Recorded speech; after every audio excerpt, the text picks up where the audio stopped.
Cupid in a Bottle. Chapter 1. Leasing a condo in a magically enhanced building had its perks.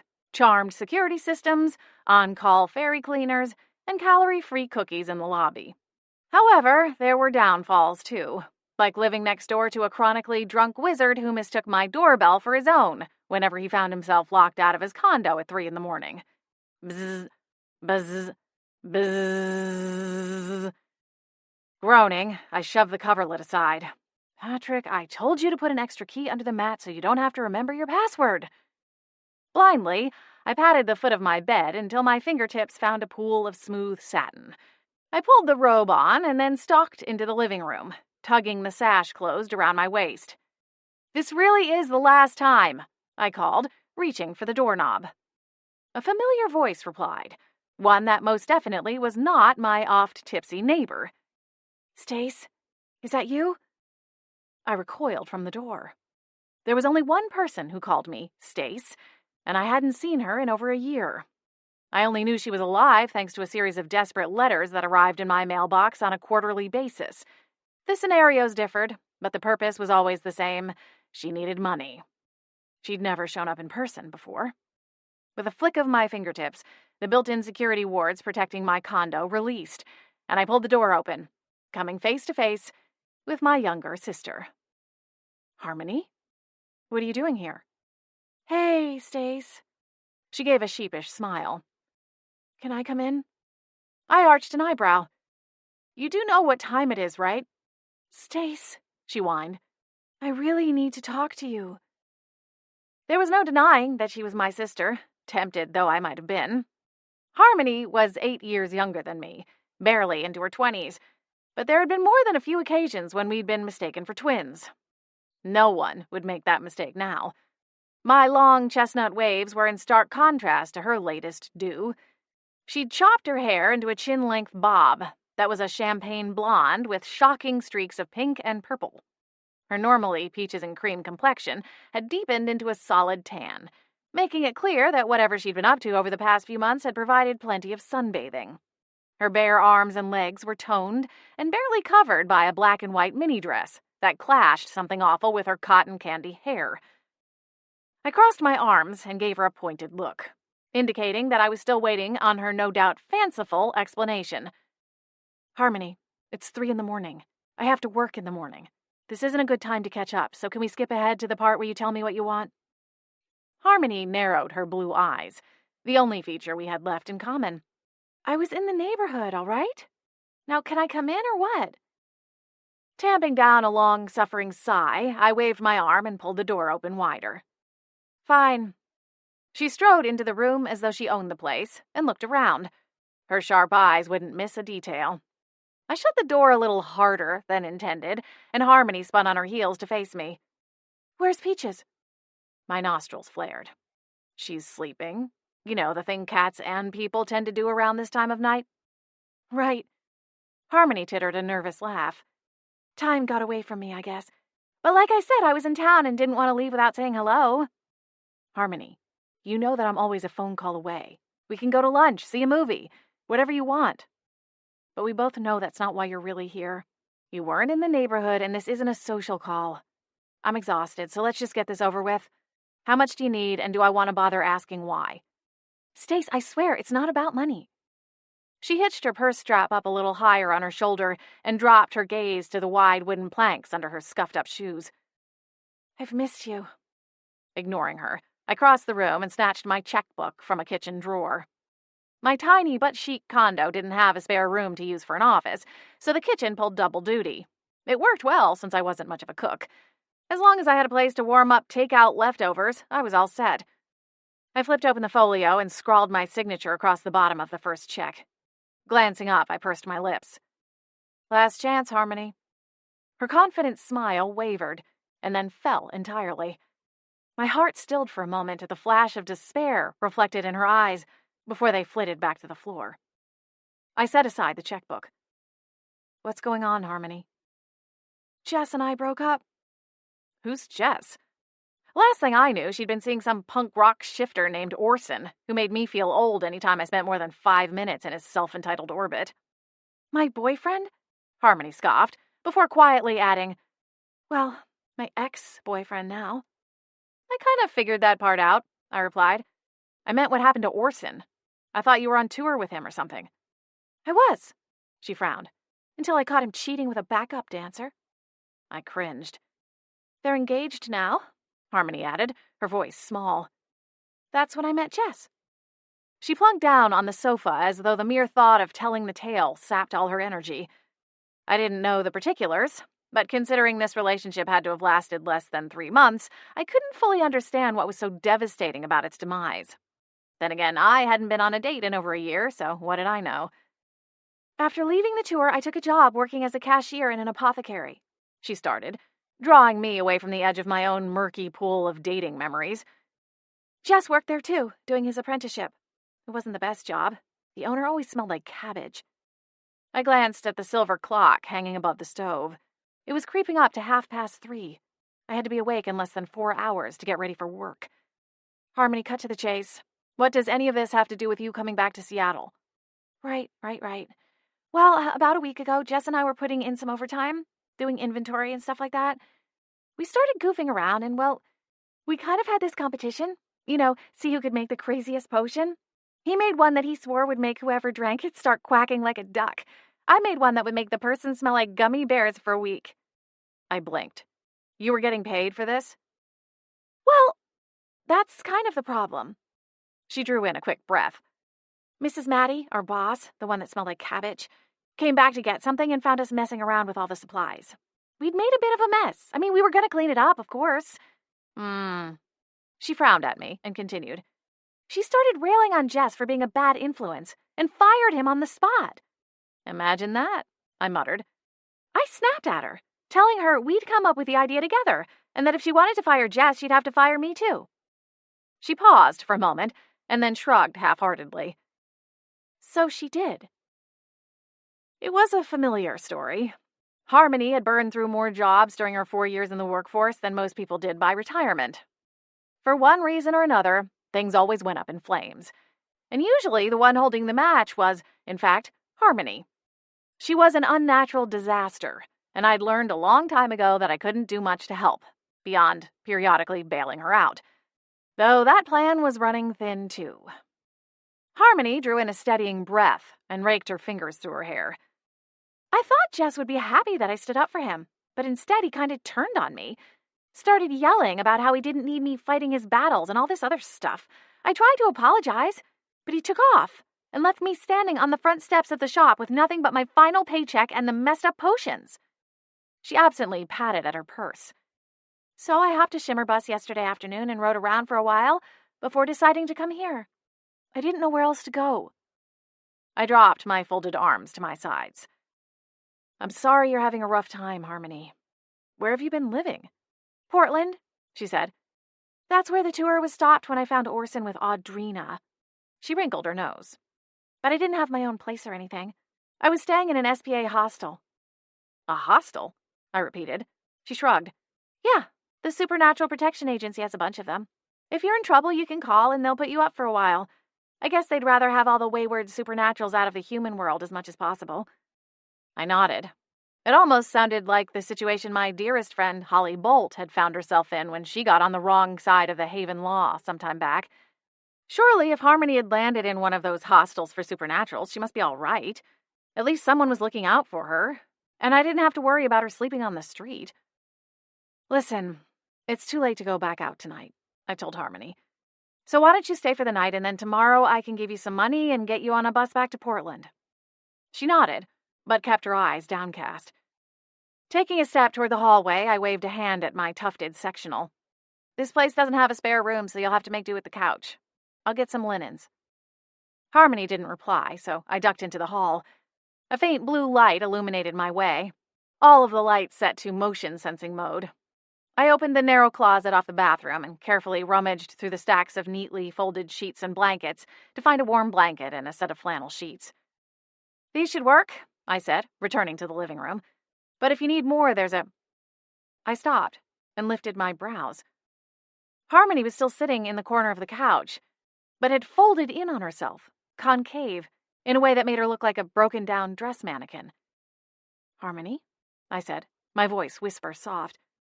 She looked up, and I saw streaks of black mascara running down her cheeks.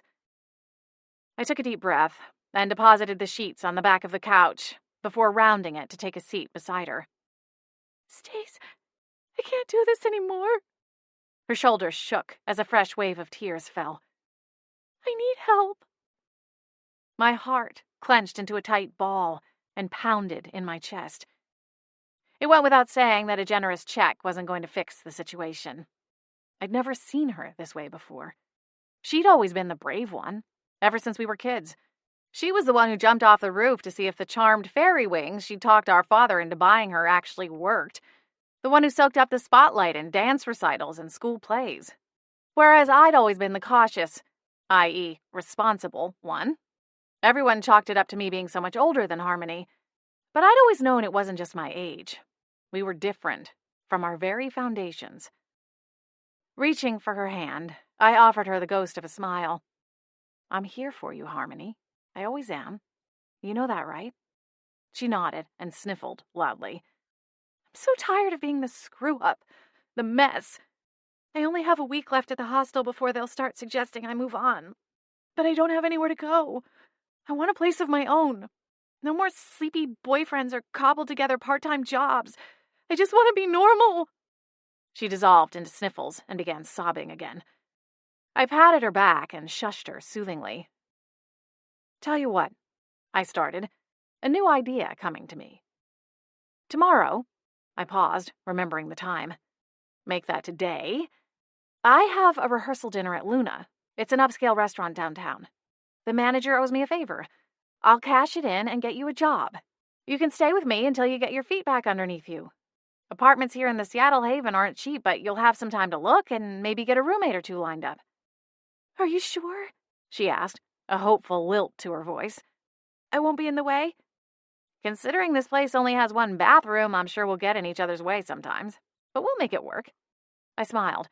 "Besides, at least if you're here, I know you won't be off getting yourself into trouble." Using the back of her hand, she wiped away the makeup smudges on her cheeks. "I'll try not to." I gave her hand a squeeze and got up from the couch. "We need to be up in less than 4 hours, I told her, smiling at the horrified look that flashed across her face. "So get some sleep.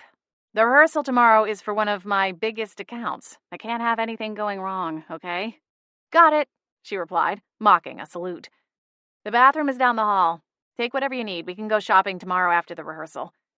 "Thank you, Stace. I promise I'll make it up to you somehow." "No need, baby sis." I snapped my fingers and the lights in the living room dimmed to a faint blue light. "Night, Harmony." "Night, Stace." I went back to my bed and exhaled slowly as I climbed in beside my fluffy Persian. "Looks like we have a new roomie, Peaches." The cat lifted her head so I could scratch her chin. "Let's just hope we don't get carried away in tornado Harmony." Rolling to my side, I reached out for my alarm clock and set it back half an hour. If I was going to have any chance of getting through arguably one of the most important days of my career, I needed to allow some time for a supercharged elixir from the local potion shop before going to the office. Maybe 2. Chapter 2. Weddings, human or otherwise, have always been magical to me. But they are a lot more fun with a handful of charms and enchantments thrown into the details. Who could resist sprays of color-changing flowers, glowing lanterns suspended in midair without fishing line, or songbirds that regale the crowd with custom songs fit for the bride and groom alongside a musicianless string quartet? And the food, light as a feather pastries and decadent entrees, all served by golden trays that swooped through a reception hall on whisper-soft wings. Luckily for me, I'd landed a promotion that put me smack dab in the middle of the magical madness, working as a wedding planner for A Touch of Magic Events, a hybrid event planning company that catered to both the supernatural and human residents of Seattle. Up until a few months ago, I'd been working out of the Seattle office and planning non-magic weddings. It was a fine job, but since my first day with the company, I'd had my sights set on a position in the magic division. At last, I'd landed my dream job, and spent my days lost in a wonderland of charmed wedding cakes, bespelled chocolate fountains, and self-carving ice sculptures. I sighed happily just thinking about it. "So, what kind of job am I going to get?" Harmony asked, interrupting my musings. "It's a restaurant, Harmony, so unless you have some mad cooking skills you've been keeping under wraps, I think it's safe to say you'll end up as a hostess or a server." "As long as they don't expect me to scrub toilets," she muttered under her breath. I drew in a deep breath and then buttoned my lips. The morning was off to a rough start, and tensions were high. It took me 3 tries, and finally a cup of ice water, to get Harmony off the couch and into the shower, leaving no time to stop at the potion shop on the corner to get an elixir, or even an enhanced cup of coffee. On top of all that, I'd noticed after leaving the condo that she was wearing a pair of my favorite heels. We were on the Shimmer Bus, speeding through the streets of the Seattle Haven, the magical community tucked behind a powerful layer of magic within the city of Seattle itself. Only supernatural beings could access the handful of portals to and from the magic realms contained by the largest human cities across the globe. Harmony and I had both grown up in the Seattle Haven. She left after her 17th birthday, while I remained behind to care for our ailing father. In hindsight, I couldn't fault her. She was like our mother, a free spirit who wanted nothing more than to see the world and have adventures.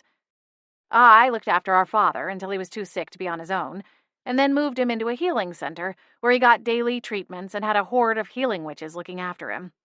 With our father in a care facility, I'd finally struck out on my own and moved into a cramped apartment until my name popped up on the wait list for the exclusive condo building I now called home. At 29, I was coming into my own, just in time for Harmony to boomerang back into the picture. "I don't see why I had to get up so early in the first place. I could have met you at this fancy-pants restaurant tonight. You said it was a rehearsal dinner," she grumbled beside me. "Last time I checked, no one eats dinner at 6 in the morning." I closed my eyes and gathered as much patience as I could muster before answering, "Harmony, I told you. If you want to stay with me, you'll do what I say." "Yes, Mom." I opened my mouth, ready to fire off an angry retort, but just as quickly I closed it again. There was no point in hashing it out with her on the bus, of all places. She turned to look out her window, and I looked out my own. The Shimmer Bus wasn't like normal, non-supernatural buses. It was more like a submarine on wheels. While stationary, the seating area was spacious, with a wide aisle down the middle. But when it started moving, it compacted itself, essentially removing the aisle to allow it to charge down its designated track at full speed. Then, when it reached the next stop, it would expand out like an accordion to allow passengers on and off. It could cover the entire haven in under an hour. But, even with its speed, I knew we'd be pushing it to get to my office on time for the morning staff meeting. Great. My eyes slid toward Harmony. I considered her with a scowl still etched on my face. The truth was, I hadn't trusted her enough to stay at my condo alone. I had no way of knowing who she'd invite over, or what damage she might cause if left to her own devices. The last time she'd been over, to my other apartment, she'd lit the kitchen on fire when she forgot she was warming up lunch and went out with a friend at the last minute. I hated that I didn't trust her. But my new condo had a textbook-sized tenants agreement and a pack of old biddies with nothing better to do than patrol the halls looking for any minor infraction. I told her how important today was, and she'd overslept anyway. Maybe I should have let her sleep, put a check on her purse with a note saying good luck out there, and called it a day. Guilt bit into me as I dwelled on the thought. Flicking my gaze back out my own window, I sighed and released my jaw. I had no point of reference for how she must be feeling. I'd always had a clear-cut plan for my future and knew exactly what I wanted out of life, at least as far as a career went. Harmony floated through from one gig to the next, changing her mind and plans as often as she changed her hair color. Part of her willy-nilly, come-what-may attitude infuriated me. But there was a tiny part of me that wondered what it must be like to live without the confines of a schedule or expectations. Then again, she was currently living on my sofa and had a bank account that, for all I knew, was empty. A scenario that sent chills up my spine. "Luna is one of the chicest restaurants in the entire haven," I told her as we neared our stop. Regardless of what you end up doing, you should make good money and tips and be able to save up a little cushion for yourself while you sort out what you want to do long term. I reached up and pulled the red velvet sash above our seats and gave it a tug. Sparks flew down the center aisle, and within a second, the bus pulled to a smooth stop. It expanded out, and a door opened at the front. I hurried Harmony along as we exited the crowded bus. It was a Friday morning, and from the surly looks on our fellow passengers' faces, no one was in the mood for dawdling. No sooner than our feet landed on the pavement, the bus popped, cinched back tight, and jolted away from the sidewalk, hurtling back along the path marked explicitly for its use. The Seattle Haven was considerably smaller than the actual city of Seattle, and while some Haven residents owned their own vehicles, it was a rarity, and somewhat discouraged, mostly in a passive-aggressive way through absurdly expensive parking fees. "My office is just ahead," I told Harmony, picking up the pace as we neared a mid-rise building. "Today is going to be a busy day, so I'll need you to keep up and not ask a lot of questions." "Got it," Harmony replied, her tone still edgy. My fingers curled into tight balls and then released. All I needed was for her to stay out of my way, let me work without complaining, and make a good impression when we arrived at Luna. With any luck, we'd leave the upscale eatery with a successful rehearsal dinner and a job offer under our belts. With a determined nod, I tugged open one of the frosted glass doors to the building and led Harmony to the third floor where a touch of magic's suite of office spaces resided. Harmony's irritation seemed to fade as I gave her a brief tour of the lush workspace. Her scowl was replaced by a look of wonder, her eyes wide as she took it all in. I couldn't blame her. I'd felt the same way when I'd had my first interview 6 years ago. In fact, I'd probably been even more giddy, as being a wedding planner had been my dream since childhood. Harmony didn't usually care for fussy ceremony or extravagant parties, but even she couldn't help but get sucked into the sheer looks of the setting. From the gleaming marble floors to the rich fabrics and crystal chandeliers, no expense had been spared in decorating the 4,000-square-foot office space. "And this is me," I said, finishing the tour at my own office. An antique white desk took up most of the space, with matching bookshelves on the other side of the room that framed a crushed velvet chaise in a deep Merlot hue. The bookshelves held very few books. Instead, most of the space was occupied with framed photos from the events that held particular significance to me.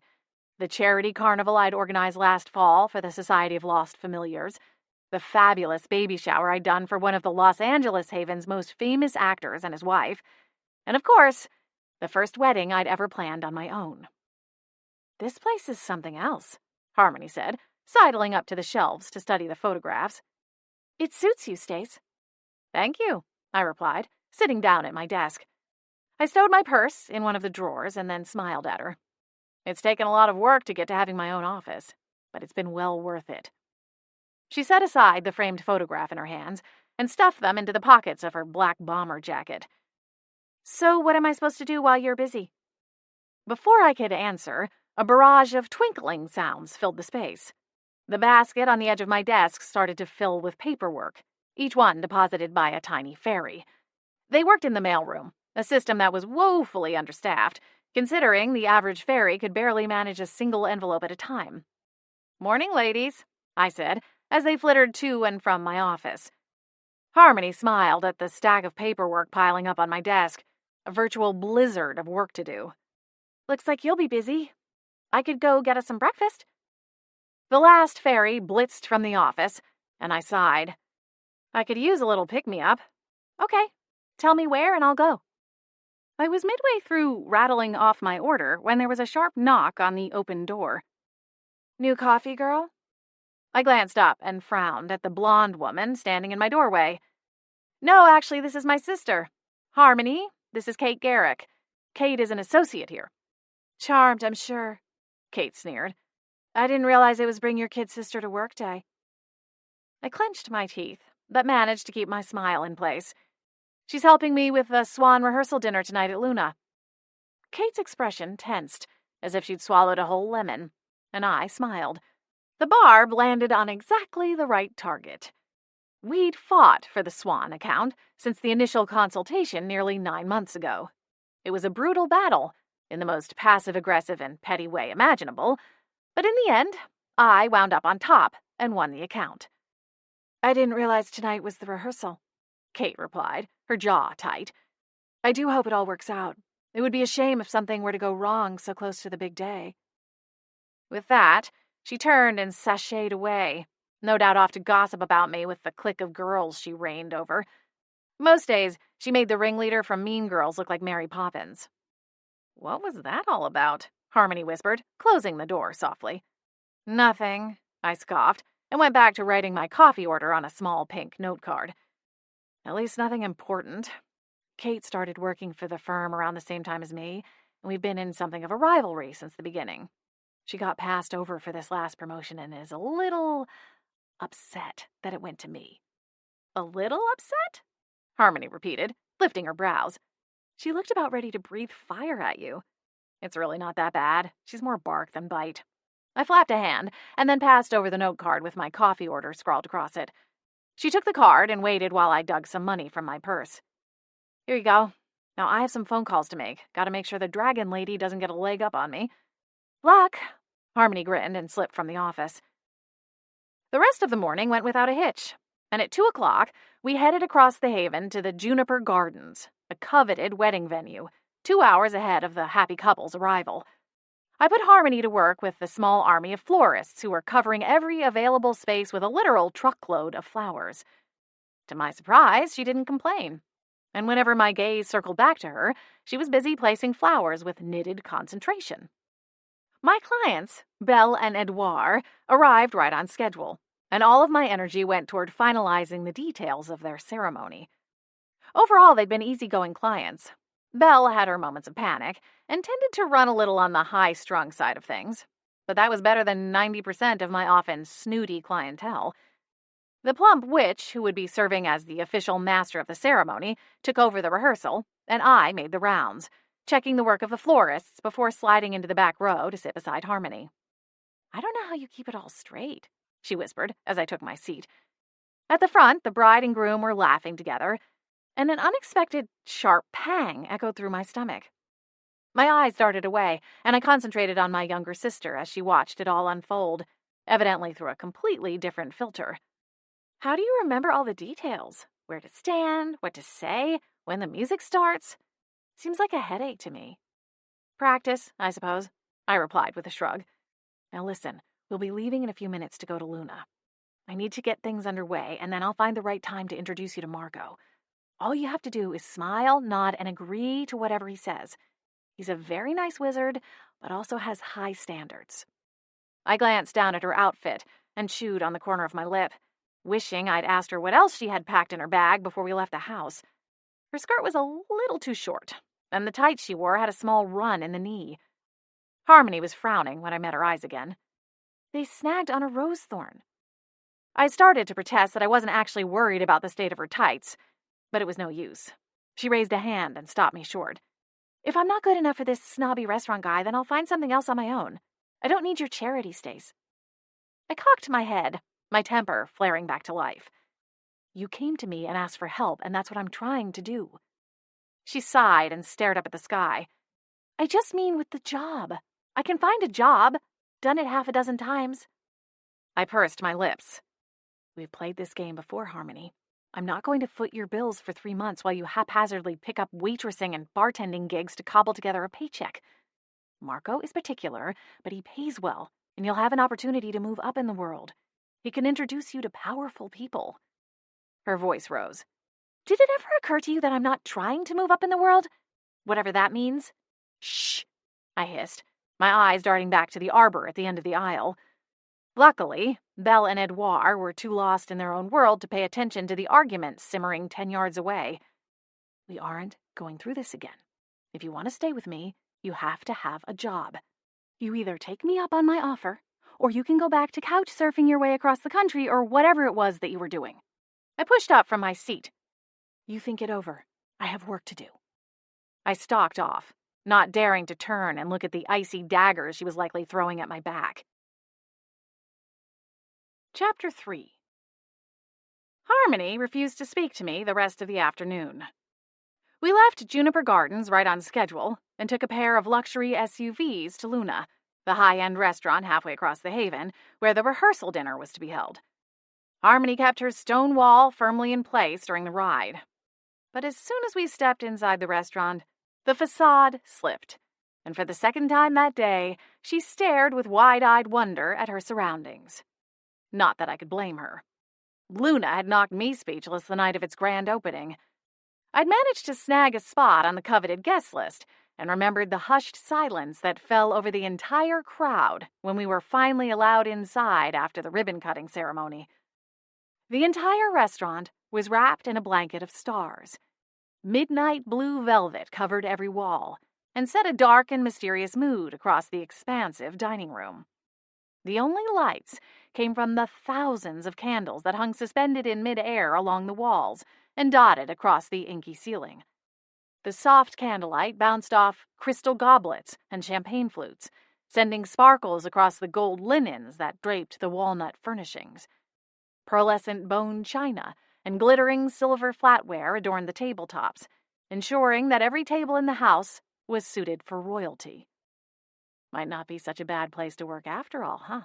I asked Harmony in a hushed voice, hoping to ease some of the tension between us. She didn't reply, but a smile turned up the corners of her mouth as she wandered further into the restaurant. Good enough. The reservations for the rehearsal had been in place for several months, and the staff had no doubt been coached just how important the evening was to their guests of honor. Within minutes, the entire wedding party was tucked away in the private room toward the back. I waited until the main course was underway before leaving to go track down Luna's managing partner, Marco Dupree. Several months ago, I'd saved his uppity posterior from a potentially career-ending mistake when his clueless maitre d' double-booked the private dining room for 2 rival vampire houses. I'd agreed to rearrange the schedule for the party I was coordinating, which spared Luna and possibly the entire Seattle Haven from turning into a war zone. I'd been hoping to cash in the favor for something more spectacular, like a romantic dinner for 2. Of course, that would require slowing down long enough to find a date. Or, less romantically, at least a month's worth of last-minute takeout orders for those nights I didn't feel like cooking, which, to be honest, were all of them. But one look at Harmony making lovey-dovey eyes at a passing waiter was enough to persuade me to stick to my plan. The girl was a magnet for trouble. The sooner I could get her working, in her own place and out of my hair, the better. Marco was in the kitchen, conducting the staff as if he was the maestro of a finely tuned orchestra.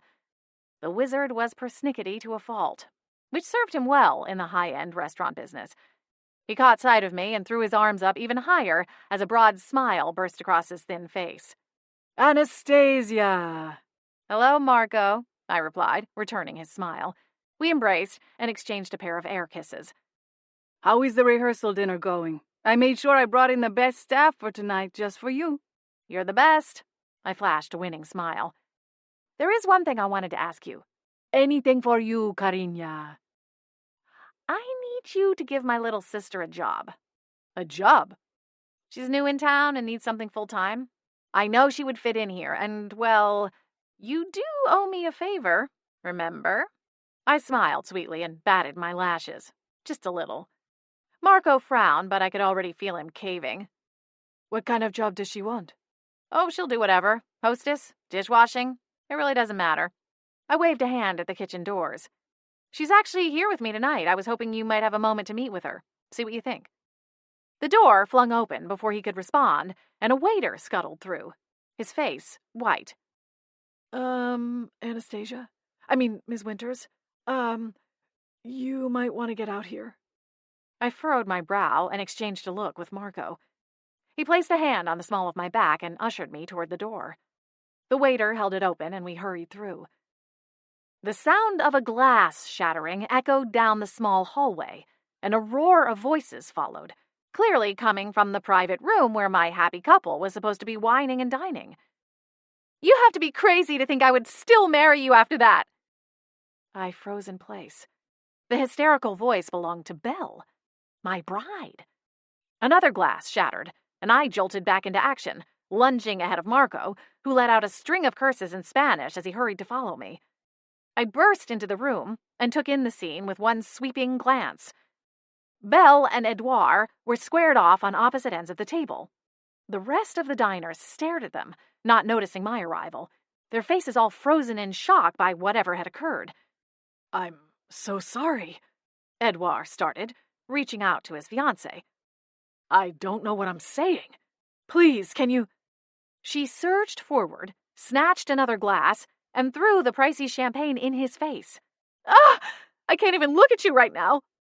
With that, she hurled the glass across the room and it exploded against the wall. Marco yelped. "Dios mío!" "What happened?" I demanded, staring at Harmony, who was pressed up against the wall nearest the door. She shook her head. "The groom started to give a toast, but then he—" Her explanation was drowned out by Belle grabbing a pile of dessert plates from the gilded dessert cart at her side. The cart was loaded with miniature replicas of the wedding cake they'd selected for the reception. With an ugly sneer, she picked up the tiny cake and lobbed it at Edouard. It hit its target with a squelching splat. The girl had a good arm. I hurried forward, holding both hands up in surrender. "Belle, please! Let's regroup here. We can—" The frosting-stained plate went flying next, sailing like a heavy frisbee. I cringed, mentally tallying up the damages. The bill wouldn't be mine to foot, of course, but the likelihood of Marco ever allowing me a reservation, let alone a job for my kid's sister, was shrinking with every zero added to the total. Harmony raised her hands, and before I could protest, a warm yellow light poured from her hands. "Stop!" she snapped, the magic enveloping the plate right before it crashed to the ground. With a flick of her fingers, Harmony brought the plate back to the opposite end of the table, safely out of Belle's reach. "Enough with the dishes, lady!" My eyes went even wider. Belle glared at Harmony for a moment, then her expression rearranged into a pitiful, pinched look as she burst into tears. Clumsily, she rounded the table, nearly tripping over the chair beside her, and ran from the room. "It's off! Call it all off!" I snapped back into action and raced after her. "Belle! Wait! Please, tell me what happened!" She crashed out of the private room into the hallway and made a mad dash for the restrooms.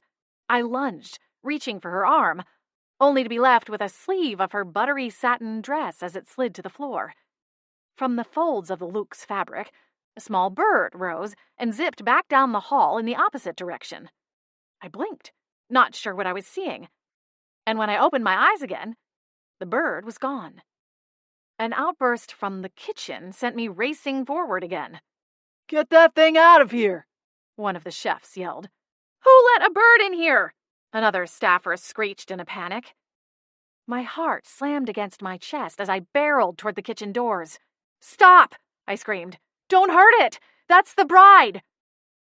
The kitchen doors flew open as I rushed through them, but it was too late. One of the waiters had a window open, and the dot of a bird was soaring away into the night. I sagged against the doorframe. "Well, that's a first for me," I groaned. "A flyaway bride." Chapter 4. The dining room was still in an uproar when I returned. People were firing accusations across the table, too loud and jumbled to make out the particulars. Edouard was still on his feet, squared off with his own best man. At first glance, it looked like they were about to come to blows. But then I realized that Martin, the best man, was actually holding Edouard back. "Give her some space," he told the red-faced groom. I clipped across the room as fast as I could without running. Hellfire could rain down through the ceiling, but it was my job to keep it together. After all, I was a professional. "Where is she?" Harmony asked, as I made a beeline to her side. "She flew out a kitchen window," I replied, keeping my voice low. "She's a hummingbird shifter," I added at Harmony's raised brow. "That's special? Tell me about it." I twisted my fingers together absently, scanning the room. What the heck happened?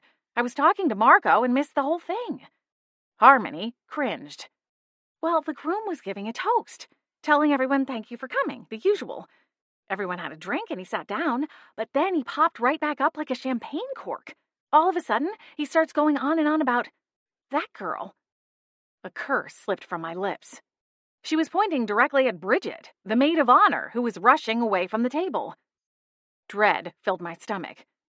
What did he say about her? Harmony cringed. He said he'd been in love with her since the beginning of time, and... He actually said the beginning of time? I interrupted, my nose wrinkled. Yeah, it was pretty painful. But then it got weird. Then it got weird? The whole thing is weird. Well, yeah, I just mean he stood there staring, and then the bride started crying and screaming at him. He shook his head and said he had no idea what she was talking about. His best man said something I didn't quite catch, but he must have told him what he'd said, because next thing he was trying to apologize to the bride, but she wasn't having any of it and took off. Stars above, I muttered. Harmony clucked her tongue and rocked back and forth on her heels. So what now? I'd imagine the wedding is canceled. Does that mean we can go back to your place? I'm starving, and being around all this food isn't helping. I shot her an icy glare. No, Harmony, we can't just go. I have to fix this. She lifted her brows and surveyed the room. Not to be a downer, but I don't think there's much of a comeback here, Stace. She was right, as much as I hated to admit it. The groom professing his love for the maid of honor was a cliff I'd never gone over before. It just doesn't make any sense, I said. You saw them at the rehearsal. Belle and Edouard were the picture of love. Cold feet? Harmony suggested with a shrug. I shook my head, instantly rejecting the idea. No, he wouldn't put Belle through this. He's not a monster. Harmony's attention drifted to the dessert cart. Are those little cakes up for grabs? No, I snapped. I need to think.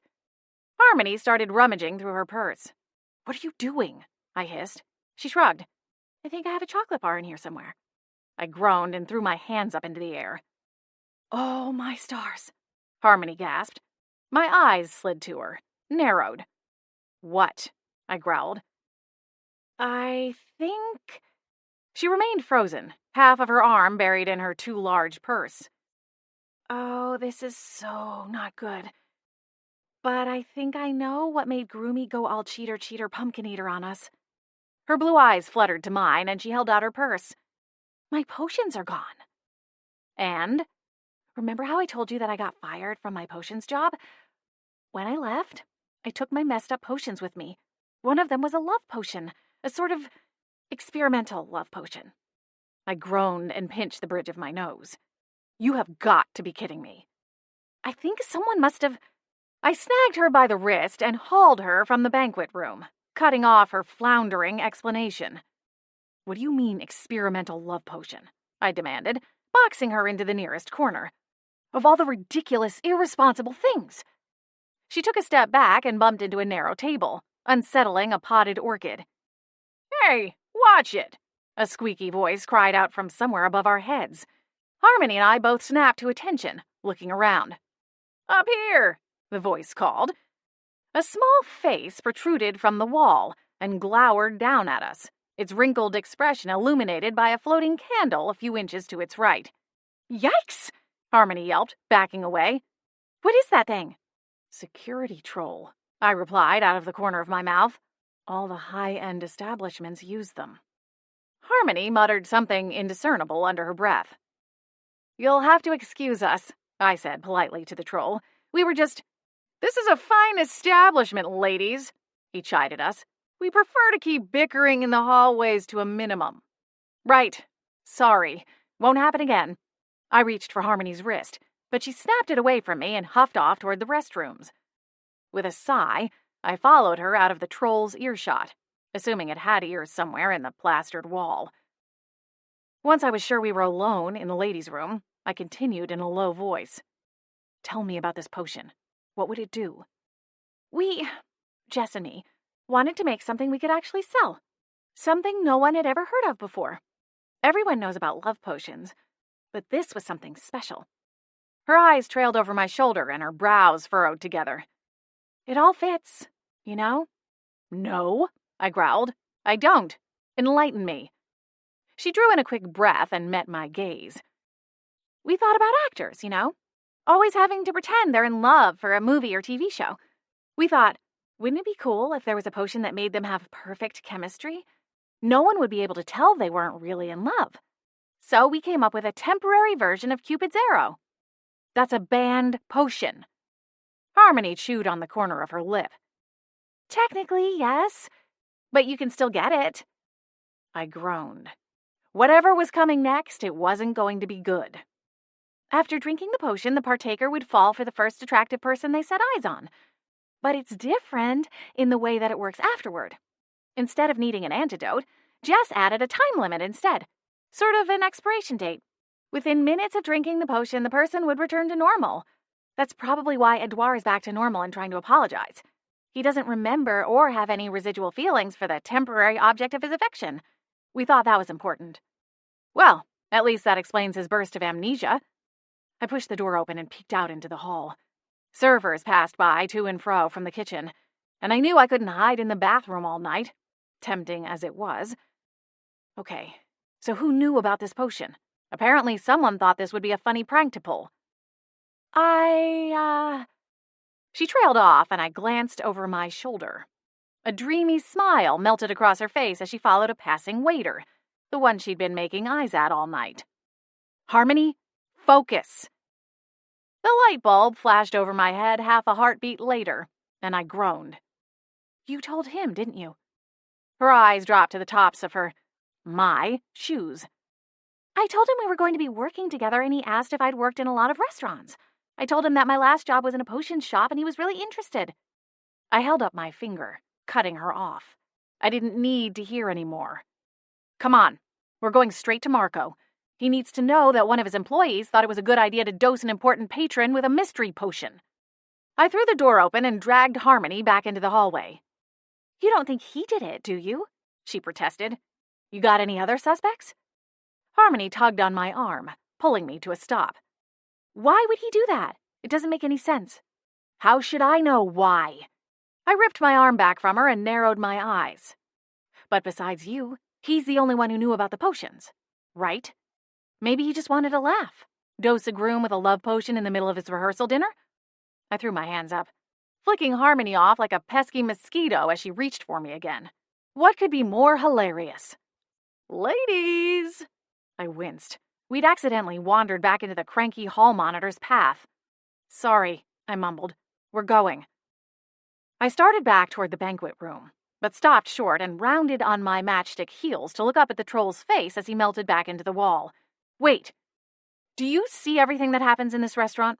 I mean, you're kind of a security alarm, right? His large nostrils flared. I am a guardian. I do not squawk or fuss in case of emergency. What do you do then? Harmony asked. He heaved a long-suffering sigh and stuffed his russet eyes toward her. If someone breaks in, I break them.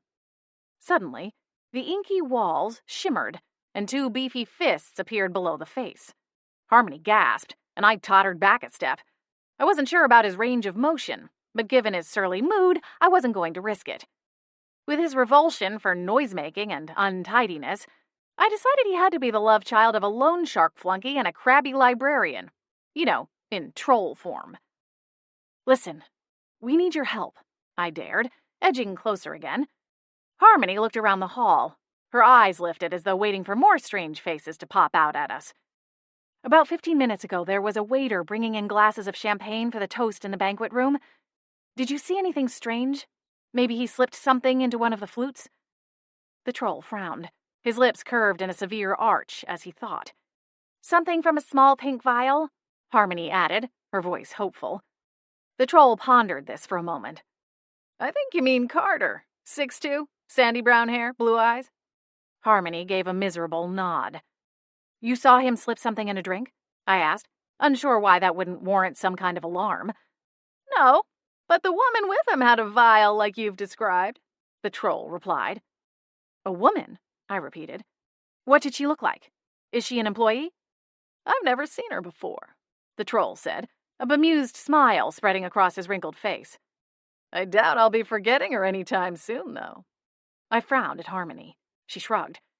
She was a striking brunette, wearing a fetching black and gold dress that looked as if it had been painted on. The look on the troll's face made me yearn for a hot shower. Okay, I said, holding up a hand. You can stop. Harmony budged me with her elbow and whispered, I think he's talking about the dragon lady from your office. Kate? I froze in place. Kate was here? She nodded. I saw her in the ladies' room after we first got here. I went to check my lip gloss and she was coming out of one of the stalls. Why didn't you say something? I asked between gritted teeth. She frowned. Why would I? She works at your office. I figured she was here to help with the dinner or something. Well, she's not. This is my event. She didn't even know it was tonight until I told her back at the office.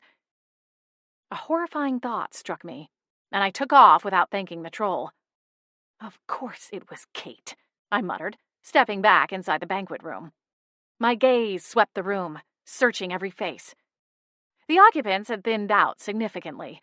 Edouard remained, sitting in his spot at the head table, his face in his hands.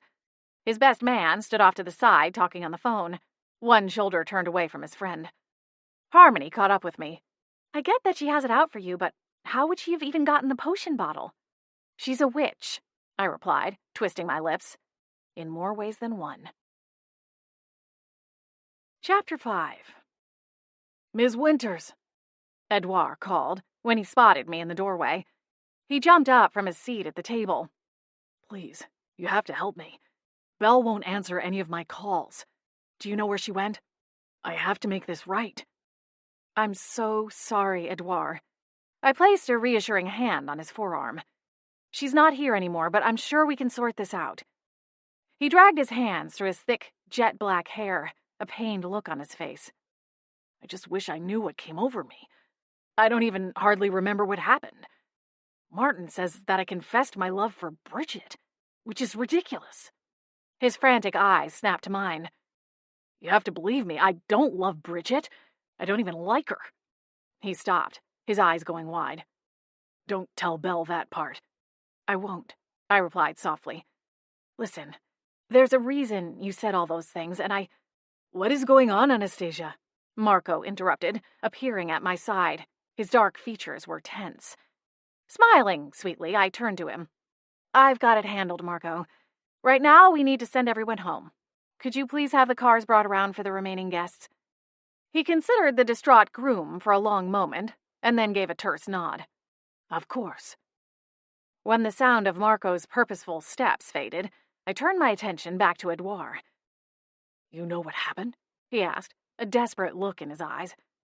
I do, but we need to get everyone on their way home before I can explain. Several guests looked as if they'd protest being shuffled out to the front of the restaurant, but within a few minutes, Marco had everyone rounded up, save Martin and Edouard, and escorted them out of the banquet room. Ms. Winters, I can't lose Belle. She means everything to me. I know, I told him, offering a reserved smile. What you need to know is that you were dosed with a potent, though short-lived, love potion. The things you said weren't true. They were the result of a dangerous spell. I slid a glance across the room to where Harmony lingered by the door. She looked uncomfortable and guilty. Good, I thought to myself, as she shifted her weight back and forth. I raised a hand to wave her over, but a flash of movement caught my eye before I could call out to her.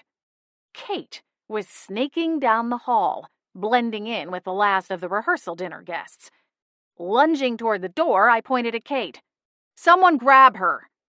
To my surprise, a pair of russet brown arms extended from the end of the hall, stretching like a piece of gum, and locked around Kate's wrist. Got her! The troll bellowed. Maybe he wasn't so bad after all. I shoved through the small crowd and glared at Kate. What in the other world is wrong with you? She spat, before giving me a once-over. Besides the obvious. You drugged my groom, I hissed. She barked a laugh. You're delusional. Or drunk? Either way, Hyacinth won't be happy about it, she lorded in a sing-song voice. We were the same height, and our noses nearly touched as I leaned in closer. You've always been jealous of me, but this is going too far, Kate. You didn't even know what that potion was. You could have killed someone. She sobered. I have no idea what you're talking about, Anastasia. You've really lost your mind. She looked down at the large hands gripping her wrists. Get off me, she hissed over her shoulder. What is going on here? Marco bellowed, charging back into the room. Harley, release this woman at once, he barked at the troll. No. She tried to wreck this wedding to get back at me for getting a promotion, I said, throwing an accusatory finger in her face. You stole a love potion from my sister's bag and dosed the champagne meant for Edouard. He made a fool of himself and ruined the entire night, potentially the entire wedding. I careened around to face Marco. Ask your troll. He saw the whole thing. Marco looked up at the troll. Harley, what did you see? I saw this woman with a pink vial. That's what the pink-haired girl asked me. Pink-haired? Marco turned, and Harmony offered a timid wave. Who are you? My sister, I said, somewhat reluctantly. The potion belonged to her. Kate scoffed. The only potion I've touched tonight was a headache cure. Clearly, I should have taken a stronger dosage. You expect me to believe that? I asked her. You're here to sabotage me. Just admit it. I shouldn't have even mentioned this rehearsal when you came to my office this morning. Marco, you know me. We've done dozens of events together. Why would I want to tarnish the firm's reputation like this? When Marco didn't immediately answer, she heaved a sigh and waved her hand toward the front of the restaurant. You can have your hostess check the reservation book. I'm here on a date, and he made the reservation months ago. Marco looked at me. Would you like me to verify it? I glared at Kate. She rolled her eyes and dug into the small gold clutch she carried. Here, she said, brandishing a small pink vial. It was clearly labeled as a headache cure, and half the contents were missing, likely the equivalent of a single dose. Heat rose to my cheeks, and I wished I could melt into the wall as easily as Harley the troll. Kate snorted with an indelicate laugh and shook her head. I can't believe you actually think I'm desperate enough to try poisoning someone just to ruin one of your weddings. Footsteps approached, and someone cleared their throat. Mr. Dupree? I was told you wanted to see me? We turned and found the waiter Harmony had been flirting with. Marco beckoned for him. Yes, Carter, very good. Come in. Carter took timid steps, no small feat for a 6'2" young man. It appears someone tampered with the champagne that was served to our special guests tonight, Marco began. Carter turned green. I didn't have anything to do with that. He looked at Harmony, a pleading look on his handsome face. I'm not suggesting it was you, my boy, Marco crooned. But perhaps you can tell us if the champagne was left unattended. I served the first bottle and got a little, distracted. His eyes shot to Harmony. And that man poured the second bottle and served it before I realized I'd fallen behind. I'm so sorry, sir. It won't happen again. Carter's pleadings faded to the background as we all turned in the direction he'd pointed. Smack dab at Martin's chest. The best man? Harmony whispered. Edouard reared back, a series of emotions playing across his face as he looked at Martin. You did this? Martin shuffled from one foot to the other, not meeting his friend's eyes. Whoa, Harmony said. This is gonna get ugly. Shh, I hushed her. You might have cost me everything, Edouard roared, starting toward Martin. Why? Tell me why. Martin tried to slip away, but Edouard grabbed him and pinned him to the wall. She deserves better, Martin choked, as Edouard's fist wrapped around his neck. She deserves to be with someone like me. I was on the way to pour the second toast and overheard that girl bragging about her love potion. So while she was busy giving the waiter her number, I swiped it. I didn't realize it would be so lame and only last half a minute. It worked like a charm, Harmony bristled. Also not cool that you broke into my purse. Didn't your mother teach you any better? I ignored her and surged toward the two men. Edouard, stop! Let him go. Don't make this any worse. I'm calling the SPA, Marco said, starting toward the door. I froze, thinking of Harmony and her wonky and likely illegal potion. Oh, Marco, I don't think that's necessary. Right, gentlemen? Please, please, please. Begrudgingly, Edouard backed away, spitting a final curse at his former best man. Get out of here. I never want to see your face again. Martin scuttled from the room, followed by Kate, who paused at the door to shoot me a final fiery glare. I can't wait to see what Hyacinth has to say about this come Monday, Anastasia. I reached out, wanting to stop her, but realized it was pointless, and dropped my hand as she disappeared from sight. I think it's safe to say I won't be getting that Hermes handbag after all. I'd be lucky if I kept my job. Edouard sagged against the wall and shook his head. What am I going to do now? Lost my best friend and my fiancé all in one night? What a disaster, Marco moaned. Anastasia, are you sure we shouldn't call in the authorities? I'm sure, I replied. Besides, you don't want them poking around, asking questions, and harassing the rest of your guests. There's been too much commotion as it is, don't you think? Marco mulled it over for half a second, and then nodded. You're right, Carina. I'll have Harley make sure this Martin finds his way to the exit. Before you go, I held out my hand. Can I borrow your phone? He handed it over without question and then hurried from the banquet room. I asked Edouard for Belle's number and dialed as he rattled it off. To my surprise, she answered on the third ring. Hello? Belle? It's Anastasia Winters. She started to sob. I don't want to talk to you. Please, hear me out, I begged, glancing at the expectant faces around me. I held up a finger and then stole away to the opposite corner and quietly explained the situation to the still hysterical bride. She listened without interruption, and when I finished, asked a few questions. I reassured her as best as I could, and then handed the phone over to Edouard. She'd like to talk to you. He took the slim device with a grateful look. I waited a few moments, until a relieved smile appeared at the corners of Edouard's mouth, then looped an arm over Harmony's shoulders. Come on, let's get out of here. I'm ready to put this disastrous day out of its misery. Shouldn't we wait and see what happens? Harmony asked. I shook my head. They need some time. I'll call them both tomorrow and see where things stand. We still have 48 hours to the big day. Harmony nodded, but looked reluctant to leave as I guided her back into the hall, though I wondered if she wasn't more distraught at having to leave behind the row of pristine little cakes still dotting the top of the dessert cart. Smiling, I squeezed her shoulder. Dinner's on me. She laughed. That's a relief. I'm not sure you'd go for the meal my budget currently affords. A hostess stepped forward and ushered us out of the restaurant. We started down the sidewalk and got in line to hop on the next shimmer bus. It was time to go home. What a night! I sighed, dumping the takeout bag onto the kitchen counter. A burst of steam plumed from the top, making my mouth water. I was just thinking that maybe all this fussy wedding stuff is more exciting than I originally thought, Harmony replied with a giggle. I rolled my eyes, but smiled. It's not usually like that. If it was, I don't know if I'd make it. At the very least, I would drink a lot more wine. You would. You're tough, Stace. The sincerity in her voice stopped me. You think so? She barked out a laugh. Are you serious? Of course I do. Pondering this, I crossed the kitchen and pulled 2 long-stemmed glasses from a cabinet. There was half a bottle of Chardonnay in the fridge, and it was calling my name. Harmony flopped onto my couch and propped her sneaker-clad feet on the coffee table. Although I don't know, Stace. Seems like you might need me around here a little more than you thought. I did kind of save your butt tonight. I grinned as I poured the wine. I'm pretty sure your wonky potion is what started all the trouble tonight. Well, without me, Bridezilla would have smashed a lot more dishes, she countered. I laughed. All right, fair enough. Speaking of dishes, can you come set the table?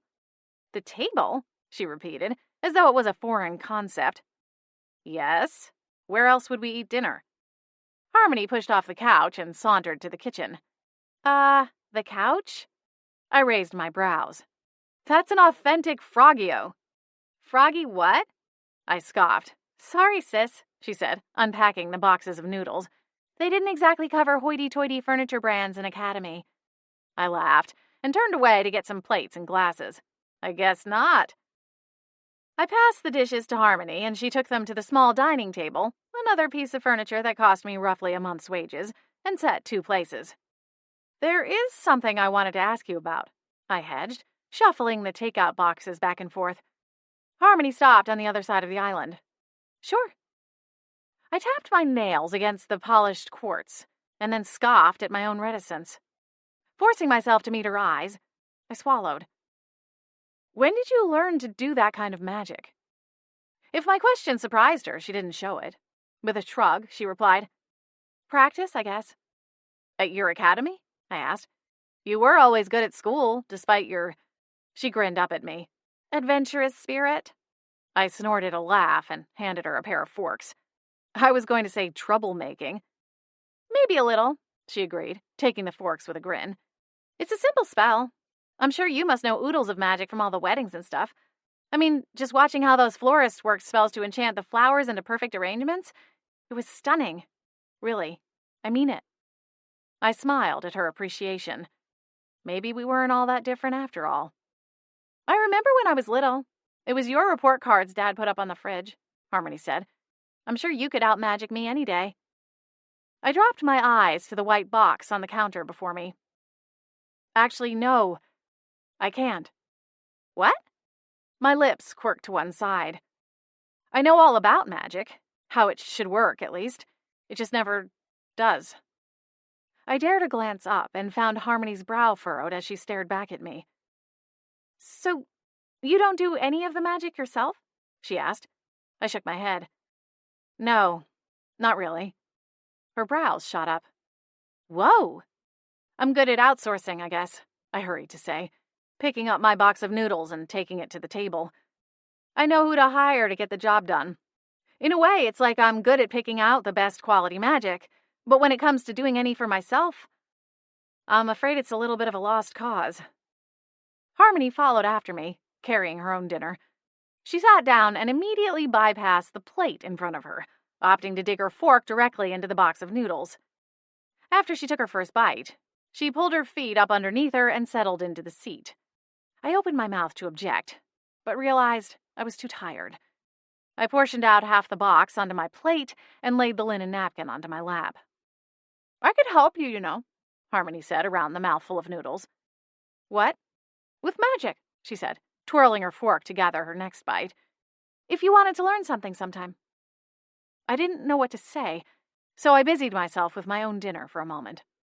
I'd never confessed my secret to anyone before, but if I couldn't trust my sister with it, then who could I ask? She wasn't the type to lord it over me, but still, it felt weird to have the words hanging in the air. I could help you with magic, and in exchange, you let me stay here until I can get my own place. Gnawing at my lower lip for a moment, I mulled it over. It wasn't the worst idea I'd ever heard. She held up her hand as though swearing an oath. I'll stay out of your way, tidy up after myself, and I promise to hold down a job until I can find work at a potion shop. I pointed my fork at her. No boyfriends either. She frowned, but then nodded. All right, no boyfriends. Cocking my head, I considered her for a long minute. She lifted her brows into sharp peaks. Well, what do you say? Do we have a deal? I have one more condition. Harmony twisted her lips. Okay. I grinned. No more love potions. She laughed and nodded. Deal. And Harmony, while you're at it, maybe put a security ward on your purse. Preview of Newlywed and Slightly Dead. Anastasia, I need an update on the Vanguard wedding, pronto. Hyacinth Greery's demanding tone snapped through the conference room, and I thanked the stars my boss wasn't a dragon shifter. With the amount of hovering and snarling she was doing, I'd have wound up with scorch marks on the back of my neck, for sure. And while you're drawing up a status report on that, I'll also need a complete list of new bookings you have scheduled for the remainder of the month, she continued, impatiently tapping her pen against the clipboard in her hands. She lifted her crystal blue eyes from her notes and considered me with a cold stare. We're off to a good start this year, and I'd hate to have that productivity thrown off kilter. Of course, I replied, pasting a plastic smile on my face. I'll have both reports to you within the hour. With a jerky nod, she consulted her notes again. Satisfied, at least somewhat, she made a harumph noise under her breath and then looked back up at the round table of wedding planners. There were 16 of us in total, 10 full-fledged wedding planners and 6 junior associates who served as assistants to the planners. I was the greenest wedding planner on the team, my own days as a junior associate still visible in the rearview mirror. Across the table from me, Kate Garrick's lips quirked into a sideways smirk as she looked at me and then raised her hand and turned her attention to Hyacinth. Yes, Kate, Hyacinth said, gesturing at her raised hand with the pen poised between her fingers. Kate glanced at me, still wearing that knowing smile. We all know how important the Vanguard wedding is to the firm. I was wondering if perhaps it might be best to hand the reins back to a more seasoned veteran in the department. Anastasia's new to this, so perhaps she's a little overwhelmed. We wouldn't want the client, let alone the firm, to suffer. The dig shouldn't have surprised me. Kate was a junior associate who'd been hired the same month as me. We'd moved up the ranks, leapfrogging one another for years. 6 months ago, we'd both been up for the promotion to wedding planner, and I ended up on top. She'd nearly gone apoplectic the day Hyacinth handed me the keys to one of the largest offices on the floor. I glared at Kate, my jaw tensed. She smiled and fluttered her lashes innocently. "I've worked on the Vanguard wedding since the first consultation," I said, directing the protest at Hyacinth rather than Kate. I realized I wasn't the original planner in charge of the account, but when Ruby left, she turned the reins over to me with her full confidence. Neither Dimitri nor Alice have objected, and I'd wager that if asked, they would like to continue working with me. Not to mention the wedding is only a couple of weeks away. Changing planners at this point would not only be pointless, but most certainly disruptive. Hyacinth considered me, and then turned her attention to Kate. "Anastasia's right," she said, and I felt the pressure gauge in my chest loosen. "Changing things now would be a distraction, and that's the last thing we need." It was my turn to fire a smirk across the table. Anastasia 1, Kate 0. "However," Hyacinth added, my heart sank, "it can't hurt to have another set of eyes on everything. So, Kate, why don't you shift some of your duties so you can be Anastasia's associate for the next 2 weeks?" Kate and I both launched into vehement protests, but Hyacinth silenced us with a wave of her perfectly manicured hand. "I've made up my mind. You two need to bury whatever hatchet it is you've been carrying around these past few months and learn to work together." Kate's eyes narrowed to cat-like slits as she glared at me. If Hyacinth noticed, she didn't comment further. "That's all I have, ladies. Meeting adjourned." The other planners and associates jumped to their feet and scurried from the conference room, as if the smoke alarm had just sounded. Hyacinth waited until the stampede passed, and then coolly waltzed out the door, pausing to give Kate and me a final warning glance. "Play nice, ladies, or I'll be reevaluating both of your positions within the department." Kate let loose a string of curses once Hyacinth passed out of earshot. "Why couldn't you have kept your mouth shut?" I snarled at her. "You just had to throw me under the bus, and now look. We both know you're in over your head," she fired back, leaning over the table. I squared my shoulders. "I'm swimming quite nicely, actually. I closed 3 of my last 4 consultations, which is better than the department average, and I have a fully booked calendar for the next 18 months. The sound of someone clearing their throat startled both of us. Charlotte Carlyle, Cece for short, had apparently circled back to rescue me. The willowy blonde stood in the doorway of the conference room, a stack of books in her hands. "Did you still need help with those reports, Anna?" With a final cutting glare at Kate, I turned away. "Yes," I said, smiling at Cece. "Let's go ahead and meet in my office." "Looked like you needed an out," Cece said out of the corner of her mouth when we were a few yards from the conference room. "Thank you," I said, nodding. "You okay?" she asked. I sighed. "Working with Kate isn't ideal, but I'll manage." Cece didn't argue, but the skeptical look on her face told me she wasn't convinced. To be fair, I wasn't quite convinced either. Kate and I had been rivals since day 1, and I couldn't imagine us burying years of resentment and competition in the span of 2 weeks. But if we didn't, not only was one of the firm's largest weddings of the year on the line, but Hyacinth had made it clear our very jobs were in jeopardy as well. Cece entered my office first and took one of the white wingback chairs positioned in front of my large white desk. I passed her and took my seat on the other side, trying to ignore the stack of paperwork that had accumulated during the morning's meeting. Cece, however, couldn't ignore the small mountain. Her green eyes flitted to the stack of papers and frowned. "Is that all from today?" "Hyacinth is punishing me," I replied. "I think she's trying the death by 1,000 paper cuts method." Cece winced.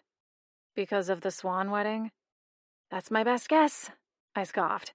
She gave me this huge lecture about vigilance and some doomsday statistics about how one PR nightmare could lead to the firm's undoing.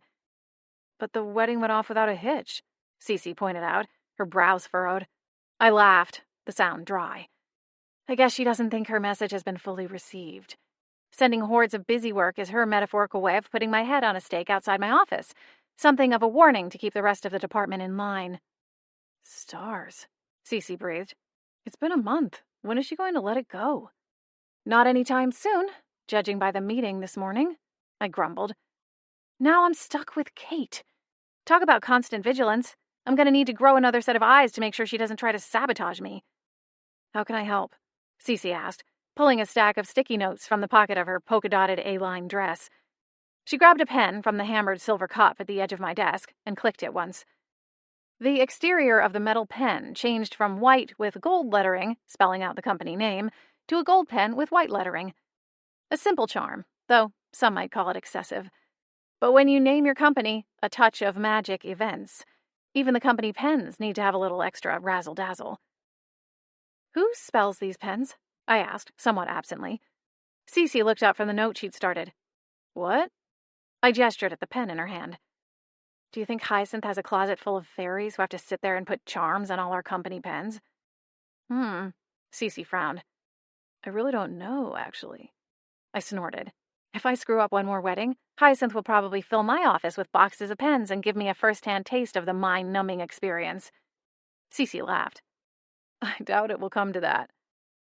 I sagged back in my plush chair. The office around me was decorated to my taste, every detail exactly as I'd requested upon moving in. The pearlescent pink walls had a soft sheen that glowed under the twinkling lights strung along the tops of my 3 bookshelves along one wall. All of the furniture was white and made the space feel open and bright. My window looked over one of the Seattle Haven's busiest streets and provided ample people watching on the rare occasions I was able to sit back and enjoy it, instead of working through lunch, frantically stuffing takeout noodles into my mouth between phone calls. It was what I'd always wanted, ever since I'd been a young witch. Upon graduating from the academy, attended by all magically inclined children of witches, shifters, and even some of the more conforming vampire families, I'd taken an internship with a popular hotel and honed my hospitality skills. Eventually, I was promoted to working with the hotel's event planning team. That was where Hyacinth had discovered me and scooped me away to work for A Touch of Magic Events, the most prestigious event planning firm in the entire network of havens.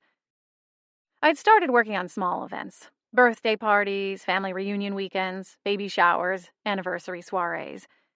Eventually, I moved to handling non-magic weddings, as the firm had an annex in the human side of Seattle. It was where all wedding planners and junior associates went first, a sort of training ground. Magic weddings were the top of the top, the upper rung of the ladder that all event planners climbed toward. 6 years after being discovered in a hotel banquet room, I'd finally taken my spot beside the other magical wedding planners, and I wasn't going to give up my spot without a fight, even if I had to drag Kate along for the ride. Cece and I sprang into action, and she quickly made a list so long she had a sticky note attached to each finger of her left hand. The pile of paperwork on my desk had a small dent in it, and I'd sifted through the stack twice, making sure all tasks related to the Vanguard wedding were in order. I paused for breath and looked up at the rose gold and white clock over my door. I have 2 hours until I need to leave for the Vanguard fitting, I said to myself as much as to Cece. Oh, can you call Francois and make sure everything is a go for the rehearsal dinner? We still have a week to go, but the mother of the groom changed the venue, and I think he's a little rattled over it. Cece frowned as she jotted down a note. Why's that? Lucinda wants it held at her estate rather than at the art museum, I explained. Judging by the arch of Cece's platinum eyebrows, I didn't have to say anything else. At Vanguard Castle? She asked, followed by a near-audible gulp. That's right, I said. Although I think technically it's a fort, not a castle. Cece shivered. There's not enough money in the world. She stopped, and her eyes went even wider. Wait, you're going to have to go. I've been once already, I said. Lucinda hosted us for the initial wedding consultation. What was it like? Cece asked, leaning in closer, as though she were a child at a story hour. I think the best way I can describe it is that Lucinda was clearly going for a gothic royalty vibe. It's all dark wood and heavy fabrics. The kind of place where everything around you is worth more than your annual salary. I heard it feels like a dungeon, Cece said, her eyes alight. I laughed and shook my head. Not a dungeon. Maybe a throne room? Honestly, part of me thinks she hosted it there just to see if she could shake off Alice, the bride. The whole place is a giant reminder that she's out of her depth, in every possible sense.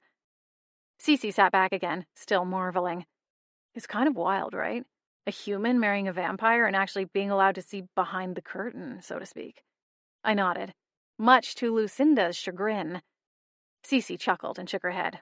Again, not enough money in the world. I don't care how hot the guy is, the vampire lords are off limits. Hats off to the bride, though.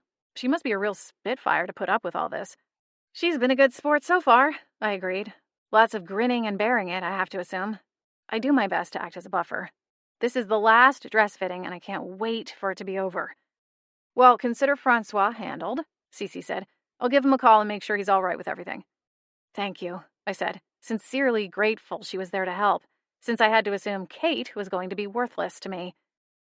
Anything else? Cece asked, adding the last sticky note to the tip of her thumb. I smiled at her. It looks as though you literally have your hands full already. Well, then leave me stuff for Kate to do. She's your associate now too, right? She gave a wicked wiggle of her brows, and I laughed again. True, I said, leaning forward to grab the top third from the stack of papers. Most of it was busy work. Calls to make or break reservations, confirm guest lists, send soup to an ailing maid of honor. Looks like the bride in the Heartsock wedding wants to change the frosting on the cake from ivory to pearl. The Clarksons decided on the gold foil for their invitation, so we'll need to notify the calligrapher. The Wendells want to make sure the florist doesn't use any daisies in their arrangements. Looks like the grandmother of the groom is allergic. On and on and on. I passed the stack of busy work to Cece, and she slapped a note to it. For Kate. Should I put an XO at the bottom? She asked me, flashing another mischievous grin. I smiled, but waved off the offer. Let's not, but thank you, Cece, you're a lifesaver. Possibly in the literal sense, she replied, wiggling her finger. Word around the office is Hyacinth is going on a diet next week, and you know how she gets when she can't have carbs. I cringed. Cece giggled. Your head would be on that spike for sure. Tide Dance. Chapter 1. Though the sun had gone to sleep hours before, the unseasonable heat of the day lingered well into the night. Even with the windows thrown open and a metal box fan running, my first-floor bedroom was sticky and uncomfortable. I tossed and turned in bed, much to the chagrin of my tabby cat, Boots. The rhythmic crashing of waves beckoned to me, and I threw off the lightweight coverlet. An amber eye swiveled in my direction with a disapproving glint. Sorry, Boots, I whispered, adjusting the blanket so it wasn't touching him. The eye closed, followed by a thump of a bottle-brush tail. I stroked my fingers through his thick fur until a sputtered purr gave way to a full-on motor roar. I'll be back in a little while, I told him, swinging my legs over the side of the bed. Boots opened both eyes and shifted them from me to the bedside clock. I could almost hear him reminding me of the time. I swear, Boots, you're worse than an old nanny goat. I'm not going to do anything crazy. I'm just going to take a quick walk. Smiling, I pushed off the side of the bed and reached for a cable-knit sweater from the peak of Mount Laundry on the top of my dresser. If you're worried, I continued, pulling the sweater on over the long t-shirt I'd worn to bed, you're more than welcome to come with me.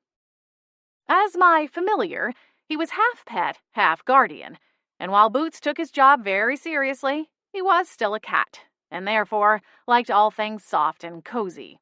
It was pretty clear which side was winning tonight. I shimmied into a pair of black yoga pants. Or you can stay here and keep a lookout for monsters under the bed. Your choice. His tail swished. He'd been had. After a moment, he rested his head back on his paws and stared up at me, his golden eyes glimmering in the moonlight. I laughed softly as I gathered my auburn hair into a high ponytail. That's what I figured. The floor creaked as I crossed to the door of my bedroom. Every room of the 100-year-old home had its own sound effects, squeaking hinges, groaning pipes, scratching branches against the windows. It was all part of the Beechwood Manor's charm. I slipped my feet into the pair of canvas flats I'd kicked off after working my shift at Siren's Song, the local coffee house. They were covered in coffee grounds and splashes from 5 different types of milk, and still smelled faintly of hazelnut, from an unfortunate incident a week ago when one of the new hires dropped a bottle of flavored syrup behind the counter mid-shift. A little sand and seawater certainly couldn't hurt. They might come back cleaner than when I left. The historic estate stood on a bluff overlooking the Pacific Ocean, right where it pooled into the harbor that gave the town its namesake. It was a short walk down the road to a steep staircase carved into the hillside. Within 5 minutes, my shoes were off and my toes were buried in the sand. Moonlight danced along the surf, the silver light reflecting over the soft sand beneath my bare toes. The beach was abandoned this time of night. Earlier that day, it had been packed with beachcombers. Tourist season was just beginning, and it was already clear it was going to be a busy summer. I'd be trading peace and quiet for killer tips at the coffee house for the next few months. I tipped my head back and let the moonlight wash over my face. The energy of the tide and starlight soaked into my skin, fueling the magic embedded in every cell. As an elemental witch, I felt especially powerful when close to nature. The ocean was a source of wild and unbridled power, and whenever my head felt foggy or unfocused, I found that a walk along its shore was the best remedy. As a bonus, the recessed tide was a great place to find ingredients for my potion work. When I started walking again, I conjured a ball of light and let it dance a few paces ahead of me, casting a pale blue ray on my path. A few shells caught my eye, and I stopped to scoop them up. They wouldn't work in any potion I knew of, but they would look good on the shelf in my bathroom. As I rose from gathering a pearlescent stone, I caught a blur of motion from the corner of my eye. My heart skipped ahead a few beats, and I quickly extinguished the orb of magical light floating ahead of me. That would be a little hard to explain to a night owl tourist or restless local. I turned toward the movement and saw a hulking form lumbering out from behind one of the massive rocks that butted up against the craggy walls surrounding the harbor. Whatever it wasn't human. I called the light orb back into existence and frantically fed it more magic, making it grow to the size of a soccer ball. Beechwood Harbor was a sleepy community filled with humans, but I'd run into more supernatural nasties than I wanted to remember over the 2 years I'd been a resident of the beachside community. Hello? I called. The light spread over the beach, and the figure moved into the light. With a sigh of relief, I lowered my hand. Oh, phew! It was a sea lion. I scanned the beach for signs of more. I'd never seen one on its own before. They usually came and went in packs, or whatever the technical term was for a group of sea lions. Was it a pride? No, that was regular lions. I took a tentative step toward the creature and extended a hand. I was far from being a Disney princess, but I had something of a knack with animals. What are you doing out here all alone? The sea lion stood frozen in place, not so much as blinking. Fear washed off the poor creature, and I took a step back, not wanting to spook it further. I'm not going to hurt you, I said, holding out my hands. The beach is all yours. I should get back to bed anyway. Still not blinking, the creature stared up at me. I smiled and offered a small wave before turning away. Holly? I whipped around, and for the second time that night found my heart halfway up my throat, pounding out a cha-cha rhythm. The orb of light zoomed around, speeding toward the voice, and illuminated a male silhouette. A familiar male. Adam! I screeched, holding a hand against my chest. You scared me half to death. He winced and took a step closer. Sorry, gorgeous. I wasn't trying to. You're lucky I didn't shoot you with a stunning spell, I replied, a terse clip to the words. What are you doing out here? I was shutting everything down and I saw you leaving the house. Thought I'd come see if you wanted some company. He'd probably been working in front of one of his 3 computer screens up in his room on the 2nd floor of the manor. I hadn't noticed his light on as I'd walked away from the house. Then again, I hadn't bothered to check. We'd been dating for some time now, but things had felt distant for the past few months, and so far, we hadn't found a way to bridge the gulf. I couldn't sleep, I said with a shrug. Looks like you already have a friend, huh? He said, jutting his chin over my shoulder. I turned, surprised to find the young sea lion still standing nearby. We were just saying goodbye, I told Adam as I reached out for his hand. Come on, let's go home. Adam smiled and enveloped my hand in his. We walked back toward the staircase, and were halfway there when a loud cracking sound made us both jump and turn back. A flash of white light illuminated the night, coming from behind the large rock formation where I'd first seen the sea lion. What in the other world was that? I asked, looking up at Adam.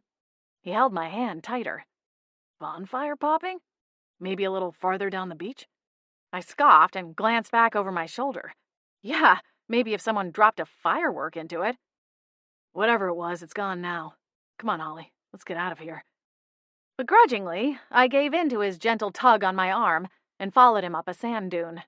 After all, I had promised Boots I wouldn't get myself into trouble. Chapter 2. I'm telling you, it was weird. What do you think it was? Evangeline Loren, my roommate and fellow witch, asked after I'd caught her up on the midnight light show over coffee and donuts the following morning. I don't know. If I'd been alone, I probably would have checked it out, but as it was, I trailed off. There wasn't a further explanation needed. Evangeline had lived with Adam and me long enough to know he wasn't a fan of my curious side, or, as he would call it, my death wish side. Evangeline nodded and stirred another scoop of sugar into her coffee. How she managed her tiny waist with her diet of sugar and takeout was beyond me. I'd say it was witchcraft, but I was a witch too, and struggled to keep from busting out of my favorite jeans every few months. If magic was involved in her enviable figure, I had no idea how to replicate it. And believe me, I'd tried. I'd once cooked up a potion that temporarily made chocolate taste like cabbage. It worked, but the potion itself wasn't exactly like biting into a slice of apple pie.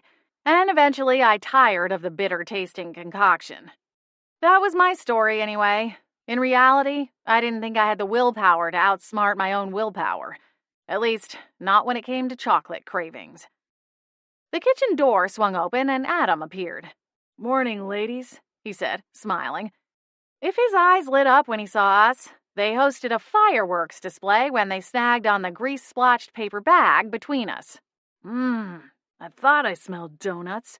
I laughed and passed the bag over. Of course you did. Holly was just telling me about the weird light you guys saw on the beach last night, Evangeline said, casually dunking one end of her cinnamon twist into her coffee. I frowned at her.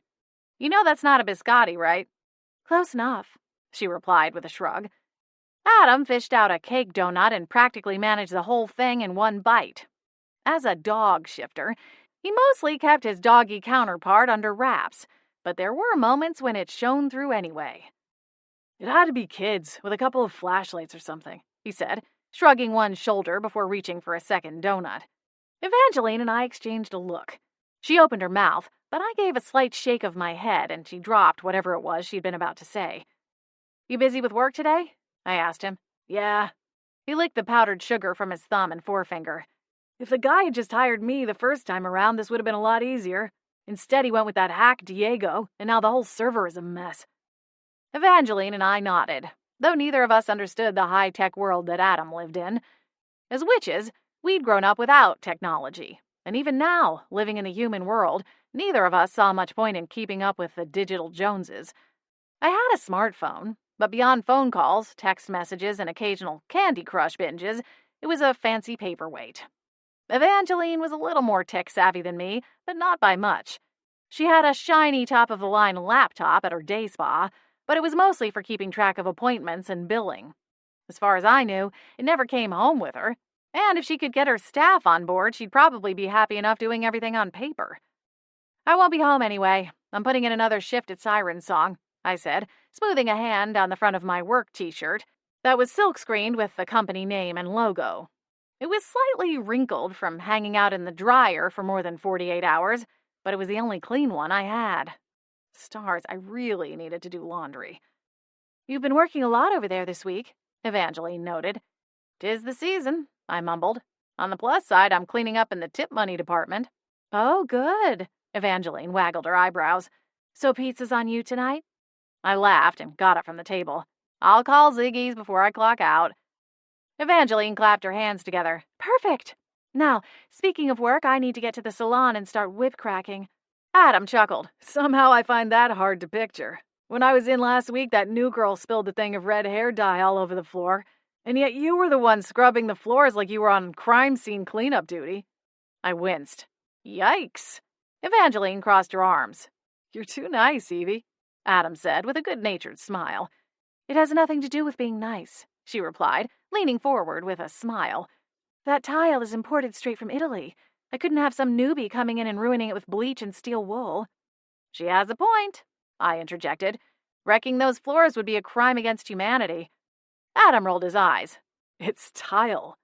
We glared at him, and he relented, throwing his hands out to stave us off before we could ready our pitchforks. Really fancy, pretty tile. Evangeline looked at me and we smiled. It's fun watching him squirm, don't you think? I nodded, flashing her a wicked grin. Yeah, Adam scoffed. Evangeline leveled a finger at him. For your information, St. James, I was actually using a cleaning spell. Adam barked a laugh. Really? I had no idea. Evangeline winked. Then I'd say it was mission accomplished. She breezed from the kitchen, calling her pizza order over her shoulder as she went, like I didn't already know exactly what she wanted on the pie. I assume you'll take care of the rest of these? I said to Adam once she'd gone, gesturing at the bag of donuts. He grinned. I'll see what I can do. I popped up onto my toes and kissed him. All right, then I'll see you at dinner. See you then, gorgeous. It started sprinkling on my walk to Siren's song, and the wind whipped the drops against my face with each step. By the time I got inside the quaint coffee shop, my hair was doing its best Albert Einstein impression. Or maybe it was more like Alfalfa from the Little Rascals. Either way, it wasn't cute. Morning, Holly, Rita, one of the part-timers, called from the front counter as I scurried inside. I waved as I made a beeline for the employee restroom, and found that the reflection in the shop's window had been a kinder, gentler version of the reality in the mirror. No weight loss spells and no magic potion for anti-frizz? What's the point of even being a witch? I muttered, slicking my wayward strands into a low ponytail.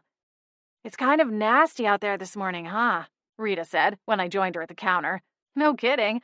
Yesterday was downright tropical, and then this. I tossed a hand at the large picture windows lining the shop's walls. A newspaper tumbled down the street, carried along by the fierce wind. This isn't Florida.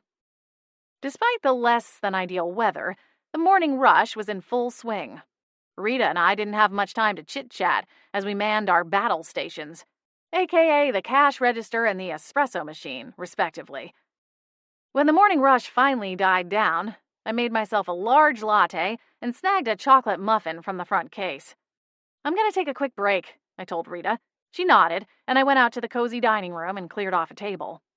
A few regulars lingered over their coffee and pastries, doing crossword puzzles in the daily paper, or poring over their laptops to get a jump start on their workdays. The only occupant not busy was a teenaged girl sitting alone in the corner. I'd never seen her before, and couldn't remember her coming through the line for a coffee. There was no way I would have missed her. She had waist-length silver hair and violet eyes, a rosebud mouth and high cheekbones. Anyone would have noticed her. The table before her was empty, but for her clasped hands, nervously working together as she stared out the windows, watching the ocean with unblinking eyes. She almost looked like she was in some kind of trance. Was she on something? Stars. Now I sounded like Nick, my private investigator friend. Abandoning my latte and muffin, I stood and went to the front table where we kept the sugar packets, cup sleeves, tiny straws, etc. I grabbed the pitcher of ice water and a plastic cup. With a gentle smile, I approached her table and held out the glass. She didn't seem to notice me until I cleared my throat. Her eyes went wide as they swooped around the room and then landed back on me. Without warning, she leapt up from the chair, nearly knocking the glass from my hand. Whoa! Are you all right? I asked, backing up a step. She reminded me of a spooked foal, her long legs unsteady beneath her. I have to go. Oh, okay. Are you... Without waiting for me to finish my question, she swerved around me and bolted for the door. I watched her go tearing off down the sidewalk, and then glanced at Rita, who looked just as confused as I felt. What on earth was that? She asked when our eyes met. I have no idea, I replied, crossing back to the counter. I placed the water pitcher and cup down and let out a sigh. I've never seen her around town before. Have you? She came in earlier, lingered around the case, and then left without buying anything. I actually thought she might have stolen one of those cookies, but I couldn't tell for sure. Oh? I went to the display of cellophane-wrapped sugar cookies and considered the stack. We didn't keep an inventory on things like that, so there really wasn't a way to know if one had been pilfered. We shrugged it off and went back to cleaning and prepping for the impending lunch crowd. But I couldn't get the flighty girl out of my mind. She'd looked so scared and fragile. Later that night, when I returned to the manor, pizza box in hand, I still hadn't been able to shake the girl's image from my mind, and told Evangeline and Adam about her as we noshed. Rita thinks she might be a runaway, I concluded. I wonder if I should tell Nick about her. See if he can access the missing persons database and look for her. I can't imagine there are too many girls who would fit her description. Maybe, Adam replied. But if she really did steal some food, why would she hang around the place she stole from? Then again, those cookies are really good. Maybe she was coming back and waiting for a chance to grab another one. He rubbed a hand over his jaw before shifting his gaze back to me. Were they the kind with the white frosting? Evangeline snorted. Relevance? You can't just eat one of those cookies. It's not possible. I laughed. I'm sure you've done extensive testing on the matter. Penny had me help her when she was developing the recipe, he answered with a shrug. The secret is a hint of almond extract. Good to know, I said, rolling my eyes. Maybe she was just late for something, Evangeline suggested. You said she was kind of daydreamy before you approached her. She probably lost track of time. I took a pensive bite of my slice and mulled it over. Still, it can't hurt to have Nick keep an ear open, Evangeline added. He works with Chief Lincoln and would likely hear about it if they suspected a missing girl was in the area. I nodded and drank my soda. In a town like this, she won't be able to fly under the radar for long, Adam added. Evangeline smiled. I'd say we're all doing a pretty good job. She had a point. The Beechwood Manor had served as a halfway house for displaced supernatural creatures and beings for decades, without anyone in the sleepy town catching wind of any paranormal shenanigans. Sure, the manor itself was listed on several websites for wannabe ghost hunters as a potential haunted house, which it technically was, but so far we'd managed to keep looky-loos off the premises. And as far as the townspeople, they were none the wiser. People came and went, but that was fairly common in roommate situations. There was a knock on the door, and I popped up to go answer it. Speak of the devil, I invited Nick over for a slice. Hope that's okay? Of course, Evangeline replied. I went to the door and let Nick inside. Busy day at the office? I asked, leading the way back to the kitchen. Not really, he answered. There was some excitement down at Thistle. Some teenager got caught shoplifting, and when the owner called the police, the girl went berserk, started throwing things and yelling. I winced. Did you see her? Nick nodded. Yeah, Chief gave me a jingle to see if I'd heard anything about her. She's not in the system, and didn't have an ID on her at the time of her arrest. She told the officer she doesn't have a last name. The whole thing is a little weird. I paused at the swinging door separating the living room from the kitchen and turned back toward Nick. Was she about 5'7", with silver hair and a pink dress? His expression twisted, a furrowed line appearing between his brows. How did you... Come on, I said, pushing open the door to the kitchen. Grab a slice and I'll tell you all about it. Chapter 3.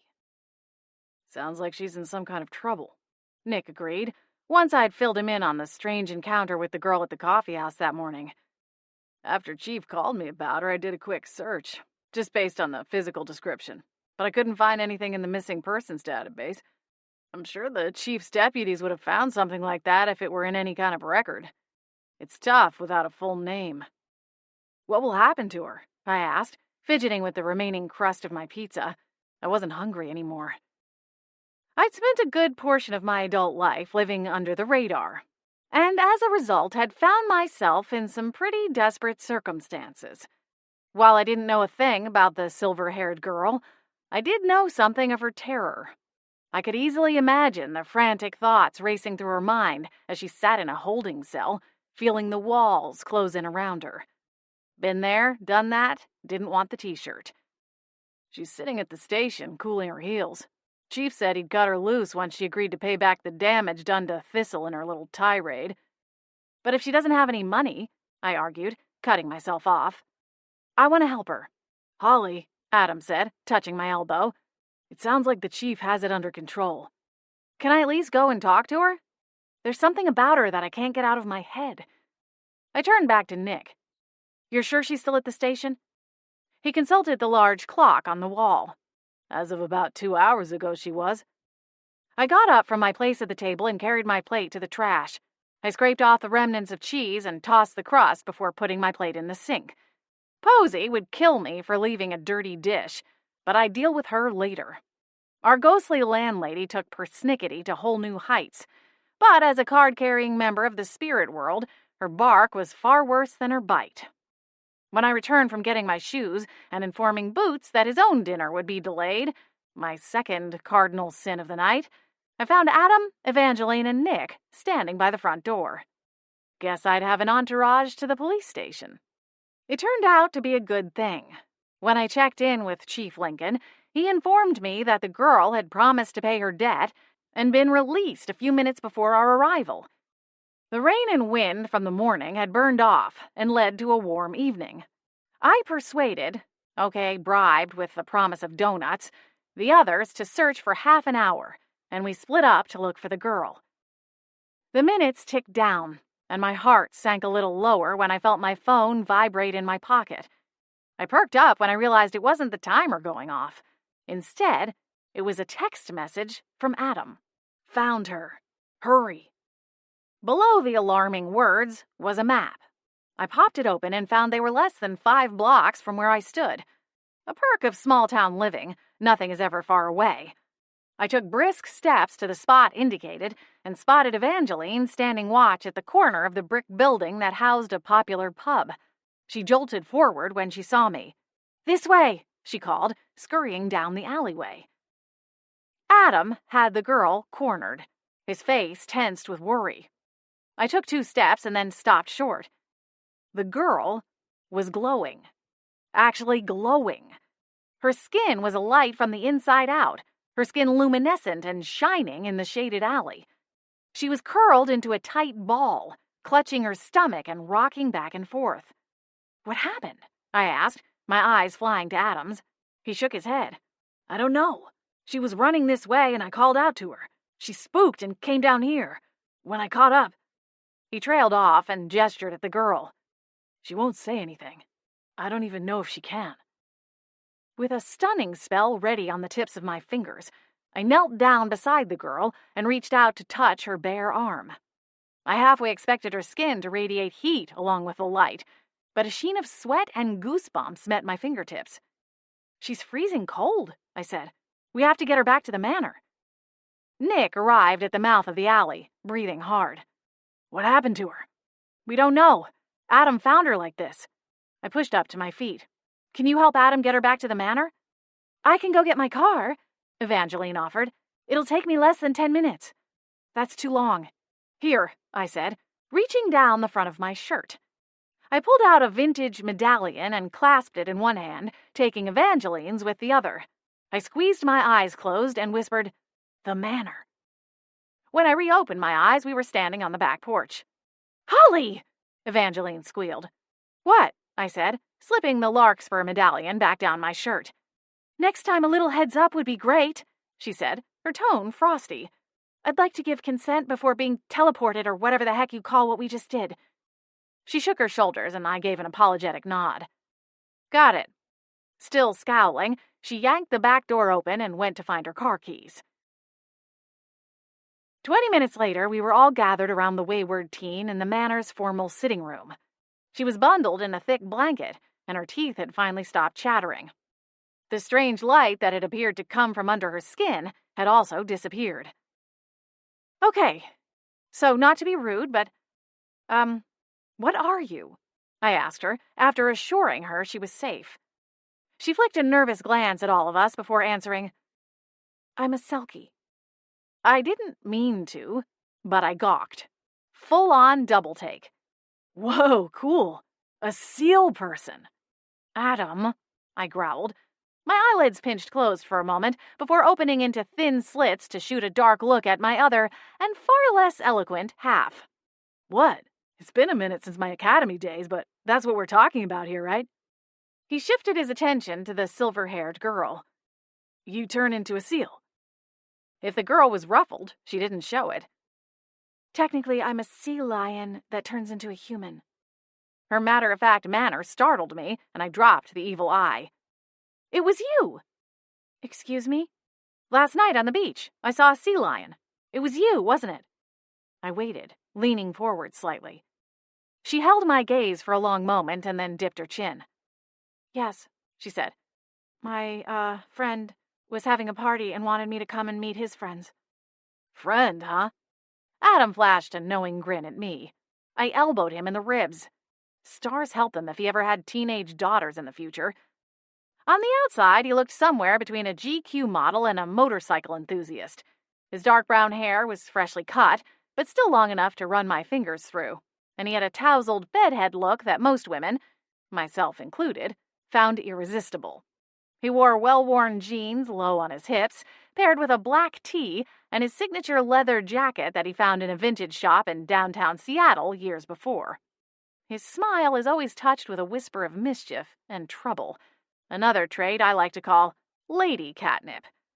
Standing somewhat at odds with his good looks and effortless, cool guy persona was his corny sense of humor and his monster appetite for all things junk food, including some really off-the-wall combinations that made me theorize his taste buds were wrongly calibrated and his shifter stomach was lined with cast iron. Listen, I said to the girl, ignoring Adam's needling attempts. It's none of our business why you're here. But when I saw you at the coffee shop earlier, you seemed a little anxious. Then the next thing I hear, you're swiping stuff from the market. If you're in trouble, we can help. This very house is a refuge for supernaturals. The girl stared at me for a long moment, her violet eyes unblinking. I don't need your help. I'm fine. She threw off the blanket and moved to stand. No one stepped in her way, but we all scrambled up to follow her to the door. Please, I said, resisting the urge to reach out and grab her by the arm. At least let us feed you a proper meal before you go. I'm not hungry, she insisted, flinging open the front door. Adam placed a hand on my shoulder, silently telling me to let her go. I released a heavy sigh, but didn't chase after the girl as she stalked down the front walk. Chapter 4. 2 days passed without a sighting of the girl. Adam and Evangeline tried to reassure me that she was fine, but I couldn't push her out of my mind. I'd gone down to the beach the next 2 nights, looking for her, but returned empty-handed and more frustrated than before. I just hope she's all right, I said, over a scattered mass of Chinese takeout boxes. She was trying pretty hard to convince us that she could take care of herself, but I don't know that I bought it. I don't really know much about selkies, Evangeline said, using her chopsticks to dunk half an egg roll into sticky sweet chili sauce. What's the difference between a selkie and a regular shifter? I mean, aren't there seal shifters? We both looked to Adam. He shrugged. Probably, though I've never met any personally. I filled my plate with fried rice and considered the question. I'd think the main difference is that shifters spend the majority of their time in their human form. With selkies, it's the opposite. They spend their time as sea lions and rarely come to shore to transform into humans. Evangeline nodded, one cheek rounded as she chewed thoughtfully. I wonder if there is a pod in the area, I said to no one in particular. Posy, our landlady ghost and original lady of the Beechwood Manor, floated into the room and immediately crinkled her nose. I swear, it's a wonder any of you are still breathing with the amount of deep-fried foods you consume. Don't any of you eat vegetables? I frowned at my fried rice, and my cheeks warmed as I realized I'd absently pushed all the peas to one side. Glancing up, I jutted my chin toward 3 unopened containers. One of those boxes has steamed broccoli, I said, moving my arm to block her view of my plate. Does that count? I had lettuce on my burger today, Adam piped up. Posy didn't look impressed. Evangeline reached for the second half of her egg roll. Posy, have you ever seen a pod of selkies around the harbor? I asked. She lived in the manor in life, having been the one to help plan and orchestrate every nook and cranny from the ground up. After her death, she'd remained anchored to the home as a spirit. Several families came and went in the years following her death, though the occupancies grew shorter and shorter as time went on. Rumors that the place was haunted spread like wildfire through the small community and surrounding towns, and after a couple decades, the manor sat empty. I imagine if it weren't such a historic home, some developer would have swooped in to bulldoze the place and put up a series of condos in its stead. The unobstructed view of the harbor would no doubt fetch the builder a sizable profit. However, Posey and her husband Earl had been the founders of the beachside town and had it written into the bylaws that their mansion was not to be touched. Of course, with enough money, someone could probably hire a swift-talking lawyer to find a way around the small-town code, but the Chamber of Commerce and other officials were old stodgy fellows who hated city-slicker lawyers only slightly less than they hated fancy high-rise buildings. I'm not sure how the original conversation occurred, but someone from the Supernatural Protection Agency, SPA for short, approached Posey and suggested the manor be used as a halfway home for displaced supernaturals. In exchange for hosting tenants, Posey was assured that the manor would be cared for and that an agent of the supernatural law enforcement organization would keep the manor free from land-grabbing lawyers or other threats. They also handled things that a ghost like Posey would find hard to do, set appointments for landscapers, annual repairs, and other maintenance issues. At the time, it was only the three of us in residence, Adam, myself, and Evangeline. However, I imagined it wouldn't stay that way for long. Posey relied on the rental income to pay for the repairs and upkeep of the home. I hadn't asked her recently, but it was likely only a matter of weeks before some newbie would show up on the welcome mat with a suitcase, business card, and, in all likelihood, a complicated backstory that would eventually get us all into trouble. But why borrow trouble? As it was, we had a rogue teenage selkie roaming around town. Selkies? Posey said, answering my question. Oh, yes. I see people doing those all over town. On the beach, at the gazebo in town square, out at the lighthouse. It's quite vain, if you ask me. How many photographs of oneself are required in this day and age? Adam choked on a laugh and sputtered a cough against his fisted hand. Evangeline stuffed another egg roll into her mouth, though her eyes danced with humor. I think you're talking about selfies, Posey. That's where people take a picture of themselves on their phones. She bristled. That's what you said. Although what it has to do with the pod, I'm sure I don't know. I can barely keep up with the chores around here, let alone trying to keep up with every iPod or shiny, overpriced thingamajig. Selkie is a magical creature, I said, still biting back my own smile. They live in pods, as sea lions. But when they come to shore, they can shed their sea lion skins and transform into humans. We met one today, a teenaged girl, and wondered if the rest of her family might be somewhere nearby. Posey stared at me as if she wasn't sure whether or not I was being serious. I don't know about seal people, but I came to tell you that there's a peculiar-looking girl wandering the neighborhood. I've been watching her from the attic window. She's passed the manor exactly 4 times, once coming all the way to the front door before going back to circling again. I think one of you needs to go and see what she wants. We all exchanged a quick glance and jumped up from the table. I'll go. Posey followed me to the door, but remained a few feet behind when I opened it. I jolted when I found the selkie on the front steps. She froze in place for a moment and then scrambled back down to the front walk. Wait! I cried out before she scrambled back any further. Holding out both hands, I took a small step forward. Please, don't run away again. You're obviously here for a reason. The girl shifted on the spot, nervously glancing over her shoulder at the quiet street behind her. The ocean roared in the background, and a smattering of birds squawked as they settled into their rock-faced nests for the night. When she turned back around to face me, she tucked her chin and smoothed a strand of her silver hair behind one ear. Still not meeting my gaze, she said, "If the offer still stands, I need your help." Of course. I stepped back and beckoned her forward. She peeked up, and then took tentative steps back onto the porch and over the threshold. Let's start with your name this time. It's Clarice, she said, bringing her gaze level with mine. Okay, Clarice, I smiled. How can we help? Someone stole my pelt. I can't turn back into my true form without it. And if I don't get it back, I'll be stuck as a human forever. Chapter 5. Forever? I repeated, before glancing at Adam. He looked taken aback, too. Apparently, we'd both missed that part of the history when we'd been in magic training as kids. I wasn't aware that was part of the deal, I said, looking back to Clarice. Well, technically, I'll always have the ability to transform between a landwalker and a sea lion, Clarice said. But if I'm not back by the summer solstice, I won't be welcome to rejoin my pod. Why not?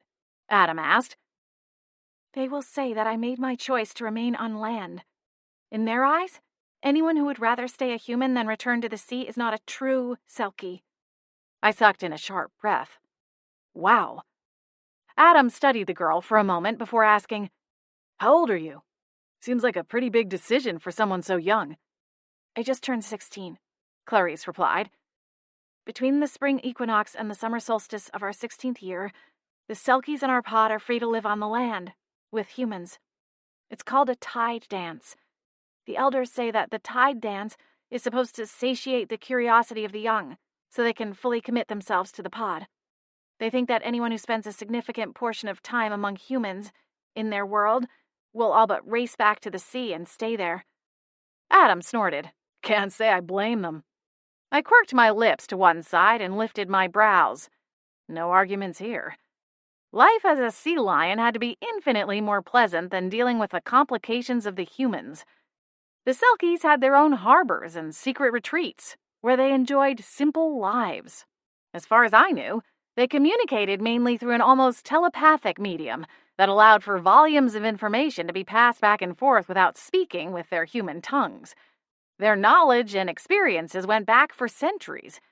A selkie could be highly intelligent and every bit as educated as a human without ever stepping into a traditional classroom or studying under an Ivy League professor. During this tide dance, do you stay here on land? I asked, thinking to the flash of light I'd seen on the beach. You said you'd come ashore last night. I spent the first few weeks of spring in Long Beach. There's a large group of tide dancers there, and we were just having fun. A pink twinge graced her cheeks, and she dropped her gaze to the floor. I met someone. A human. Adam glanced at me from the corner of his eye. I'm guessing that's not exactly encouraged, I ventured. Clarice shook her head. Before we leave for our dance, the elders gather us around and share all kinds of horror stories, cataloging all of the terrible things humans have done to our kind, and to our brothers, the sea lions, as a whole. But I thought this one was different. I thought he really liked me. Abruptly, she broke off and gave a frustrated toss of her head, huffing like an agitated horse. What happened? I asked, already afraid to hear her reply. It started out fun and light. He played in a band. They were awful. But it was fun watching him. I could feel how much he loved what he was doing. Most of the time we'd go to different bars and listen to live music. But one night he took me to a fancy restaurant. Although, looking back, it's obvious he was just using me. She scoffed. We got the bill, and he told me he'd forgotten his wallet and that he'd pay me back. But the next morning I woke up and he was gone. And so was my purse. I winced. I'm so sorry, Clarice. That's horrible. Did you call the police? She shook her head. No point. It's not like I can fill out a police report. Half of the boxes on the form would be left blank. It's not like I have a driver's license or any other kind of ID. Right. I should have figured that out myself. The SPA was there to protect supernatural creatures, but they rarely got involved in cases that had anything to do with humans, beyond the occasional self-proclaimed vampire hunters, and they definitely didn't have time to find a wayward selkie's metaphorical piggy bank. So what happened after you found out you'd been robbed? Adam asked. How'd you end up in Beechwood? I wanted to be alone. I changed back into my true form and swam and swam. When I got tired, I found this harbor and decided to stop and sleep. I found a cave and was trying to sleep, but there was music coming down from up on the hill somewhere. I couldn't sleep through it, so I decided to go and check it out for myself.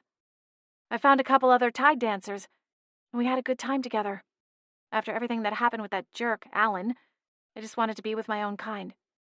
I gave her a soft smile. Makes sense. Clarice nodded, but then her expression wilted. When I got back to the cave, it was probably 3, maybe 4 in the morning. I was going to transform back into a sea lion. You know, in case some early morning beachcombers stumbled across me sleeping in. People won't bother a sleeping animal on the beach, but if you're a sleeping person, you're somehow instantly a vagabond. Tell me about it, Adam bemoaned. Clarice shot him a puzzled look. He's a dog shifter, I filled in, hooking a thumb in his direction. She blinked. Oh. Adam grinned. Don't even get me started on those new guards they put on the trash cans outside the bakery. It makes it next to impossible to get any good scraps. Right. Clarice looked at me. I shrugged, helpless.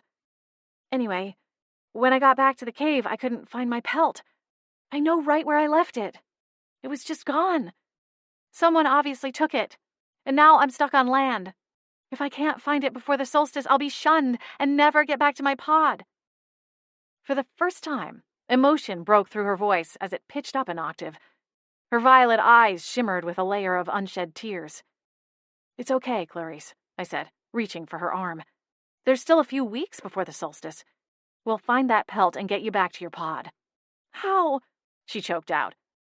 I looked at Adam, hoping he'd swoop in with something reassuring, but his expression was just as blank as mine. After all, it wasn't like the beach was wired up with security cameras. The tears squeezed past Clarice's lashes, and she hung her head. I don't even have any money to get a place to stay. You'll stay with us, I said, giving her arm a gentle squeeze. Holly's right. We've got plenty of room and food. I don't need food, Clarice said, suddenly sounding as though she'd gone a week without sleep, which, for all I knew, she had. All I want is to get my skin back and to go back to my pod. I've seen all I want to see of the human world. My mother was right. I should have stayed home from the start.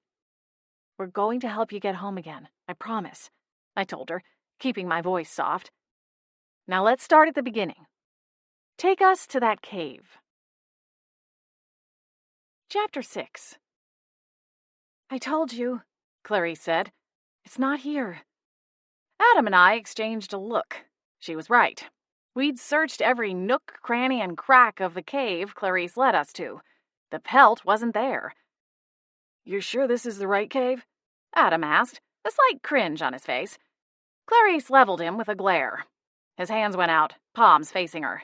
Right, sorry. It's okay, I said, stepping between them. Where did you go after you shifted? You said something about meeting friends, is that right? Adam frowned. I thought it was that you went to listen to music because you couldn't sleep. Clarice folded her arms over her chest. It was a little of both. Okay, I said, drawing out the word. Clarice gave me a sigh that assured me that sass and exasperation were the universal language of teenagers. Zeke is a friend. He's a selkie, too. He's on his Thai dance, too, and he's been hanging out here for the last few weeks. That's why I really came to this harbor. He works at that ice cream cart down by the lighthouse. Adam straightened. The one that has the caramel apple flavor? My nose wrinkled. That sounds disgusting. I don't know what flavors they have, Clarice said, throwing her hands up in the air. Tell us more about Zeke, I prompted, hurrying the conversation forward before Adam spouted off more ice cream-related questions. Are you two in the same pod, then? Clarice nodded. For now. What does that mean? Adam asked. He's probably going to leave the pod at the end of spring. He told me he's planning to stay in the human world. I glanced at Adam, and he raised an eyebrow. He'd seen it, too. A flicker of something more than annoyance behind Clarice's eyes. This Zeke fellow wasn't rejecting the pod, at least not in her eyes. He was rejecting her. So he wanted you to come and listen to music with him and his human friends? I asked. Clarice nodded, still not looking up at us. She buried the tips of her shoes in the moist sand that covered the cave's floor. One of them had a party at their house while their parents were out of town.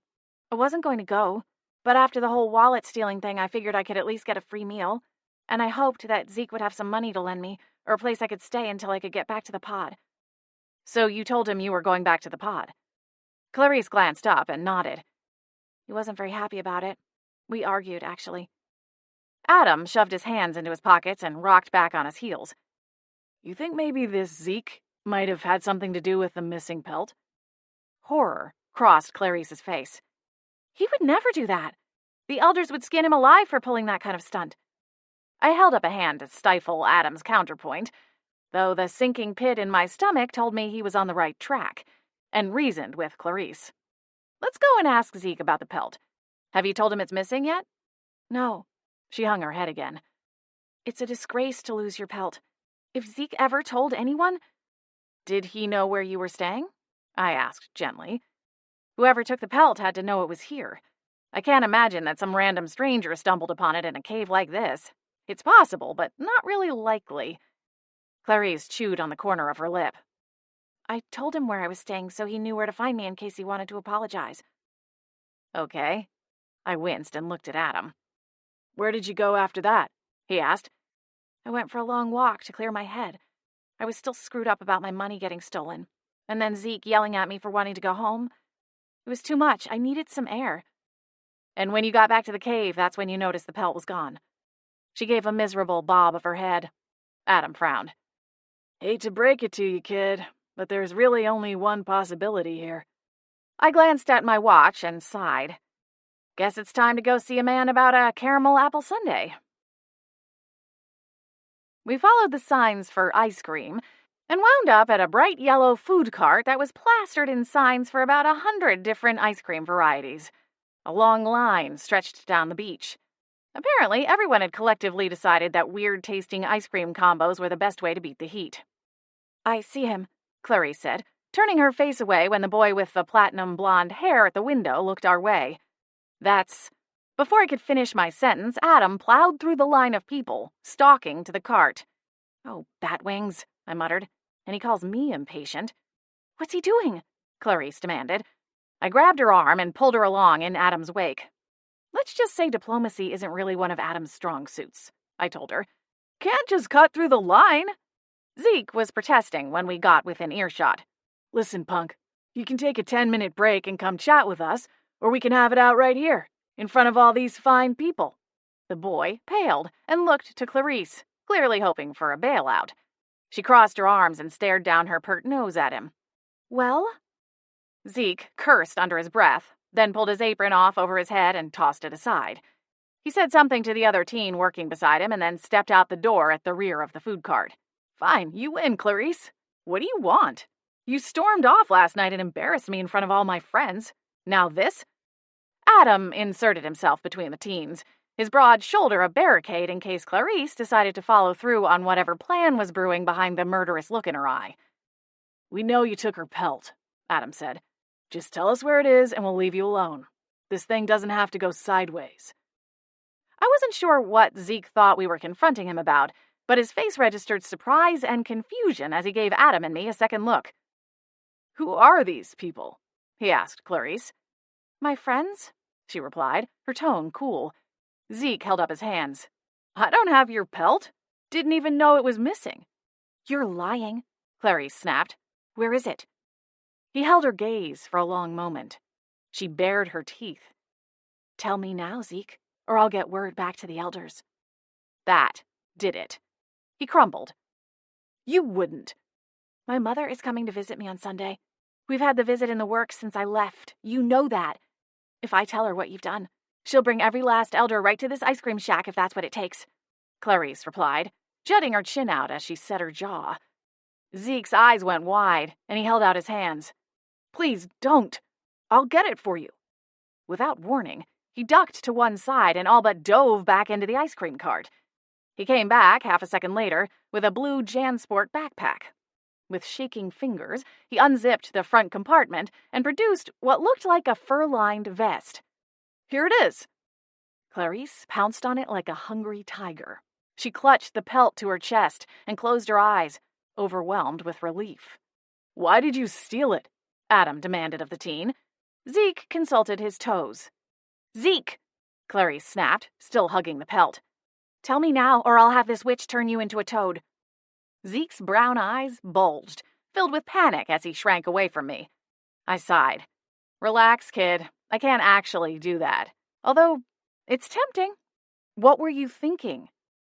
"I didn't want you to leave, Clarice. I thought if we had more time together here, I could show you the kind of life we could have if we left the pod. Together." Clarice softened. "Why didn't you just ask me to stay? Maybe if you'd actually talked to me about why I was trying to leave, you'd have been able to talk me into staying through the solstice." Zeke's lips twisted to one side. He actually looked ready to cry, and my heart went out to him. Just a little. "Can we try again?" he asked, his voice almost too quiet to hear over the waves and nearby patrons of the mobile ice cream shop. Clarice shook her head. "I don't think so. How could I ever trust you?" Zeke gave a nod. "I'm really sorry, Clarice. Believe me, I wish I could take it back. Please, know that I wouldn't have ever stopped you from going back if that's what you really wanted." He stared at her for another minute, and when she didn't respond, he tucked his chin, went back into the cart, and shut the door. Clarice sagged as soon as he was out of sight. A sob broke from her, and she beamed up at us. "Thank you so much. I can't believe we got it back." "Anytime, kiddo," Adam said, smiling back at her. She narrowed her eyes. "I'm 16, you know." I laughed at her teenage scorn and shook my head. "He's just an old man, Clarice. You can't take it personally." Adam snorted. "Gee, thanks, gorgeous. I know I can always count on you for a vote of confidence." Clarice smiled at us, happy tears still swimming in her violet eyes. "Thanks again." "You're welcome, Clarice. Is there anything else we can do?" She shook her head. "All I want to do is go for a swim." We laughed and waved to her before she turned and hurried down the beach. Adam looped an arm around my waist and pulled me in close. "Once again, gorgeous, we made a perfect team. And hey, this time no one almost died, so that's a step in the right direction." I smiled and squeezed his hand. "For a man who likes caramel apple ice cream, you sure like to keep your life as vanilla as possible." He laughed. "Does that make you the sprinkles? 'Cause you add all kinds of color to my world." I smiled. "That's insanely cheesy, but I'll take it." "Good." He kissed me. "Now, you know what I'm in the mood for?" I groaned. All right. We'll go get you a waffle cone." A graveyard gala. It's Halloween in Beechwood Harbor, and the resident ghosts are throwing a once-in-an-afterlife extravaganza.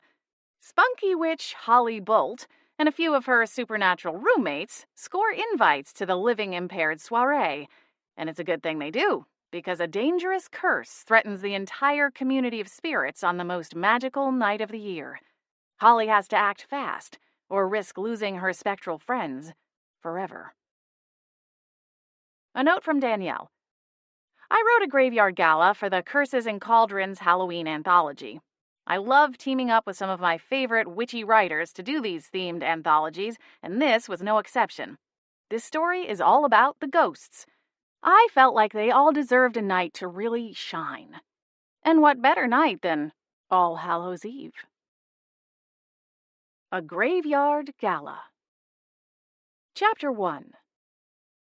Can someone please take a picture of this kitchen and then show it to me next year when I start dreaming up ideas for a Halloween party?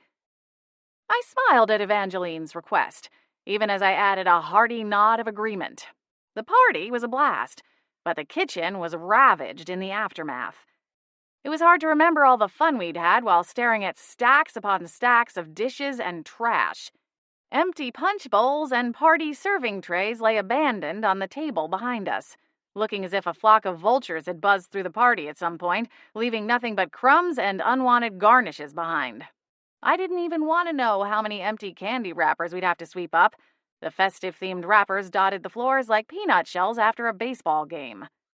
"I'll take a picture, but I'm not going to try to talk you out of throwing it again next year," Adam St. James, our resident shifter, declared, as he raised his smartphone to snap a shot of the wreckage. Evangeline's grimace melted into a smile. "It was pretty fun, wasn't it? The costume party was the perfect idea, Holly." I took a formal bow. Thank you, thank you. I'd shucked out of my own costume about 90 seconds after the last guest was shepherded out the door. The glittery pleather thigh-high boots that went with my disco girl party dress were fantastic, but hell on my high arches. My auburn hair was still teased to within an inch of its life, in a poofy updo held back with a colorful silk sash tied to one side of my head. A pair of spangly earrings and a face full of thick makeup completed the look. In hindsight, the hair and makeup probably looked a little crazy now that I'd lost the costume and slipped into my faded Disneyland t-shirt and cotton pajama pants with a hot pink Minnie Mouse ear print. But Evangeline had worked so hard on it, I didn't have the heart to scrub away all of her artistry just yet. It's at times like these that I envy Merlin, I said glumly, my eyes feeling heavier with each pass over the stacks of dishes. You know that scene from Sword in the Stone when they're in the castle? All he has to do is wave his wand and all dishes magically do themselves. I love that scene. Evangeline smiled and then ticked her fingers in the air, conducting the tune as she started to hum the music. Dodla-dee-do-dum, dodla-dee, bump, bump, bump. Hey, even witches like Disney magic. Adam rolled the sleeves up on his button-up flannel shirt. This is why people use paper cups and plates, he muttered. Lacey doesn't live here anymore, remember? A wistful smile pulled at my lips at the thought of our former vampire roommate. She'd always been the party planner of the house, and I could only imagine her face if we dared to suggest paper products for one of her parties. To be fair, Lacey served a lot less food at her vamp soirees, I pointed out. Less food, less dishes. Evangeline snorted. Besides, it's 2019, Adam. We have to think eco-friendly. Go green. She resumed humming her song and started stacking the party trays on the table. He shrugged. They make biodegradable stuff, don't they? Holly could have thrown it all in a compost heap for her garden beds. Evangeline tapped a finger thoughtfully against her lips for a moment before raising it with purpose. Next year. Adam shuffled to the sink and cranked on the hot water. He squirted a glob of clear dish soap into the sink, and it wasn't long before bubbles filled the basin to the brim. Who's washing and who's drying? I groaned as I bent over to retrieve a pair of rubber gloves from underneath the sink. I'll wash. Adam snapped a dish towel over his shoulder and joined me at the sink. Evangeline placed the stack of trays beside the sink on the L-shaped counter and then grabbed the broom from the shallow closet by the back door. We made it halfway through the carnage when a soft pop sounded, and Gwen, one of Beechwood Harbor's friendliest ghosts, materialized. Hello, she bellowed before her wide smile drooped. Cleaning up already? I pointed at the large clock above the kitchen door. It's 10:30, Gwen. Shoot! I was hoping I was in time to make a very late but highly fashionable entrance. Ghosts often lost track of time. They weren't bound to it the same way most humans were. They didn't have schedules to keep, appointments to make, or any kind of inner countdown ticking away the remaining minutes and hours of their mortal lives. Being dead had its perks. Are you still coming to the graveyard gala? Gwen asked with a note of eagerness. It technically starts at 11, but I was planning on showing up a few minutes early so I can see who comes with who. Evangeline smiled. Is there a burgeoning ghost romance we should know about? Besides you and Hayward, I added. Word around town is that the two of you are hot and heavy these days. Gwen laughed off the question. Oh, you know me. I like to keep tabs on everyone. As for me and Hayward, we're enjoying each other's company. Uh-huh, Evangeline replied, tossing me a knowing look. I bit back a smile. Gwen was the gossip juggernaut in town, but when it came to discussing her own love life, she clammed right up. Gwen clasped her hands together and surged off the floor a few inches. The party is going to be so much fun. You just have to come. Please. I looked at Adam, and he frowned. A few weeks back, when Gwen first invited us, I'd run the idea past him, but none of us had committed. At present, we'd all hit the end of our candy-fueled sugar rush and were ready to crash out for the night. I don't know, Gwen, I said slowly. You really don't think it would be weird for us to tag along? I mean, it's a ghost party. Doesn't that kind of imply it's not meant for the, living? Gwen flapped a hand. Everyone knows you all aren't normal. Gee, thanks, Adam quipped. Gwen slapped her hands over her mouth, her eyes wide. I didn't mean to. I held up a hand. Gwen, he's kidding. We know what you meant. You think you'd be used to the sarcasm, spending as much time as you do with Flapjack, Adam added. Evangeline snorted. He is quite the character. That's a word for it, I muttered. If you ask me, there's a reason cats shouldn't be able to talk. I quickly peeked over my shoulder, relieved that my own feline familiar wasn't lounging on his cat bed in the corner.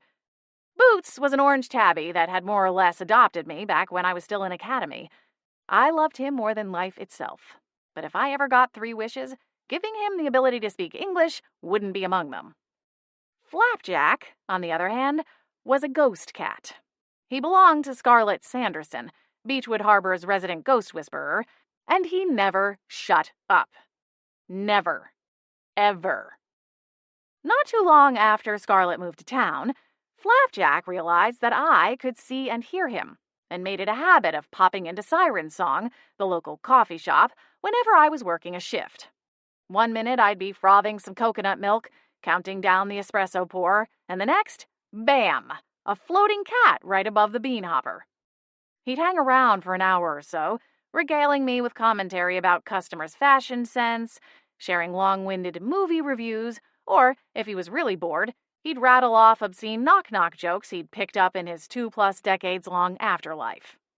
I guess I don't have a sarcasm radar as much as I have a flapjack radar, Gwen told Adam. Evangeline carried a stack of clean dessert plates across the kitchen to their proper cupboard. Tell us about the party, Gwen. Who all is going to be there? Everyone, Gwen exclaimed, her easy smile back in place. All the ghosts from Beechwood Harbor and then some. I think we even have some Seattle-lites coming in on the bus. Wow, really? I rinsed a glass and set it on the drain board. That's a long way to travel for a party. This isn't just any old party, Holly. It's the annual Graveyard Gala. Gwen fanned her hands in front of her, as if framing glittering letters on a Broadway marquee. See, on Halloween, the barrier between this world and the other world is at its thinnest. Magic is sharp and powerful. Anything is possible. I arched an eyebrow. Is that a good thing? We ghosts feel more alive on Halloween, Gwen replied eagerly. Last year, 3 residents were reminiscing about playing musical instruments when they were alive, and then, out of nowhere, their instruments appeared in their hands, as if conjured or something. They played their hearts out. They'll be there again tonight. This year, they even gave themselves a name, the Grateful Not-So-Dead. Isn't that clever? Soap suds dripped on the counter as Adam paused his washing and turned to look at Gwen. So, you're saying normally they don't have access to those instruments? Only once a year on Halloween? Gwen nodded. That's right. No one could explain it. They were just talking about playing, and then all of a sudden, poof, there they were, a guitar and a trumpet and a keyboard. What other kinds of things have happened? I asked, my drawing duties all but forgotten. We can change our appearances and finally get some new clothes, Gwen exclaimed, but her smile drooped a little half a heartbeat later. Granted, they never last beyond midnight. So it's basically Cinderella but with ghosts, Adam said. Gwen shrugged. No one really has much of an explanation for it. All I know is that I've been dreaming up my gown all year, and tonight I finally get to wear it. I smiled at the silver spark in her eyes. Well then, what are you waiting for? You've got a party. No, a gala waiting on you. I'm on my way, she said, but I was really hoping you all would come too. Adam rinsed the plate in his hand and passed it to me. Sorry, Gwen, but I think we're in for the night. We've got a lot of cleaning left to do, and it's a weeknight. We've all got to work in the morning. Gwen floated back down to the floor, her feet landing silently on the wooden planks. All right. Evangeline chewed her lower lip for a moment and cast a quick glance at me before raising one finger. I'll go with you, Gwen. Gwen brightened. You will? Evangeline nodded. Sure.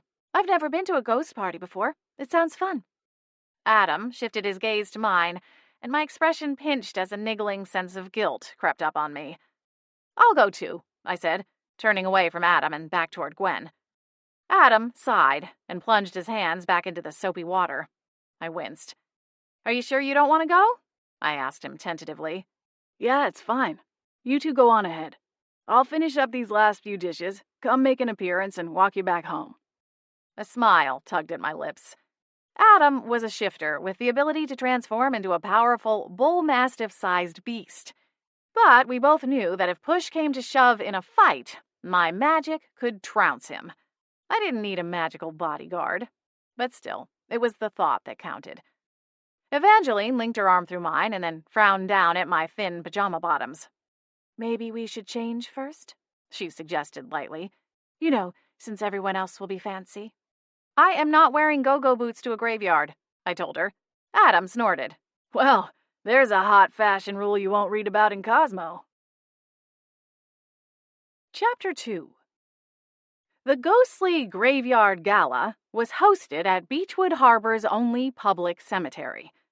The small coastal town was home to less than 3,000 residents, and while there were 2 churches, each with their own small selection of plots, there was one common burial ground where most residents were laid to rest. I'd been past the graveyard many times, but had never had occasion to pass through its iron gates. Tonight, the gates were locked tight. No problem for ghosts, but a little trickier for a pair of witches. Gwen slipped through the bars without so much as a second thought, but she stopped a few paces up the driveway and turned back toward us. Oh, right. Let me see. Sturgeon said he put a key for the lock in the lion's mouth. What could that mean? Evangeline lifted her hand and gestured at the pair of stone lions, each standing guard on either side of the gate. Gwen laughed. Oh, that's Sturgeon. Always so literal. I conjured a ball of light and tossed it toward the one on the left. A gleam caught my eye, and I had Evangeline give me a slight boost to retrieve the key inside the stone beast's gaping maw. Clever, I said, stepping back down to release the padlock. Who is Sturgeon? Evangeline asked. He's a ghost, one of the few in town who can move physical objects. Another voice answered from behind us. We whipped around and found Scarlett Sanderson smiling at us from the sidewalk. She raised a hand and waved. What brings you 2 out to the graveyard? Looking for some Samhain mischief? Something like that, I replied, grinning at her. Flapjack, the Himalayan ghost cat, strutted around Scarlett's legs and swished his fluffy tail as he considered the scene beyond the gates. Why does it have to be in a graveyard? He asked, his whiskers twitching as he wrinkled his nose. Was the Marriott booked already? I swear, finding something innocuous to complain about is your superpower, Scarlett groaned. I snorted, but looked away when the ghost cat's eyes shot a glower in my direction. Come on! Gwen exclaimed impatiently. I turned back to answer her and realized that somewhere in the last minute and a half, she'd transformed. Her 70s-era floral print romper was gone, replaced by a glittering silvery gown fit for a queen of old. My eyes widened. Gwen, your dress! She smiled like a cat that ate the canary and did an unprompted spin, sending the layers of semi-transparent gossamer flying. I blinked a few times, wondering if it was a trick of the lighting. I swore the gown almost looked solid. Instead of the semi-transparent glow ghosts had the other 364 days of the year. It's beautiful, Scarlett added, coming up the walk to join us. How did you do it? I don't know, Gwen replied with a happy little giggle. It's magic. Flapjack stalked past us. Whatever it is, it's in my way. Happy Halloween to you, too, Gwen muttered as the impatient feline swished past her. It looks like everyone was eager to get the party started early, she said. The graveyard beyond was humming with activity. As promised, a band of ghosts played music for everyone, a punchy number that had a distinctly 80s flair. Some ghosts danced, everyone in an array of outfits, as they'd all seemingly picked up on the same magical thread Gwen tapped into in creating her glorious ball gown. Flapjack appeared to be the only non-human ghost, an anomaly that still surprised me. How had the cat managed to linger on Earth as a ghost? I'd never met or heard of an animal spirit before meeting Scarlett and Flapjack. Even Scarlett couldn't explain it, and she was the ghost expert. She'd traveled the world prior to settling down in Beechwood Harbor and had never met another one. They'd broken the mold after making him, that was for certain. A decision that was likely for the best. This is so exciting, Scarlett said, drawing my attention back to her and Gwen. Holly, I didn't know you were coming. Last-minute decision, I replied. I'm glad we did, though. This is amazing. A cheer went up, and silvery blue fireworks exploded overhead. Whoa! Evangeline, Scarlett, and I all said in unison.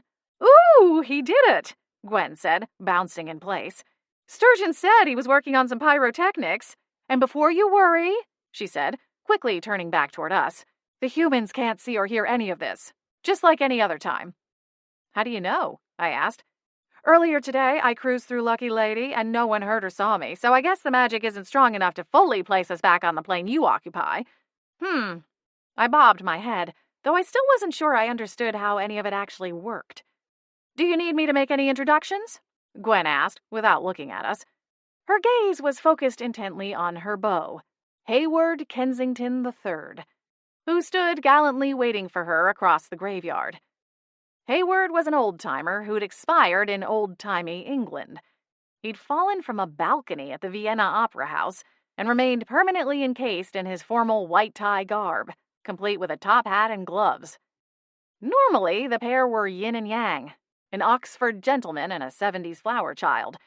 He was a bristled, though impeccably groomed, gentleman with a mustache and a penchant for calling everyone by formal titles. She, a willowy blonde with feather earrings and an easy smile. Go on ahead, Scarlet told her. Gwen shot off like a rocket to join the other ghosts. Within seconds, she was doing another spin, showing off her dress to Hayward and the other ghosts. Even from across the graveyard, the smitten look in Hayward's eyes was unmistakable. They really are the cutest, Evangeline gushed. I'm so happy for them. Me too, Scarlet agreed. Hayward's been waiting a long time for someone like Gwen. I don't think he knew he was missing something, but the instant he met her, it was obvious. Yeah. Why don't you call Nicholas Sparks and tell him all about it? Flapjack grumbled, stalking back into view. Scarlet rolled her eyes. Why are you in such a sour mood? Who said I was? Flapjack countered, swishing his tail. But really, would it have killed them to find some fish for this party? I opened my mouth, about to ask, but Scarlet raised a hand and shook her head. Don't. A few ghosts approached us, members of Scarlet's weekly ghost therapy sessions. Scarlet introduced me and Evangeline, though, as Gwen had pointed out, they already knew who we were by proxy. We mingled and danced among the ghosts. At one point, a car drove by, and Evangeline, Scarlet, and I ducked behind the central mausoleum. It wouldn't be the weirdest thing to see a pair of people in a graveyard on Halloween, but I didn't want to have to explain to a deputy what we were doing out there. I yawned loudly and sagged back against the wall, then looked at Scarlet. I think all the sugar I had at the party is officially out of my system now. I'm running on pixie dust. Scarlet laughed. Same. I ate my weight in fun-sized candy bars down at the Harvest Festival while the trick-or-treaters came through.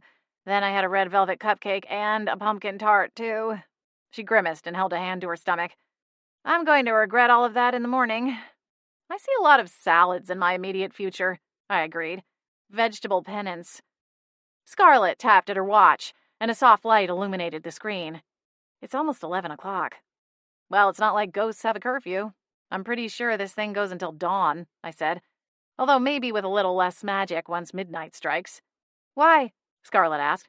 What happens after midnight? I snorted softly. I think they all turn into pumpkins. You're the ghost expert, Scarlet, Evangeline pointed out. You've never seen this before? Scarlet shook her head. Nope, this is a first for me, too. I've heard ghosts talk about Halloween, of course, but I thought it was just a fun holiday for them. You know, the one night a year they can get a little poltergeisty and get away with it. I didn't expect this. Do you think anyone would be offended if we ducked out? I asked, yearning for my soft flannel sheets and the warmth of Boots's fur. No doubt the tabby had already called it a night and was occupying the middle of the bed, snoozing away. We put in an appearance, had some fun. I'm sure it would be.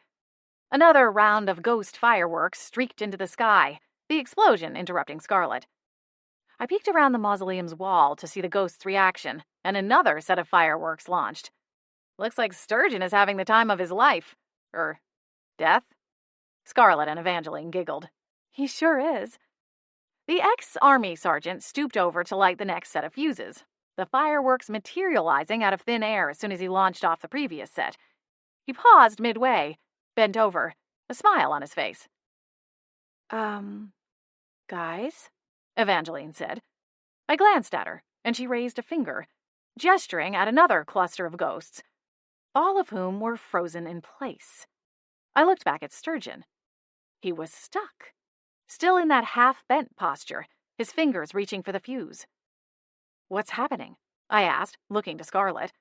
She pushed up from the ground. Her eyes narrowed. Something's wrong.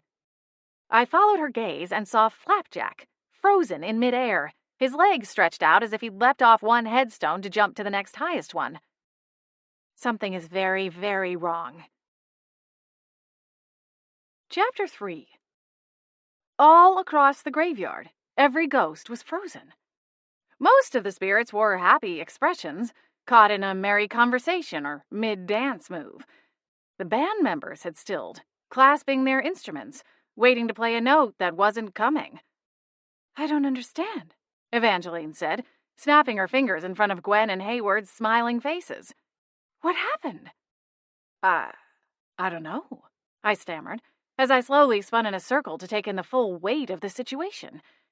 My gaze snagged on a pair of ghosts near the front gate of the graveyard, and my legs jumped into action, seemingly of their own volition. Oh no, I gasped.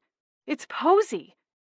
Posy and her husband Earl stood just on the other side of the gate, as if they'd arrived moments before everything froze. Evangeline, Posy and Earl are here too, I called over my shoulder. Posy ran the Beechwood Manor and served as our landlady. She and Earl were the town's founders, and both had spent over 100 years in ghost form.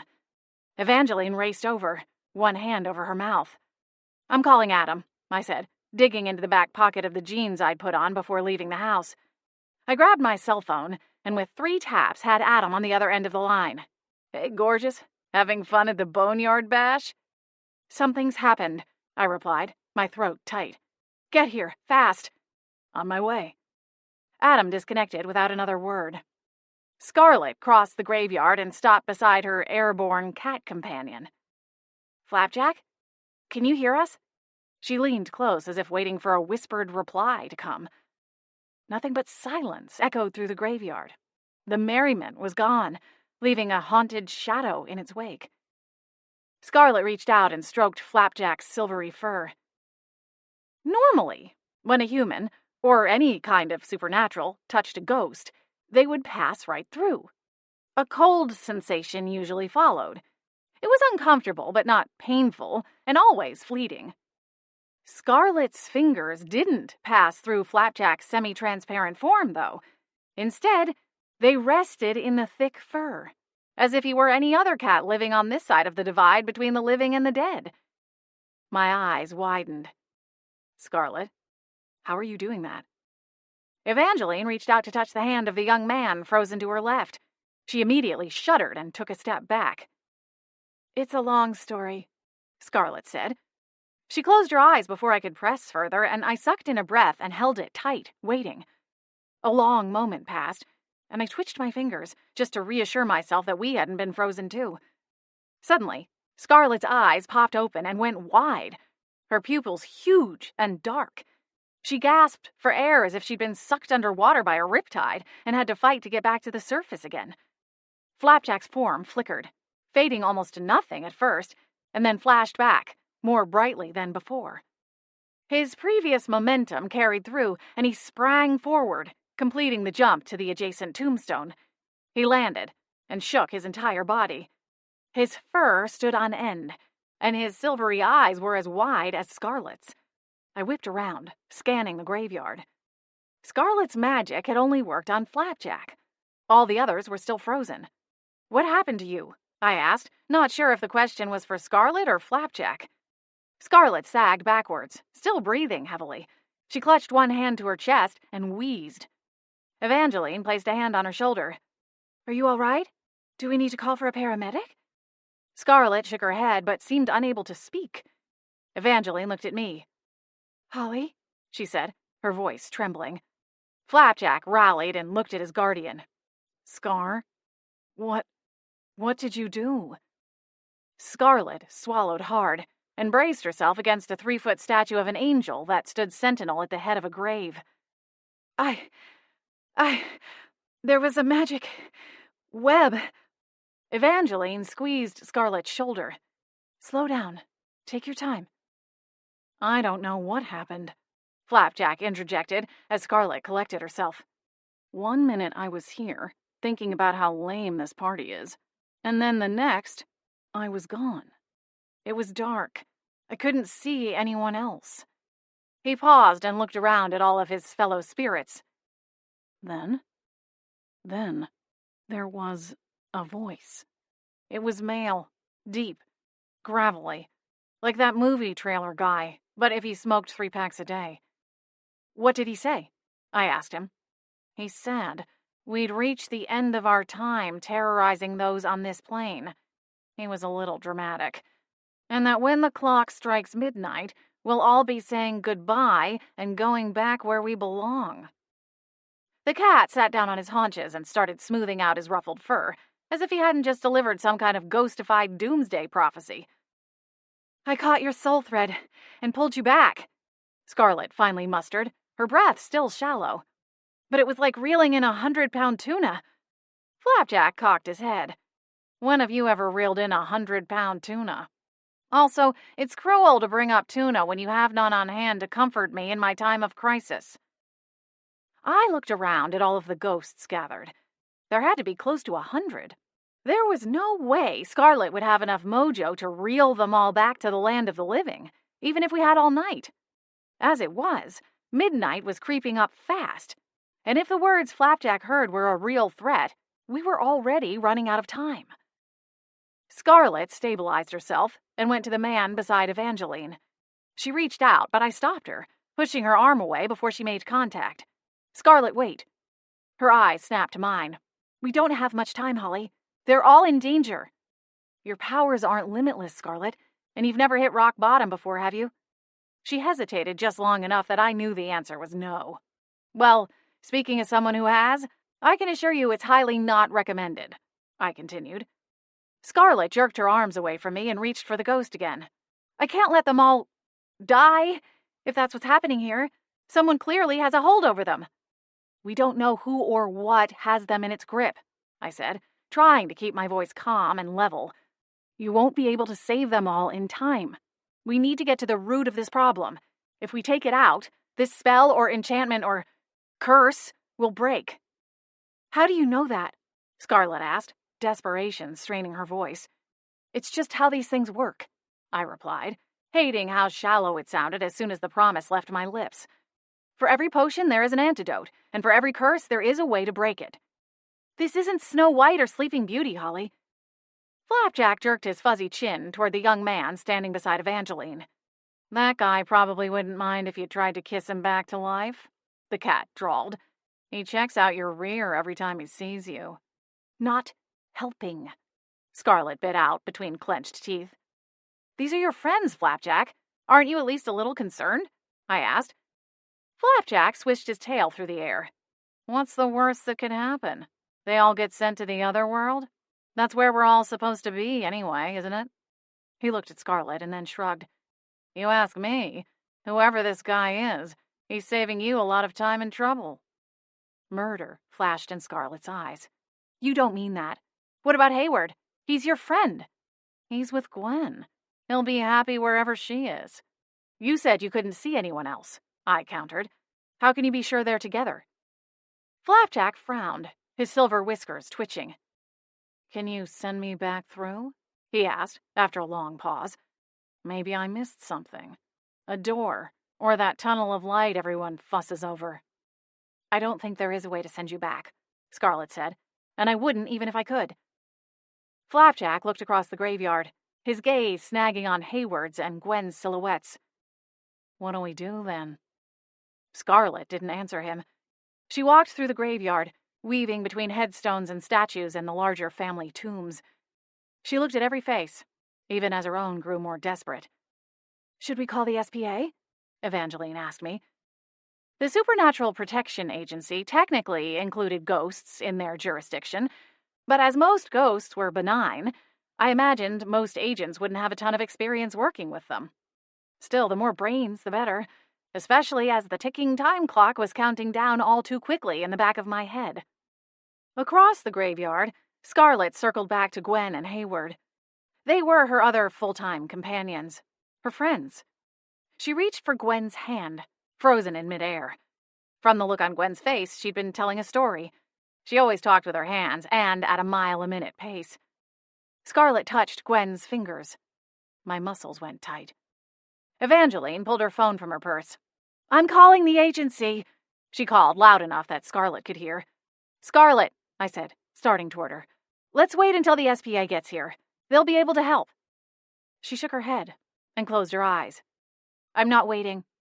"Scar," Flapjack said softly, casting me a withering glance. "Holly's right. You can't expend yourself like this. We don't know what will happen." She ignored us, and Gwen's form pulsed the way Flapjack's had. She'd almost reeled her back to this side. I held my breath. Gwen's hand moved, her fingers twitching ever so slightly. Scarlet's eyes popped open again as she gasped for breath. Gwen twitched, and then froze again, only having moved her hand a few inches. Scarlet let out a sob and stumbled backward. I yelped as she pitched forward and quickly sidestepped to catch her before her head met the edge of a cold granite headstone. "Whoa!" I'm fine, just let me..." Scarlet rallied and reached out for Gwen again, a desperate, almost manic look in her eyes. "Scar, no!" Flapjack yelped. I lunged forward and grabbed her around the waist. "Scarlet, stop." It didn't take much effort to pull her back. She was weakened and couldn't put up a fight. She swore and kicked, but I held her tight. Her protests faded, and she dropped back cold in my arms. Her eyes were closed. "Scar! Of all the bull-headed things to do." Flapjack leapt onto her chest and smashed his paws against her cheeks, trying to revive her.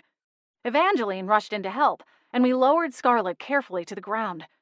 Flapjack's efforts weren't working. I felt for a pulse. It was weak, but she was still with us. Evangeline looked up at me, panic reflecting in her eyes. "Agent Bramble is on the way." Chapter 4. Minutes later, a sporty sedan pulled up outside the gates, and the driver killed the headlights before stumbling out. I left Scarlet, her head cradled in Evangeline's lap, and ran across the graveyard to throw open the gate for Adam.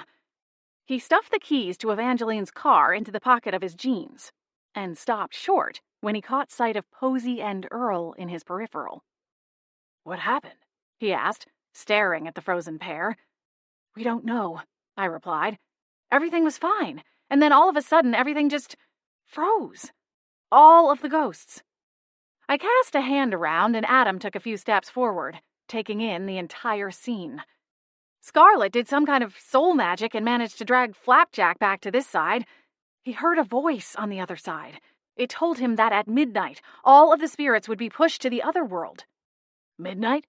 He checked his phone. "That doesn't leave much time. Is it some kind of spell?" "Scarlet hasn't seen anything like it," I replied. "She can't pull them all back to this side. It takes too much out of her." I gestured at Scarlet and Evangeline, and Adam broke into a trot. "Scarlet, are you all right?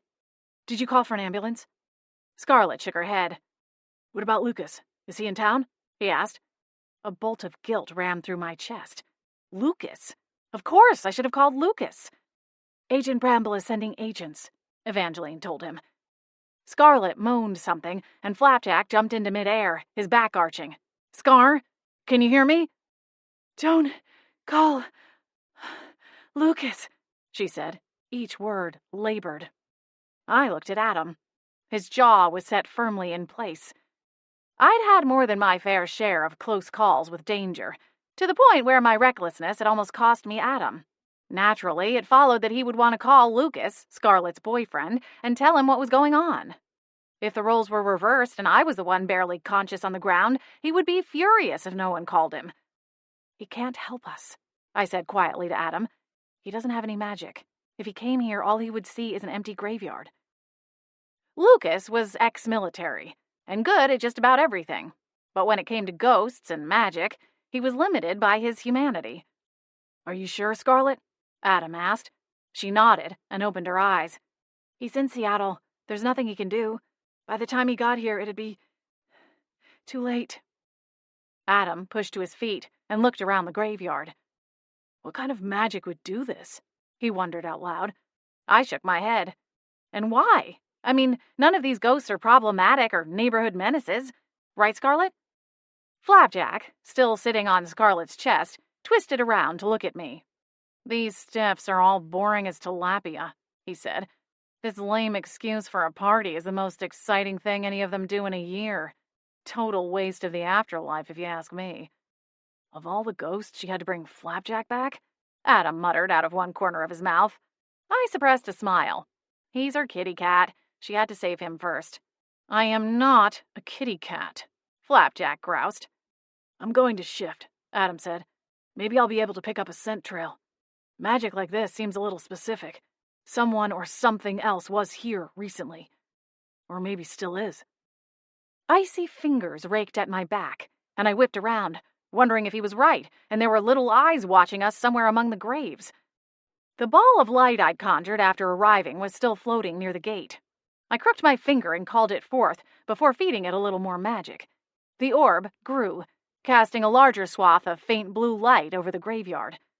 Adam went behind the tomb, and moments later, a large dog rounded the other side. In his beast form, Adam stood nearly to my hip, a hulking beast of a dog with thick black fur and massive paws. He brushed past me, and then put his nose to the ground and started working his way through the graveyard. Scarlet pushed up to her elbows and shook her head. Are you dizzy? Do you think you can stand? Evangeline asked. I'm all right, Scarlet replied. I just feel weak, like I ran a marathon. Flapjack scoffed. The day you run a marathon is the day I go to the other world for real, because that shock will surely send me to the end of my 10th life. Scarlet tried to smile, but it was fleeting. Yeah, we can't all be as accomplished as you, Flapjack.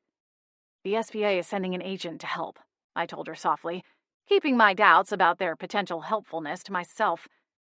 In the meantime, can you think of anyone who would want to send all the ghosts away? Have there been any problems lately? Scarlet ran weekly ghost support group meetings out of her flower shop. It was her way of keeping from being bombarded by random spirits 24/7 as she tried to live her normal life. Things have been relatively calm, she said, the strength in her voice returning, though her skin was still pale and covered in a sheen of sweat. I don't even know how someone could be doing this. I'm still figuring out the full extent and purpose of my magic. I can't imagine the strength it would take to capture all of these souls and hold them like this. A sudden bark tore me from my thoughts before I could figure out my next question. Adam? The giant dog jerked his head, inviting us to follow. Evangeline helped Scarlet to her feet and supported her gently as we went to the spot Adam indicated. He pressed his nose into a small mound of dirt at the base of a young rosebush beside the tombstone of one Archer Welsh. This dirt's been disturbed, I said. What do you smell? Magic? The dog lowered his head. Don't suppose anyone thought to pack a trowel, I grumbled as I dropped to my knees. I probably have a takeout cup in my car, Evangeline offered. Want me to go get it? I shook my head and started digging, carefully moving the soil away with scooping motions. That's all right. I'm a gardener. I gave up on having nice nails about a decade ago. Scarlet snorted. Same. Being a florist is absolute hell on a manicure. Adam joined me in the digging efforts. He moved cautiously, careful not to go too fast and risk damaging whatever had been buried in the hole. We got about 6 inches down when something poked into the side of my hand. I pulled the orb of light a little closer and brightened the glow before plucking the small, peach-colored shard from the hole. What in the other world is this? I asked, holding it up for the group. Evangeline's eyes went wide. I know who did this, she exclaimed, snatching the shard from me. I frowned. You do? She gave an emphatic nod. This is an acrylic fingernail. Gross, Flapjack said, following it up with a gagging sound. Mallory Merritt always gets this color, Evangeline continued, ignoring the hacked-up hairball sounds from Flapjack. I can't tell you how many times Lucy has tried to convince her to change it up, but she never does. I frowned at the faux nail. Couldn't someone else have the same color? Evangeline shook her head. It's discontinued. Mallory bought like 100 bottles of it back when the company announced it was going out of production. She brings in her own bottle of polish every week when she comes in for a fill. She was just in yesterday. Is she a witch? Scarlet asked. Or connected to the supernatural world in any way? No. Evangeline shook her head. Or, if she is, she's really good at hiding it. Adam resumed digging, a little more enthusiastically than before. He nudged me with his nose, and I peered into the hole he'd opened. A small wooden box sat nestled in the dirt. "That's where the scent is coming from?" I asked. He nodded. I drew in a breath and then carefully lifted the box from the hole, silently pleading that I wouldn't open it and find the tiny remains of a beloved family pet. That worry evaporated as soon as I pried the cover off and was nearly blinded by a green light. I slammed the cover back in place and tried to blink away the colorful splotches crowding my vision. Adam growled and backed up, shaking his head. "Ugh, it's like your prom night photos all over again," Flapjack grumbled to Scarlet. "That was not my choice," she reminded him, before explaining it to the rest of us. "My mom hired a surprise photographer to come to the house and take a zillion pictures of me and my date before prom." "I thought I'd see spots forever," Flapjack added. "Why were you in her prom pictures?" I asked. "Weren't you already, dead by then?" Flapjack cut me a death glare. Scarlet laughed softly. He likes to be involved. The Himalayan sat back on his haunches and puffed his fluffy chest out. "Humph."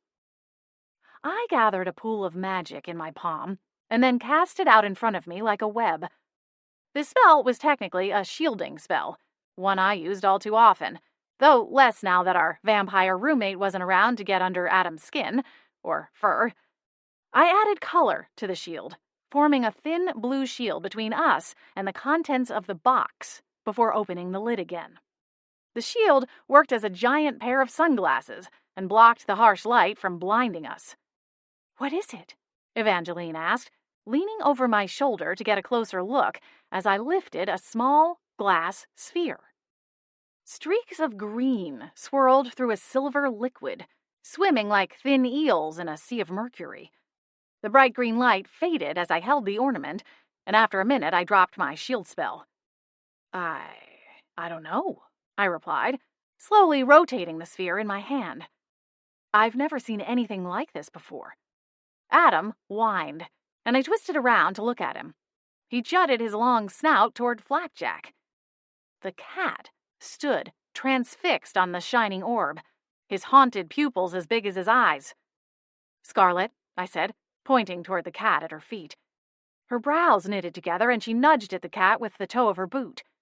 Flapjack didn't move or blink. She budged him again, a little harder. Still nothing. "Flapjack, snap out of it," Scarlet demanded, a note of panic in her tone. "To be fair, it is very shiny," Evangeline said. I moved the orb out of his line of sight, and his eyes slowly shifted to follow it. "Okay, so he's not frozen again," I said, more than a little relieved. "But this thing, whatever it is, seems to have some hold over him." "Should we try to break it? Do you think that would reverse the spell?" Evangeline asked me. "I don't know." I chewed my lower lip and then cast a longing look up and down the street beyond the graveyard's gate. Where is Agent Bramble?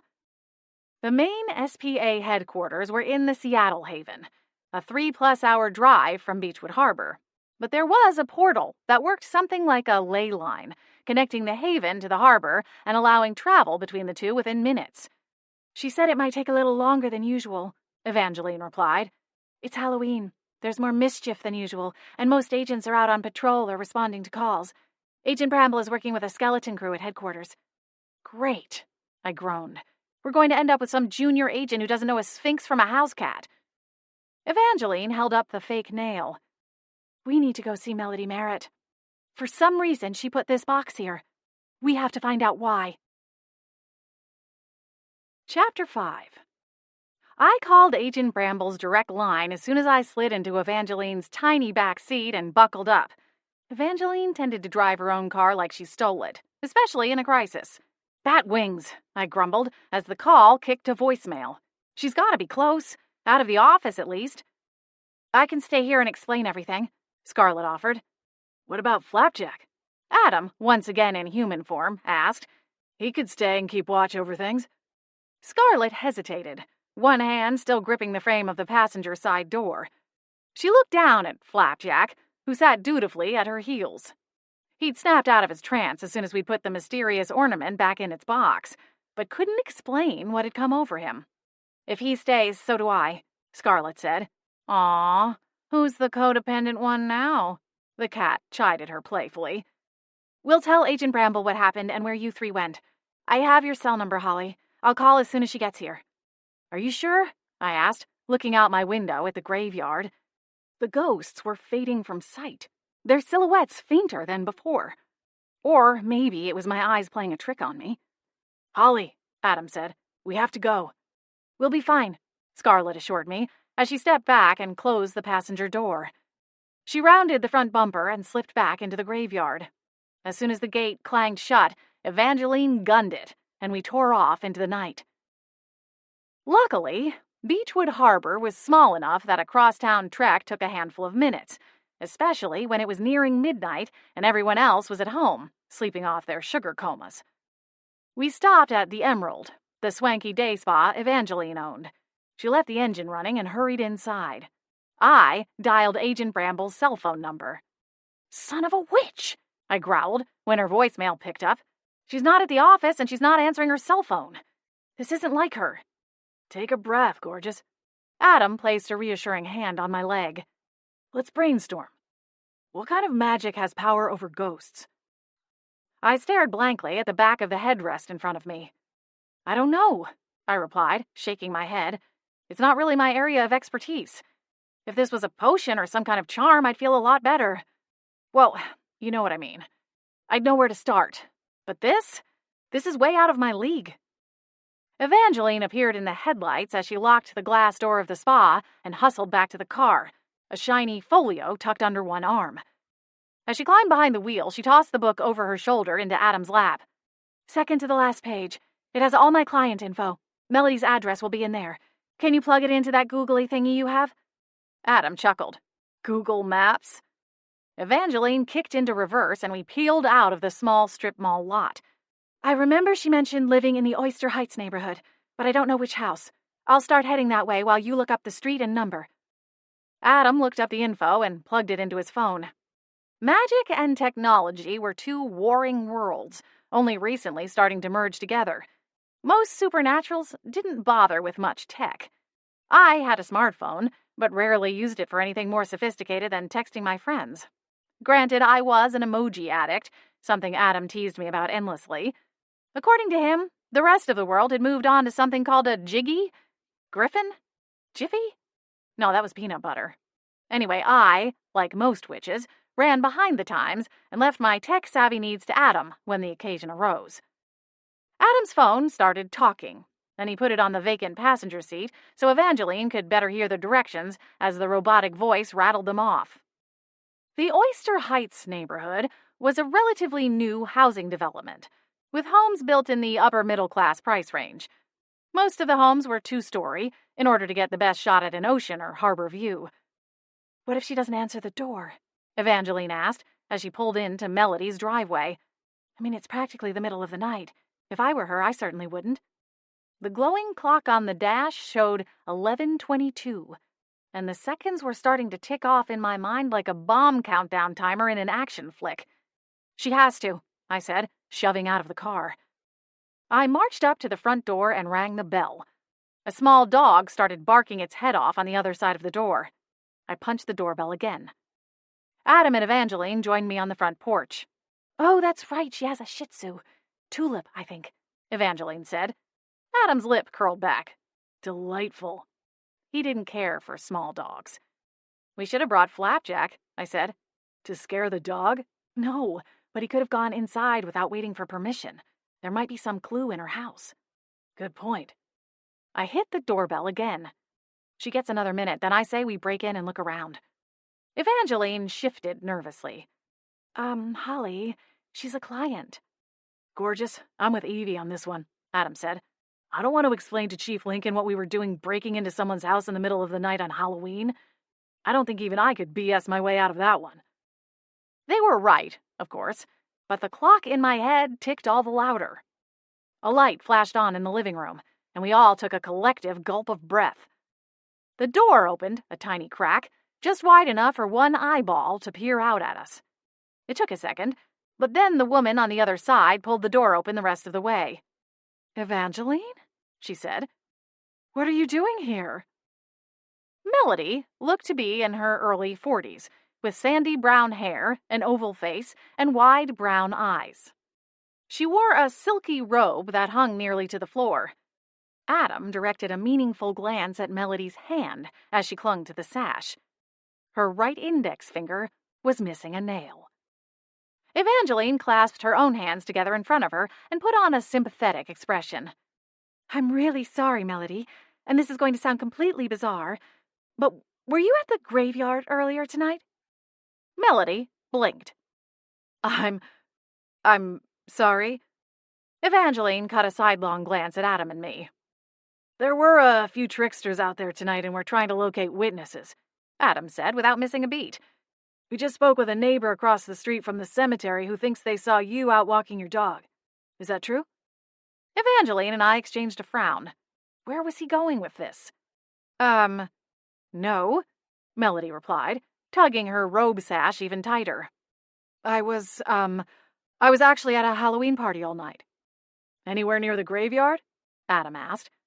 Melody licked her lips as she took a beat to consider each of our faces. "No. It was at Dr. Jensen Welsh's house. I'm friends with his receptionist, and she brought me along as her +1. "Welsh?" I repeated. "Any relation to an Archer Welsh?" Melody gave me a blank stare, as if she wasn't quite sure whether I was directing the question at her or not. "Where was this party?" Adam asked. "At his house," Melody replied. "He lives in one of those mansions on the bluff. I have the invitation here somewhere." Melody stepped back inside her house and returned a moment later, an orange flyer in her hands. "Yeah, 2456 Osprey Landing Street." "Can we take that?" Adam asked, reaching for the flyer. "Sure," Melody said with a shrug as she passed it to him. "I was just going to recycle it. The whole thing was weird anyway." "Weird how?" I asked. Melody sighed and loosened her grip on the sash of her robe. "Well, it's my fault, I guess. I didn't realize how strong the punch was, and I think..." She looked up at us, a twinge of color invading her cheeks. "I honestly don't remember much of the party. One minute I was having punch and talking with Dr. Welsh, and the next I was in Darcy's car, and she dropped me back here." Melody paused and gave a little shake of her head. "It's so strange, though. I don't feel like I drank too much. Right now, I feel completely fine." She peered up at us. "Someone really saw me out by the graveyard?" "Looks like we need to get you in for a repair," Evangeline said, pointing at Melody's nail. She offered a sweet smile. "Tell you what, for all this inconvenience, it's on the house. Call me tomorrow and we'll get you right in." Melody looked down and frowned. "That's the other weird thing about tonight. When I left for the party, my manicure was fine. And when I got home, not only was I missing a nail, but there was all this gunk under the other ones." "That's bizarre," Evangeline replied, casting a quick glance at me. "I'll call you tomorrow and take you up on the offer," Melody told Evangeline. "Great. Again, so sorry to bother you here at home. The whole thing must have been a misunderstanding." Melody, still puzzled, bade us goodnight and shut the front door. Evangeline exhaled. Sounds like she was under the influence of something a little stronger than spiked punch. "Agreed," I said. Adam glanced at his watch, and his face fell. "It's 20 minutes to midnight.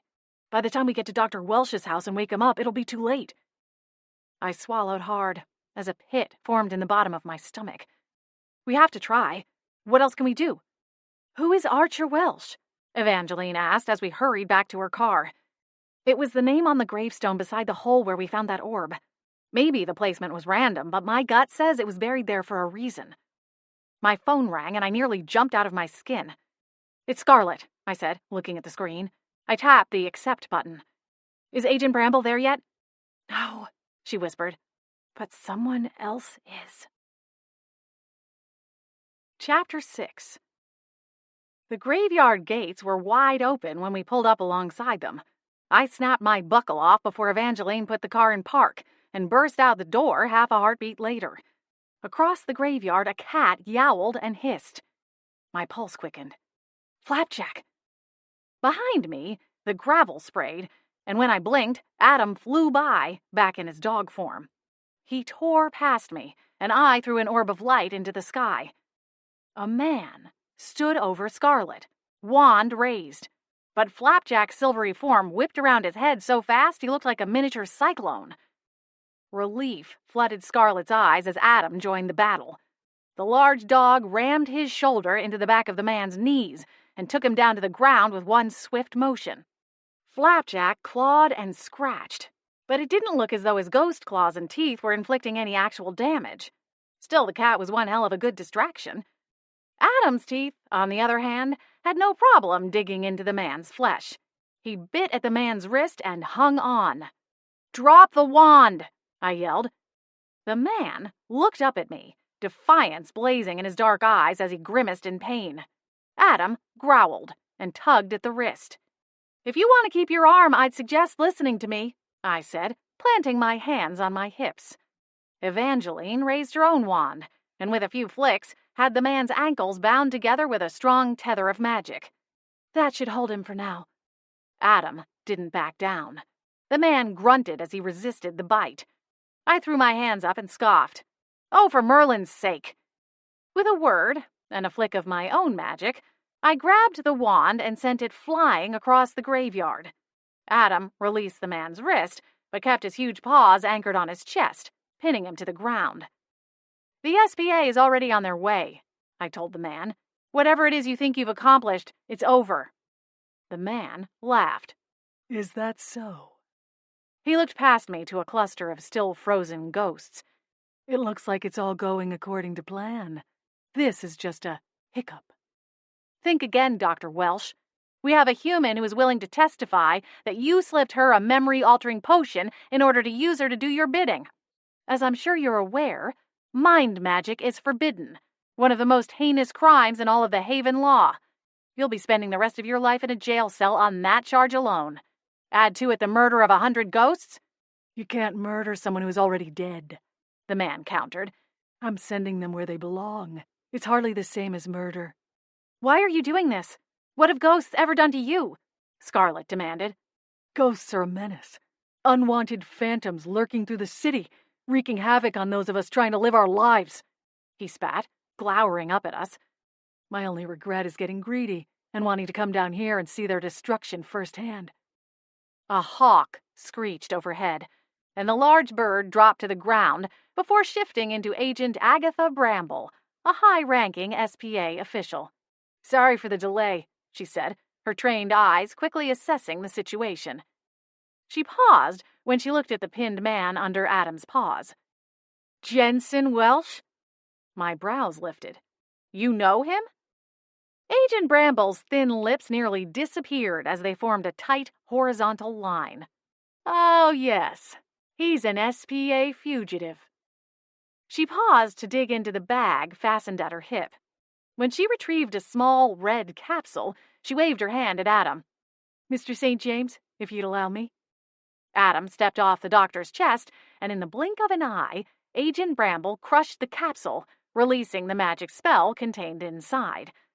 The magic had the man trussed up with some kind of magical straitjacket and lifted him to his feet, without Agent Bramble having to place a hand on him. "He's done this once before, In Chicago, 4 Halloweens ago. We caught him, but it was too late for the ghosts he'd snared in his nasty spell. He escaped from an SPA prison 2 years ago and vanished. How he wound up here is beyond me." "He did this before and got away with it? Sheesh, a real bang-up operation you're running over there, huh?" Flapjack quipped. Scarlet's eyes widened. "Flapjack," she hissed, nudging him with her boot. Agent Bramble zeroed in on the mouthy cat with a look I'd seen her give junior agents before when they screwed up on the job. "I assure you, he won't get so lucky this time." "He already did," Flapjack protested, scooting outside the range of Scarlet's foot. "He killed ghosts, and now he's going to get away with it again. Look around you. They only have minutes left before his spell wipes them out." Agent Bramble looked around the graveyard, her expression pained. "It is regrettable. I have backup on the way. We can try to locate and defuse the spell, but that's not good enough," Flapjack boomed. "These are my friends." "Flapjack, come here," Scarlet said softly, stooping over to reach for the cat. He looked at her, and then at Agent Bramble. With a scoff of disgust, He winked out of sight with a soft pop. Scarlet bit her lip and wrapped her arms around herself. "Somewhere nearby, there will be an artifact," Agent Bramble continued. "Last time he pulled this trick, he used a crystal ball he stole off a woman traveling with a circus." I hurried to the shallow hole beside Archer Welsh's grave and held up the box. "It's in here. What do we do?" Dr. Welsh struggled against his bonds. "Put that down." Agent Bramble removed another capsule from her bag. This one, a silencing spell. At least, that was my best guess, as Dr. Welsh's mouth slapped together, his protests reduced to smothered mumbles. "Can either of you conjure fire?" she asked, looking to Evangeline and me in turn. We both shook our heads. "That's all right. I think I have a spell ball here somewhere," she said, rooting in her satchel. Scarlet pushed to her feet, nervously bobbing onto her toes. I didn't dare look at my watch. Agent Bramble pulled a small capsule and slammed it down onto the ground between us. A fire roared to life. "Put the artifact in the flames." I took the ornament from the box and dropped it carefully into the flames. Adam trotted to my side, inserting his front half between the flames and me. I held my breath, not daring to meet Scarlet's or Evangeline's eyes, knowing their eyes would only reflect my own silent panic. The glass ornament glowed with the flames, and then melted away. The near-blinding threads of green magic exploded out of the orb and rocketed into the sky, then bound together, the swirls forming a braided cord before exploding and raining down on the graveyard in a shower of sparks and glimmers. As the shards of green landed on the ground, the ghosts came back to life, their confused gazes wandering around. Scarlet bit back a sob and slapped a hand over her mouth. "Oh, stars!" Relief flooded through me like a tidal wave. Agent Bramble smiled and used another spell to stamp out the fire. "If you'll excuse me, everybody, I need to get Mr. Welsh here back to headquarters. I'll stop by the manor tomorrow morning to get your official statements, if that's all right with you." I nodded. "Of course." Agent Bramble frog-marched Dr. Welsh out of the graveyard. An SBA vehicle pulled up a moment later, and another agent rushed out to assist with the prisoner. A pair of ghosts floated up to me, both wearing shell-shocked expressions. "Posey? Earl? Are you both all right?" I asked. The couple glanced at each other and then slowly nodded. "What happened?" "It doesn't really matter," I said, not wanting to add to the panic and confusion. They'd hear all about it in time. For now, all that mattered was that they were back, and they were going to be okay. "It's all over now. The SBA handled it." Posey tilted her head, eyeing me intently. Not much slipped past the old ghost. "Are you all right, dear?" "Yes," I nodded. "I am now." "Me too," Earl agreed. He clasped his bride's hand and held it tight to his chest before dropping a kiss to her knuckles. A soft pop sounded, and I turned to find Flapjack standing on the back of a headstone. "You came back?" "Of course," he said, puffing out his chest. "I just needed a minute to take a break from all the drama." I crossed my arms and eyed him. "That's all, huh? You weren't worried about having to watch all your friends vanish forever?" "Nope." "All right," I sighed. "Whatever you say." "You know, I think we all learned an important lesson here tonight." "What's that?" I asked, unsure I wanted to know. Flapjack smiled. "Now, everyone will officially know that I'm Scarlet's favorite ghost." I rolled my eyes. Batwings. We dropped Scarlet off in front of her flower shop, Lily Pond, to host an emergency support group meeting for the herd of panic-stricken ghosts. We offered to stick around and help, but she turned us down, which I was secretly grateful for. Evangeline drove us home to the Beechwood Manor, and we trudged inside single file. "Think Posey and Earl went to Scarlet's?" Evangeline asked, pausing at the base of the staircase to kick out of her shoes. "I saw them heading that way," I replied. "Well, good night, you two," she said, before continuing upstairs. "Night, Evie," I said, as I flipped the lock on the door. Night. Adam took my hand and we collapsed onto the couch. What a night, he sighed. No kidding. Are you all right? He nodded. Just zapped. Shifting twice in one night isn't ideal. I smiled and dropped my head against his shoulder. Tell you what, I'll make you a big breakfast tomorrow. A stack of pancakes all the way to the ceiling.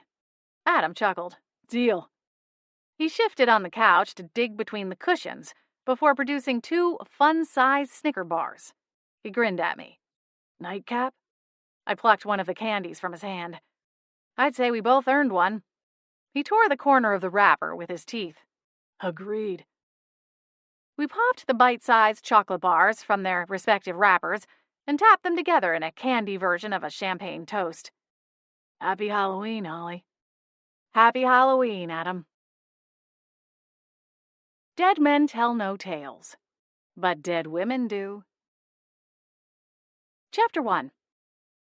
Working as an apprentice to one of the city's, and in my opinion, the world's most skilled potion masters, it's just about as awesome as it sounds.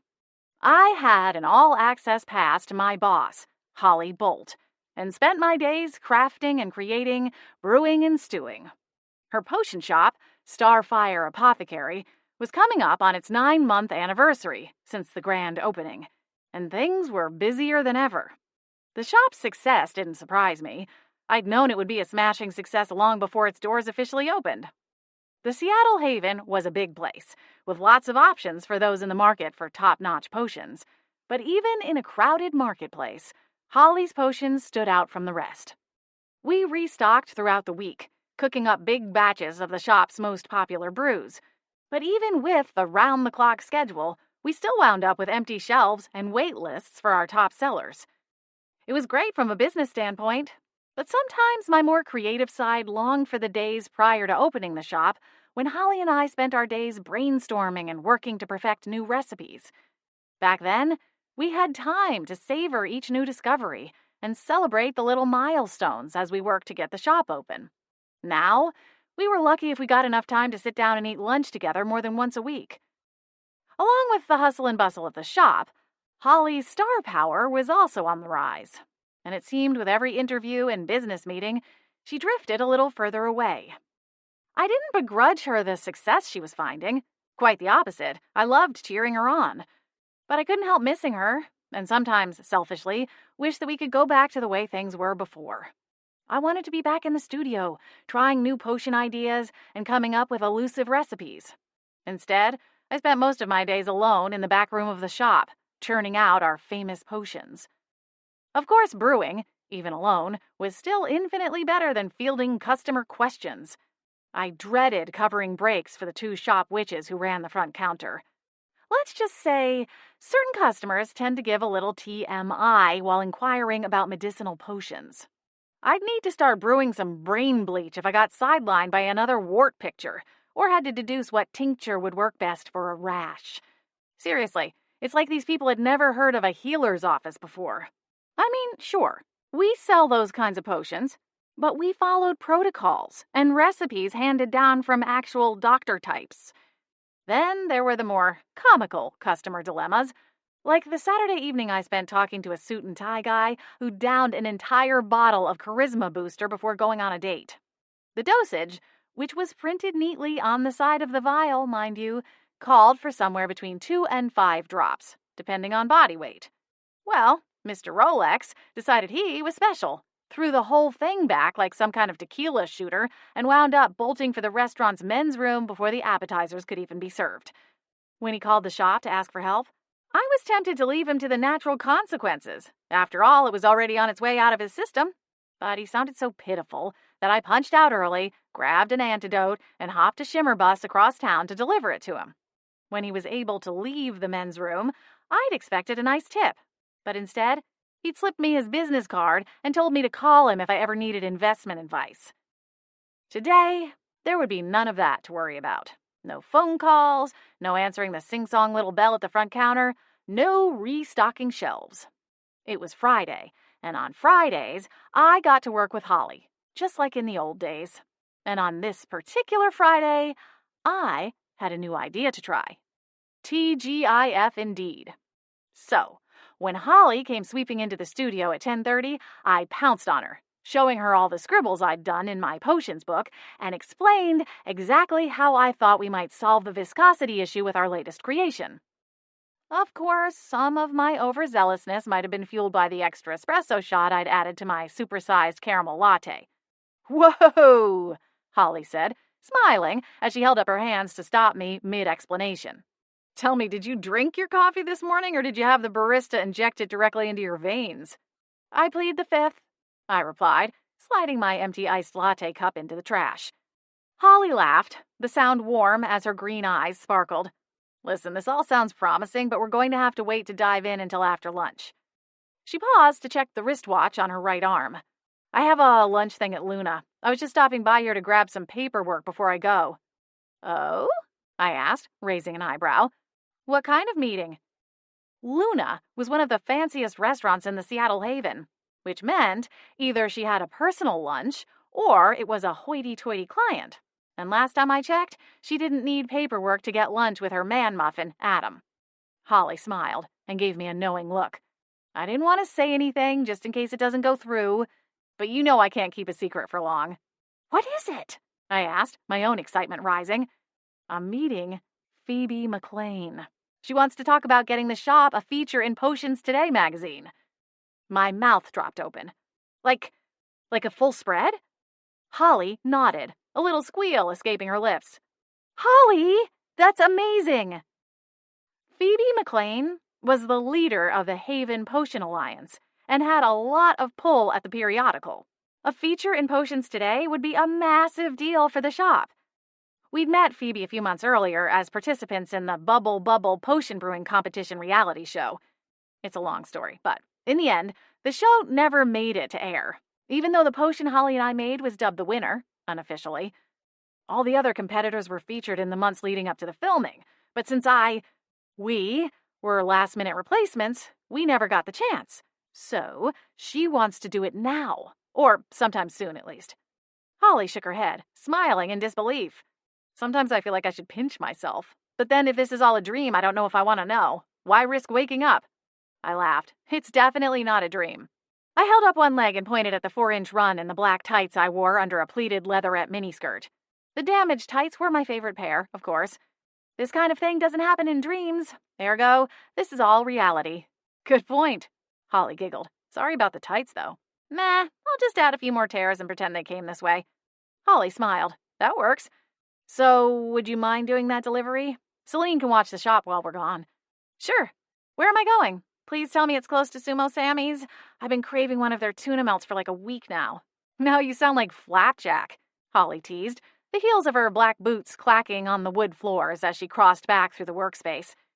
She pulled a gold key from the pocket of her bomber-style jacket, a gift from Adam, and unlocked one of the supply cabinets above a long counter where we did the bulk of our ingredient prep work. She moved a few bottles and cartons aside, and then pulled down a small green bottle with a Starfire Apothecary label on the front of the glass. I frowned. We didn't usually keep customer orders in the supply cabinets. We had a refurbished antique card catalog cabinet behind the front desk that served as extra storage for instruction cards, labels, and tags, and custom orders. Holly handed the bottle to me, and there was something about the way she moved that made me draw in a reverent breath, as though we were handling whatever it was Indiana Jones was trying to get out of that cave in the first movie. "What is this?" I asked, cradling the bottle in 2 cupped hands. "It's a custom order for a very high-profile client," Holly replied. "Do you know who Matthew Ives is?" Is that the guy with his face plastered on the bench across the street?" I asked, glancing over my shoulder at the nearest window, even though it didn't have a direct shot at said bench. "That's the one," Holly said, a smile tugging at the corners of her mouth like she knew she wasn't supposed to laugh at clients but couldn't help it anyway. "He's one of the top lawyers here in the Seattle Haven." I arched a brow. Pretty sure the top lawyers don't splash their faces on bus stop benches. Holly tried but failed to hold back a giggle and quickly covered it with her fingertips. "I think he just likes seeing himself all over town," she said, still smiling. "I've only spoken with him once, but I get the feeling he's very confident." I wrinkled my nose. Wonderful. Any chance I can leave this on the door, ring the bell, and make a run for it? You know guys like that can waste a whole afternoon just talking about themselves.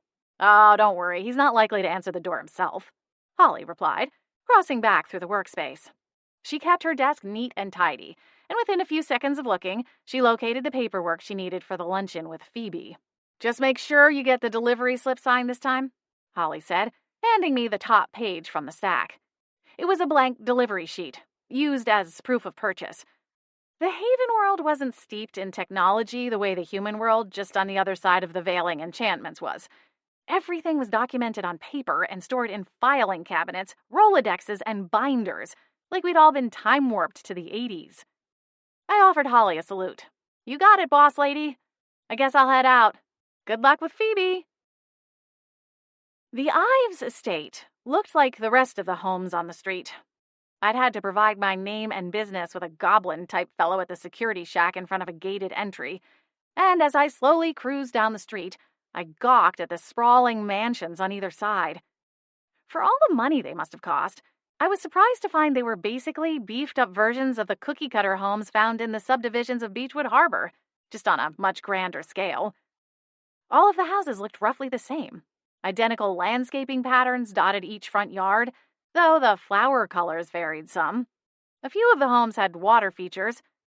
The Ives mansion was the last home on the left side of the street, just before the road curved into a cul-de-sac.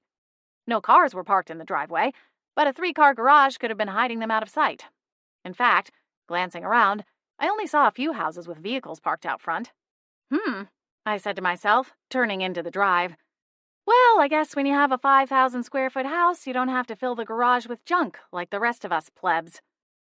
As for me, I had neither a garage nor a car to park in one, even if that were an option. On paper, my address looked quite esteemed, a classic manor in a small beachside town.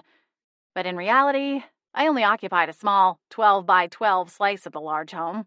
Still, I had to figure, if I had a garage of my own, it would probably be stacked to the ceiling.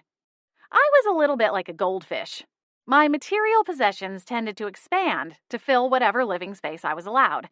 I'd lived out of a backpack for months on end while following my ex-boyfriend out on tour with his band. After that, I'd shared a luxury condo with my sister, Anastasia. That was when I started to acquire new things. When I'd moved out of her place and into the Beechwood Manor, I had enough boxes to fill the back of an SUV. Now, well, I would likely require a small moving truck whenever I picked up my tumbleweed roots and started to roll. Life's funny like that, or at least mine is. I parked in the Ives driveway, double-checked that I had the right address, made that mistake before, and then climbed out of the van Holly had purchased just before opening the apothecary. We mostly used it for hauling supplies and bulk orders of potion ingredients. Getting out of the van, I realized how quiet the street was. It was summertime, but there weren't any children running wild in the streets, drawing on the sidewalks with bright chalk, or riding bikes in dizzying circles around each other. No one was walking their dog or working in the flower beds. Weird. I slung my vintage purse over one shoulder, pulled the vial of potion from inside, and started up the walk to the front door. For a moment, I wasn't sure if I should use the iron knocker or ring the doorbell. I decided to do both, mostly because the old-school door knocker was too much fun to resist. The door swung open, and a man greeted me with a rather prickly expression. I mentally dubbed him Lurch. He wasn't as tall as the character on The Addams Family, but he had that same kind of waxy mannequin look to his face, like he wasn't quite human. Although in this neighborhood, odds were he wasn't. Afternoon, Lurch said, his voice clipped. May I help you? Are you selling some kind of cookie? I blinked and looked down at myself. Since when did the Dragonfly Scouts wear leather and lace? When I'd done my stint as a Dragonfly Scout, an ill-advised stint that lasted 3 months and mostly involved eating copious amounts of fudge cookies, I hadn't been able to have bubblegum-colored hair, and the uniform was a dark blue wool number that itched like crazy. Oh yeah, and there was the whole thing where you had to be 12 and under. My lip curled, and an acidic reply jumped to the tip of my tongue before my logical brain lassoed the sarcastic brain and reeled it back in. Turning the sour frown into a polite smile, I gave a soft chuckle. No, actually, I'm here to make a delivery. I'm Harmony Winters with Starfire Apothecary. Mr. Ives placed an order with us. Lurch looked at me like he was some kind of human lie detector, scanning me for any hint of duplicity. Oh, for Merlin's sake. I held up the glass bottle. See? Potion. Delivery. Come inside, Lurch finally said, stepping back to allow me entrance. I glanced past him. I don't think I need to. You can just take it. Come inside, Lurch repeated, finality marking his tone. I will see if Mr. Ives has any questions before you go. Exhaling, I crossed the threshold. Righto. Lurch closed the door behind me and then shambled off without another word to me. No directives or instructions. So, I wandered the circular foyer, my platform boots likely scuffing up the marble floor. The home was done in a French style, with a sweeping staircase hugging the curve of the wall. A gallery of photographs was hung along the staircase. All of them looked to feature the face I recognized from the bus bench, and I fought back another case of the giggles. Holly had been right. Mr. Ives was his very own personal #1 fan. How sweet. Like gag with a chocolate-covered lollipop sweet. There appeared to be a Mrs. Ives, a blonde who, at least from a physical standpoint, checked off every cliché box on the trophy wife checklist. Ms. Winters. Lurch's voice came from the other side of the foyer, and I snapped around. He came toward me, hands clasped behind his back. It appears Mr. Ives does not have any follow-up questions. Allow me to show you out. Cool, so no tip then. I resisted the urge to roll my eyes as I backtracked toward the front door. Hollis! Another voice, male and impatient, called from behind Lurch's shoulders. The butler stiffened, his expression almost a flinch. Hollis! Get in here, now! Lurch looked torn, like a dog trying to figure out which person to run to. He glanced at me, then the door, and back over his shoulder. Thumbing at the door, I offered a smile. I think I can figure it out on my own. Thanks. Relief flickered over the man's face, and I almost felt sorry for him. He gave a tight nod, then scurried back down the hall, his metaphorical, I hoped, tail between his legs. Shaking my head, I started for the door, when all at once, the huge coffee I'd downed that morning started screaming at me. It was another 30 minutes back into the Haven, and 40 if I went to Sumo Sammy's. So I glanced both ways, then pushed open a door that had been left partially ajar. Sure enough, a porcelain throne and pedestal sink awaited. I potty-danced my way into the guest bathroom and silently closed the door. While admiring the collection of fancy imported soaps in the basket beside the sink, I realized I'd forgotten to get Lurch to sign the proof of delivery slip. Muttering at myself, I dug through my bag and found the small blue paper, and then struggled to come up with a pen. Finally ready, I opened the powder room door and poked my head out, hoping to snag Lurch outside his boss's earshot. Instead, the man that I assumed to be Mr. Ives bellowed out, "Doesn't get me that passcode by morning, I'll have his head on a pike in my front yard. Remind him what happened to Desmond Cuttle." I blinked. I knew that name. Everyone in the Seattle Haven did. Desmond Cuttle was a businessman who'd been visiting from the Chicago Haven when he was found brutally murdered in a downtown hotel on the human side of Seattle. Was Mr. Ives saying he'd had a hand in what had happened to the man? Gulp. "I'm getting into the safety deposit box tomorrow, with or without him," Mr. Ives continued. "If I have to take his cold, dead finger to release the ward, I'll do it." A door shut somewhere down the hall, and my muscles convulsed, torn between running like hell and locked in place. I ducked back into the bathroom like a startled turtle retreating into its shell. But I was a moment too late. "Girl," Lurch hissed. "what are you still doing here?" I drew in a silent breath, plastered on my most relaxed and, why no, I didn't just overhear a possible murder confession face, and spun to find Lurch barreling down the hall at a speed I wouldn't have thought possible considering his hulking size. "Just using the loo," I said, thumbing at the powder room. "Sorry, I should have asked first. That was rude. Hey, while I have you, would you mind signing this?" Lurch grabbed me by the arm. "What did you hear?" Nothing," I stammered, my knees in full rattling mode. "You know what? Let's just forget the paperwork. I'll take care of it." "Hollis!" A commanding voice spoke from behind Lurch's blocky shoulders. Lurch winced. "Who is this?" the other man asked, more than a little annoyance tinging his deep baritone. Lurch looked at me, his eyes dark. I shook my head, silently pleading for him to let me go. "Hollis!" The voice rang out, another layer of irritation inflected in the grating sound. "You're going to have to come with me," Lurch said, as his hand encircled my bicep. Chapter 2. Lurch once again proved to be quite quick on his feet as he dragged me down the hallway. I pleaded with him to release me, but my words fell on deaf ears. It was like he turned to stone and everything I said just bounced off him. He steered me around a corner and then into a dark, wood-paneled room filled with bookshelves and heavy, masculine furnishings.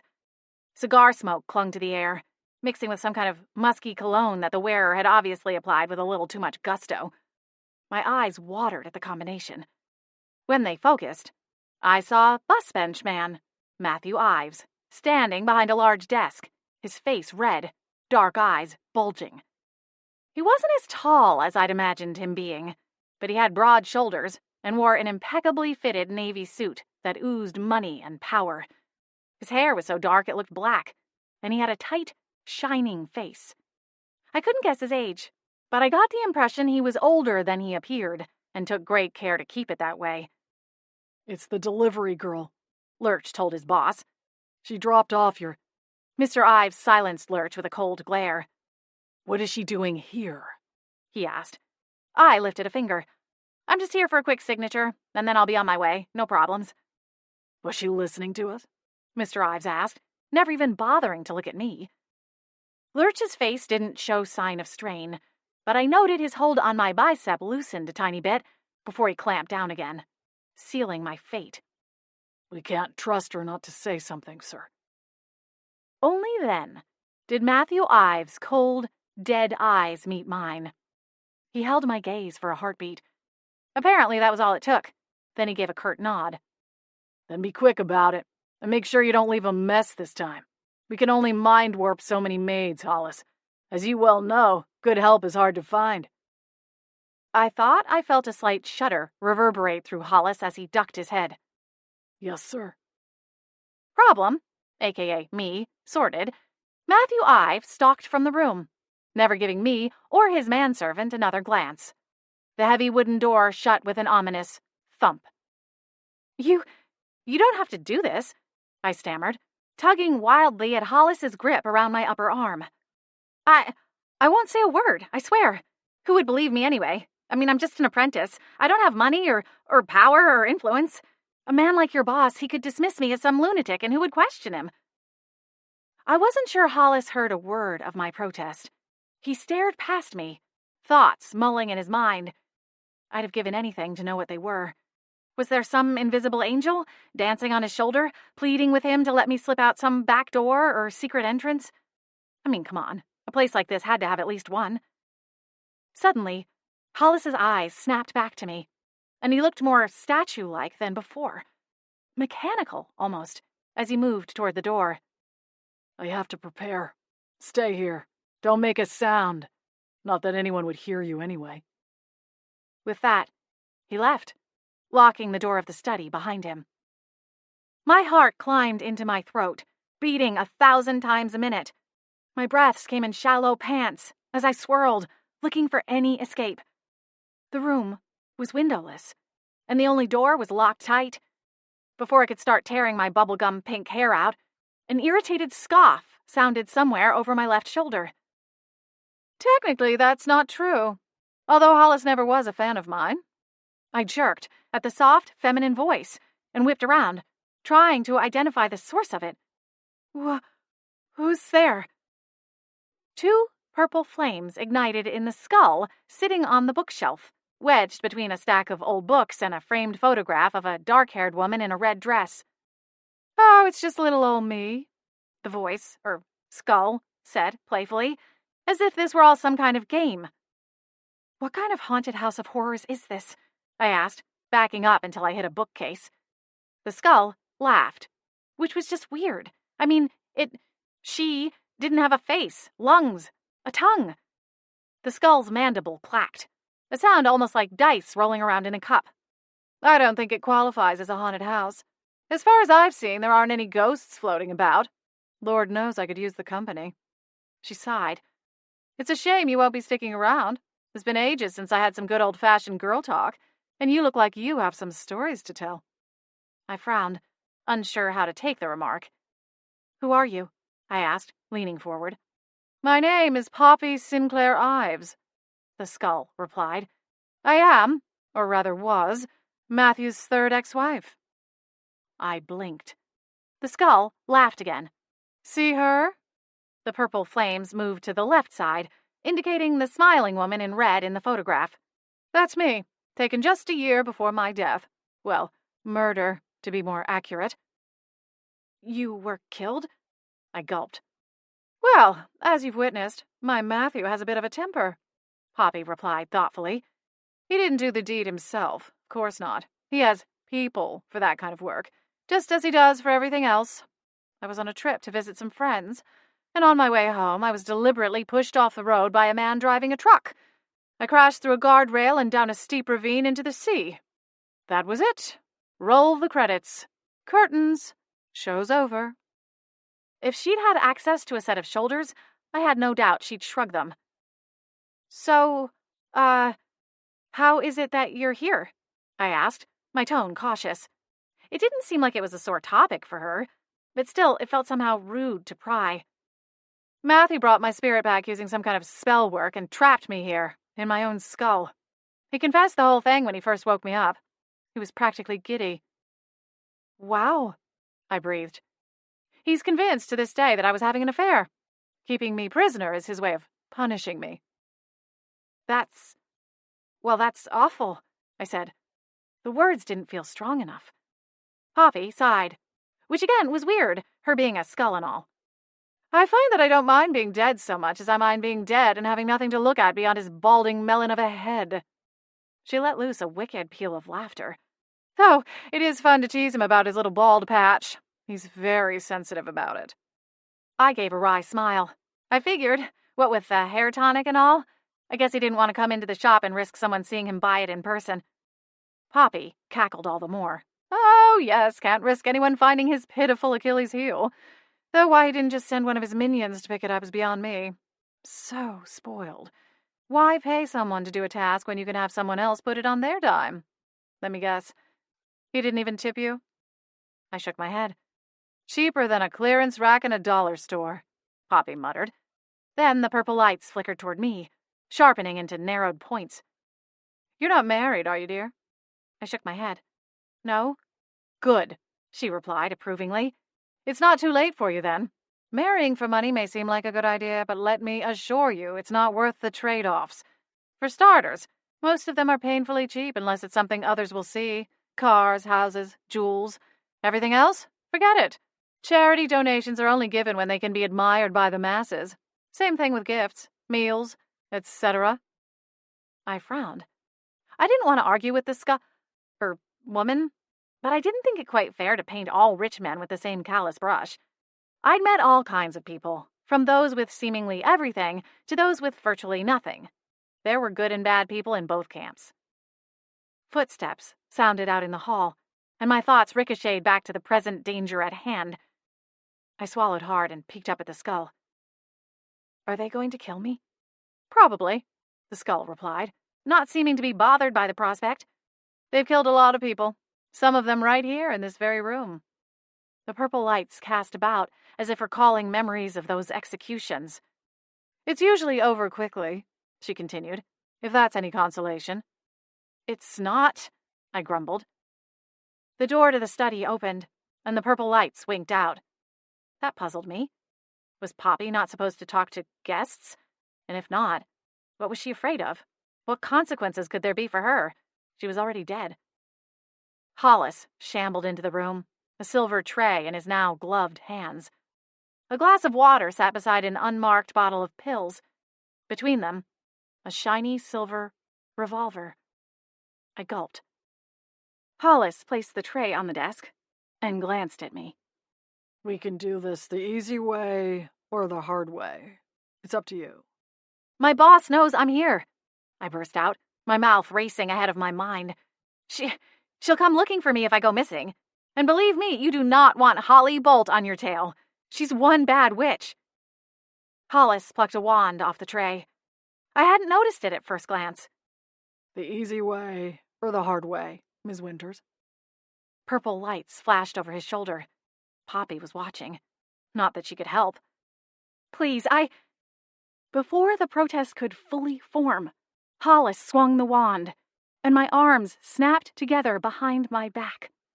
With a word and another flick, he bound my wrists together with magic so tight it may as well have been made of iron. Poppy's lights faded back to black. I was alone. "You still have a choice," Hollis said, lowering the wand to the desk. He lifted the bottle of pills. 5, maybe 6 of these, and you'll drift off into a peaceful sleep. Nice and quick." "There's another way," I said, cringing as soon as I said it. "Not the gun or the pills, I mean. What if you just wiped my memory of this whole thing? He said the maids have been mind-warped, and I'll bet Mr. Ives doesn't just keep you around for that pretty face of yours." Hollis scowled, and I thought I heard a faint snicker from over his shoulder. You can give me a potion, or use mind magic, make me forget everything, send me back to the shop. No one has to get hurt." Hollis placed the bottle of whatever the heck it was back on the desk and considered me. "It would be easier. No body to dispose of." A flicker of hope ignited in my chest. I nodded encouragingly. "That's right. No one has to know. It'll be our little secret. Forever." Hollis turned away, placing both hands on the silver tray. "If Mr. Ives finds out..." "He won't," I insisted, my heart slamming into my ribcage. Just get his balding tonic at another apothecary. Tell him the one we sold him was crap. I'm just some shop girl. No one will know if I'm dead, so I'm pretty sure that means Mr. Ives won't know if I'm alive either, right?" A long silence stretched between us. Every thundering beat of my heart reverberated in my ears as I waited. It was torturous. Finally, Hollis picked up the tray. He cast a sideways glance at me, his dark eyes serious. "Don't make me regret this, Miss Winters. I'll know where to find you if you do." Swallowing, I bobbed my head. Right. I mean, yes. No regrets. Promise." With an exhale, Hollis lifted the tray and swept from the room, shutting the door soundly behind me. I stared at the closed door, feeling like I'd missed something. Where was he going? Purple lights flared back to life. "You're quick, girlie." I struggled against the bonds holding my arms behind my back. I wasn't a slouch when it came to enchantments, but I couldn't think of a single spell that would help me break the gripping power wrapped around my wrists. The cuffs were made of magic. I knew that much. But without knowing what kind of spell they were, it was hard to know how to break them. Merrill Miller, my friend, who also happened to be a junior agent with the Supernatural Protection Agency, could cast a similar spell. Unbreakable. But still, I had to try. "You're not going to get loose," Poppy said. "Besides, even if you could, how would you escape?" I cringed. "I was kind of figuring one of those bookcases might have a secret passageway to the outside." Poppy laughed. "Oh, stars no. Apart from the summer where he installed a shark in the swimming pool, Matthews resisted the urge to go full Bond villain." "Where did he go?" I asked, jerking my gaze to the door and back. "I thought he was going to mind wipe me and let me go. If he's off checking the plan with his boss, I'm doomed." "He's probably gone off to get you some of the memory potion they use," Poppy replied. "Vile stuff, but it gets the job done. Well, at least most of the time. I've seen a few cases go sideways, and they had to call in the men with the butterfly nets. Poor dears." My stomach sank, heavy as a cast-iron skillet. "Do you know any kind of magic?" I asked Poppy. "Some," she replied. Her purple lights moved up and down as though nodding. "Though a lot of good it does me, sitting up here." "Do you know anything about the memory potion? Is there any way to override it, I mean?" Poppy seemed to consider this for a moment. Then the lights expanded, nearly filling the vacant holes in the skull. "You'll need an anchor. Something small. Are you able to grab a hold of anything?" I stood and went to the desk. A pen was the first thing that caught my eye. Turning, I arched back and nabbed it between my fingertips and the heel of my hand. Got it. Will this work? I asked, turning back around again to show the pen to the skull. Yes, Yes, Poppy replied. Footsteps, and a male voice sounded outside the door. My heart turned into a jackhammer, and the rest of me started to tremble. What now? I hissed. We don't have time for me to explain, so just repeat after me, Poppy instructed. She didn't wait for me to agree before launching into an incantation. I struggled to keep up, almost certain I was mispronouncing some of the words, but I didn't have time to ask her to slow down or repeat certain phrases. I did the best I could, clutching so tightly to the pen I thought it might snap in half. I waited for half a beat once I finished, taking an inventory of myself, as though I might somehow know whether or not it worked. Nothing had changed. My heart was still racing wildly, my nerves cinched tight. The heavy feeling in my stomach only felt worse, not better. Poppy, how will I... My question was silenced by the sound of the doorknob turning. Lurch lumbered back into the room, a cup of tea balanced on a dainty saucer in one hand. It was almost laughable to see the large man with the tiny floral-patterned china, but the urge to giggle never quite made it to my lips. It appears to be your lucky day, Ms. Winters, Hollis began. I've got one last vial of memory block. He placed the tea on the desk, and then produced a small glass vial from the inner pocket of his suit jacket. He held it up to the light. The potion was thicker than molasses, its viscous blue liquid barely moving as he tilted the container to and fro. I should warn you, he continued. It's a little past its prime. And to be quite honest, I'm not sure how much of your mind it will take. It's from a rather strong batch, if I remember correctly. I shuddered. You know you're having a bad day when your best-case scenario involves a partial lobotomy. If I make it out of here alive, I'm never touching another caramel latte again, I vowed silently to myself. So, Hollis said, lowering the vial. What will it be? Willing to take a chance? I gulped and forced a nod. I'll drink it. Nodding, he pointed at the chair. Sit down. Oops. Still clutching the pen, I perched myself on the edge of the seat. Hollis uncorked the vial and kept one eye on me as he slowly stirred the thick potion into the still steaming brown tea. When it was fully dissolved, he reached up, about ready to pop the small spoon into his mouth before he winced and quickly lowered it to the desk. You're a tea drinker? I asked, noting the habit as he almost licked off the spoon. Personally, I like honey in mine. This isn't a Starbucks, Ms. Winters, Hollis replied tersely. Oh, for Merlin's sake, I was just trying to be conversational. He blinked. I groaned. Just give me the tea. Hollis held the cup to my lips and ensured I didn't miss a drop. The whole thing was awkward and way too intimate.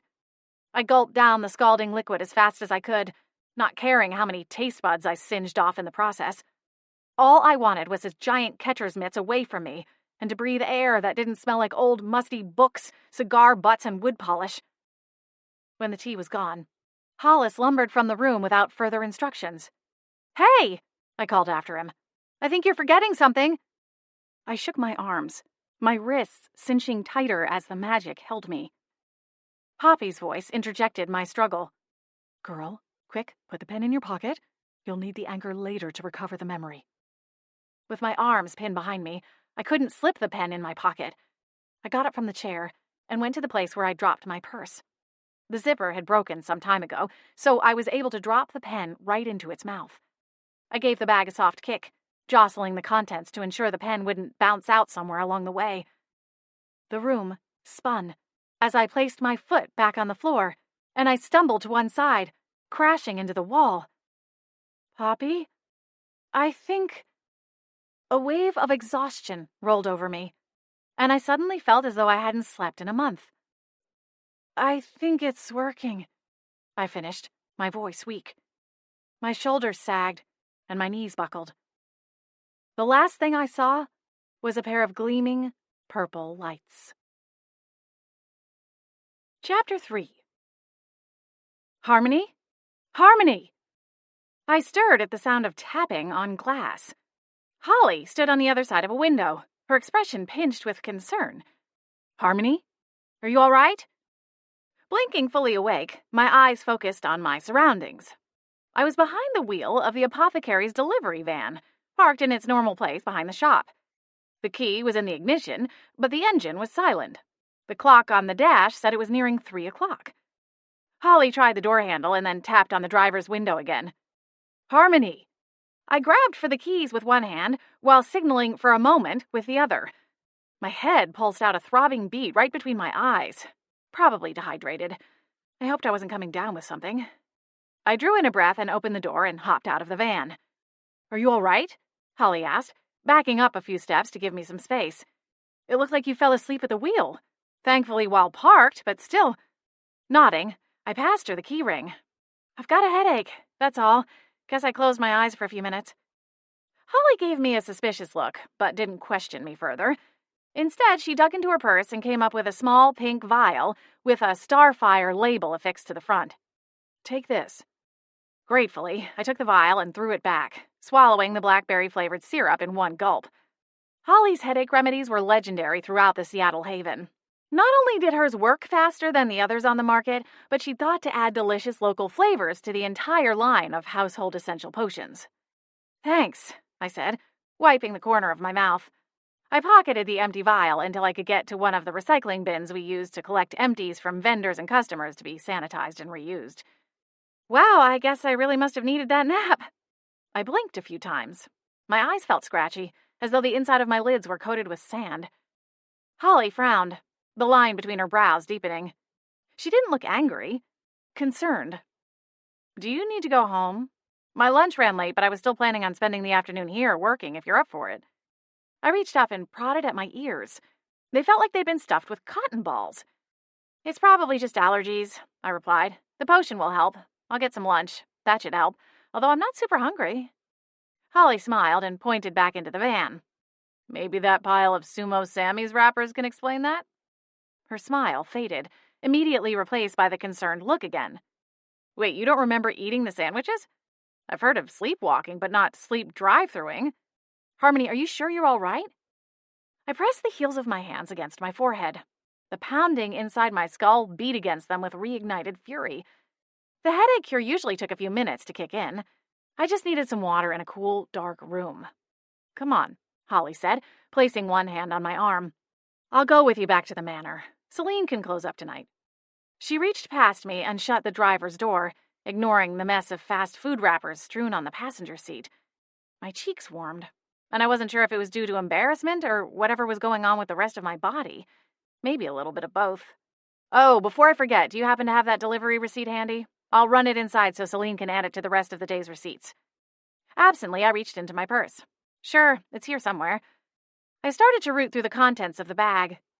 Dread hit me in the gut half a minute later when I failed to come up with the delivery slip. After another handful of seconds, I exhaled. I'll find it. Holly started to say something, but then stopped herself and placed a hand on my shoulder. Never mind. We'll find it later tonight and put it in first thing tomorrow. Come on. If we hurry, we can get the bus at the top of the hour. Guilt flashed through me as I lifted my gaze to meet hers. Are you sure? Holly nodded. You're not feeling well. We can sort this all out when you're better in the morning. Some food, rest, and an early bedtime should do the trick. You've been working yourself into the ground, Harmony. A smile curled the corners of my mouth. She was right. I'd been putting in a lot of long days over the past few months. It felt nice to be noticed. Holly was a great boss, but she'd been stretched thin herself lately, and there was a part of me that had started to wonder if she even realized how much she'd piled onto my plate in her absence. Thank you, Holly, I said, bobbing my chin. Sure thing, she replied, smiling. We locked the delivery van, and Holly went inside to let Celine know she was flying solo for the rest of the afternoon. I waited for her out front, watching the buses and cars zoom by, my mind still fuzzy and unfocused. Most residents of the Seattle Haven used public transportation to get around. Neither of us lived in the Seattle Haven. We'd have to take a bus to the center of town, where the Supernatural Protection Agency had a headquarters building. On the first floor of the multi-story building, there was a portal system that allowed the agents easy access to various points in the human world.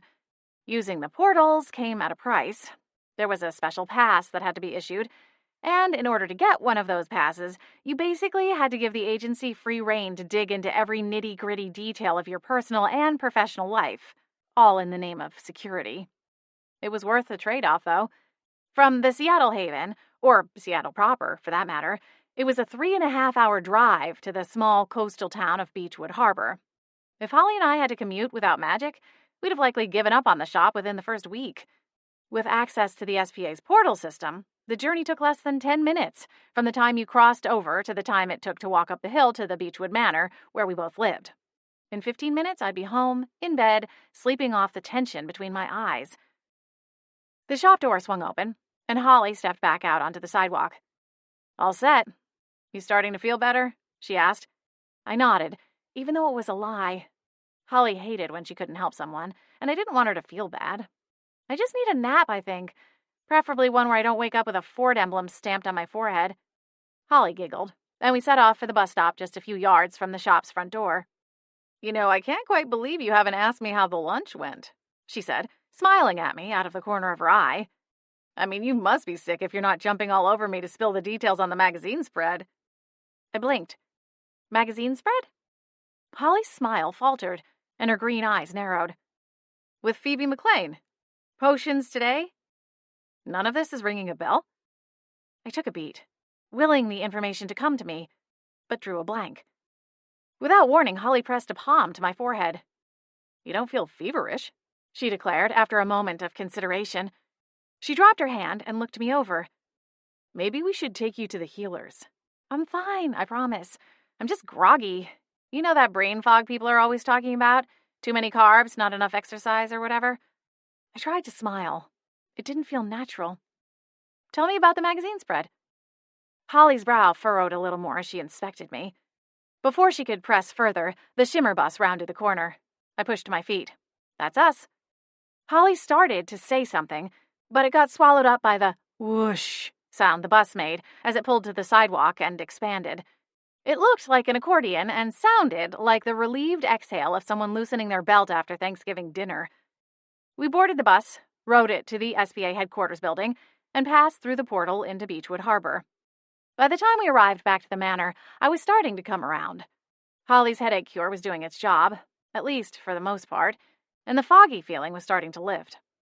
Adam and Evangeline, our other roommates, were already home for the day as well, sitting at the farmhouse-style dining table, debating as they sorted through the stack of takeout menus we kept in the kitchen.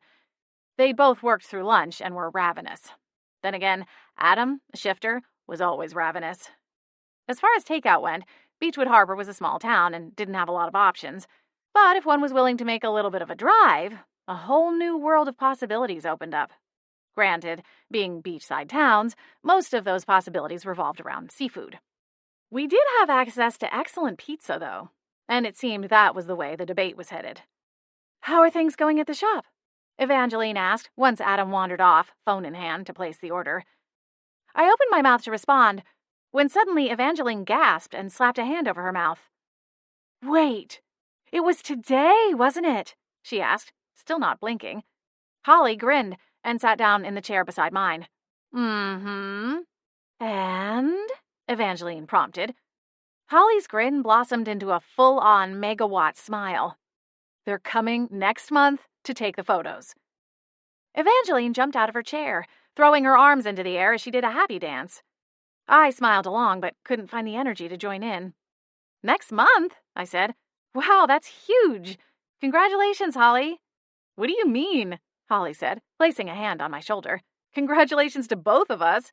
This is going to be the beginning of something very exciting, Harmony."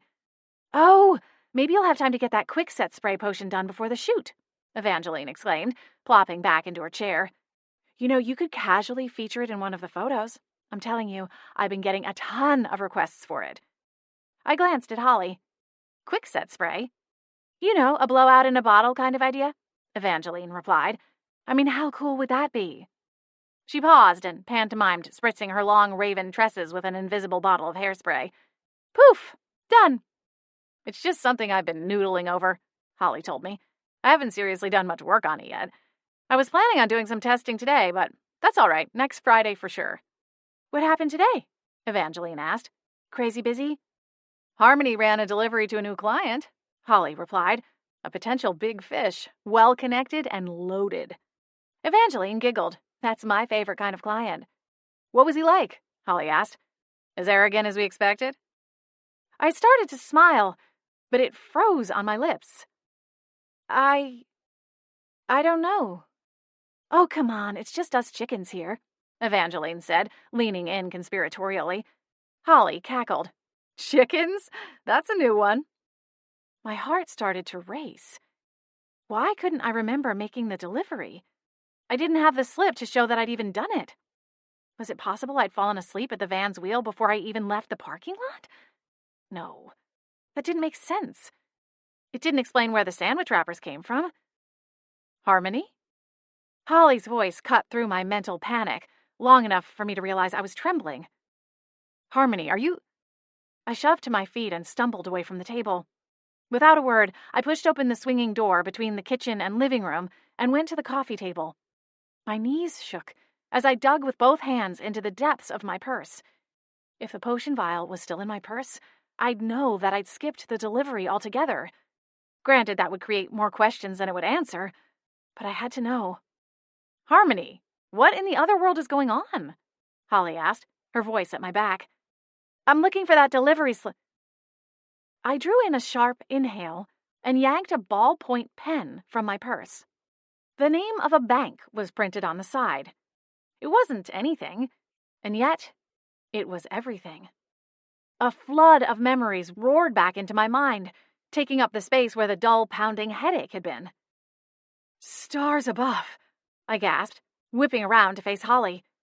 Evangeline stood beside her, both of them wearing matching looks of concern.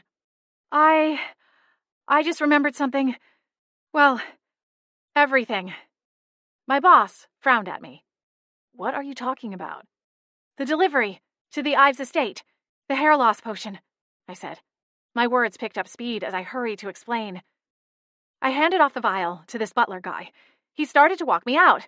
But then, someone started yelling from down this hallway.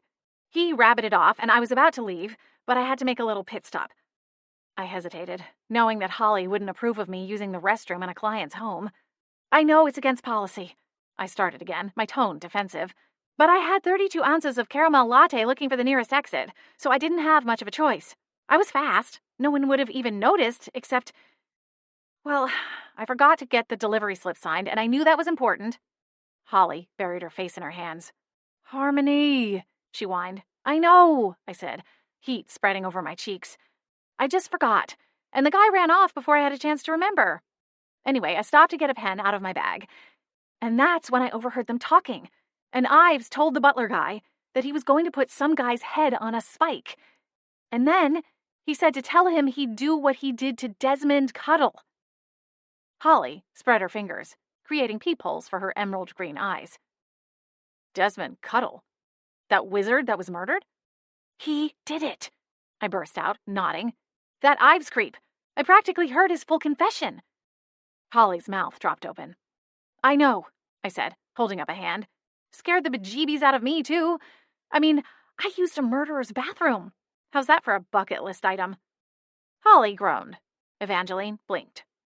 Then there was this talking skull? I started again. She backed the whole thing up. I mean, she's his ex-wife, or however that works when someone dies while married, but I believed her story and... Talking skull? Evangeline interrupted. One of her jet-black eyebrows lifted as she glanced at Holly. I got the distinct impression that the pair of them were silently coordinating a way to cast some kind of butterfly net spell and swoop me up. I swear I'm not making this up, I implored, holding out the pen for emphasis. They were going to kill me, but I managed to convince the butler guy just to wipe my memory. And when he was gone, the skull, Poppy, helped me anchor my memories to this pen. That's why I was so groggy and disoriented before. The butler guy made me drink a memory potion, and I didn't know what happened until right now when I found the pen again, and it all came rushing back like some kind of memory avalanche. Holly and Evangeline exchanged another long look. I swear I am not making this up. You were acting pretty strange when I found you sleeping in the van, Holly conceded. How did you get back to the shop? They just let you go? At the question, The memory presented itself in full, living color. I passed out after drinking the potion. When I came around, I was back behind the wheel of the van. Lurch must have carried me out there. I paused as a shudder rattled my spine at the thought of being in the creep's arms. Lurch? Holly asked. The butler, I replied. There was an uncanny resemblance. Evangeline flattened her lips into a straight line, as if she were holding back a bubble of laughter. I drove to the sandwich place, ate in the parking lot, and then drove back to the shop. It's a little fuzzy around the edges, but I remember now. I got back to Starfire, and my eyes were so heavy I was just going to rest them for a minute. But I must have been asleep for an hour at least. Until you woke me up, Holly. My boss nodded thoughtfully, taking a moment to put the puzzle together in her own mind. She glanced sidelong at Evangeline. You're sure about the Desmond Cuddle thing? She asked, shifting her wary eyes back to me. Maybe you just misunderstood? Or maybe it was a bluff. I gave her a dubious look. I'm not sure how else to interpret it, Halls. Why would he bluff and take credit for a murder like that? Right. She waved a hand through the air. I know, it's just bat crap crazy, I offered with a slight shrug. Holly gave me a blank look, then a begrudging nod. Bat crap crazy. After a moment, I snapped my fingers. The deposit box. He was threatening the guy to get some code to a bank deposit box. He said he was getting into it tomorrow afternoon one way or another. Whatever is in that box, he wants it. Bad. What bank? Holly asked. Maybe the SPA can call and give them a warning or something. He didn't say, I replied, frowning. Then, as if I'd touched a red-hot poker, I jumped back, holding up the pen. Of course! The bank! This bank! It says right here on the side. Everything in that house was expensive looking. Everything except this pen. So what are you saying? Holly asked me, though the furrowed lines across her brow suggested she already knew where I was headed. With a grin, I clicked the top of the pen. We're going to catch him, with his hand in the cookie jar. Chapter 4. Evergreen Financial was a human-operated bank with branches throughout the Pacific Northwest. There was only one branch in Seattle proper, and bore the address correlating to the branded pen I'd found in Mr. Ives' office the day before. Merrill Miller, a junior agent with the Supernatural Protection Agency, met us across the street from the branch the following morning. We'd called her the night before and explained the situation, and she'd agreed to do some digging and then meet us at the bank. I'd expected her to come with backup, but as far as I could tell, it was just her. The athletic blonde wore a black t-shirt and jeans, with a black ball cap pulled low over her face. She blended in with most of the foot traffic passing us by, early morning joggers, people on their way to work or school, or folks waiting at bus stops dotted along the road. It was a cool morning, and I'd dressed in a light sweater, a choice I was regretting as my anxiety spiked and sent heat creeping up my neck. We pulled some strings and found out the likely target, Merrill said, following a quick exchange of pleasantries. The agency was able to get a list of customers with deposit boxes at this branch, and only one of them is a supernatural, a wizard named Kyle Carlisle. There's a tongue twister, Adam quipped. What were his parents thinking? I suppressed a quick smile as Holly shot him a look. Merrill continued, unruffled. It looks like Mr. Carlisle worked for Mr. Ives a few years ago. What's in the box? I asked. We don't know. Without cause, we couldn't pull a warrant to take a look for ourselves. Merrill frowned. Harmony, you said it was warded? That's what I heard, I replied, my voice uncertain even though the memory was mine. Ives's threat remained clear. He said he wanted the passcode to the ward and that if he had to bring in one of his, Kyles's, I guess, dead fingers to break it, he would. Merrill nodded, but her eyes looked distant. What kind of ward would work like that? It sounds more like he's talking about a fingerprint sensor, Adam said, which in my experience is pretty much on par with the way most magic wielders think about technology. The grand majority still don't get it. Merrill cocked her head and looked up at the shifter. So you think he's mistaken that magic is involved at all? Adam shrugged.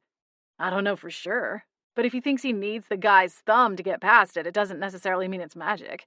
Of course, he's going to be pretty disappointed even if he does chop the guy's thumb off and brings it in here.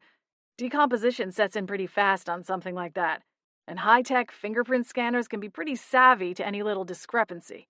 You think he's keeping it in his fridge, right along with the carrots in the crisper drawer? I swallowed down a gag. Holly elbowed him in the ribs. Either way, Merrill said, casting a dark look at the shifter. We know what box he's trying to get to, but we don't know when and we don't know why. So what's the plan? Holly asked. Are there more agents on the way? No. Merrill sighed. Let's just say I wasn't permitted to pull anyone for what amounts to a fishing expedition. So, for today, you guys are my team. If we want to catch this guy, we need proof he's up to no good. I tried calling Mr. Carlisle last night. Stopped by his house, too, but no luck. So, either Ives got to him already or he's hiding out and keeping a low profile. A guy like that isn't going to talk to us unless he sees there's a good chance we'll be able to keep him safe. You'll be able to arrest him? I asked, a fresh batch of nerves quivering through me. As far as I knew, Mr. Ives didn't know that his butler hadn't offed me. If he found out I was alive, and it seemed likely he was about to, I wasn't sure how he'd react. But given what I knew of the man, it wouldn't be pretty. We'll bring him in for questioning, Merrill said, a slight wince in her eye as she said it, as though she knew it wasn't the answer I'd hoped to hear. In the meantime, my friend/partner Andrews is looking for Carlisle. I tried to look stoic, but all I felt was terrified. Here, Merrill continued, looking away from me. I brought a photo for reference. I thought we could all take a different lookout position. Holly let out a dry cough of a laugh. Oh, we know what he looks like, she said. He has his face plastered on the bus bench across the street from Starfire. Merrill blinked. Oh. Well, in that case, let's just... Before she finished her thought, my hand reached out and gripped her forearm. That's him, I hissed, raising a finger to point across the street. Punctual son of a witch, isn't he? Adam growled, narrowing his eyes. The bank had opened for the day only moments before. Or just eager to get whatever is in that box, Holly countered. Kyle isn't with him, Merrill confirmed, a note of doom in her voice. The agent adjusted her ball cap and gestured across the street. Adam, you and Holly go around back, she instructed, pointing at a narrow alleyway that ran between the bank and the coffee shop next door. Watch the back exit in case he makes a run for it. The pair nodded, silently accepting their duty, and jogged across the street when there was a break in traffic. What about me? I asked the junior agent, my nerves starting to quiver a little more now that we were standing in front of the bank. I trusted Merrill. She knew what she was doing. But the thought of charging in after a man who'd already tried once to have me killed seemed a little risky. You're with me, Merrill said, glancing both ways. She waved a hand, and then took off at a jog. I hesitated a moment, then exhaled and barreled into the street after her. I trusted Merrill. She was a good person and an excellent witch. However, we were in the human world. We couldn't use magic here. Merrill was scrappy and could likely put up one heck of a fight regardless, but alarm bells were blaring in my head, and they only got louder as she flung open one of the glass doors and stalked into the bank. Mr. Ives was already at the counter speaking with a teller. From the set of his jaw and the nervous look on the teller's face, it was clear he wasn't in a great mood. Just peachy. The teller ushered Mr. Ives toward a hallway, but Merrill held out an arm, keeping me back a half step. The bank was quiet, having just opened, and so far, no other customers had arrived. Merrill slipped her badge from the clip on her belt and held it up to the remaining teller as Mr. Ives stepped into the hallway. Her badge read SPA, but to the humans working behind the counter, it would appear as FBI. Some kind of trickery enchantment that made it easier for magical agents to operate in the human world without having to mind wipe everyone they came into contact with. The teller blinked and cast a sidelong glance at the hallway where Mr. Ives and the other bank worker had disappeared.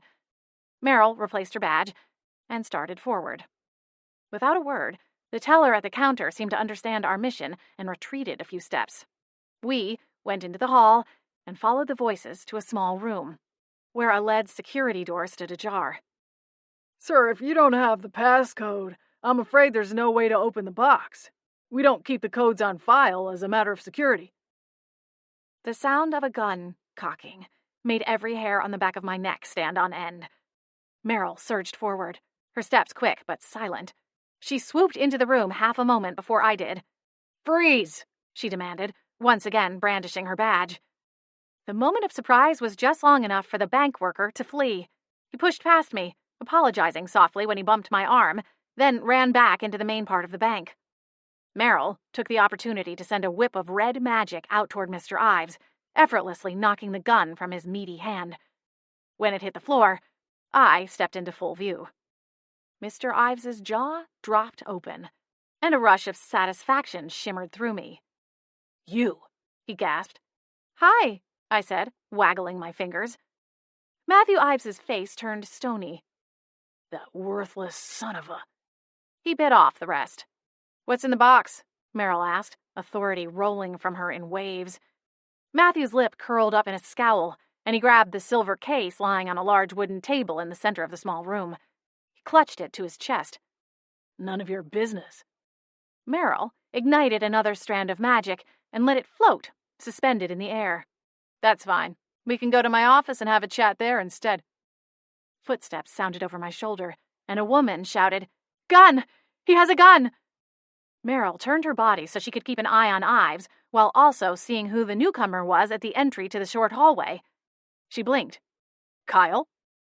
The man, of average, well, everything, barreled toward us. He swerved at the last moment and lifted his weapon. Get out of my way," he stammered, his beady eyes shooting rapidly between Meryl and me. "Mr. Carlyle, I'm with the SPA," Meryl said calmly, reaching for her badge. "I need you to drop your weapon." For a moment, he didn't move. Neither of them did. Then, on my exhale, everything exploded into action. Matthew hurled the box at Meryl's head. She deflected it with magic, but the shift of focus gave Matthew a window of opportunity to escape the small room. He tore off down the hall toward an emergency exit, pausing only for a fraction of a second when he reached the door, just long enough to send a whip of his own blue magic streaking down the hall back at us. The magic coiled around the deposit box and then flew effortlessly into Mr. Ives's arms.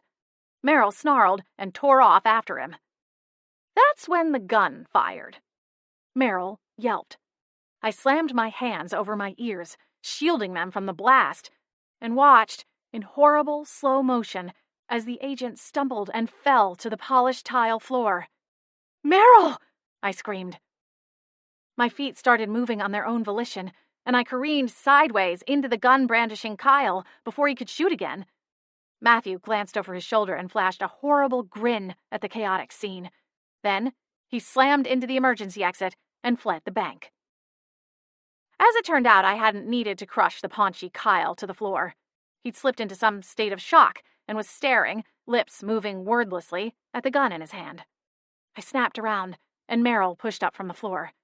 She was bleeding, but once she got her legs under her, she lurched toward the emergency exit.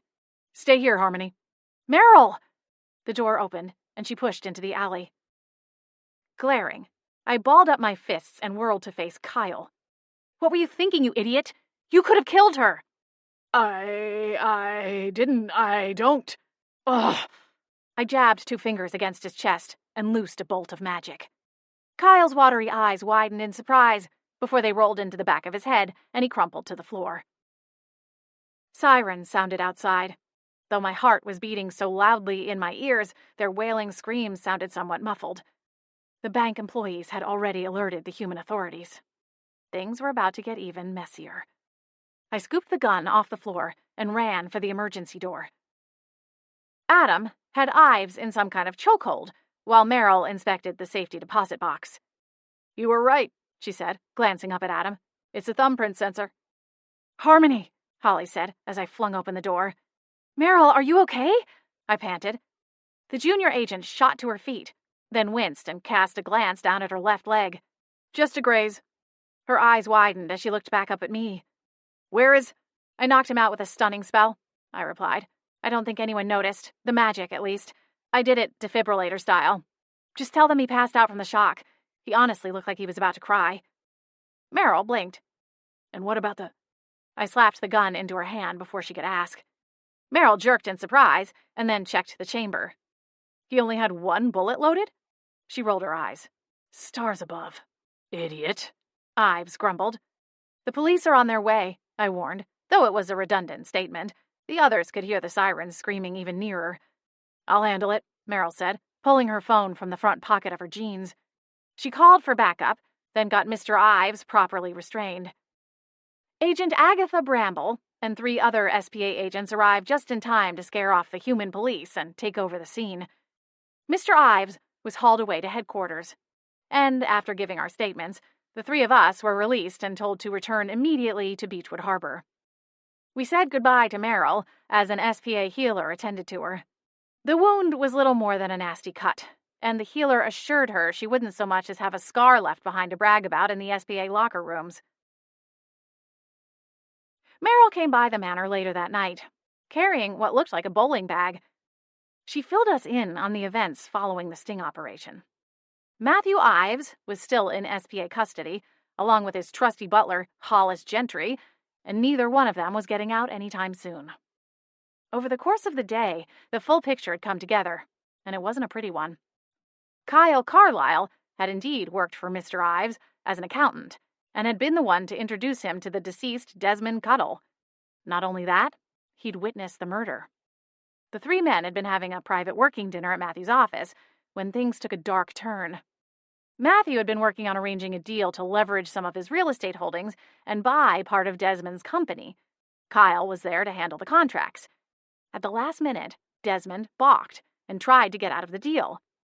Furious, Matthew held Desmond at gunpoint and forced him to sign. Then, before the ink was dry, he pulled the trigger anyway. Kyle got spooked by the whole thing and ran off, the contracts still in his possession. Matthew, perhaps rightly, assumed Kyle was going to snitch, so he sent his goons after him. Kyle put the papers and a signed statement of everything that happened that night in the safety deposit box and was planning to use it as leverage to get Matthew to pay him off. Once he was paid and safely in hiding, he would release the passcode and let Matthew take the contracts and destroy the witness statement. But if Matthew killed him before holding up his part of the deal, a letter with the code would instead be sent to the SPA. Naturally, Kyle cut a deal, and will be testifying to the whole thing before the Haven Council, Meryl concluded. But Harmony, you should know you'll likely be called to testify as well. I can't wait, I said, jutting my chin out. He can send his little creeps to intimidate me if he wants. I won't cave. A soft smile pulled at Meryl's lips. That's good to hear. You'll also have some backup. I frowned as the junior agent tucked her long blonde hair behind her ears and leaned down to unzip the bowling bag at her feet. My eyes boggled as Meryl gently lifted a bleached white human skull from the bag and set it on the coffee table. Adam recoiled. "What in the other world is that?" he asked. Holly smiled and set a hand on his leg. "It's more of a who," she said, turning the smile in my direction. "You said her name was Poppy, right?" The skull's eyes illuminated, brilliant amethyst. "Poppy!" I exclaimed, a rush of affection rising in my chest. "I didn't feel right putting her in lockup with the other evidence taken from the Ives home," Meryl said, "so I was hoping you might agree to take care of her while we wait for the trial." "I don't take up much space," Poppy said with a laugh, "though I will insist on a full tour," the skull added, the purple lights bouncing around the room like pinballs, trying to take it all in at once. "This place is amazing, and there are so many windows." Boots, Holly's tabby, lifted his head from his place on the back of the couch and stared at the skull, his amber eyes wide. "So," Meryl prompted, "what do you think?" Smiling, I nodded. "Poppy is welcome to stay with me as long as she likes." With a relieved grin, Meryl got to her feet and clasped her hands together. "Great. Well then, I'll be sure to keep you posted on all the details as we get closer to the trial." "Thanks, Meryl." We chatted a few minutes longer, and then bade Meryl good night, making sure she knew to pass on our greetings to her boyfriend, Nick Rivers, as she went off to meet him for a dinner date. "I think I'll head upstairs," I said, once Meryl had gone. "It's been a long day." "Of course," Holly said. "Get a good night's sleep. And don't worry about coming into work tomorrow. Take a day off. Then on Monday, I want to go over those notes you started showing me yesterday." Grinning, I nodded. "Sounds good. We also need to talk about staging for that photo shoot." Holly beamed. "Deal." "Hey, don't forget your new roommate," Adam said, pitching the skull underhanded toward me. "Oi, easy there," Poppy protested. I caught the skull and got her upright once again. "Adam, this is a real skull, not a movie set prop." The shifter winced. "Oops, sorry. Is it okay?" "I am not an it," Poppy replied, her tone indignant. I held up a hand to Adam. "I've got it. I mean her. I've got her." That settled, Adam wandered off down the hall, no doubt headed toward the kitchen, Adventuring made him hungry. But then everything did. Sighing, I turned around, considering the various places to put Poppy. Then it occurred to me that I should simply ask her. So, any place look good to you? I asked, still slowly spinning to let her consider the entire room. It wasn't large, but 2 windows overlooked the backyard, and the natural light helped make the space feel bigger. Someplace with a view. I moved closer to the window. You can't see the water from here, but in the summer when I keep the windows open, you'll be able to hear the waves. What else goes on back here? Poppy asked, the purple light scanning the dense tree line at the back of the manor's property. I smiled to myself. Well, let's see. Mostly squirrels and stuff, I guess. But then the woods have also been home to ghosts, a pack of werewolves, and one very large dog shifter. Then there was the time with the rogue Christmas gnomes. Oh, and last year we had an adorable baby unicorn in a paddock there by the greenhouse. Poppy's faint purple lights went round enough to fill the skull's eye sockets. Oh, I can tell I'm going to like it here. Hex the Halls. Chapter 1. Who's up for a Christmas movie marathon? Adam groaned as he turned to glance over the back of the couch at our roommate. Evie, it's literally the day after Thanksgiving. Can we get a tiny bit of respite before you crank the holiday tunes to 100 and try to suffocate us with tinsel and wrapping paper? He paused, a slow, mischievous smile stretching the corners of his mouth to reveal a pair of devastating dimples. On second thought, if you wanted to get into the spirit of the season and bake some Christmas cookies, who am I to stand in your way? Laughing, I shook my head and sat down beside him, cradling a mug of tea. You're so predictable. Adam flashed an innocent look. No small feat, considering he was the biggest troublemaker in the harbor. What? I'll pitch in for ingredients. How do you feel about store-bought? Evangeline asked. Have you met Adam? I interjected playfully. He'd eat corrugated cardboard as long as there was a generous layer of frosting on it. My boyfriend frowned down at me, a spark of humor playing in his dark brown eyes.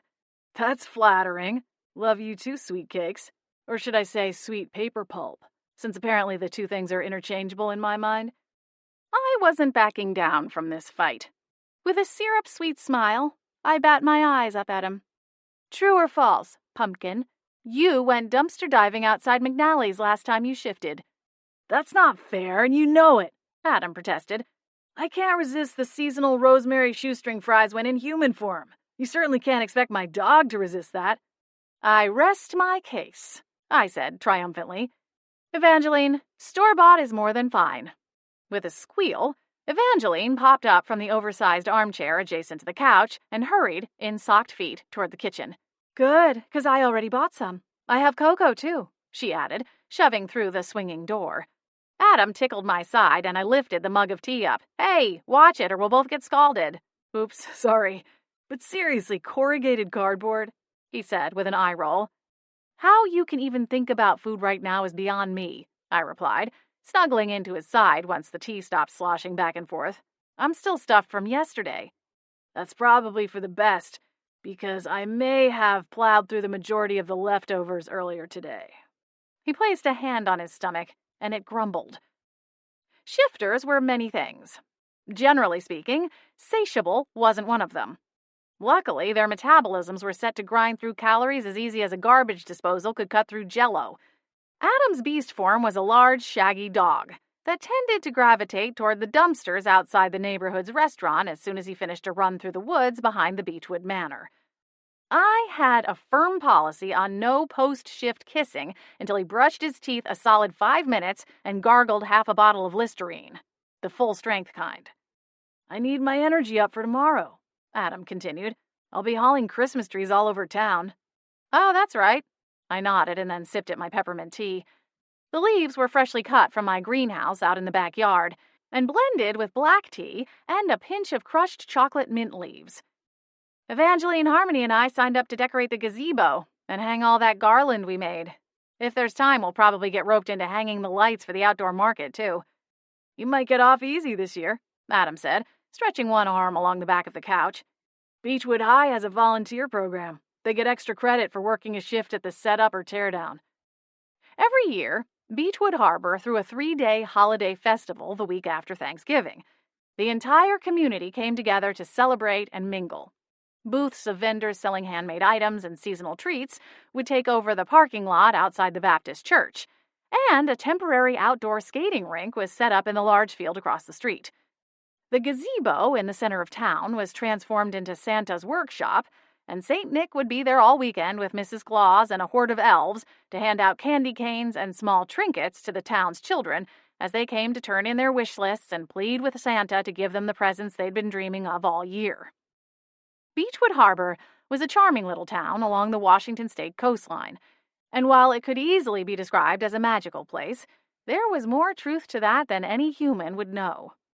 Just under the surface was a thriving population of supernatural beings and creatures, all living and working right under the eye of the normal everyday folks that also called the tiny town home. In my opinion, the most magical place of all was the Beechwood Manor. The historic home had been built by the town's original founders, and now served the supernatural community as a refuge for magic wielders and other beings who needed a safe place to live as their true selves. I'd moved in over 2 years ago, and while it hadn't been my first choice at the time, it was now my home, and the town around it was forever embedded in my soul. The holiday season only enhanced the magic of Beechwood Harbor, and when it wore its full festive glory, it was truly a thing to behold. The small tourist town had 2 busy seasons, summer and the first week of December for the winter market. I'm glad the high schoolers will be there to help out. Evangeline is hopeless without the use of her wand, and Harmony. I stopped short when Evangeline shoved back through the swinging kitchen door. She raced into the living room, her socked feet skidding on the gleaming wood floors as she came to a stop. "Evangeline?" I asked. She looked up, her eyes wild. "You're never going to believe this." She wasn't holding a box of cookies or a bowl of kettle corn, and there was no hot cocoa in sight. Instead, she held a thick piece of ivory parchment. Adam leaned forward, looking past Evangeline at the kitchen door as it swung to a close, as if expecting the snacks he'd requested to come marching out of their own accord. To be fair, weirder things have happened in this house. Disappointed, he looked back to Evangeline. Evie, did you forget something?" I smacked him on the arm, careful not to jostle my mug. "What is it?" I asked. She turned the parchment around, revealing fancy whirls of calligraphy. "This letter is from the North Pole. It's from Santa." "Oh, come on," I scoffed. "It's probably junk mail. Where's it really from, a car dealership? You know, one of those, 'come on down to the North Pole for a holly jolly deal on a new car' kind of messages." Adam lifted a brow. "When did you get a job in the marketing department, Miss Bolt?" Laughing, I shook my head. "You know what I'm talking about. They do that kind of thing sometimes, make it look all fancy, but really it's just an ad. What does the return address say?" Evangeline flipped over the envelope and nodded, confirming her initial statement. "No, it's really from the North Pole. Santa headquarters, to be precise." Snorting, I set my mug on the coffee table and pushed off the couch. "Here, let me see. Maybe it's an invitation to a charity thing. An auction for kids or something." "An auction for kids?" Adam laughed. "Do they raffle them off, or do you pick names from a hat?" "Hilarious." I wrinkled my nose at him. "I mean an auction to benefit kids. What's with you and the dad jokes lately? If you're trying to convince me to procreate with you someday, this isn't the route to take." Evangeline handed over the envelope. "I don't know, Holly. It looks pretty legitimate to me." Frowning, I inspected the seal. "This doesn't even have a stamp on it. It had to have come from—" I cut off and looked up at Adam. Supernaturals had ways other than the postal service of getting letters and packages to one another. A network of hidden communities dotted the globe, tucked away inside large cities, concealed from humans by powerful protection charms and wards. Within the havens, mail was delivered by magic, and occasionally by bird. The Supernatural Protection Agency had a propensity for sending ravens. They like to keep things old school. But this, where had it come from? I hadn't seen any ravens. Just then, our landlady floated through the ceiling and shimmered into view beside the flat-screen TV mounted on the wall above the fireplace. "Good afternoon," she greeted pleasantly. "Hey, Posy. Listen, do you know anything about this letter?" I asked, holding it up. "Only that a barn owl dropped it off yesterday morning," she replied casually. I thought it was strange, seeing as it was a holiday, though I suppose the owls don't need the day off to feast, so perhaps it was silly of me to think they wouldn't be out delivering things on Thanksgiving. Anyway, Harmony let the poor thing in through the back door, and it left the letter on the counter. It flew off after she gave it a small drink of water. Why didn't she say something? Evangeline asked. I shook my head, still staring dumbstruck at the letter. None of us were awake when she left for the Seattle Haven. Glancing up at Posey, I added, She's spending the long weekend with her sister. What does it say? Posey asked, gliding closer so she could read over my shoulder. Hair stood on end at the base of my neck as the ghost neared, and I twisted away, holding it out for her. Rubbing a hand over my long auburn ponytail, I cleared my throat. Santa Claus is coming to town. Quite literally. Adam scrambled off the couch and peered over my other shoulder. This is real? It certainly looks official, Posey replied. Then, after a thoughtful pause, she added, Though I can't say I've ever seen the North Pole's official letterhead, to be sure. I'm calling Agent Bramble, I said, digging my phone out of my pocket. If the real Santa is coming here, you can bet the Supernatural Protection Agency knows about it. I doubt she's in the office today, Evangeline said as I dialed. Owls might not take the day off, but the SPA must close down for Thanksgiving, right? Criminals don't take holidays off, Adam replied. They might be running a skeleton crew, but you can bet the agency is open. You might want to call the main switchboard and see who's on deck. Bramble's got enough seniority that she probably has a day off. I snorted. Agent Bramble doesn't know what the word vacation means. Trust me, she'll be at her desk. Sure enough, the agent answered on the third ring. Bramble speaking. Hello, Agent Bramble, it's Holly Bolt. Do you have a minute? With a soft chuckle, she replied, I always have time for my favorite ward. What have you gotten yourself into this time? Nothing, I said, a hint of defensiveness in my voice. To be fair, I usually called Agent Bramble mid-disaster, so while it wasn't an entirely unwarranted response, it needled at me all the same. I was actually calling to see if you knew anything about, and this is going to sound crazy, but a visit from Santa Claus? Without missing a beat, Agent Bramble responded, I'm not on the committee, but yes, I'd heard he'd selected Beechwood as one of his stops this year. What about it? My mouth opened, but I reeled around, searching for a proper reply. The way she spoke made it seem like a visit from Santa Claus was as commonplace as the power company meter reader. Word of warning, Agent Bramble continued. Prepare for a week's worth of snow around his visit. He's really hung up on having a white Christmas, and usually calls in a favor to Jack Frost if he's visiting a town where snow isn't typically on the forecast. I don't know if you've met Jack, but he has a tendency to get carried away. 2 years ago, he sent an absolute blizzard to Flagstaff. It was so bad the reindeer didn't even want to fly into it, and they rerouted to Tulsa. The whole thing was a disaster. I blinked, still trying to kick my brain back into gear. As a witch, I'd grown up knowing all about Santa Claus, same as every other kid. The only difference was that children in the Havens knew that Santa was real. Like, real. Not real until you turn 8 and you don't get the dollhouse you asked for. Santa and the magic of Christmas wasn't a mythical story to be eventually outgrown. Even still, it felt far away and removed from reality. A nice story in the back of my head. The idea of seeing the real Santa Claus was a little like being told you were going to meet the Queen of England. Sure, it could happen, but the odds weren't good. And if it was put right in front of you, you'd spiral into a circle of anxiety-riddled questions. What to wear? How and when to curtsy? Was eye contact allowed? And if it wasn't, where were you supposed to look? It was all a little much. He does this every year?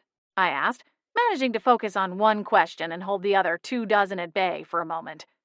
That's right, Agent Bramble replied. And it's a good thing he does. Without it, Christmas wouldn't have any magic. Okay, wait, what? Adam, Posey, and Evangeline were looking at me with ever-widening eyes. I clicked the call over to speaker so I wouldn't have to repeat the entire conversation afterward. It helps to think of Santa Claus as a magical conduit, rather than a magical practitioner in his own right, Agent Bramble began. Everything about him, the workshop, the elves, the reindeer's ability to fly, the sleigh, all of it requires enormous amounts of magic.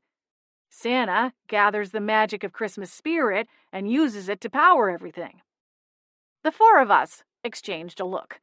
Apparently, this was new information for all of us. Now, for hundreds of years, there was plenty of magic to keep it all moving. It was cyclical, Agent Bramble continued. Santa would fly around the world on Christmas Eve and gather all the holiday cheer, the magic and wonder of Christmas itself, and that was enough to carry him through the next year of production and deliveries. The whole thing ran as if a finely tuned clock. But it doesn't work like that anymore? I asked. Sadly, no. As Christmas became more and more commercialized, the magic of Christmas lost some of its potency.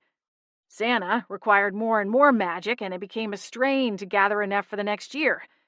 Children are being told that he's a fairy tale for little kids, and as belief dims, so does the magic. On top of that, everything that used to build magic is being outsourced, so to speak. Not so long ago, people used to window shop under a blanket of twinkling lights and dream about Christmas presents nestled under the tree. They went to the woods as a family to find the perfect tree. They went caroling door to door. Nowadays, kids see commercials on TV and tell their parents what to buy. People shop online, and the presents arrive at their front door already wrapped. Christmas trees are made of plastic. But really, it's the time. The less time people spend on Christmas and getting into the spirit, the more the magic diminishes. The consequence of a busy, fast-paced, and technology-drenched world. A guilty pang echoed through my chest. I'd already ordered 3/4 of my gifts online. I would wrap them myself, and we were definitely not going to have a plastic tree. But still, I wouldn't want Santa to see the contents of my email inbox. Agent Bramble cleared her throat and then continued. Now, as you can imagine, this is all quite demoralizing to Santa. He was getting melancholy and depressed, and even starting to think that maybe it wasn't worth it anymore. Luckily for all of us, Mrs. Claus took the reins and came up with a plan to combat Santa's Christmas blues. Many years ago, she arranged a trip for Santa, a little working vacation, if you will, to send him directly to the people and have more time to gather the magic of Christmas. So, in the weeks leading up to Christmas, Santa visits a handful of select cities and towns all over the world. He spends time with the children and hands out gifts and takes their letters. The visits give him a boost, and he's able to fly back to the North Pole and finalize preparations and sail through another year with good tidings of joy and love. Wow, I breathed. I had no idea. How come I never learned about any of this in academy? Agent Bramble scoffed. Well, that responsibility lays at the feet of the Haven schooling system. If I've said it once, I've said it 100 times. There is simply too much emphasis put on useless things like algebra. Adam shrugged. I liked algebra. You're the only one, I quipped. Evangeline poked him in the side. Big nerd. Adam chuckled and lifted a finger to make his next point. But I'm a hot nerd, so it all worked out for me. I rolled my eyes. And so humble, too. Evangeline giggled. Agent Bramble, this is Posey, our ghost landlady interjected, swooping around to hover above the phone. Can you explain why we received a letter about Santa's visit? I'm not sure I fully understand what it has to do with us here at Beechwood Manor. Surely he's not expecting room and board for his trip. The tone of her voice made it clear that request would be met with a big fat bah humbug. The North Pole sends out letters to all supernaturals in the area so they can be on guard during the visit, Agent Bramble replied casually. Naturally, the SPA provides the boots on the ground for security purposes, but it's nice if everyone can be a little bit more aware while Santa's in town. It's also a chance for supernaturals to introduce their children to the real Santa, rather than one of those imposters you see at malls and such. I suppose that part doesn't apply to any of you. Not yet, Adam said, a meaningful glimmer in his eyes as he glanced at me. Right, I coughed. Well, thanks for clearing up that confusion, Agent Bramble. We'll do our best to make sure Santa's visit goes as smoothly as possible. Thank you, Holly.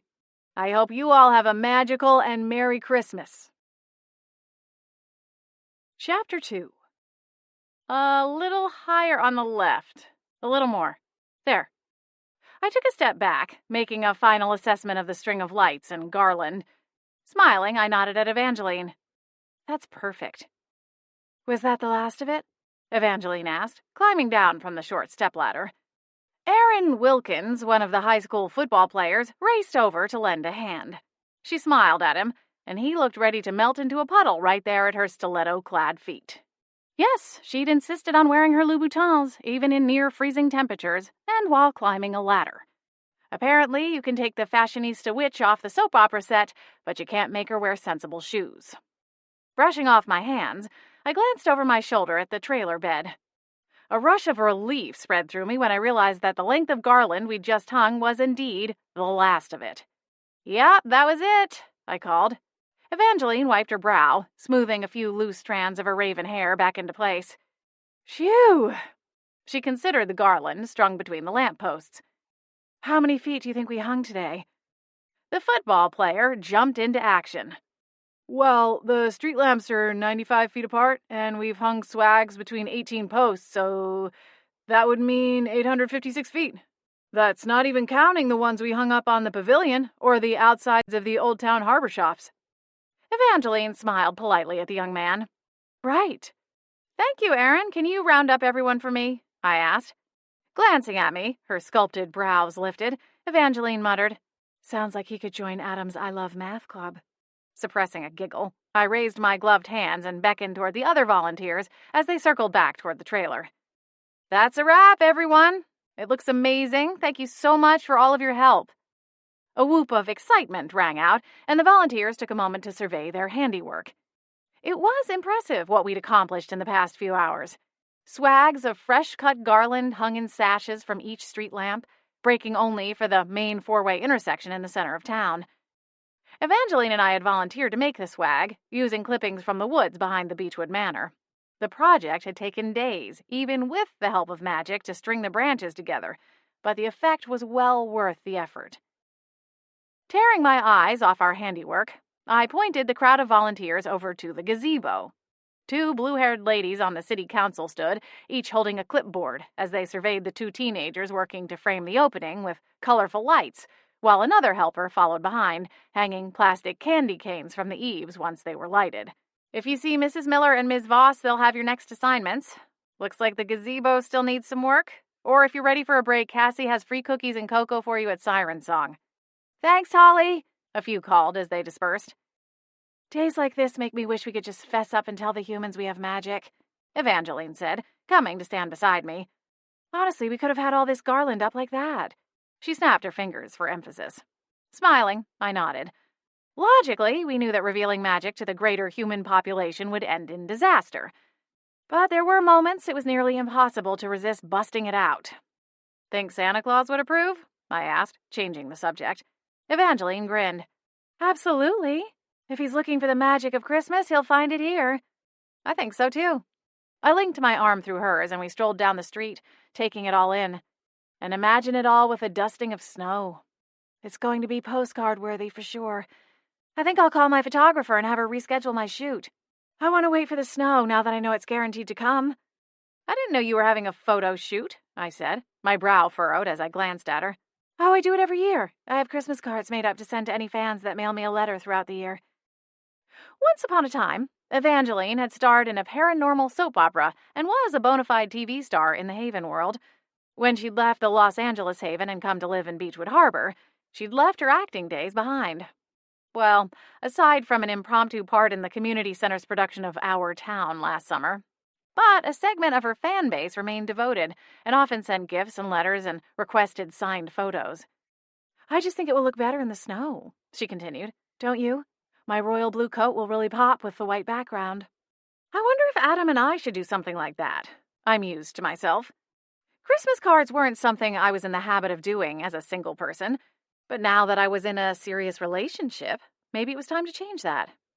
Then again, I have no idea who I'd send them to, other than maybe Anastasia. It's not like anyone in my family would be interested. Evangeline looked like she wanted to say something, but came up empty. She squeezed my arm before unthreading hers from mine. Speaking of Adam, where is he? I pushed back the sleeve of my puffy white coat to glance at my watch. It's 3:30. I'd have thought he'd be back by now, not so subtly hinting about going to get something to eat. Evangeline laughed. Are you sure he hasn't been hunkered down at Siren Song, sweet-talking Cassie into giving him extra cookies? I rolled my eyes and laughed along with her. I'd say there's a 99% chance you're right. We headed toward the small strip of shops where Siren Song stood, lit up like a warm beacon. The huge windows revealed the bustle of activity inside. As we neared the front door, a tall, lanky man in a red flannel shirt stepped outside, sending a waft of rich espresso swirling toward us. "Looks like they might have gone back for a second load," Evangeline said, gesturing toward a parking spot across the lot that was piled with fresh-cut trees. At the mouth of the lot, a red truck with the words "Lester's Tires and Brakes" painted on the side idled, waiting to turn onto the main road that would lead back up the hill toward the Beechwood Manor. "Yikes," I said with a cringe. "How many of those things are we going to have to decorate?" Evangeline grabbed my shoulders and steered me to Siren Song's door. "Enough to justify getting extra-large mochas with piles of peppermint whipped cream on top." I didn't argue. We emerged from the coffee house an hour later, buzzing with a second wind of energy, largely thanks to half a dozen sugar cookies and 2 mochas. The cut trees we'd seen outside were now propped up in deep wooden planter boxes. 4 flanked the arched opening of the gazebo, creating the illusion of a forest for what would be staged as Santa's workshop. A quartet of high school girls strung lights on the trees, laughing and teasing each other as they worked to unwind the long strings of lights. A boy in a Letterman jacket raced up and sprayed them with a long blast from a can of faux snow. The girls shrieked and screamed after him, their pretty Christmas sweaters coated in white. Oh, to be young again. With a subtle twinkle of my fingers, I sent a wave of magic toward the girls, slicking away the fake snow as though their sweaters were made of Teflon. The girls inspected each other, and when Mrs. Miller passed by, cradling her Pomeranian, they snapped back to work lighting the trees. "Lester's truck is still gone," Evangeline said, seemingly oblivious to the trials of the young ladies across the street.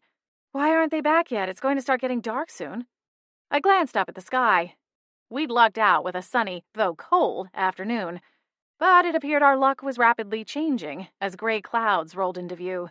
Dusk was on its way, and from the look of those clouds, so was a sprinkle. "Maybe they got turned around?" Evangeline suggested hesitantly. "No," I shook my head. "That's not possible. Adam knows those woods inside and out. Plus, he'd already scouted out which trees to cut weeks ago when he went out for a run. It wouldn't have taken him long to get them all cut down, even if he was by himself. And he had help. He should be back by now." A finger of worry twisted its way up my spine. We'd had plenty of experiences in the woods behind the Beechwood Manor, though they were rarely good ones. While Adam and I had shared some tender moments and deep heart-to-hearts walking through the woods, more often than not, we'd been in the woods running into or away from danger. Something wasn't right. "We need to go find them," I said abruptly. "I'm going to go tell Mrs. Miller we're leaving." Evangeline thumbed at the coffee shop. "Should I go and see if anyone wants to come with us? We could fan out." My gut said no, and I started shaking my head before I fully knew why. "I think we'd better go, just the 2 of us, and see what's going on. If we need to use magic, we can't have any witnesses." Evangeline didn't argue. We trooped across the street, caught up with Mrs. Miller, who could outpace just about anyone in town, even in her 70s, and let her know we were going to check on the guys. Before she let us leave, she insisted on checking her phone to see if Lester had tried to phone her. When she confirmed there were no messages from him, she glanced up, worry pinching her lined brow as she glanced up at the sky. "You'd better hurry. It looks like it might rain." It took minutes to hustle up the hill to the manor, where we spotted Lester's cherry-red truck sitting idly in the driveway.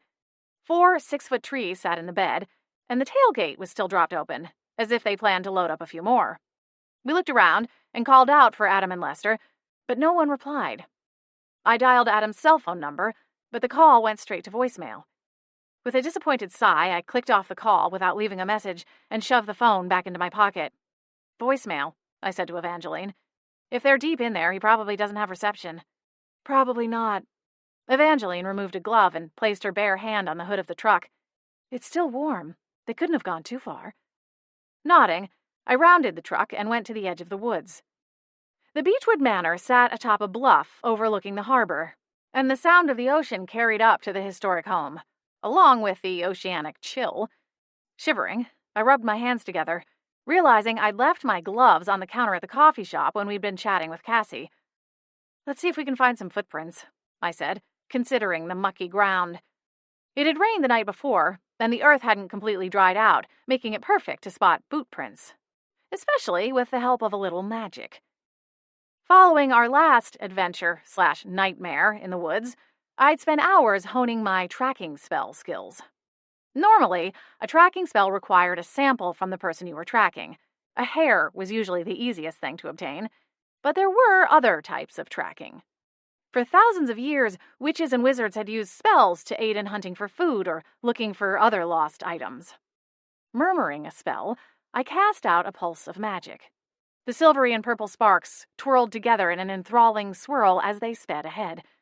The magic landed on each boot print, and some of the sparks lingered, outlining the markings of the footsteps left in the ground before the magic hopped to the next print. "That was a nifty little piece of spell work," Evangeline commented, admiring the sparks and glow of magic. "Thanks," I panted.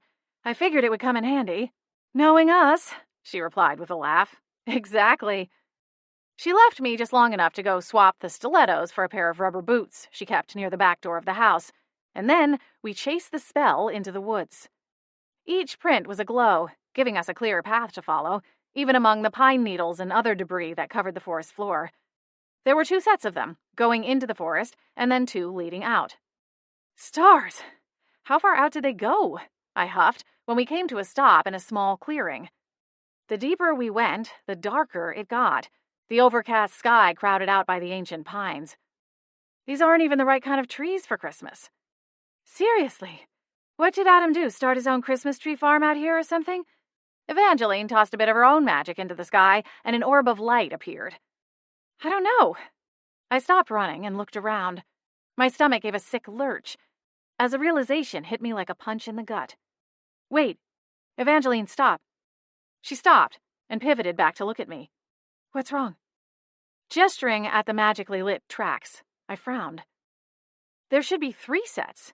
They came into the woods, that's this first set, but then they left, hauling out the first batch of trees. See these grooves?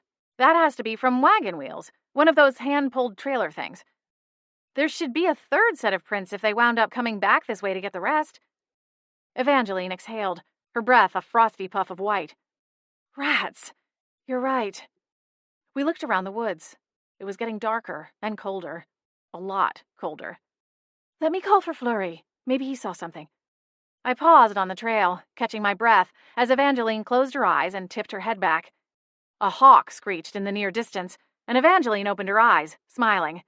"There he is. I haven't seen him in a few days." A huge hawk swooped into view, gracefully dodging the pine trees before coming to rest on a low-hanging branch a few feet ahead of us.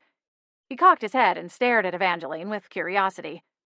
"It's good to see you too, pal. What have you been up to?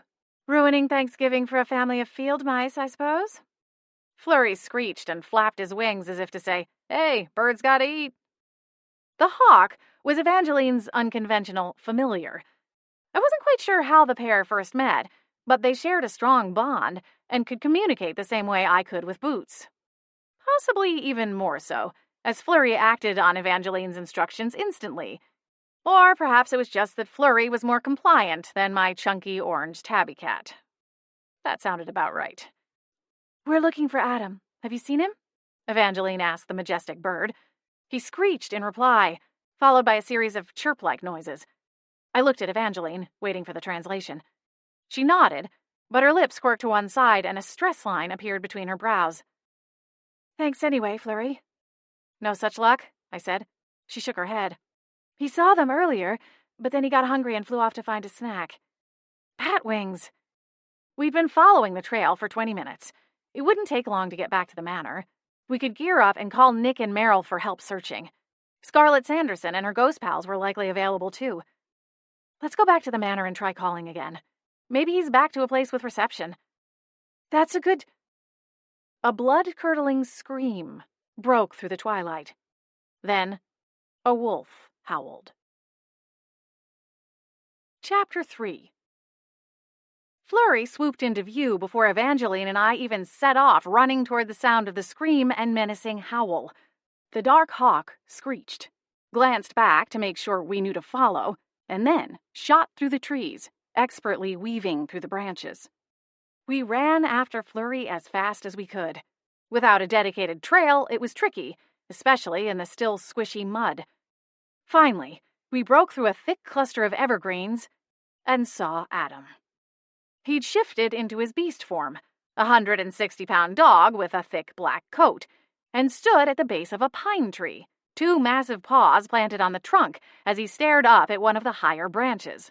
His black lips were curled away from his white fangs, and a low, menacing growl rumbled up through his broad chest. Even though I knew him, and knew he would never hurt me, there was something about stumbling upon him this way that unnerved me. Evangeline looked to me, and I cautiously took a step toward the growling dog. "Adam, what is it?" He didn't look at me. His attention was fixated on whatever he'd chased up the tree. I took another tentative step and looked up the trunk. With a surprised gasp, I spotted a gnome, dressed in head-to-toe green, huddled on a branch, his eyes glowing blood red. Well, that's disturbing. The gnome's eyes shifted toward me, and in a high-pitched voice he screeched at me in a foreign tongue. Adam growled and snapped his teeth. Did he understand what the gnome was saying? Guess I'd skip that semester in academy. "Adam," I said quietly, "what's going on? Where is Lester?" The gnome's voice wasn't the right pitch to account for the scream Evangeline and I heard from the edge of the forest, but there was no sign of the mechanic who'd accompanied Adam on the tree-cutting mission. Adam couldn't speak while in his beast form, but he could still communicate. At my question, he jerked his muzzle toward a pair of pines. "Did you shift in front of him? Is that what scared him?" Wincing, Adam blinked once. "Bat wings," I grumbled. "The SPA is going to have to send a warden to track him down and wipe his memory." Even if we could find Lester, there wasn't anything we could do. At least, not legally. Mind magic was forbidden by Haven law. The only ones who were able to perform it were highly trained SPA agents, and even then, they used it only in dire cases. Lester had seen too much to be left alone. They would have to take care of it. A hit of mind magic, and they could unwind the memory and soften it into a shadow of a strange dream, leaving the details and images fuzzy and obscure.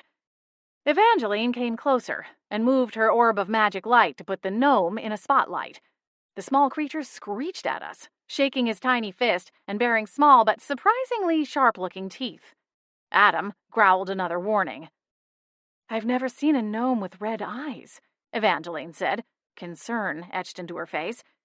Adam dropped his front paws to the ground and turned, exposing a series of slashes on his left flank. The cuts were red and had clearly bled, but it seemed to have stopped. I gasped anyway. "He did that to you?" "Nasty little bugger," Evangeline said, cutting a glare up at the still furious gnome. "What do we do now?" "We can't leave him out here. Gnomes are definitely not supposed to be running loose around the human world," I said. The gnome was about the size of a large house cat. It wasn't a question of whether the three of us could handle him. It was what to do to contain him until we could call the SPA and get some agents out to deal with him. That was, after all, what the agency was for, to protect supernatural beings from humans, and occasionally from each other. A string of harsh-sounding words rained down on us from the angry gnome, and a sting bit into my arm, almost like the pinch of a small crab. "Ouch!" I cried, twisting my arm away. A small spark hit Evangeline, and she yelped, jumping away from the tree. Adam growled and jumped up, planting his paws back on the tree. The gnome cursed at him. At least, I assumed that's what the words meant. And another hex hit him, this time right between the eyes. He barked sharply and jumped down, swiping a front leg furiously over his face. "All right, that's it," I growled. With a curse of my own, I sent a stunning spell up the trunk of the tree. The gnome screeched something in his language, and a purple bubble of magic flashed, sending the stunning spell ricocheting off to the side. The bubble faded, and he cackled menacingly. "Oh, you little—" Evangeline grabbed her wand from the inside pocket of her coat and cast a spell. The gnome danced out of the way, and her spell missed by a solid foot. He danced in victory, jumping a few inches off the branch as if temporarily weightless, and tapped his ankles together. That's when I noticed the small golden jingle bells on the back of his small brown shoes. A tinkle rang out, and Adam snapped to attention. He looked up at us, his large brown eyes wide. A shallow slash ran along his snout, a trickle of blood smeared from his rubbing. "He's not I stopped short, not wanting to even say it out loud. I thought Santa used elves, Evangeline said, picking up where I'd left off. Not gnomes. That is what we're looking at, right? The gnome seemed to take umbrage at her question and sent another hex down the tree trunk. We dodged it easily. We fired back, but he dodged Evangeline's next spell and threw a shield that sent mine bouncing off. Arg! It went back and forth for a few minutes. The gnome didn't seem interested in trying to escape, but all the same, we couldn't leave him up there. If he got away, and among the humans, there was no telling what he'd do. The question was, why? Why was he doing any of this? If he was truly one of Santa's helpers, shouldn't he be, I don't know, jolly? At the very least, a little less stabby. This is ridiculous, I exclaimed, when another two-pronged attack failed to snare the devilish little creature. 1 second, Evangeline said, holding up her left hand. She closed her eyes, and when she opened them, a victorious smile spread across her full lips. Glancing at me, then down at her fingers, she counted off a silent 3, 2, 1. Flurry swooped in from out of nowhere and nabbed the gnome from behind, and Evangeline and I both triggered off our spells. The gnome's red eyes went wide as the spells hit dead center, his body pinned by Flurry's talons. Adam barked happily and wagged his tail. Nice work, Flurry, Evangeline called up the tree.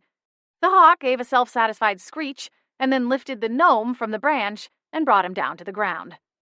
He deposited the stunned creature at our feet and then flew off into the dark forest. Evangeline took a step back and conjured a new ball of light, this one forming a large bubble that encapsulated the gnome. This ought to hold him, she told me. With a swirl of her fingers, the bubble swallowed the gnome and lifted him off the forest floor. Adam circled through the clearing, his nose pressed to the ground. At one point he stopped, his nose lifted in the air, almost as if taking some kind of mental note before circling back to us. I rubbed my hands together and noticed my teeth were chattering. I'd forgotten how cold it was in all the excitement. Let's get him back to the manor, I said, pointing at the gnome. We can call Agent Bramble as soon as we're back in cell phone range. Evangeline nodded and called the bubble-like cage to follow after us, drifting a few inches off the ground. The bubble was either soundproof or the gnome was still stunned. Either way, it was a relief. The hex he'd hit me with still stung, and while I hadn't seen a hole in my coat, I wouldn't be surprised to find one once I took it off. Naturally, it was brand new. Sometimes being a witch was a real pain in the rear. Adam trotted ahead as we made our way back to the manor, his large head swaying back and forth to scan the forest. He was on high alert, and it made me nervous, as if there was something he could sense that we couldn't. Were there more gnomes out in the woods? Or was he looking for signs of Lester? It was cold enough that Lester wouldn't fare well if left out there all night. It had to be nearing dinner time. Someone would have to go find him before it got too much later. When we reached the manor, we realized Lester's truck was missing. A scattering of Christmas trees lay in a disheveled pile, suggesting the terrified man had peeled out without stopping to shut the truck's tailgate. Bat wings, I mumbled, digging my phone from my pocket. Bramble needs to get someone out here ASAP. Adam took one more look around and then went up the steps of the front porch.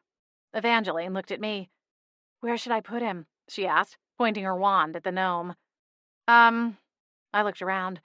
The manor sat on a large plot of land, but across the street was one of those cookie-cutter types of subdivisions.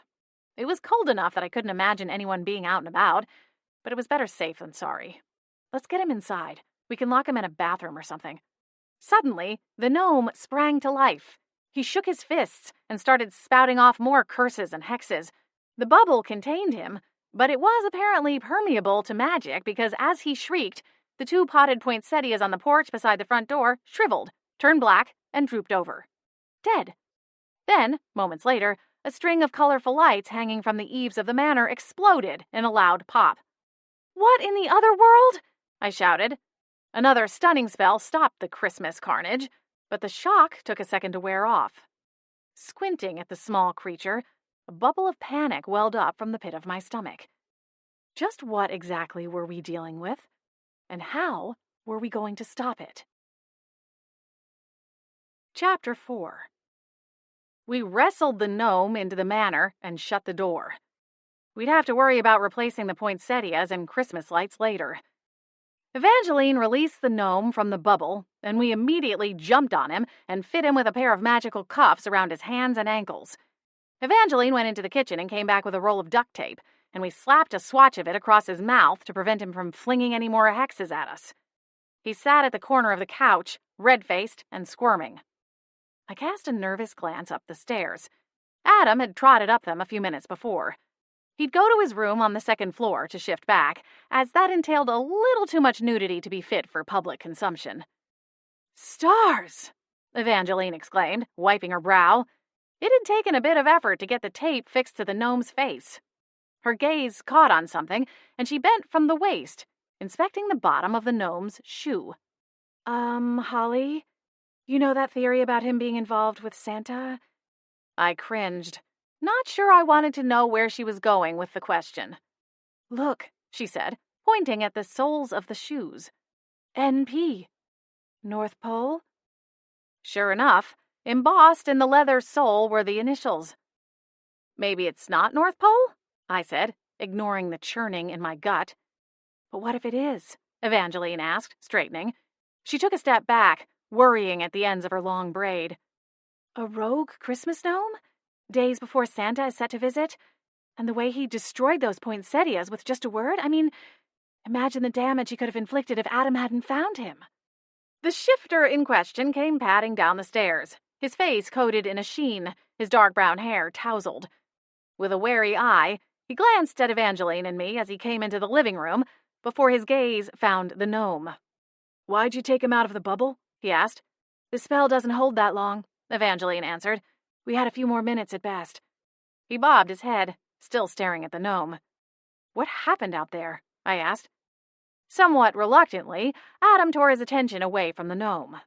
With a heavy sigh, he planted his hands on the back of the couch and sagged forward, the exhaustion painting his face. "Lester and I were just about finished with the trees. There was one more I wanted to get. It was a little deeper in the woods, but it was a real beauty and would have made the perfect focal point for the market stalls. They wanted one 16 to 18-footer to put in the center of it all." I gawked.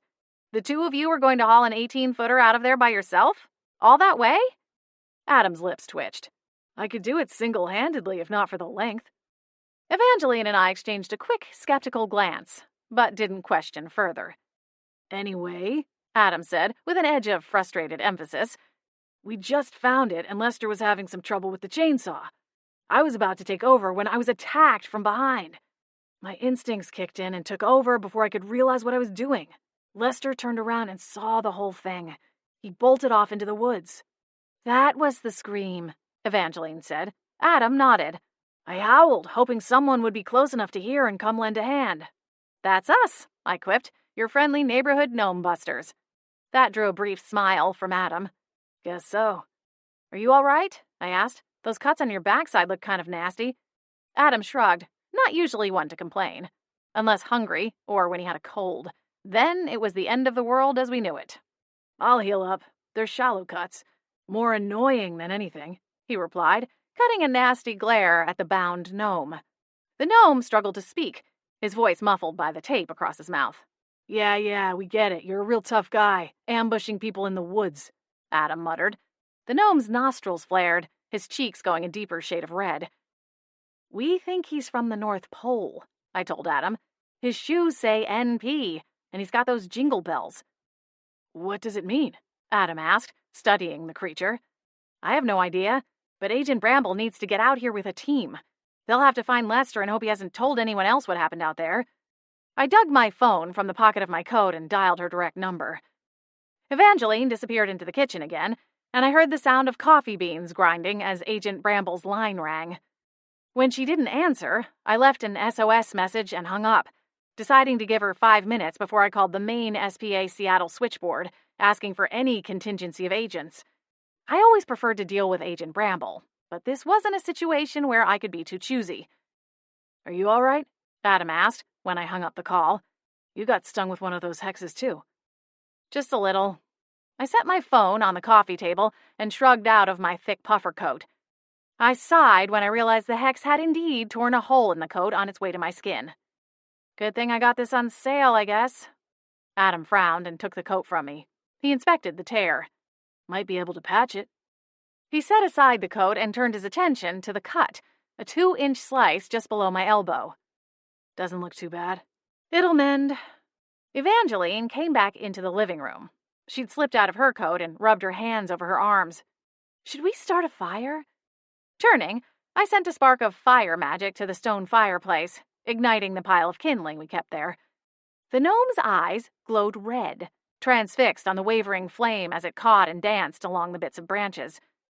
Slowly, the red glow from his eyes faded, and his ferocious struggling stopped. The three of us exchanged a surprised look.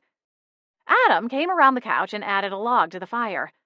As the fire grew, the angry glow drained from the gnome, revealing a pair of dazzling green eyes, as bright as emeralds but darker, like the strand of garland draped along the fireplace mantel. Slowly, I approached the gnome. He didn't fight or try to curse me. Instead, he lifted his eyes in curiosity, and then a flash of panic burst through him. He looked down at his bound wrists and ankles with alarm, then shrank back from me, quivering with fear. "I'm going to take the tape off," I told him gently, unsure if he could even understand me. "It might hurt a little, but it will be quick, okay?" I waited a moment, and slowly, the gnome lowered his tiny rounded chin in a single nod. Gingerly, I peeled back a corner of the duct tape and removed it from his lips. When it was gone, the gnome blinked.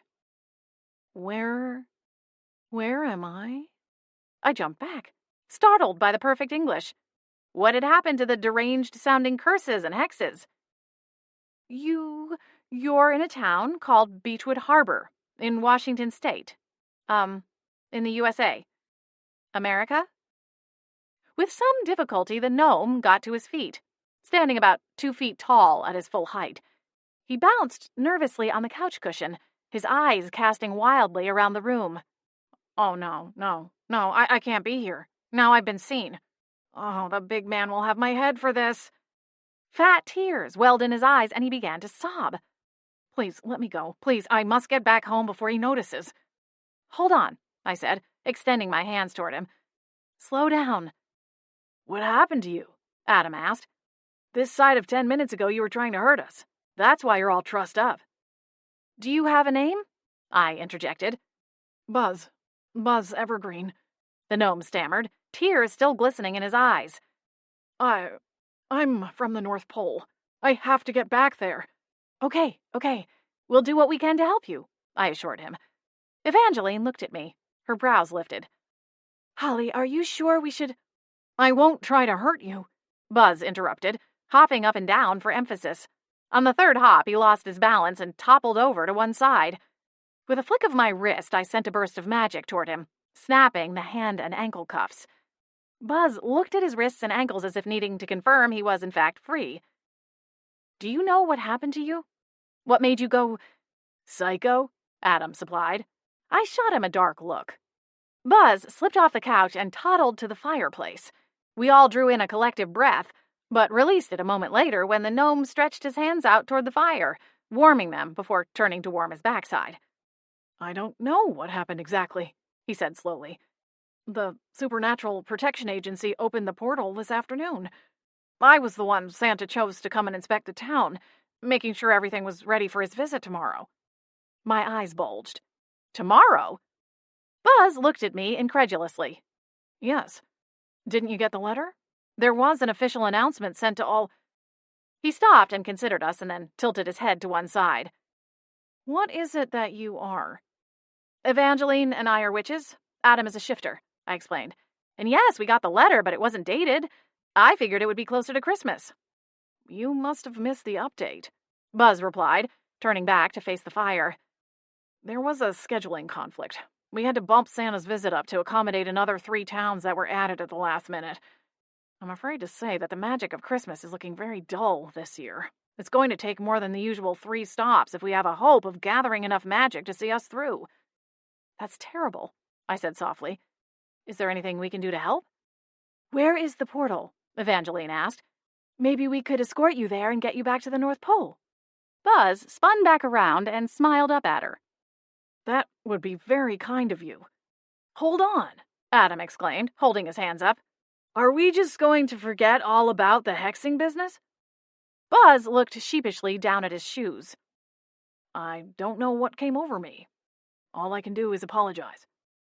Are there any more gnomes in Beechwood Harbor? Could any of them be out there on a hexing spree? Adam asked. I don't think so. Santa sends one gnome to each town. I should be the only one. It was something of a relief, but Adam was right. We weren't going to be completely safe until we knew that whatever had happened to Buzz was a one-off occurrence. A knock sounded on the front door, and we all jolted to attention. Buzz sidestepped behind my leg, as though he were a nervous child. I hope that's not the big guy himself. You didn't tell anyone about this, did you? That'll be Agent Bramble, I told him. She's with the SBA. She's here to help us. Buzz nodded, but he didn't look fully convinced. Thank the stars, Evangeline exclaimed, jumping off the arm of the couch to go and answer it. Maybe she can make some sense of all this. Agent Bramble left no time for polite greetings. As soon as Evangeline opened the door, she burst into the room, her intense eyes searching every nook and cranny. They landed on Buzz and widened in surprise. What happened to... Is he okay? It was rare to see Agent Bramble at a loss for words, and it unnerved me. I stepped away from Buzz, as if expecting him to self-combust. Agent Bramble, this is Buzz Evergreen. Buzz, Agent Bramble. This isn't a dinner party, Holly, the agent snapped. I know full well who he is. My question is why he's not red-eyed and rabid. I blinked. I'd mentioned the quasi-rabid part in my message, but not the red-eye thing. Sensing my question, Agent Bramble continued. Someone sent a box of fudge to the North Pole. The fudge had walnuts in it, and walnuts can make gnomes go berserk. This is what I'm always saying, Adam said. People shouldn't ruin perfectly good fudge with nuts. Merlin help us, I muttered. Some of the gnomes affected by the fudge busted through the SBA-regulated portal we'd opened to provide transport for Buzz here, Agent Bramble said, ignoring Adam's side rant. Okay, so wait. Adam held up his hands. We have a gremlins situation on our hands? Someone fed these things after midnight and now they won't stop till Christmas is destroyed? Cringing, I shifted my gaze back to Buzz. How many others are we talking about? Buzz licked his lips. Well, it was a pretty big box of fudge. Evangeline yelped. The Christmas market. Chapter 5. Buzz wasn't able to give an exact number, but when we arrived at the center of town, it was clear we had a small horde on our hands. Gnomes had torn down every strand of garland, leaving all our hard work crumpled on the icy sidewalks. Strings of lights hung askew, ripped from the garland and thrown about, the bulbs all burst and broken. The trees outside the gazebo had been tipped over, and they'd all been reduced to sad-looking Charlie Brown trees, their needles shed and branches drooped. Broken ornaments littered the street, along with shards of candy canes and more broken lights. All of the poinsettias were dead, just like the ones on the manor's front porch. The streets were dark and quiet, not a gnome or a human in sight. My heart sank to the depths of my stomach. Buzz started crying uncontrollably again, racing as fast as his tiny legs would carry him, which was actually quite fast among the wreckage. Oh no, oh me, oh my. Evangeline shook her head, even as her gaze flit about as if unsure which part of the mess was worse. What a nightmare. All that hard work. The volunteers are going to show up tomorrow for the grand opening, and this is what they'll see. All their effort reduced to nothing but a giant mess. Buzz sniffed loudly. I'm so sorry, he blubbered. I looked to Agent Bramble. Tell us what to do. How do we fix this? Still looking somewhat rattled, she took another long moment before answering.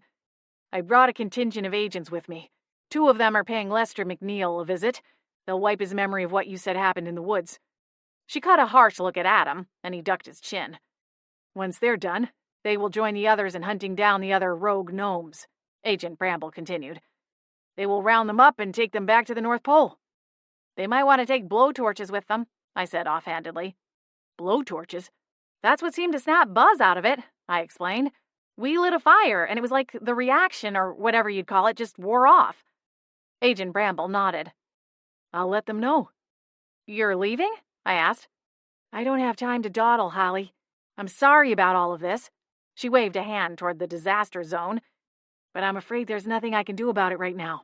Santa will simply have to reschedule his visit for another year. Buzz perked at this, a panic-stricken look temporarily interrupting his sobbing.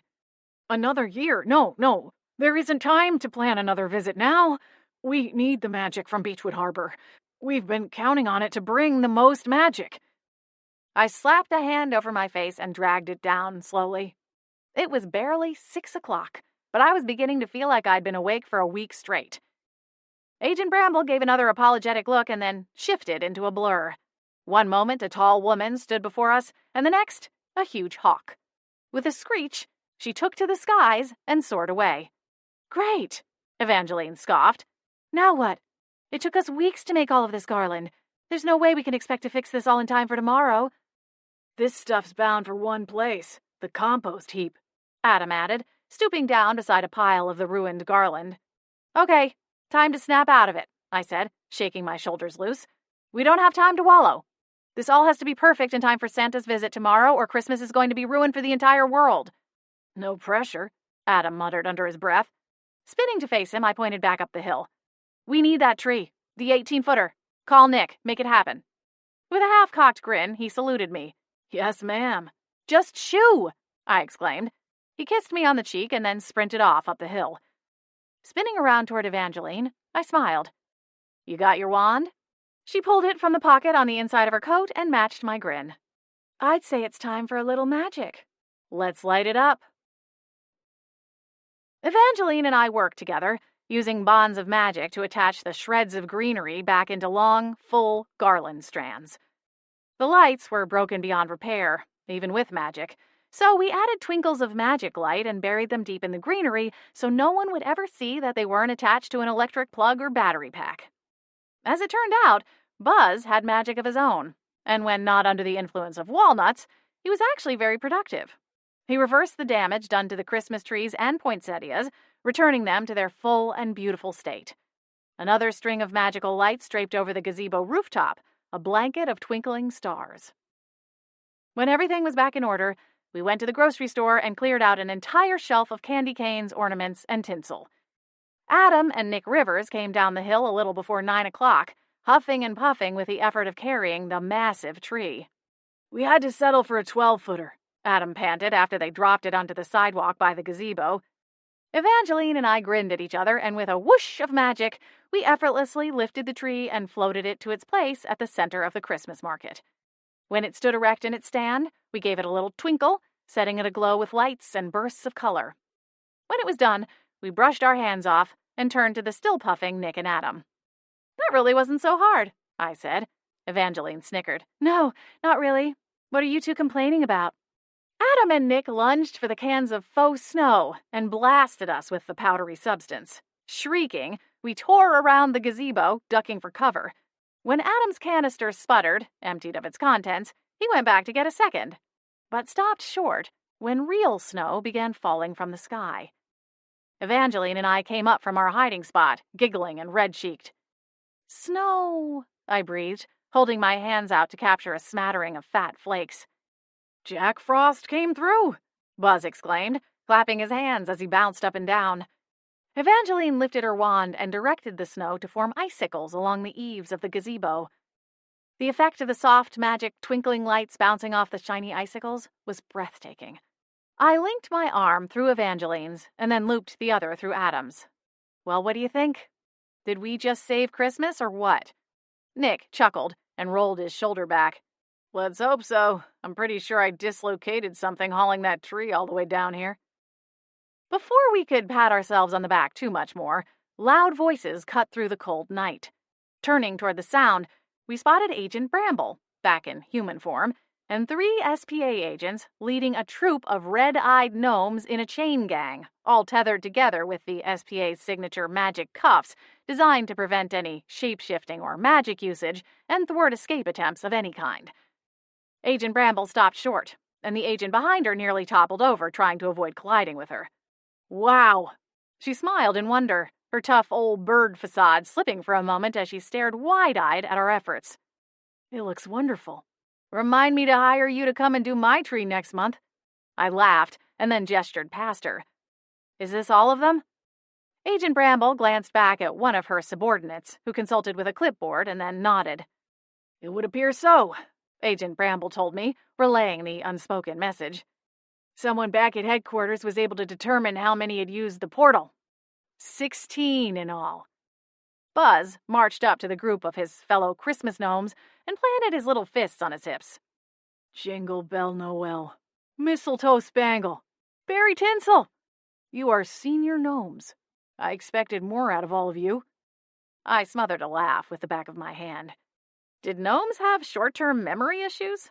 Had he really forgotten that a few hours ago he'd been every bit as wild and out of control? One of the SPA agents clicked a lighter on and held it up for all of the crazed gnomes. They followed the glow like they'd been hypnotized. And slowly, the red faded from their eyes, and their fruitless struggles against their restraints ceased. Buzz continued his rantings until I bent over and placed a steady hand on his tiny shoulder. I think they're sorry, Buzz. The gnome blinked up at me and then gave a firm nod. Good. How can we ever apologize to you and your friends? I straightened and tapped a finger against my lips. Slowly, a smile tugged at them. You could tell Santa that I'd like a new winter coat. Consider it done, Buzz replied. You might also be able to help us cover some of the neighborhoods to make sure nothing else was ruined, Evangeline suggested, before looking to Agent Bramble. That is, if you're all free to go now that you're, you again. Agent Bramble nodded. It's all right with me. Buzz clapped his hands and addressed his fellow gnomes. You heard her. It's time to make this right. Let's get out there and make Santa proud. A round of cheers rang out, and we sprang into action. We went neighborhood to neighborhood, checking to see if the gnomes had done any damage to the homes in them. Thankfully, it was early enough in the season that only a few homes had put out their decorations. Most would wait until the following weekend to get their homes festive with lights and plastic reindeer and huge blow-up snow globes. True to his word, Buzz and the other gnomes helped us set everything right, and when we were assured that all of the damage had been undone, we parted ways and went back home, frozen to the bone, but content that it had all been worthwhile. Santa's workshop opened promptly at 10 o'clock the following morning, and a line of eager kiddos and their parents wound up and around the block. Across the intersection, both the ice rink and the Christmas outdoor market were in high gear and bustling with activity. The entire town of Beechwood Harbor appeared to have turned out for the first weekend of the holiday celebration. Unbeknownst to them, they'd picked the perfect weekend. Santa Claus himself stood as the focal point of the whole thing, surrounded by pink-cheeked elves and wonder-struck children. Even some of the adults looked a little spellbound by the whole thing. Adam was off inspecting the various food vendors at the market, while I wandered the snow-covered streets, slowly working on a green swirl candy cane. An elf approached me, holding a large package wrapped in red and green paper and tied with a gold ribbon. Holly Bolt? Yes, that's me. The elf handed me the package. Merry Christmas, from the big guy himself. My jaw dropped, and I looked past the elf's shoulder to see Santa was, in fact, staring at me. He offered a wink, and a fuzzy warmth spread through me, as if I just had a cup of hot cocoa. Thank you, Holly. The elf gave a shallow bow and then hurried back to Santa's side and resumed attending to the gathered children. I carried the package to a nearby park bench and opened it. Inside the large box was a near replica of the coat that had been ruined the night before. Smiling, I shrugged into it and zipped the front. A perfect fit.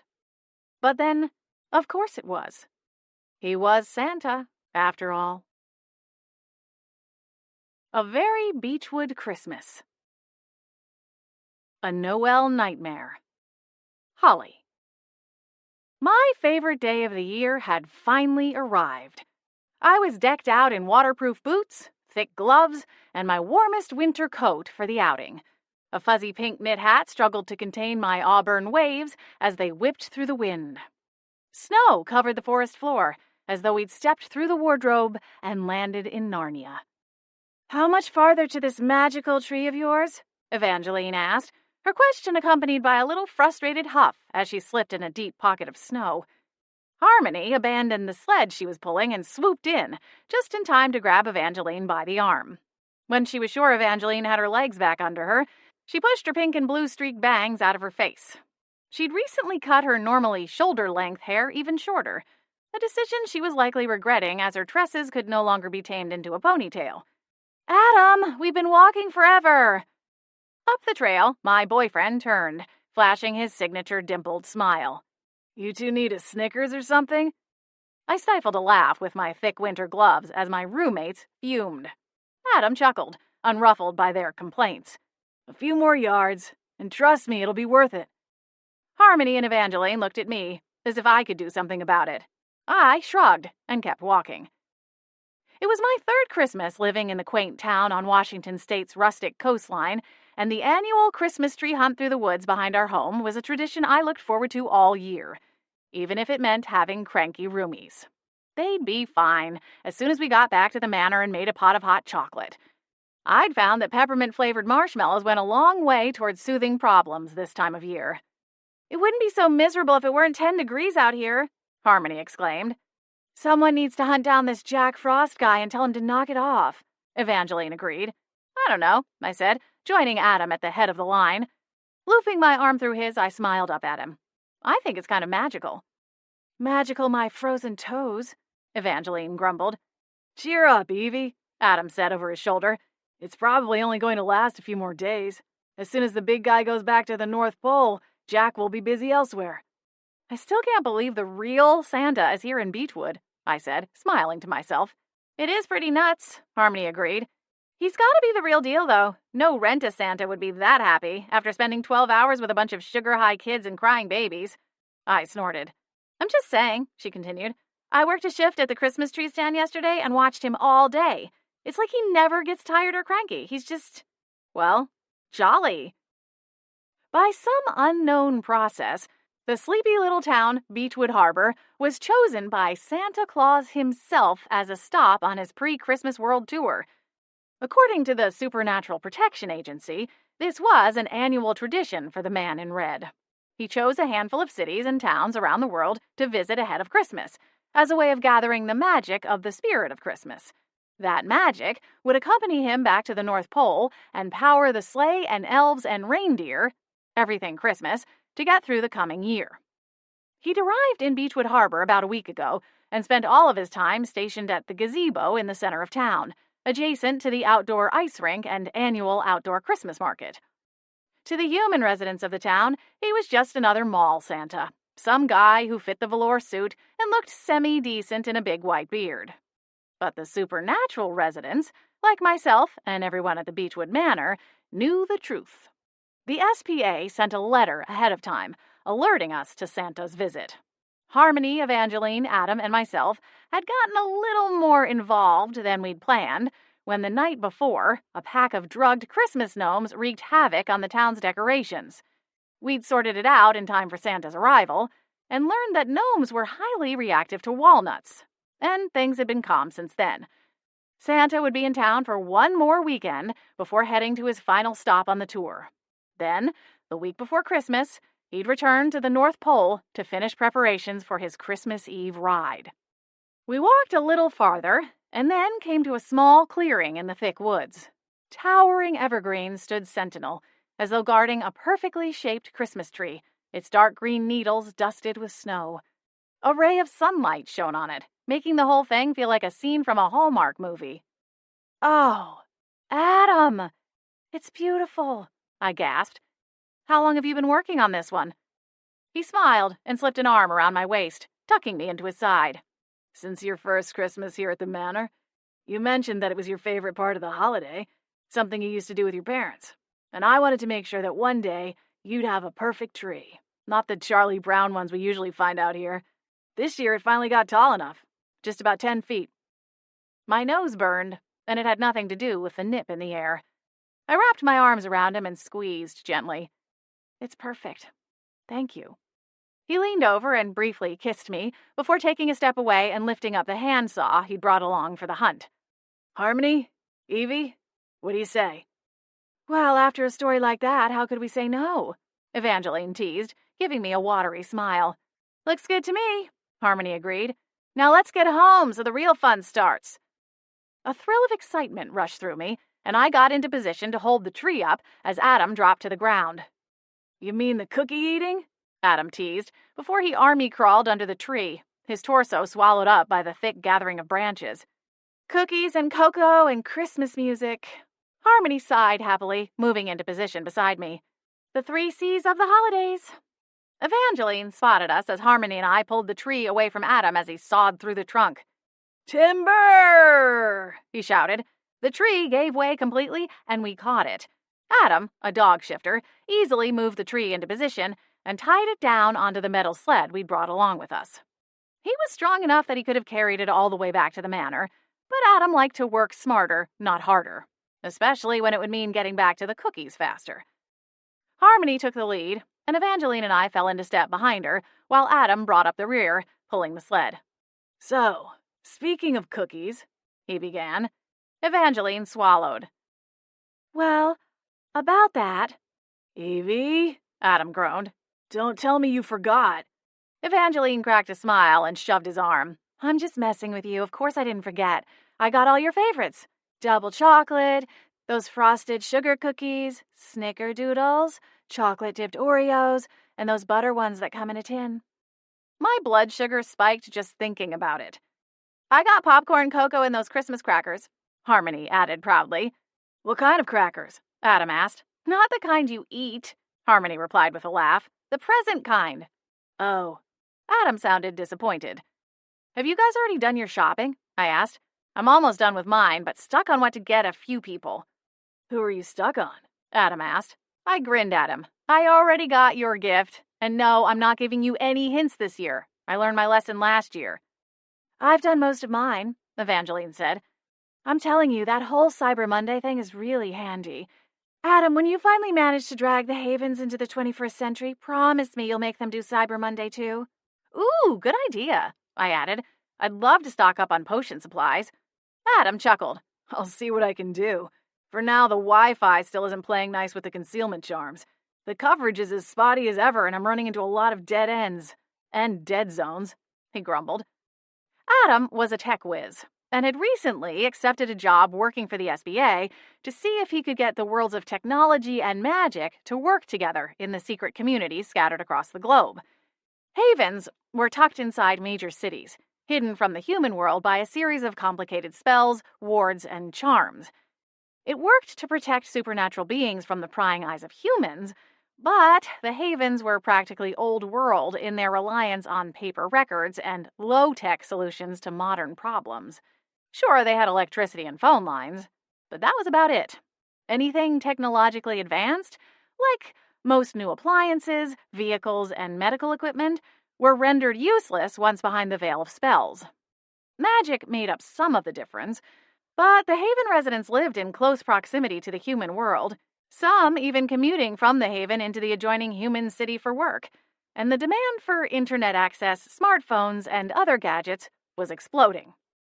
Adam was currently working in the Seattle Haven, but his work there would eventually be the pattern for all of the other Havens to follow. At least, that was assuming he could get it to work.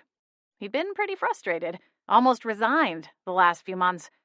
He had a couple of weeks off for the holidays, and I knew he needed it. I did too, if I was being honest. I'd opened my own potions business over the summer, and had been burning the sage stick at both ends for months on end. The Haven didn't have Black Friday or Cyber Monday, but my shop had been bustling steadily as people prepared for the winter solstice and Yule. I had another full week of work, and then I would shutter the shop for 10 days to give myself and Harmony, who worked as my apprentice, a nice vacation. I was dreaming of long days spent before the fire, reading a good book and sipping on hot tea with my trusty familiar boots, when I heard a branch snap somewhere to my right. What was that? I asked, coming to a sudden stop. Did you guys hear that? Adam perked. his shifter hearing even sharper than my own. I see deer out here all the time. Apprehension ran up my spine, and I stepped off the roughly trod trail and peered deeper into the woods. Boots? Is that you? The orange tabby had been lounging in a sunspot on the back porch when we'd set off on our tree-finding mission. I'd invited him to tag along, but he wasn't a fan of the snow and wasn't about to leave his sunbeam for anything less than a bowl of cat food. But maybe he changed his mind? Evangeline came up beside me. Holly, it was probably just a deer, like Adam said. Let's keep going. It's freezing out here. Curiosity tugged at me, but I turned away. You can't blame me for being paranoid, I said.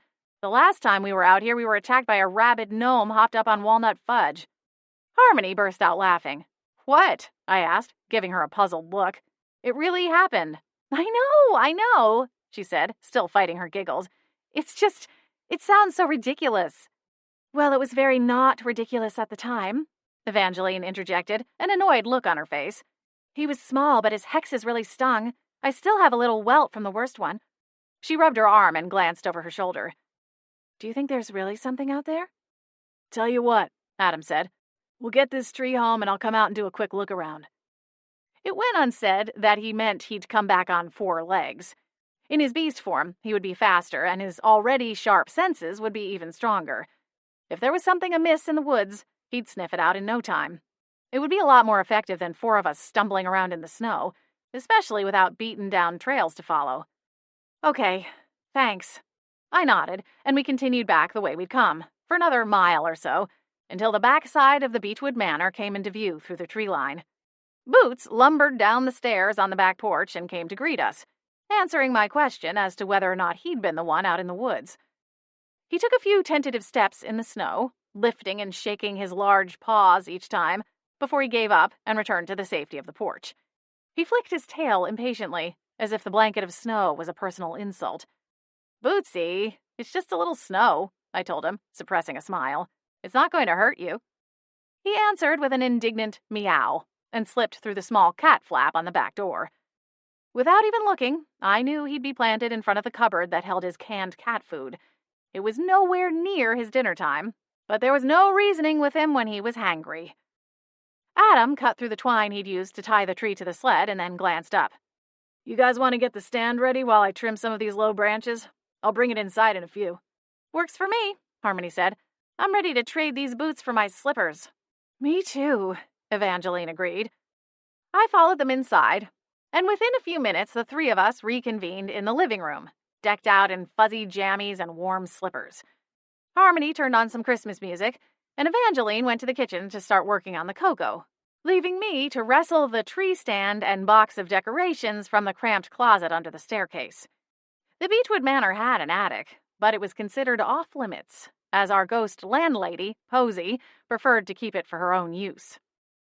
Adam brought the tree in through the front door, and we worked together to get it into the metal stand, while Evangeline and Harmony directed us from the couch, making sure we got it straight.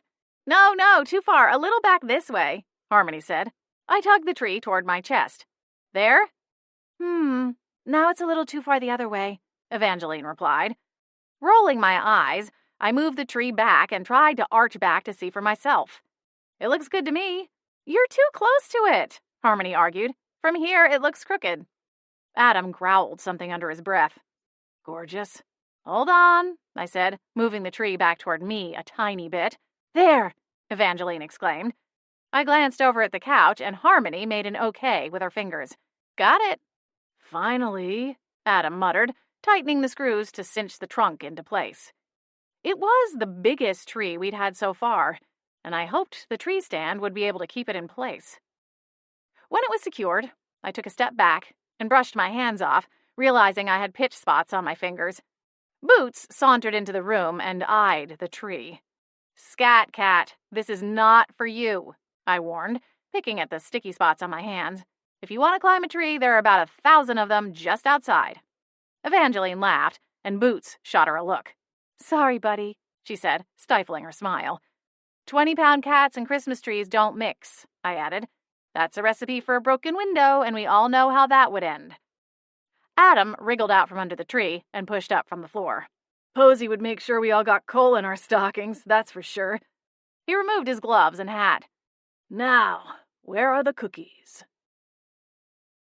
Once the tree and mantel were decorated, and an obscene amount of cookies consumed, Adam and I bundled up to take a walk around town. Twilight had fallen while we'd been busy inside, and the temperature had dropped another handful of degrees from that afternoon. The streets were mostly clear of snow, and the sidewalks had been salted, making it safe to walk around. As we wandered down the hill into the main part of town, the twinkling lights of the Christmas market beckoned us closer. Neighborhood kids had started a hockey game at the temporary ice rink, and a crowd of adults circled the edges, clinging to cups of hot beverages with the Siren Song logo on the side. The coffee house was also full to capacity, and it looked like they were hosting some kind of live music event inside the cozy space. Across the way, Santa's workshop was also humming with activity. Santa himself sat in his throne, a small blonde girl balanced on one knee. Stars, does he ever sleep? I wondered. Adam chuckled. Maybe he doesn't need sleep. He is magic, after all. I snorted. Yeah, well, so am I, and I think we both know how jolly I am when I get anything less than 7 hours. Adam laughed louder and grabbed my hand. Nah, you're always a delight. Liar, I shot back with a giggle. Looks like the reindeer came to join the fun, he said, gesturing at a small fenced-in area beside the gazebo. Sure enough, a few reindeer stood on the other side, poking their noses out as a family of 4 passed by. A tall man in an elf costume came down the steps from the gazebo and said something to the family. Smiles and words were exchanged, and the elf produced a bundle of carrots, seemingly from nowhere, and the 2 children laughed with delight as they raced over to feed the reindeer. We jogged across the street to join in the fun. This one is Dancer, the elf was saying to the family, pointing out different reindeer.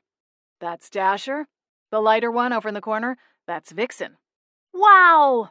The little girl cooed. The parents exchanged a knowing smile, and I nudged Adam. Little do they know, I whispered. He smiled. No doubt the parents thought this whole thing was an elaborate setup, with reindeer borrowed from some petting zoo, and the Santa another volunteer in a rental suit. They had no idea that it was all real, and that they were currently wrapped in magic. What about Mrs. Claus? The little boy asked, his eyes filled with wonder as he peered up at the elf. Where is she? The elf squatted down beside the boy, bringing their faces level. Mrs. Claus is at the North Pole. Why? The boy pressed. Well, sometimes she gets shy around people. Does that ever happen to you? The boy looked up at his mother, and then nodded slowly. The elf gave a knowing smile, and then pulled something from his pocket. He opened his palm to reveal 2 gold badges, offering one to each of the children. Thanks for helping me feed the reindeer. I expect Santa has you both on his nice list this year. The kids clutched the reindeer-shaped badges and had their parents pin them to their jackets. The elf pushed back up to standing and bid the family goodbye. Thank you, the mother told him. They'll remember this day for a long time to come, I'm sure. You're very welcome. Have a Merry Christmas, the elf said. Merry Christmas, the kids sang together before racing off down the sidewalk, giggling and talking in excited tones. One of the reindeer poked its head through the fencing, watching the kids. I placed a hand on its head and stroked the surprisingly soft fur between its ears. Looks like this one wasn't ready to say goodbye, I said. The elf stooped over and picked up one of the carrots that had fallen to the cold sidewalk. He offered it to the reindeer, and the creature nibbled the treat. Dasher likes kids, naturally. But really, he's just in this gig for the snacks, the elf teased, his eyes glittering. There was something otherworldly about them, a mix between blue and violet. He looked like a normal man, a little under 6 feet, with a lean frame and a clean-shaved face. But his eyes told me that the elf attire wasn't just a costume. It shouldn't have surprised me, after all. If Santa was real, then so were his elves. I just hadn't expected them to look quite so big, especially after we'd encountered one of Santa's gnomes a week ago. It was hard to imagine the gnomes working side by side with elves if they were this tall. How did the gnomes keep from getting squished?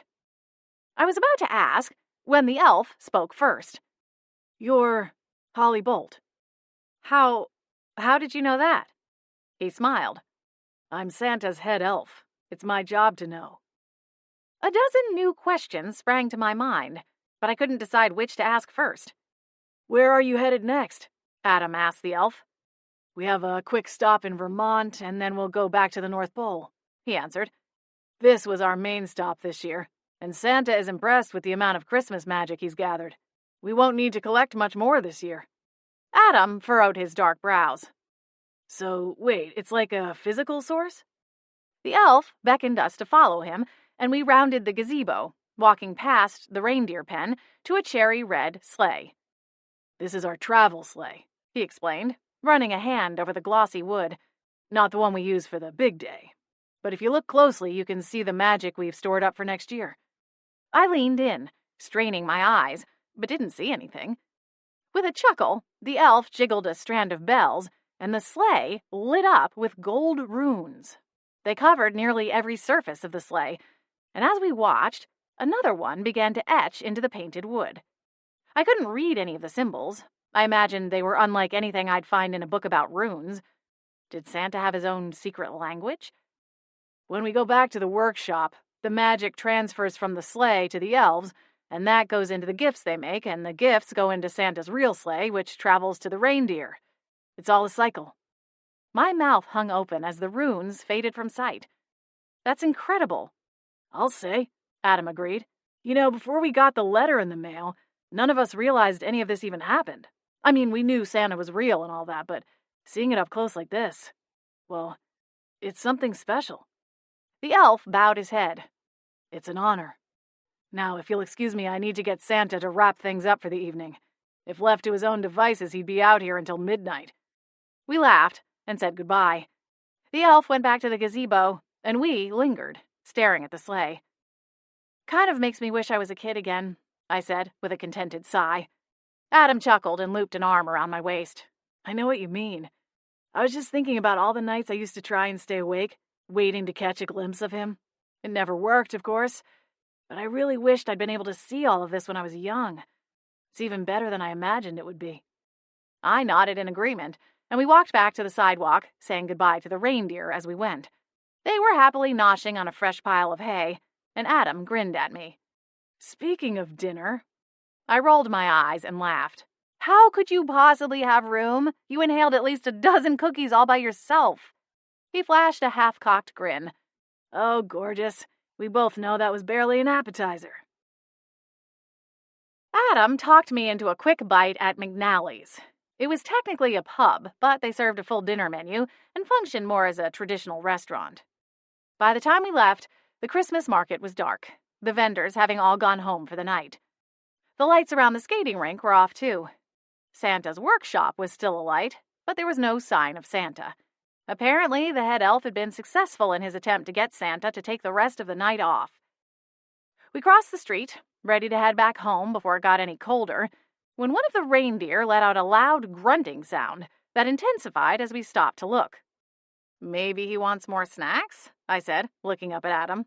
"Maybe," he replied with a chuckle. He held up his small takeout box. "Should we see if he likes cold onion rings?" "Adam, you're the only one in the history of ever that likes leftover onion rings." He snorted a laugh, but didn't argue. The reindeer grunting became louder, and the animal began to race from one end of the pen to the other, frantic and wild, as if looking to escape. A quiver of panic coursed through me. Something was wrong, and I doubted it had anything to do with carrot withdrawals. We waited for a car to pass and then hurried across the street. I held out a hand to the panicked animal and made a clucking sound with my tongue. Adam went around the gazebo. "Holly!" I ran my hand down the reindeer's face and shushed him before running after Adam. I hurried past the reindeer's temporary stable and found Adam kneeling on the ground beside the elf, splayed unconscious on the cold ground. Adam's fingers searched the elf's neck.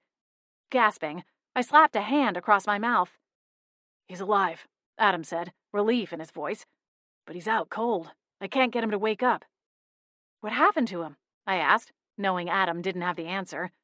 "I don't know. I don't see any blood or wounds," Adam replied, looking around for answers. "Let's get him back to the manor. We can call Agent Bramble. She'll need to send some agents out." I chewed my lower lip. "You don't think we should call an ambulance?" "We don't know what happened, Holly. It's not like he has a broken arm or something that humans could fix. The SBA's healers will know what to do either way. The Supernatural Protection Agency knew Santa was in Beechwood Harbor and had agents dedicated to ensuring his safety while he was on his tour. They could send help here just as quickly as human emergency services. You're right, I said, bobbing my head. Here, I'll get one side. As I bent to get into position, I spotted a red hat under the sleigh. I squatted down to get a closer look and realized that beside the hat there was a pair of spectacles. One of the lenses was broken, scattered on the grass. A sick feeling roiled through me as I plucked the glasses off the ground and held them up. Adam, look. He glanced up. Are those? I nodded. His hat's here, too. Adam's dark eyes went wide. You don't think? The knot in my stomach twisted in tighter on itself. I think someone attacked Santa. Kidnapped? Evangeline repeated. How do you know? We'd managed to carry the head elf back up the hill to the Beechwood Manor and interrupted Harmony and Evangeline's Christmas movie marathon. They'd helped us get the still unconscious elf comfortable on the couch and listened as we recounted our findings. I mean, we don't know for sure, I admitted, but his hat and glasses were left behind. Maybe he just dropped his glasses and they got trampled, Evangeline suggested. And maybe the hat isn't his, or it's his backup hat or something. She trailed off, worry in her almond-shaped eyes. Adam placed a comforting hand on her shoulder, and she fell silent. Harmony leaped into action and began rummaging through the couch cushions. After a moment, she fished out her cell phone and held it up. I'm calling Merrill. The SBA needs to send some agents out here. I'll call Bramble, I said, reaching into my pocket for my own cell phone. Adam and Evangeline shifted their attention to the head elf, carefully inspecting him for signs of a struggle or fight. His clothing was clean, and there weren't any cuts or bruises on his face or hands. What in the other world had happened? And how had no one noticed? The vendors couldn't have gone long before Adam and I left McNally's. It was hard to believe no one had been around at the time of the attack. Unless magic was involved. I quickly shoved the thought away and focused on the dial tone ringing in my ear. Come on, pick up, I muttered. The call kicked to voicemail, and I fumbled, trying to figure out a concise way of letting Agent Bramble know what was going on. In the end, I asked her to call me back as soon as possible and hung up. Harmony's call was more successful. Merrill's on her way over, she announced, slipping her cell phone back into her pocket. Merrill Miller was a junior agent with the Supernatural Protection Agency and had been our former roommate at the Beechwood Manor after receiving a permanent station in the small town. She'd recently moved into her own apartment across town, but we were still close with her. The SBA sent her to live in Beechwood Harbor in order to keep a closer eye on the paranormal happenings as the supernatural population spiked. The agency had a portal that led from the Seattle Haven headquarters directly to a cute bungalow in the center of Beechwood Harbor. But they wanted someone local who could be even closer should trouble arise. As far as I understood, Merrill wasn't supposed to be a first responder, more of a peace officer. But she was a powerful magic wielder and could more than hold her own if it came down to it. Granted, I didn't know how far this would get us in the battle to save Santa. Christmas magic was starting to feel like it resided in another realm, one far outside the lessons we were taught in academy. Evangeline went upstairs to her room and came back with her wand and conjured some kind of spell over the elf. The stream of magic started out an iridescent blue, and then changed to purple, and finally a bright green, before the sparks dissolved and faded. What was that? I asked her, not recognizing the spell. Basic diagnostic spell, she said, frowning down at the elf. I played a doctor once and learned a few medical spells. I blinked at her. I didn't know that. I guess I didn't realize you'd done other acting jobs before landing on that soap opera. She holstered her wand in the pocket of her silk pajama pants. Just a few. My phone rang, and I jerked to attention, nearly dropping it in the process. It's Bramble, I said, clicking onto the call. Agent Bramble, it's Holly Bolt. Thanks for calling me back. Listen, we have a bit of a situation here. Agent Miller just called me, she said, interrupting me with a no-nonsense tone. I've dispatched agents to meet with you. They should be there shortly. One of them is a trained healer for Cornelius. I glanced at the elf, mentally putting the name with his face. Thank you, Agent Bramble. I'll be flying in first thing tomorrow morning, she continued. But Holly, I must ask that we keep this quiet for the time being. If the other supernaturals in town get wind, the rumors will spread like wildfire. We can't afford to dampen the magic of Christmas. Understood, I replied with a nod. She asked about the elf, Cornelius, but there was a knock on the door midway through and she let me go. 2 SPA agents accompanied Meryl into the manor. One of the agents carried a black bag, and I assumed she was the healer Agent Bramble had promised. We didn't see any bruises or cuts, Evangeline told the woman as she knelt down beside the couch. I performed a basic diagnostic spell, but didn't get anything back. Granted, it's been some time since I first learned. I might have done it wrong. The healer cast a wary eye at Evangeline before tending to Cornelius. Evangeline came over to stand beside me, her hands clasped tightly together in front of her. How is it that you two always get tangled up in this kind of thing? Meryl asked, striding toward us, her long blonde ponytail swaying. I took the question as rhetorical and kept quiet. Holly's a magnet for trouble, Adam told her with a fleeting grin. It's not like I knocked out the elf, I protested. If it weren't for the reindeer going berserk, we likely wouldn't have even noticed anything was wrong. The reindeer? Meryl asked, glancing at Harmony, who shrugged. Adam and I were leaving McNally's, and the reindeer started making these terrible grunting sounds, I explained. We'd met them before dinner and fed them carrots, so at first we thought it was just their way of begging for more goodies, but when we crossed the street, I trailed off. How much time passed between the time you went to dinner and got done? Meryl asked. I shrugged. I don't know, 40 minutes, tops. The basketball game had just started when we were seated, Adam added, glancing at his watch. And I'd say we've been back here about 15 minutes, so yeah, 45 minutes between seeing him and finding the elf. We found Santa's glasses and his hat on the ground. The glasses were broken, like maybe there was some kind of fight. The healer was still working on the elf, trying to revive him with a series of spells and potions. She paused and lifted his right hand, then the left. Without looking over her shoulder at us, she shook her head. No cuts or abrasions on his knuckles. If he was in a fight, he didn't throw any punches. Meryl waved a hand at the agents standing idly behind the sofa. Perry, Simmons, why don't you two get down to Santa's village and secure the scene? Discretion would be best. It should be quiet down there this time of night. Use a ward instead of police tape if you can. The agents nodded and set off on their mission, closing the manor's front door behind them. Meryl moved to hover over the healer. Hart, you good here? I'm going to take these 4 with me to inspect the hotel. Agent Hart looked over her shoulder and glanced up at Harmony, Evangeline, Adam, and me. Them? This isn't official SPA business, at least not yet, and right now we need all the help we can get, Meryl replied, leaving no room for argument. Agent Hart gave us another look, but didn't comment further. I'll need to get him back to the Haven soon. Should I call for more backup? I can go with you, Harmony said, holding up her hand. Meryl looked at the healer, and the woman gave a resigned nod. All right, let's get going. We don't want to draw too much attention. Harmony helped the woman get Cornelius up from the couch. The elf's head lolled forward, his chin resting against his chest. No one will think anything of it, Harmony told Agent Hart, and if anyone asks, we'll just tell them he had too much eggnog at McNally's. Adam groaned and placed a hand on his stomach. Don't remind me. I sighed. He had a skosh too much last weekend. We told you that 3rd pint was a bad idea, Evangeline muttered. Meryl waved her hands, recapturing our collective focus. Hart, Harmony, you get Cornelius back to headquarters. We'll check the hotel and then circle back to see if Perry and Simmons have anything. Agent Hart cast some kind of weightless spell on Cornelius, and his pointy-toed slippers drifted half an inch off the floorboards. Harmony and Agent Hart steered him outside, and the rest of us followed behind. Should we call Nick? I asked, once we were out on the porch. Meryl shook her head as she zipped her coat all the way up.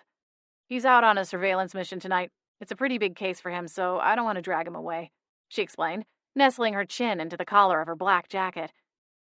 Evangeline started down the front steps and gestured over at the driveway. Do we need to take my car? I just gassed up this afternoon.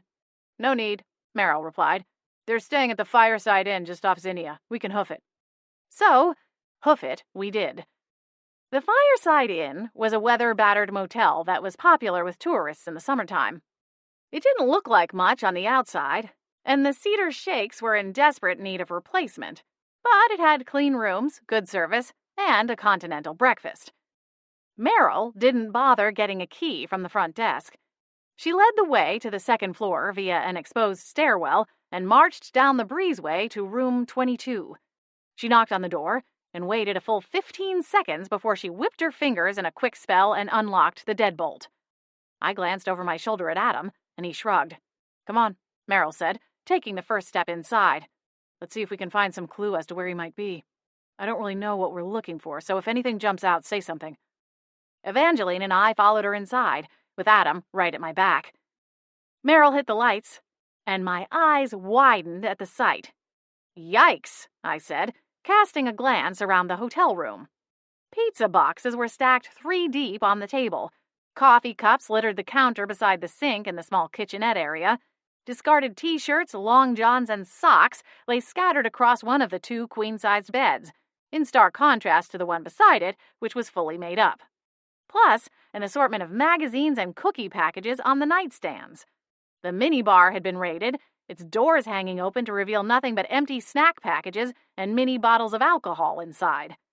From the size of the cast-off garments, it wasn't hard to determine which of the room's occupants was the slob.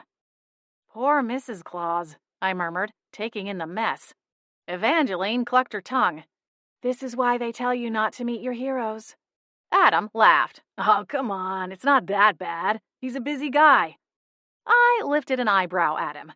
"Too busy to use the garbage can? It's literally right there." I gestured at the silver can beside the kitchen counter. It was empty. Adam shrugged. "All I know is that I'm not setting foot in the bathroom," Evangeline interjected, frowning down at a pair of oversized red underwear.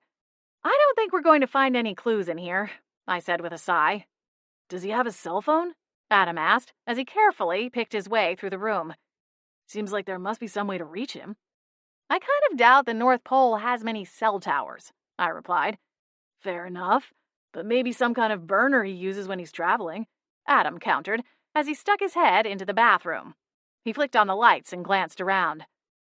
"Looks like Santa's a middle-of-the-tube squeezer, in case that's interesting." Evangeline rolled her eyes. "It's not." "He's old school," Meryl said, pulling open one of the dresser drawers. "He uses carrier pigeons and occasional elf magic if he needs to send a message back to the pole. When the SBA secures his travel destinations, we always try to talk him into carrying a phone, but every year, like clockwork, he turns us down." I poked through the tower of pizza boxes. Nothing but grease-splotched napkins, packets of peppers and Parmesan, and receipts from local food joints. "Can we try a tracking spell?" I asked, glancing over my shoulder at Meryl. "If I use a strand of hair or other sample, I can try a tracking spell. I'm pretty good at them, actually." She closed the last of the dresser drawers and straightened. "I'm not sure that will work on Santa Claus, but I guess it's worth a try." "The trick will be finding something non-cringy to use for the spell," Evangeline said, her nose a bit wrinkled. "There was a hairbrush in the bathroom," Adam offered. He looked at Meryl. "Permission to touch?" She hesitated for a moment before bobbing her head. "Yeah, go ahead. This is off the books anyway." Adam stepped into the bathroom and returned a moment later, holding the brush out toward me. I plucked a white hair, unsure whether it was from beard or hair. As far as I could tell, they were about equal lengths. "Ready?" I asked. The others tentatively agreed, and I began to cast the tracking spell. When I opened my eyes, there wasn't so much as a hint of a line indicating which direction to go. Blinking, I glanced around the room, and then frowned down at the hair pinched between my fingers. "This is real hair, isn't it? We're sure he's not rocking a fake beard?" "Try again," Adam prompted. My heart sank. I knew I'd cast the spell right the first time, but I indulged his request and conjured it a second time, making sure each syllable of the incantation was correct. Still nothing. "Bat wings," I muttered, letting the hair fall from my fingers to the thin carpet. "It's not your fault, Holly. It makes sense that Santa would have a tracking block," Meryl said. If witches and wizards could track him to his workshop, the place would turn into a supernatural tourist trap faster than you could say abracadabra. She knows that's not a real spell, right? Adam asked out of the corner of his mouth. Meryl narrowed her eyes at him, and he smiled. Just kidding. Well, what do we do now? I asked, following Meryl as she turned and left the motel room. She flicked another jab of magic at the door once we were out, locking it up again. I'm going to check in with Simmons and Perry, then head back to the Seattle Haven to see if there's any update on the elf. He's likely our sole witness, so unless Reindeer can talk, we're going to have to hope he comes around and tells us what happened. I'll call you in the morning with an update. Are you sure you don't want us to help? I asked. Meryl nodded. I've got it handled. Thanks. I slipped my arm through Adam's, and we all trooped back down the stairs. Meryl went one way, toward the center of town, while Evangeline, Adam, and I went up the hill, back to the Beechwood Manor. I waited until 9 o'clock the following morning before panicking. Meryl hadn't called, and when I tried to reach her on her cell, all I got was her voicemail. Agent Bramble wasn't picking up either. By the time Adam padded down the stairs, still in his pajamas, his hair mussed from sleep, my mind was scrambling to put together a plan. Morning, gorgeous, he said, pausing at the foot of the stairs to give me a kiss. Going somewhere? He asked, glancing down at my outfit. I'd already changed into jeans and a long-sleeved shirt. Yes, I'm just not sure where yet. Meryl and Bramble aren't answering their phones. Adam shrugged. Aha. Well, I'm sure they have things in hand. Maybe they've already found the big guy, and they just forgot to call and let you know. I doubt that. Something's wrong, Adam. I can feel it in my gut. I mean, think about it. A week and a half ago, someone sent that walnut fudge to the North Pole and got the Christmas gnomes all up in arms. No one figured out who sent the fudge or who opened the portal and let them loose. Now the head elf is in a coma and Santa is just gone? Adam rubbed the sleep from his eyes. So you think this is all connected? It has to be, doesn't it? I don't know. I guess. With a frustrated huff, I went to the front door and grabbed my coat. Where are you going? Adam asked. I don't know yet. I'll figure it out when I get there. Shrugging into my coat, I glanced back over my shoulder at him. You want to come with me? Tell you what, I'll shift and go out for a run around town, see if I can pick up any scent trails. He turned around, starting back up the stairs. He took the first 3 and then called over his shoulder, Say hi to Nick for me.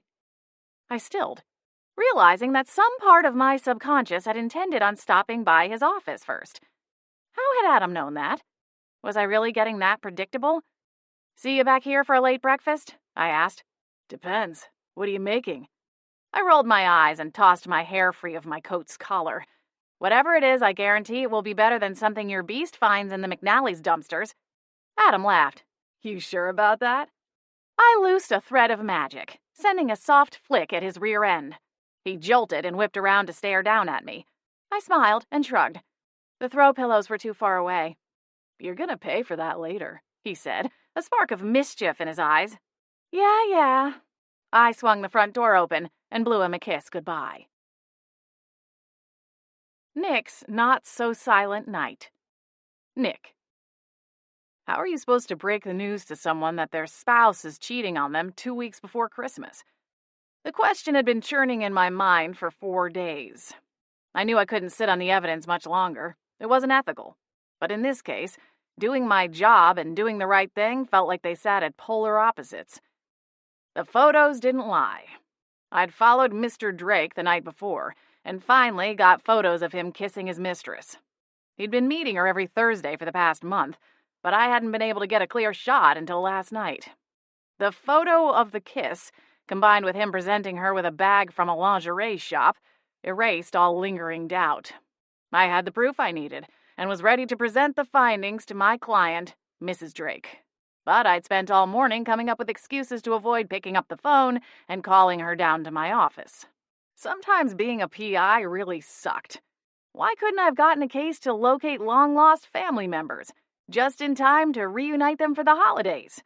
Why couldn't Mr. Drake have been racking up credit card fees to buy his family Christmas gifts or a New Year's cruise, instead of splurging on pricey gifts for his mistress? Nothing to worry about, Cynthia. He's just gone a little overboard in the holiday spirit, I said to myself with a hollow smile. Grunting a curse, I grabbed for the phone and dialed Cynthia's number. It's a Band-Aid, Rivers. Time to rip it off. It's your job. I steeled myself as the phone rang, and deflated all over again when it kicked over to voicemail. It was Mrs. Drake's private cell number, but she'd asked me not to leave a message in case her husband checked. I hung up and exhaled. A knock on my office door pulled me from my mentally preparing my presentation to Mrs. Drake. "Come." Holly Bolt opened the door without invitation, her usual smile, and mocha delivery absent. "In," I finished. "Morning, Holly." "Hi," she said with a fleeting smile. "Have you seen Meryl this morning?" No. Why?" "Bat wings." She sighed, sinking down into one of the plush chairs opposite my desk. I straightened a stack of paperwork and set it off to one side. "What's going on?" "She was supposed to call me about the whole Santa Claus thing, but I barked out a laugh and then held up a hand. "Sorry. It's just that still sounds so ridiculous to me. Santa Claus. I mean, I stopped believing in him when I was 6, so this whole thing is a little bizarre." I reached over and grabbed a catalog from a pile of papers off to one side of my large desk. Although I guess I should be glad he's still here. I was hoping he could steer me in the right direction for a gift idea. He knows what adults want too, right? It's not just kids. I held the catalog out to Holly. It was from some upscale clothing company in the Seattle Haven, the women on the front dressed in elegant Christmas gowns. I found this on Meryl's coffee table when I was there this past weekend. She's got a couple things circled, but I don't know if she left it out for me to find or not. And then with clothes, it's so hard. I mean, I have no idea what size she is, and I know I can't ask, so I'm kind of... "Nick," Holly interrupted, batting away the catalog. "This is serious." "Oh? Sorry. What's wrong?" I asked, my eyes narrowing. Holly raked her fingers through her thick auburn hair and shoved it back out of her face. I noted the lines on her brow. "Holly?" "I thought Meryl would have told you, but she mentioned you were working on some big case last night." I nodded, and she continued. "Santa's gone missing. Potentially kidnapped. Or worse." I blinked. "You're serious?" Holly recounted the events of the night before in quick bullet points, including how vital it was that Santa not only be present for Christmas, but that he had ample time to gather the magic of the Christmas spirit in order to ensure next year's festivities would go ahead as planned. "So first there was that whole mess with the gnomes and the walnut fudge, and now this," I said when she finished. "Sounds like someone's trying to sabotage Christmas." "Exactly," she agreed. "That's what I just told Adam. But why would someone want to ruin Christmas for the entire world?" "Grinch syndrome?" I suggested, as if it were a real diagnosis. Holly smiled. "So we're looking for a green guy with tight shoes?" I chuckled. "Can't hurt to keep an eye out for him just in case. Do you want me to call Meryl? See if I can get her on the line?" Holly shook her head. "I've already tried half a dozen times."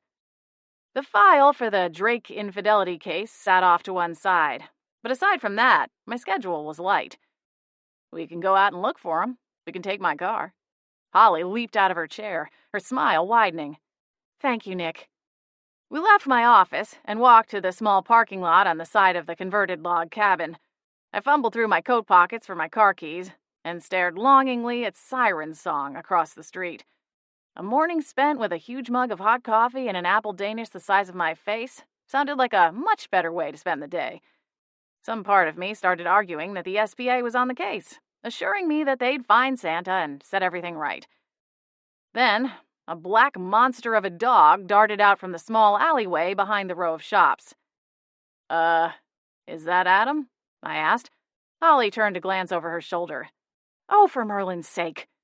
Adam, in his beast form, stopped on the sidewalk and shook his head, tearing apart the small bakery box he'd carried out from behind the building where the dumpsters were kept. "He's such a trash bandit," Holly fumed. I chuckled. He'd make a good raccoon shifter. "Adam," Holly called. The dog looked up, half a muffin protruding from between his black lips, and wagged his long tail. "He was supposed to be tracking Santa's scent trail," she told me, still frowning at her boyfriend as he trotted across the street, still carrying the rest of his bounty. "Clearly, he got a little sidetracked." I unlocked the car and opened the driver's side door, but waited before getting in. "Should we go back to the manor so he can shift back and get dressed?" The dog loped over to us and then tossed his head back, swallowing the rest of the muffin. Holly scoffed, and he wagged his tail again, giving her an unapologetic doggy grin. "Did you find anything?" she asked. "Or was it straight to the garbage buffet?" He shook his head. It was weird to see a dog with such humanistic mannerisms. "You littered," she told him with a stern finger wag before stooping to pick up the fallen muffin wrapper from the frost-coated asphalt. "Meryl and Bramble still haven't called me back," Holly told him, "so Nick and I are going to go looking. Do you want to meet us back at the manor?" Adam dropped his muzzle and nodded. "When?" Holly asked, glancing down at her wristwatch. "An hour?" He shook his head. "2?" she countered. Adam nodded again. "Okay, this is starting to feel like a bad episode of Lassie," I muttered under my breath. Holly shot me a sidelong glance. "We'll meet at the manor at 11. "Shouldn't we go with Adam?" I asked. "I mean, he's got the nose, at least. What clues do we have to follow?" Holly looked at the dog and then back at me, frowning. "We can go through the portal to the Seattle Haven. They took Cornelius, the head elf, to the healing center. Maybe there is an update." "Okay," I nodded. "That sounds like a good place to start." Adam took off across the street to check Santa's workshop. A man in a black coat stood beside the reindeer pen, feeding the gentle animals.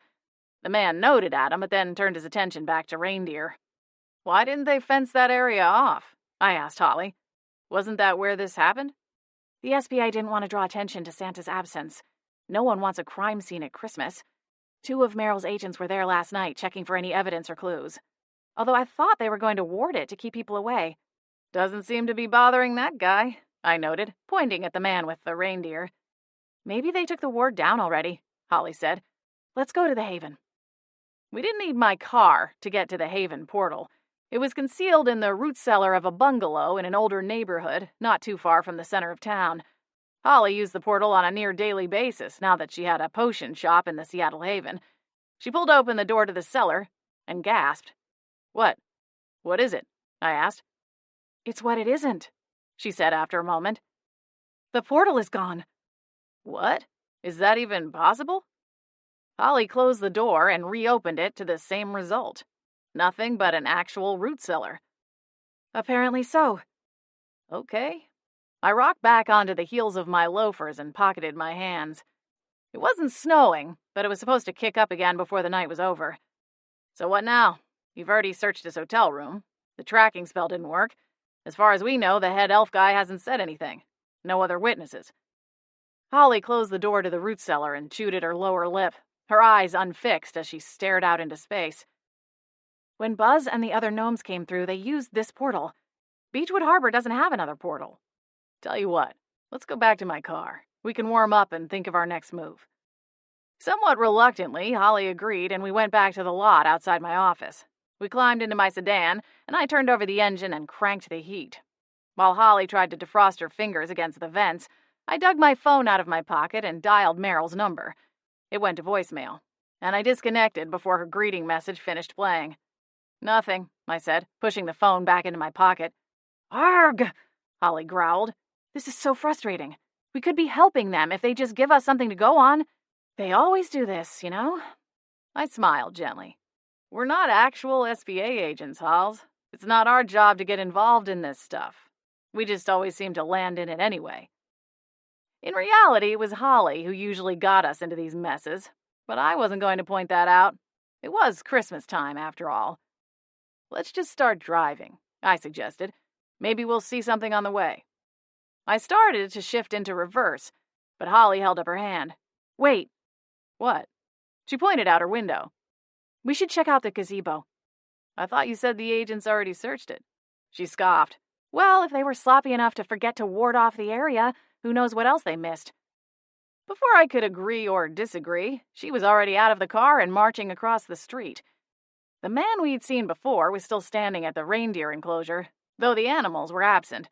He glanced over as we approached and held up a hand in greeting. 3 of his fingers were wrapped in medical tape and what looked like a swath of white gauze. "Good morning," I said with a smile. "Morning," he replied. "Where are the reindeer?" Holly asked, peering over the split wood fence. They went back to bed. Lazy bunch," the man said cheerfully. "They eat and sleep. That's pretty much it." "Sounds like my cat," Holly muttered. The guy chuckled. "Not a bad life. They just get a little feisty if they don't get their carrots on time," he added, holding up his bandaged hand for emphasis. Holly frowned. "They did that to you?" "It happens," he said with a shrug. How do you know so much about reindeer? Do you work on the reindeer farm or something? The man laughed, and a little twinkle sparked in his eyes, almost like something from a cheesy made-for-TV movie. Something like that. Mostly just these 8. Holly leaned in a little closer. You're an elf? If the man, or, elf, was surprised, he didn't show it. He touched 2 fingers to his unlined brow and offered a smile. You found me out. It's terrible what happened to Santa, Holly said. You don't know where he might be, do you? No, the elf replied. I'm just here to take care of the reindeer until they find him. Speaking of, I need to get to the farm store before they close. We're running low on straw for their bedding. Jack's made quite a mess with all this snow. The reindeer are used to the cold, of course, but it's hard to keep them dry without a proper barn. I can imagine, Holly replied. It's nice to meet you both, the elf said, scooting away from the fence. When he'd gone, Holly sighed heavily. Another dead end. We took a quick look around the gazebo and Santa's sleigh, but as predicted, didn't find any further indication or clues. Holly circled back to the reindeer's pen, watching them sleep under the overhang of the lean-to shelter. Come on, I said, tugging her away from the fence. We have another hour or so until we need to meet Adam. Let's go for a drive and see what we can find out. Another nagging question returned to me as we headed out of town, and I glanced at Holly. Okay, so I know it's off topic, but any advice on what to get Meryl for Christmas? I asked. It's our first one together, and I want to give her something special. But at the same time, this whole thing is still pretty new, and I don't want to spook her. I mean, she's so practical. I don't want to get her something sentimental and too serious. But then on the flip side, if she gets me something sentimental and I get her, I don't know, shoes or a purse or something, and then I look like a jerk. I don't want her to think I don't care, because I do. A lot. I paused my ramblings long enough to shoot Holly a tentative glance. She was grinning from ear to ear. What? She laughed softly. Nothing. I've just never seen you so flustered before. Well, it's important, I protested. I know it is. But Nick, you're overthinking it. What does your gut say you should buy her? I swallowed. Something romantic? Something special. Then do that, Holly replied. Go to the jewelry store and see what jumps out at you and go with it. Women rarely hate jewelry. Well, good jewelry. We'll hate you forever if you buy us something pretty only to find it turns our skin green. I laughed and felt a little rush of relief. Noted. We drove around the harbor for an hour, brainstorming ideas of where Santa might be, but without any solid clues or leads to follow, it was a pretty pointless endeavor. Holly's frustration grew palpable by the time we turned around at the outskirts of town and headed back toward the manor. Why haven't either of them called yet? They know I'm worried about all of this. I don't know, I replied, a little annoyed myself with Meryl's absence. We weren't the kind of couple that constantly kept tabs on one another, but I would have expected her to give me a heads up before she went to the Seattle Haven to work an investigation. It started snowing just as I turned onto the street that led up the hill to the Beechwood Manor. Holly cranked the heat up another level, even though we'd shortly be getting out of the car. I really wish Jack Frost would knock it off with the snow, she mumbled. I started to laugh, but swallowed it back down when we pulled up in front of the manor and saw Adam standing on the front porch. He was back in his human skin, dressed in a pair of jeans and a flannel shirt. He rushed down the steps when he spotted my car. I found him, he exclaimed when Holly and I opened our doors. The SBA has him inside. He's unconscious, just like the elf. Where was he?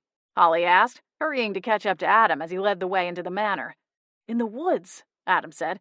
Not too far from where we first ran into Buzz. Knowing Holly, she had more questions, but she bottled them up and followed Adam inside. Santa was laid out on the sofa, wearing his trademark red suit and black boots. His hat was missing, and his hair and beard looked wet, as if he'd been face down in the snow. 3 agents stood back, watching as a 4th agent worked on Santa, casting spells and checking for vitals. Meryl was one of the agents gathered around the sofa, watching nervously as the healer worked.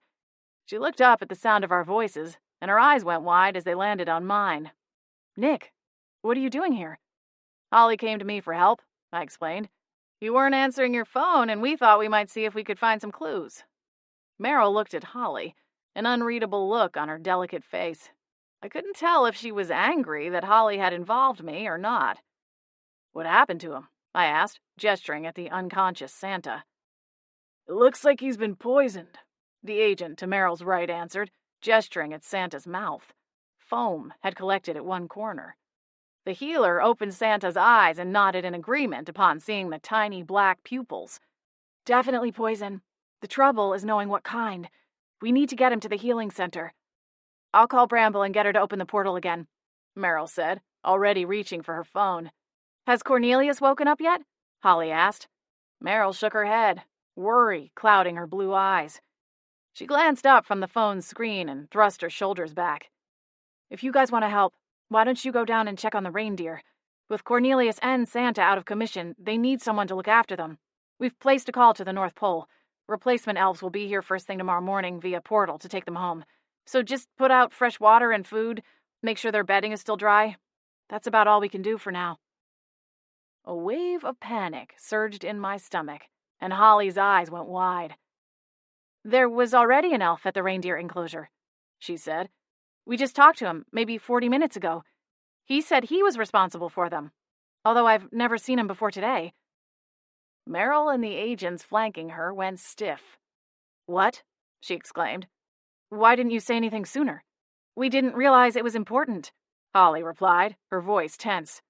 "The portals have been closed all day," Meryl said. "We sealed the one here in Beechwood right after we went through with Cornelius last night. The SBA didn't want anyone using them until we located Santa." "That explains why we couldn't get through to Seattle," Holly said absently. "Maybe he got through before the portals were sealed," I suggested. Meryl's face was drained of its usual color. "Nick, none of the elves know what's happened. We've been in communication with Mrs. Claus, that's it." Recognition dawned, and a sick feeling rolled through my gut. This one knew about Santa's absence. Meryl snapped her fingers. "Perry, Simmons, get to the reindeer, now!" As the two agents sprang into action, a small man leaped up between them and hauled himself onto the back of the sofa. He stood, wobbling back and forth as he waved his arms frantically over his head. "Buzz!" Holly exclaimed, gawking at the small creature. "What are you doing here?" You know this guy?" I asked. "He's one of the gnomes that came through the portal, hopped up on walnut fudge." The small man blushed. "What did this elf look like?" he asked, in a voice far less squeaky than I'd imagined, given his stature. "Tell me what he looked like, and I can tell you his name." Well, he was tall, but not as tall as Cornelius. He had dark hair, almost black. His eyes were a really deep blue, almost like the ocean, and they did this twinkly thing. That's how I knew he was an elf. I saw Cornelius's do the same thing." Holly turned to me. "What was he wearing?" "I remember he had a black coat." "He wasn't dressed like an elf," I said. "Maybe some kind of sweater and jeans? Sneakers? Oh, and he had a bandage on his hands. He said one of the reindeer got a little too feisty. But now..." I trailed off. "Did he have a scar on his cheek? It's very small, under his left eye." Holly nodded. Yes, he did." "He was going to the farm supply store to get more hay," I added to Agent Perry and Simmons as they hurried for the front door. "At least that's what he said he was doing." "Buckley is his name," Buzz cried out. "He's Cornelius's brother." "Why is he here?" I asked the gnome. "I don't know, but he's not to be trusted. I've told Santa for years that he's no good. Always jealous of his big brother for getting promoted to head elf instead of him. I never thought he'd go this far, though, to try and ruin Christmas on his big brother's first trip out." "This is Cornelius's first time on tour with Santa?" Holly asked. Buzz nodded. Yes. Buckley's been fuming about it since New Year's. That's when Santa made the announcement at our annual holiday party." Holly's green eyes went wide as the dots connected. "We've got to catch that elf." Adam got into the SPA vehicle to provide directions to the feed store, which was a few miles outside of town. There wasn't room in the SUV for Holly or me, but she promised we'd follow. Assuming we were taking Evangeline's sports car, I walked toward the driveway, but Holly stopped me. "Nick, we're not taking a car." "Huh?" I turned to look at her, and she held up the pendant she always wore around her neck. "I have a faster way," she promised with a smile. The Larkspur locket was a family heirloom Holly said went back 7+ generations. It contained mysterious magic, and one of its powers enabled her to teleport herself from one place to another, as long as the location was something familiar to her. "Here," she said, holding out her hand. "We'll go together." I looked longingly at the car. Personally, traveling on four wheels would have been my choice, but we were in a hurry and Holly's way would be faster. I drew in a breath and took Holly's hand. "Close your eyes," she said. I did as instructed, and she whispered a spell under her breath. A breeze brushed my cheeks, and when I opened my eyes, we stood beside a dumpster. Holly smiled at me. "We're at the feed store," she explained, gesturing at the building. "Come on." We raced around to the front entrance and hurried into the store. "Go that way," Holly instructed, pointing toward the aisle of equestrian supplies. "I'll cover this side," she added, thumbing over her shoulder. "Are you sure we should split up?" I asked. Without a full moon, I wasn't all that impressive in the magic department. "Do we know what he's capable of?" Holly started to say something, but then her mouth went slack and her green eyes popped open wide. "Nick," she hissed. Turning, I followed her line of sight and spotted the elf at the checkout. He had a bag of feed slung over one shoulder and was looking down at his watch. Without another word, Holly lifted her hand and fired off a spell. A blast of red magic sailed toward Buckley, almost forming an arrow in its precision. The spell struck the elf, and the large bag of feed fell from his shoulder, landing on the cement floor with a loud thump. The person in line ahead of him turned to look back, just as Buckley crashed to the floor. "Holly!" I yelped. "It was just a stunning spell," she said. "Go outside and wait for the SPA. I'll make sure he doesn't go anywhere." I blinked, and she was gone. "Oh no!" I heard her call out as she dove onto the floor beside the fallen elf, her expression pinched with feigned concern. "Someone get him some water." "I'll call 911, the man in line said, abandoning his purchases to grab for his cell phone. "No," Holly barked, holding up a hand. No, there's no need. It's just his blood sugars. I'm his sister." The man looked confused, but put his phone away. "Get off me," Buckley snarled. Holly smiled and smoothed away a strand of hair from his face. Now, Buckley, is that any way to speak to your sister? You're just not feeling well." Chuckling at Holly's performance, I hurried out of the store and waited for the SPA to arrive.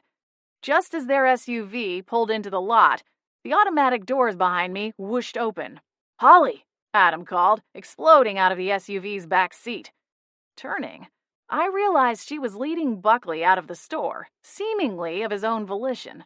Only once she'd marched him past me did I realize she had his hands bound behind his back with some kind of binding spell. "He's all yours, Agent Bramble," Holly said, thrusting the elf into the circle of agents. "I wonder how the other prisoners will react when they find out you tried to murder Santa Claus. I can't imagine that working in your favor. You might have a hard time making friends." Buzz, the gnome, hopped out of the front seat and shook his fist at Buckley. "Traitor." "I wasn't trying to kill anyone," Buckley protested, wriggling as Agent Bramble replaced Holly's cuffs with a pair of her own before passing him off to the man at her right. "You were trying to kill Christmas," Buzz shouted, fire blazing in the gnome's eyes. "That's even worse." Holly and I exchanged a look, but no one bothered trying to correct the outraged gnome. "I thought letting the gnomes loose would be enough," Buckley said. "After all, Cornelius was supposed to be watching them. But no, Santa swept that under the rug and went ahead with everything as planned. I was second in line. It should have been me." "You're the one who fed the gnomes the walnut fudge?" Holly asked. Buckley shot her a dark look. "What did you do to Santa and Cornelius?" Holly demanded. "If you weren't trying to kill them, then what?" "It's a sleeping draft," Buckley said, with a long-suffering sigh. "Honestly, don't you people have any potions experience?" Holly bristled. "I was going to rescue Santa and show him that he was wrong to choose an elf as weak as Cornelius to be head elf. We would have finished the tour, and when we got back to the North Pole, I would have been given the title." "I think we've heard enough," Agent Bramble said, gesturing at the agent holding Buckley. "Let's get him back to headquarters." Buckley muttered a curse under his breath. "What about the Christmas magic and the reindeer?" Holly asked, following behind. Agent Bramble glanced at her. "We'll have to wait until Santa Claus wakes up from his sleep. As soon as we get back to headquarters, I will send word to the North Pole." Holly looked at Buzz, her expression pinched. "Buzz, what will they do?" The little gnome wrung his hands. I don't know. The magic will start to fade from the sleigh without Santa here to stir up the Christmas spirit. What can we do to help? I asked. Agent Bramble and the other agents frog-marched Buckley to the SUV. Buzz looked after them. I shall return to the North Pole and gather my brothers and sisters. Holly looked at me. We'll do everything we can to keep the magic of Christmas alive. Buzz smiled at her, though it didn't fully erase the worry on his brow. See that you do, Holly. Santa is counting on all of us. That said, he skipped a few steps and raced after the agents. The day after Buckley's arrest, the SPA arranged to open a special portal so a team of elves could come to Beechwood Harbor and lead the reindeer back to the North Pole. Somewhere along the way, 4 of them had gotten into some of the potion Buckley had used on his brother and Santa and were in a deep sleep. Once the agents told Buckley the reindeer were in danger, he coughed up the details of the potion he'd used, and the healers set about brewing an antidote. Agent Bramble called us to let us know that all of them were expected to make a full recovery. True to her promise, Holly formed a committee to spread as much Christmas cheer as possible, in hopes of helping Santa gather the needed magic for the next year of preparations. We passed out candy canes and chocolates to passers-by on street corners, sang Christmas carols, anonymously bought people's coffees and meals at the local eateries. We volunteered to wrap the gifts collected at the firehouse's toy drive and donated canned goods to the local food bank. The Christmas gnomes, led by Buzz, even pitched in. At night, when everyone was sleeping, they traveled around town shoveling snow from sidewalks and driveways and cleared snow-coated windshields off. When they left, they tied a handmade note to the doorknob wishing the resident a Merry Christmas. By the night before Christmas Eve, we were all exhausted, but satisfied that we'd done as much as we possibly could to help Santa collect the magic of the Christmas season. Adam and Holly hosted everyone at the Beechwood Manor, and Santa himself joined us for the meal, planning to depart immediately afterward to get back to the North Pole. A knock interrupted Holly as she dished out the potatoes. She stilled. Were we expecting someone else? She asked, glancing around the table, taking a visual head count. I'll get it, Adam said, hopping up from his place at the head of the table. He stepped into the hallway and returned a few moments later, holding a thick envelope. Santa, it's for you. Santa took the envelope from Adam and pulled out a single sheet of thick parchment paper. His rosy cheeks dimmed as his eyes scanned the letter. All your hard work, he said, folding it back up, and I'm afraid it might have all been for naught. What do you mean? Holly asked, her brow wrinkled. Santa stared down at the envelope in his hands. It's a message from Mrs. Claus. The reindeer are still too weak.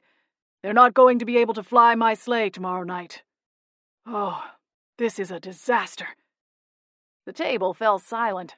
All the joy and merriment of moments ago drained away. Suddenly, Evangeline's eyes brightened and she jumped up from her chair. I know who can help us. She darted out of the room without further explanation, and the rest of us exchanged worried glances. Sweet Evangeline, Santa tutted. She means well, but I'm afraid there simply isn't a suitable alternative to my reindeer. It's not just that they can fly. Naturally, there are other flying creatures, but none that are as hardy and able to handle the pace in extreme weather and altitudes. Santa slowly shook his head as he got up from the table. I'm afraid it's hopeless. Evangeline burst back in holding a 5x7 photo print. Would they be able to pull the sleigh? Santa's eyes lit up, and he let out a loud, Ho, ho, ho! What is it? Holly asked. Evangeline flipped the photo around to show the table the image. 4 winged horses stood grazing in a snow-speckled field, blue and red blankets draped across their backs. Jackson just sent me this picture a few days ago. These are the newest rescues at the sanctuary. What are these majestic beasts? Santa asked. It's called the Rainbow Rescue Farm, Evangeline told him. It's about an hour from here. If we leave now, we can make it in time to get everything sorted out for you to borrow them. We piled into 2 vehicles, mine and Evangeline's, and raced to the rescue farm. Evangeline called the manager, Jackson, on the way over, and left a message explaining the gist of the situation. He met us in the driveway when we arrived, wearing a solemn look on his face. "Jackson!" Evangeline exclaimed. "You got my message." Jackson nodded absently, his gaze lingering on the large bearded man struggling to climb out of the passenger seat of Evangeline's coupe. "Oh, right, introductions." Evangeline smiled and stepped between the two men as Santa righted himself. "Jackson, Santa, this is Jackson. He runs things around here." "It's an honor to meet you, Mr. Claus. Normally, we'd be happy to help," Jackson said. "But right now, we've got our hands full with a little situation." "What kind of situation?" I asked. "Maybe we can help." Jackson smiled but scoffed under his breath. "I don't think so. Not unless you know how to get rid of ghosts." Adam, Evangeline, Holly, and I all exchanged a knowing look. "We don't know how to get rid of ghosts, but we know someone who does." Jackson's brow creased as his eyes widened. "You do?" "Yup." Adam nodded as he reached into his back pocket. He tugged out his cell phone. "I'll give her a call. I'll see if she's available to come lend a hand. Or two." I smiled. Ah, yes, an exorcism. The gift that keeps on giving. The spirits of the season. Scarlet.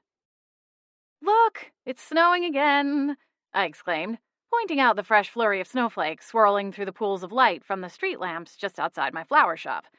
I'd spent most of the evening in the back of the shop, working on flowers for a Christmas Eve wedding, and hadn't noticed. The building's heating system left something to be desired, so I kept a space heater running around the clock. It was designed to look like a fireplace, complete with artificial flame, and as I crossed through the shop to switch it off for the night, I spotted my ghost cat, Flapjack, lounging beside it. "Have you even moved once all day?" I asked as I clicked off the neon open sign. The Himalayan looked at me and then rolled so his back was getting the glowing heat. "Nope. And I don't plan on leaving tonight, so you're on your own for dinner company." "Oh, gee, that's a real shame. Whatever shall I do without you there to complain and whine for me to make something fishy?" The cat twitched his silver whiskers. "You'll manage. I have faith in you." Smiling, I locked the door. "You do realize I'm turning off the space heater before I go upstairs?" "Why?" the cat groused. "Well, for starters, it's a fire hazard. And on top of that, my electricity bill is already through the roof with this cold snap. I can't afford to leave it on all night just so you can enjoy it." Flapjack rolled over to warm his other side. Seeing as he'd been dead for the better part of 2 decades, I wasn't sure how he even felt the heat, but I didn't question it too much. I'd seen some strange things in my 20 years as a ghost whisperer, and a ghost cat enjoying a fire was one of the tamest. "Tell you what," he said. "I promise to come wake you up if it sets the place on fire." "Sorry, cat. It's going bye-bye." I returned to the desk and dug around through a basket of pens and notepads and found the small remote that had come with the heater. "Come on, Scar. Don't you want it to be warm and toasty down here tomorrow morning? You have that early delivery, remember?" I rolled my eyes and flicked off the heater. Flapjack hissed. "I think we'll both survive. Come on upstairs. I'll turn on the electric blanket." "Scarlet!" I looked up at the sound of a muffled voice and saw Holly knocking on the glass doors I'd just locked. She was wrapped in a white coat, her auburn hair flying around her face. I raced around the counter and went to let her inside. "Hey, Holly, what brings you by?" I'm going out on a limb to say it's not some kind of floral-related emergency. Holly Bolt swept into the shop, a fair amount of fat snowflakes following behind in a swirl. I closed the door quickly, but didn't bother to lock it. Flapjack roused from his place beside the space heater. "Oh, I know that look. She gets that same little squiggle between her brows when she screws up a potion." Holly whipped around to stare at the cat. "I do not," she protested, even as she lifted 2 fingers to her forehead. "Ignore him," I said. "He's been lazy all day and therefore bored, and a bored flapjack is an annoying flapjack."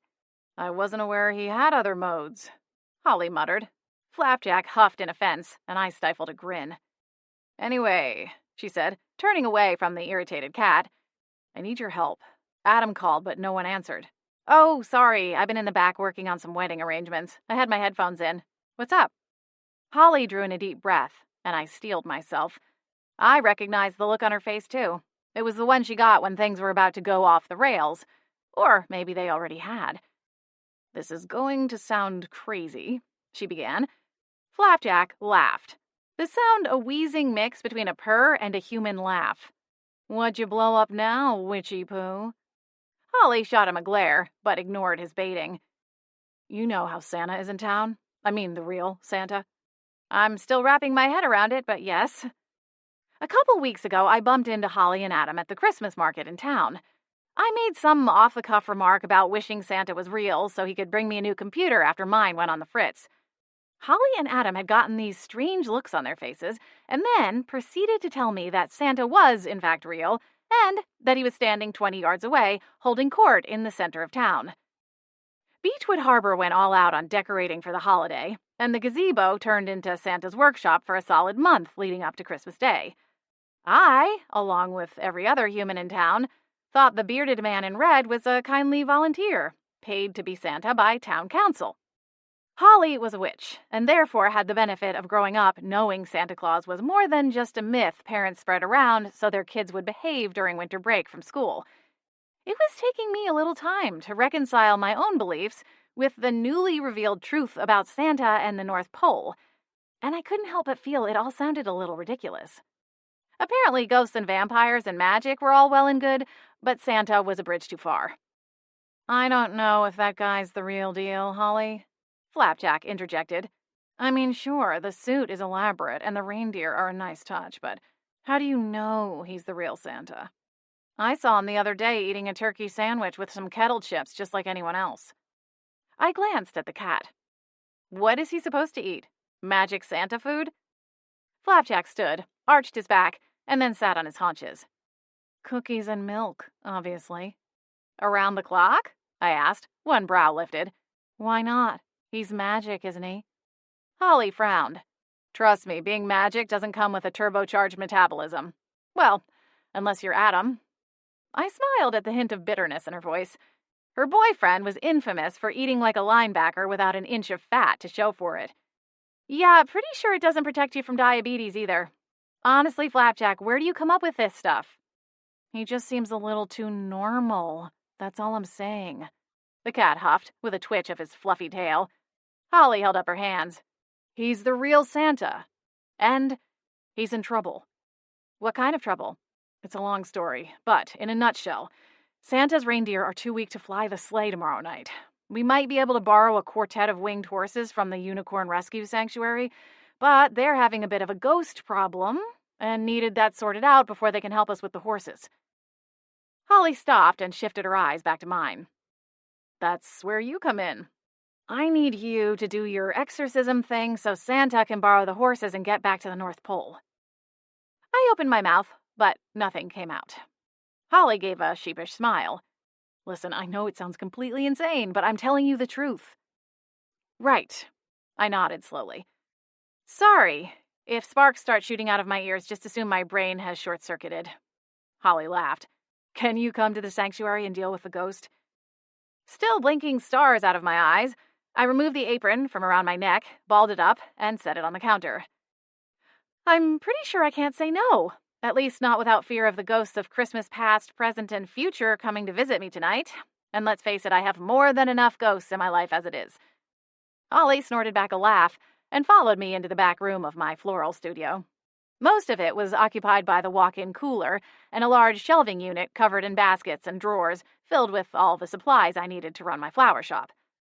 Up until a few days ago, it had been wall-to-wall poinsettias, but they'd mostly sold by now, and I was planning on donating the stragglers to the local community center after dropping off the wedding arrangements the next morning.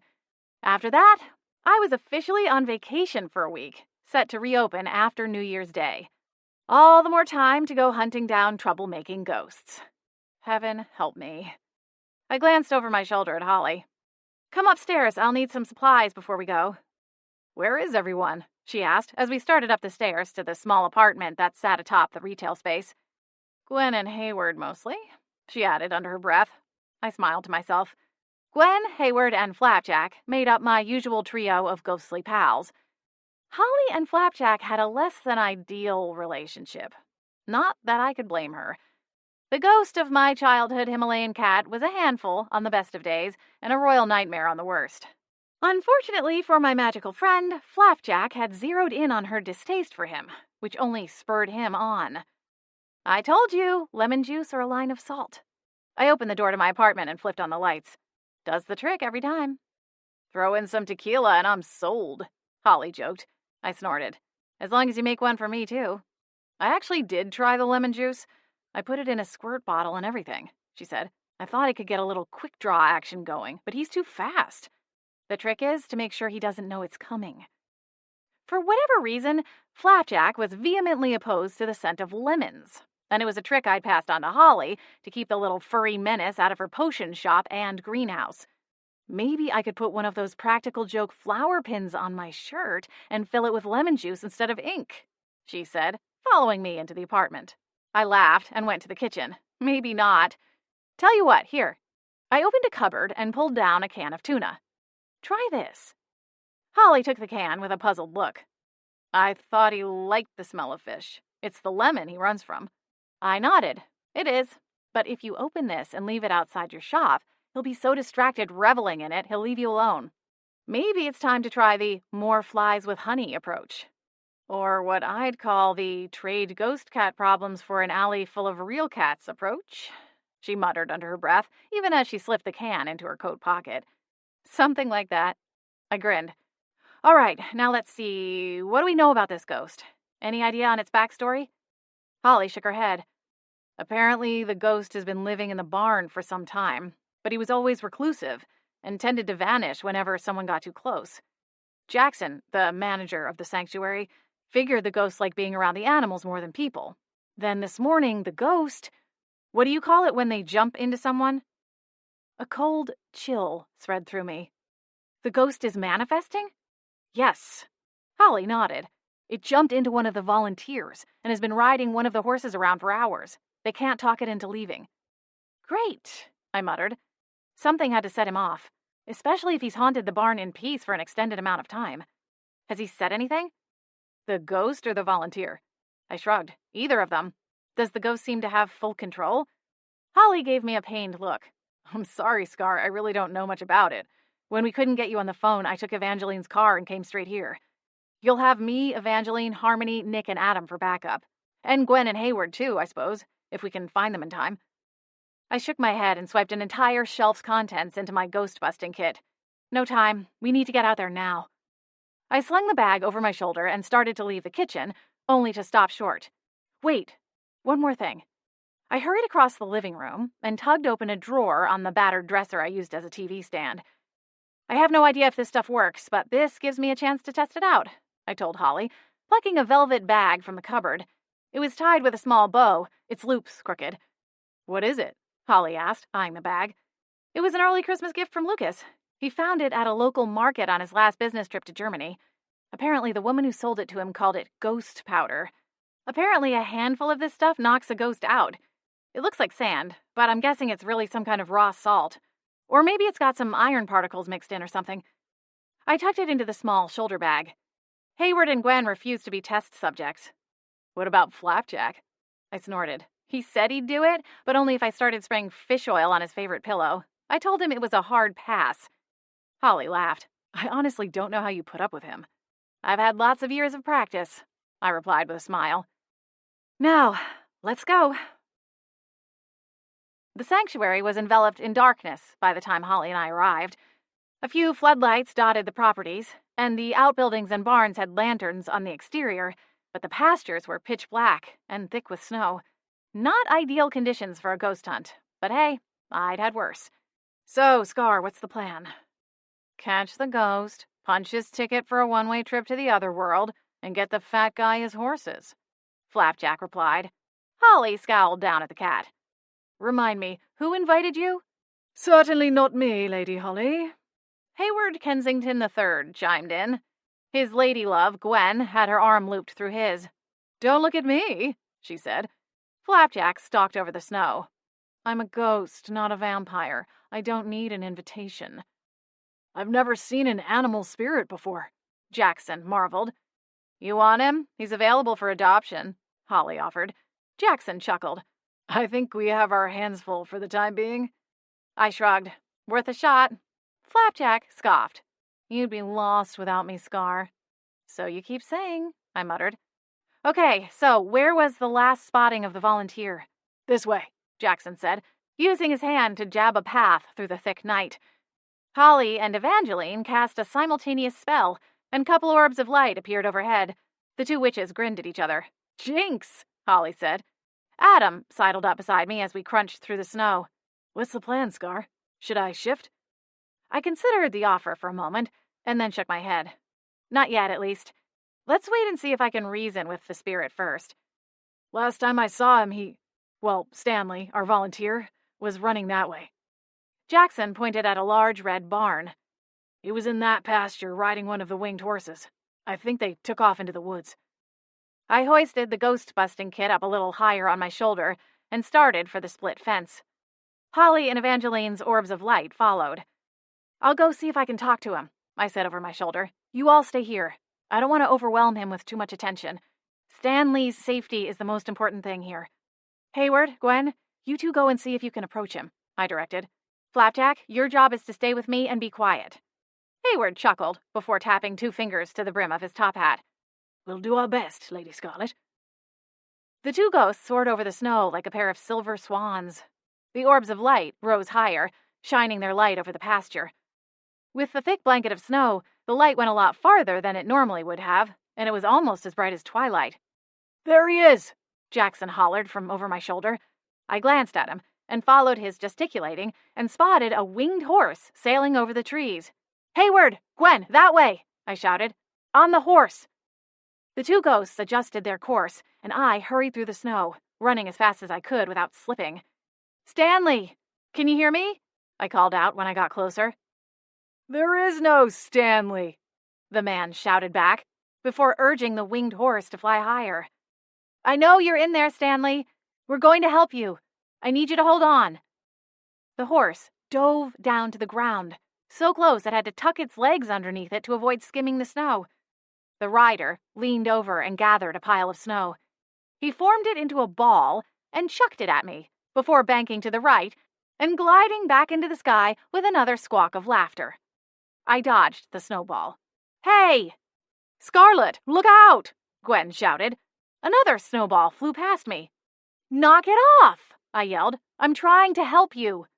Help me? I don't need help. I'm having the time of my afterlife, the ghost replied, before directing the horse to turn in a circle.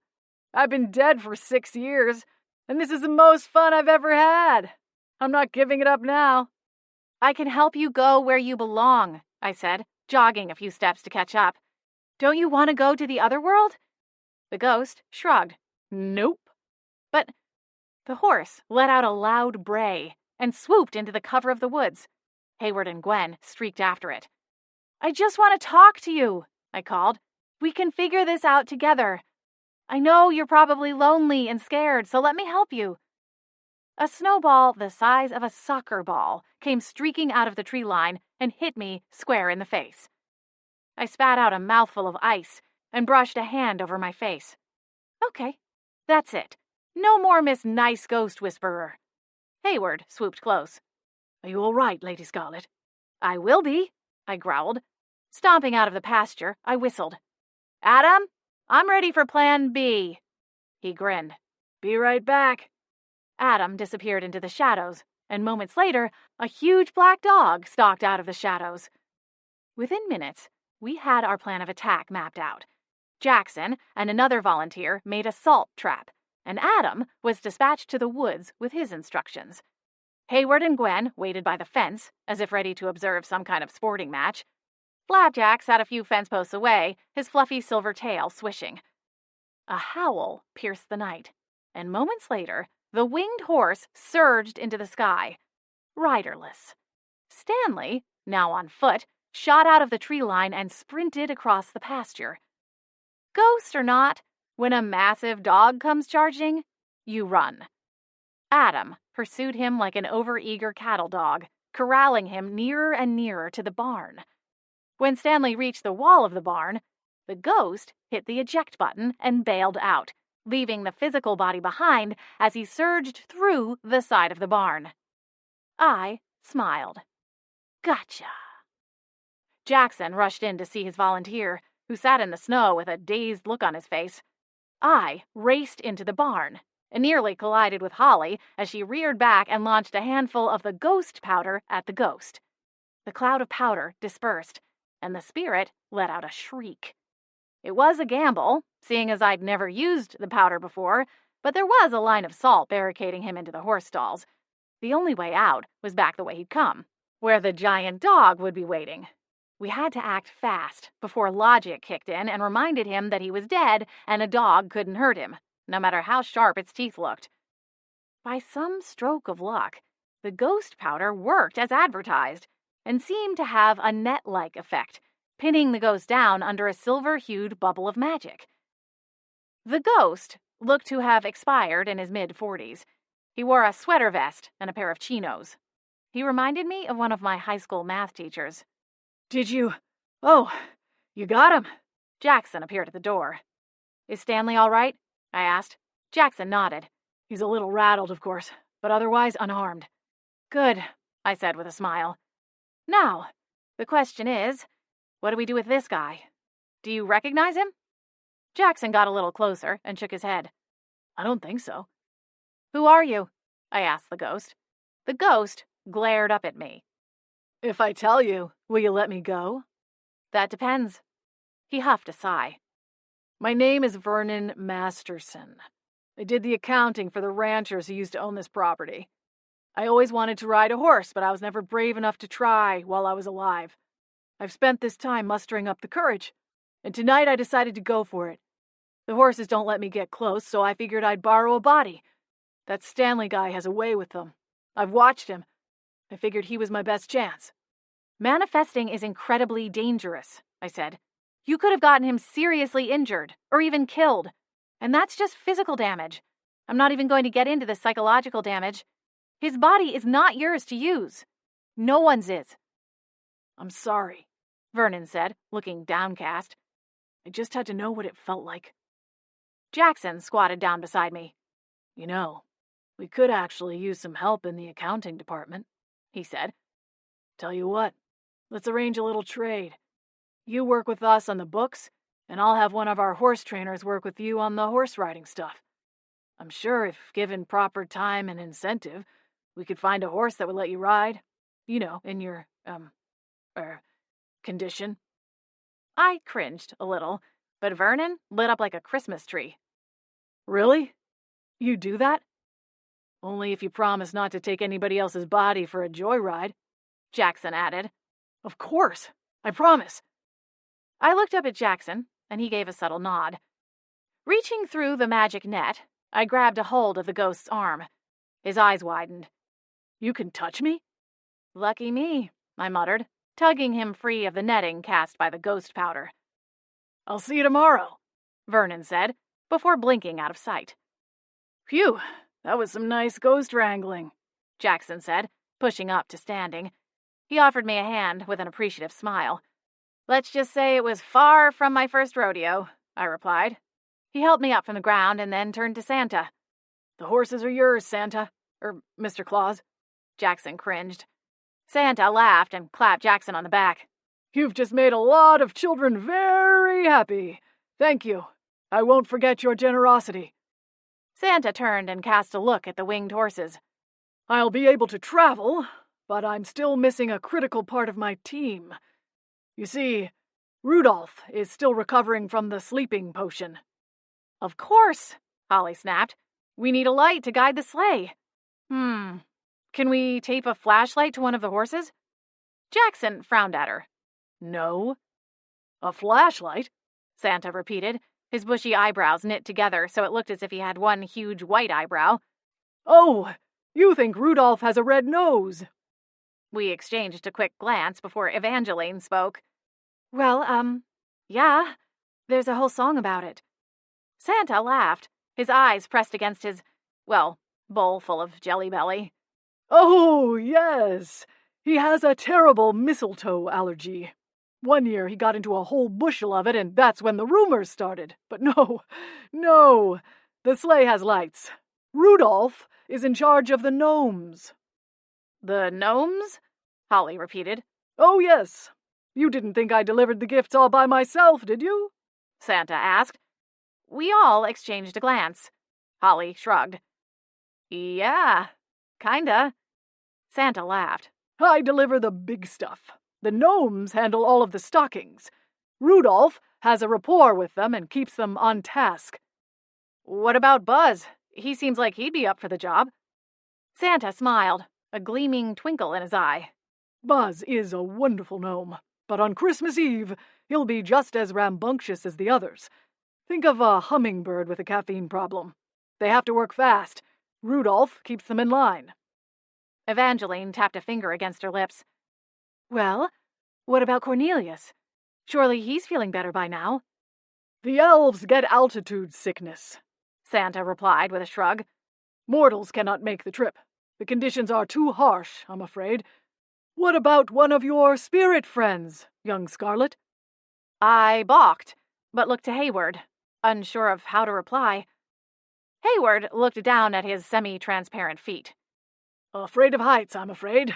What with my dear Mary taking that tumble and all. Flapjack glared at him. You're really pulling the dead wife card? Hayward bristled. I'd go, Gwen interjected.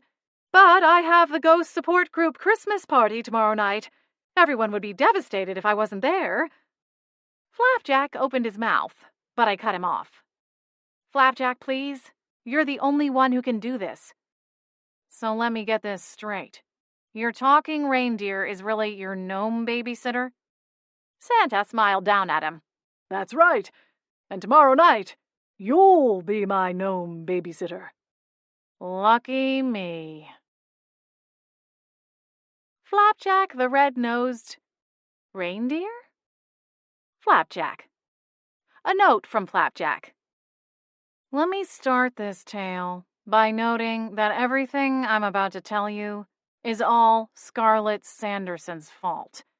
Every humiliating and ridiculous detail. Babysitting a bunch of sugar-crazed Christmas gnomes sounded like a bad idea, and in practice was even more of a nightmare than I'd imagined. They dropped off the gifts and then inhaled Santa's cookies like demon-possessed Hoover vacuums before vaulting out of the chimney like Jingle Bell-swaddled cannonballs.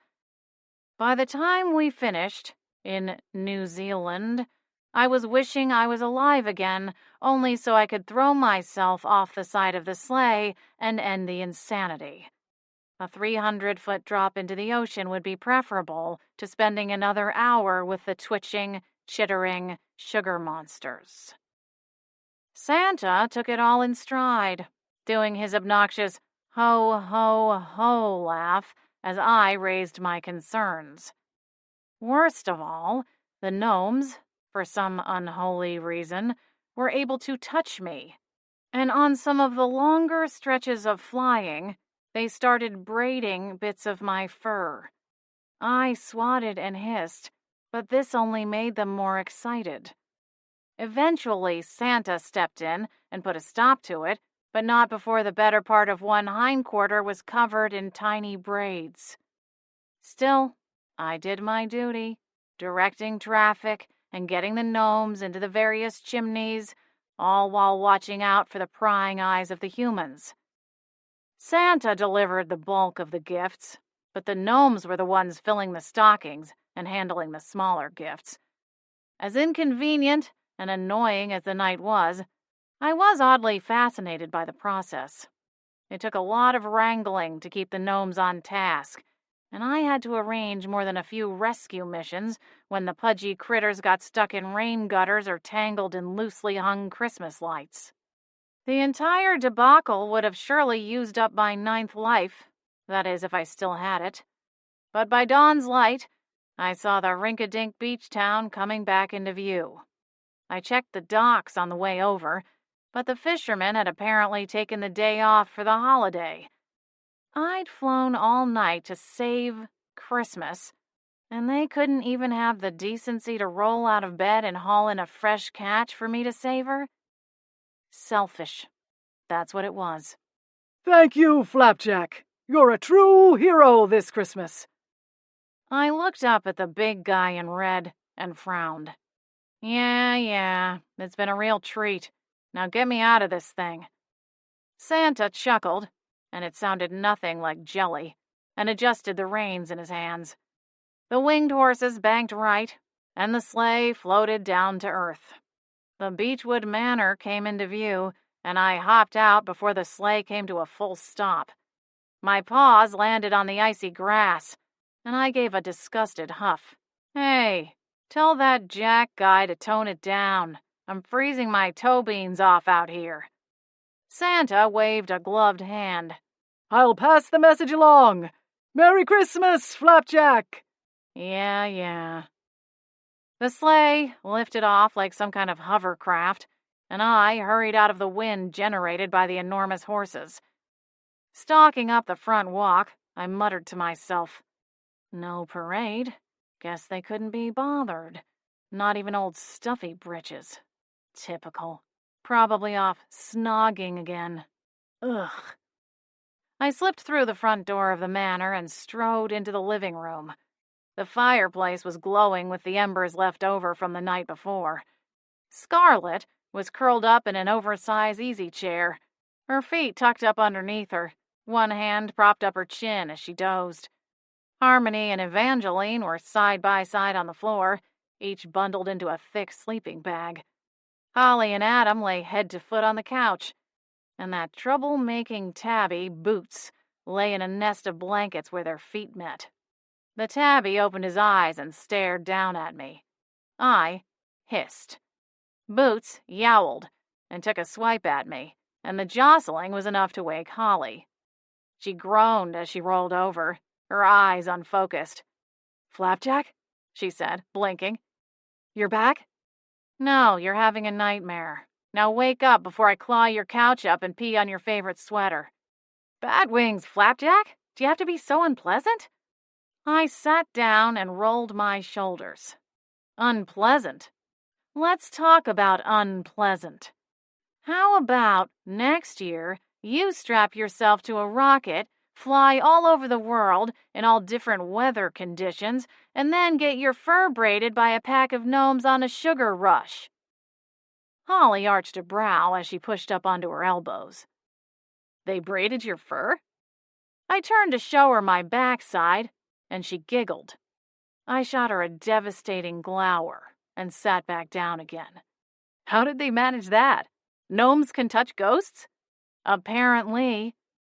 She choked back another laugh and nodded. Good to know. Maybe Scarlet should adopt a couple. Might come in handy on her next ghost-busting mission. I snorted. I'd pay big money to see the look on Lucas's face when she tried to explain that away. Holly laughed, and Adam stirred.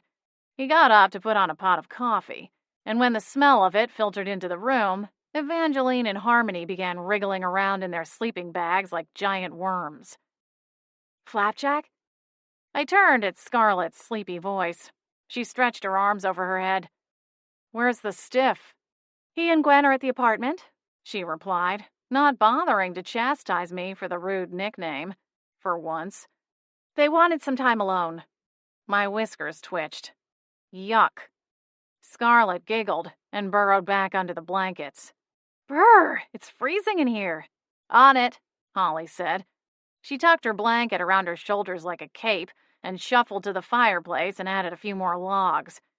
When she returned to the couch, Boots stood, arched his back into a long stretch, and climbed into her lap. He shot me a glare before turning in a circle and laying back down with his back toward me. Holly absently stroked his fur as she glanced up at me. What was that all about? How should I know? I shot back. He's your familiar, not mine. You two can't talk? She asked. I twitched my tail. What do I look like, Dr. Doolittle? Flapjack? Scarlet warned. It's Christmas. Well aware of that, Scar. While you were here, warm and dreaming of sugar plums, I was clinging onto the afterlife while that maniac with the beard flew us all over the world. Did you get to see the workshop? Harmony asked, her eyes gleaming. Maybe. I shrugged. Scarlet sighed. It couldn't have been that bad. I whipped around to face her. Oh, is that so? Do you not see what they did to my fur? Holly suppressed a laugh. The gnomes braided his fur. Scarlet's eyes went wide, but she slapped a hand over her mouth before she burst into giggles. I narrowed my eyes, but she only laughed harder, her shoulders shaking as she tried to keep quiet. Adam burst back into the room, with all the grace one could expect from an overgrown man-dog, and grinned down at me. Now that you're back, guess we can open presents. It looks like Santa went all out this year, Holly agreed, gesturing at the mantel. The stockings hanging on the mantel were stuffed near to bursting, and a mass of gold and silver wrapped packages sat under the tree, pressed up against the other packages. At least half of those weren't there when we fell asleep. How does it work? Harmony asked me. How does he get the presents down the chimneys? Magic, I said. She rolled her eyes and shimmied out of her sleeping bag. She wore a pair of red leggings and an oversized flannel shirt. Glancing around, I realized Evangeline, Holly, and Adam all wore the same outfit. Matching pajamas? I scoffed. Barf. Flapjack, be nice, Scarlet said. It's Scar. If you tell me one more time that it's Christmas, I swear I'll keep you awake every night for a week meowing at the front door.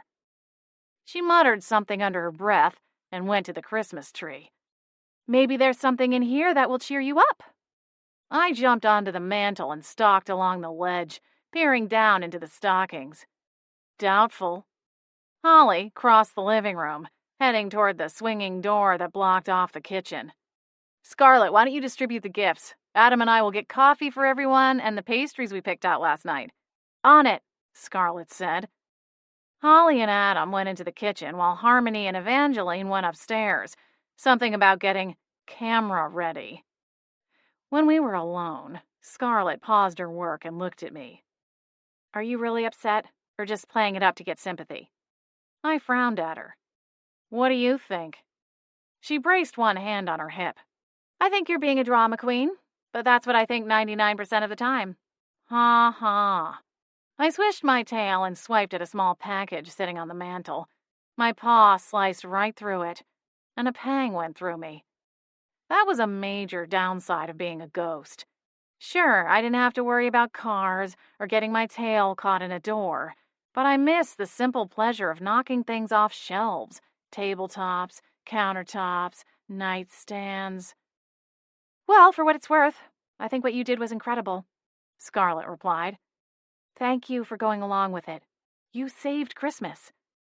I leveled her with an unblinking stare. She held up her free hand. Okay, I'll drop it.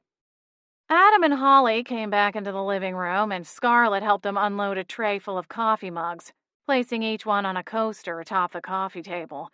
Posey, the landlady ghost, was a real stickler about such things. Harmony and Evangeline returned a few minutes later. I couldn't tell the difference, but apparently they were now ready for their close-up as they paused by the fireplace to take a selfie. I rolled my eyes and wondered, as I often did, what I'd done to anger the karma gods to the point that they decided to bar me from the other world. Scarlet divvied up the rest of the gifts, and everyone took their places around the room, ready to dig into the gifts. I remained on the mantel. Whenever possible, I preferred looking down on humans. There was no order to the unwrapping. It was quite the opposite of the reserved affairs I'd witnessed as Scarlet's childhood companion.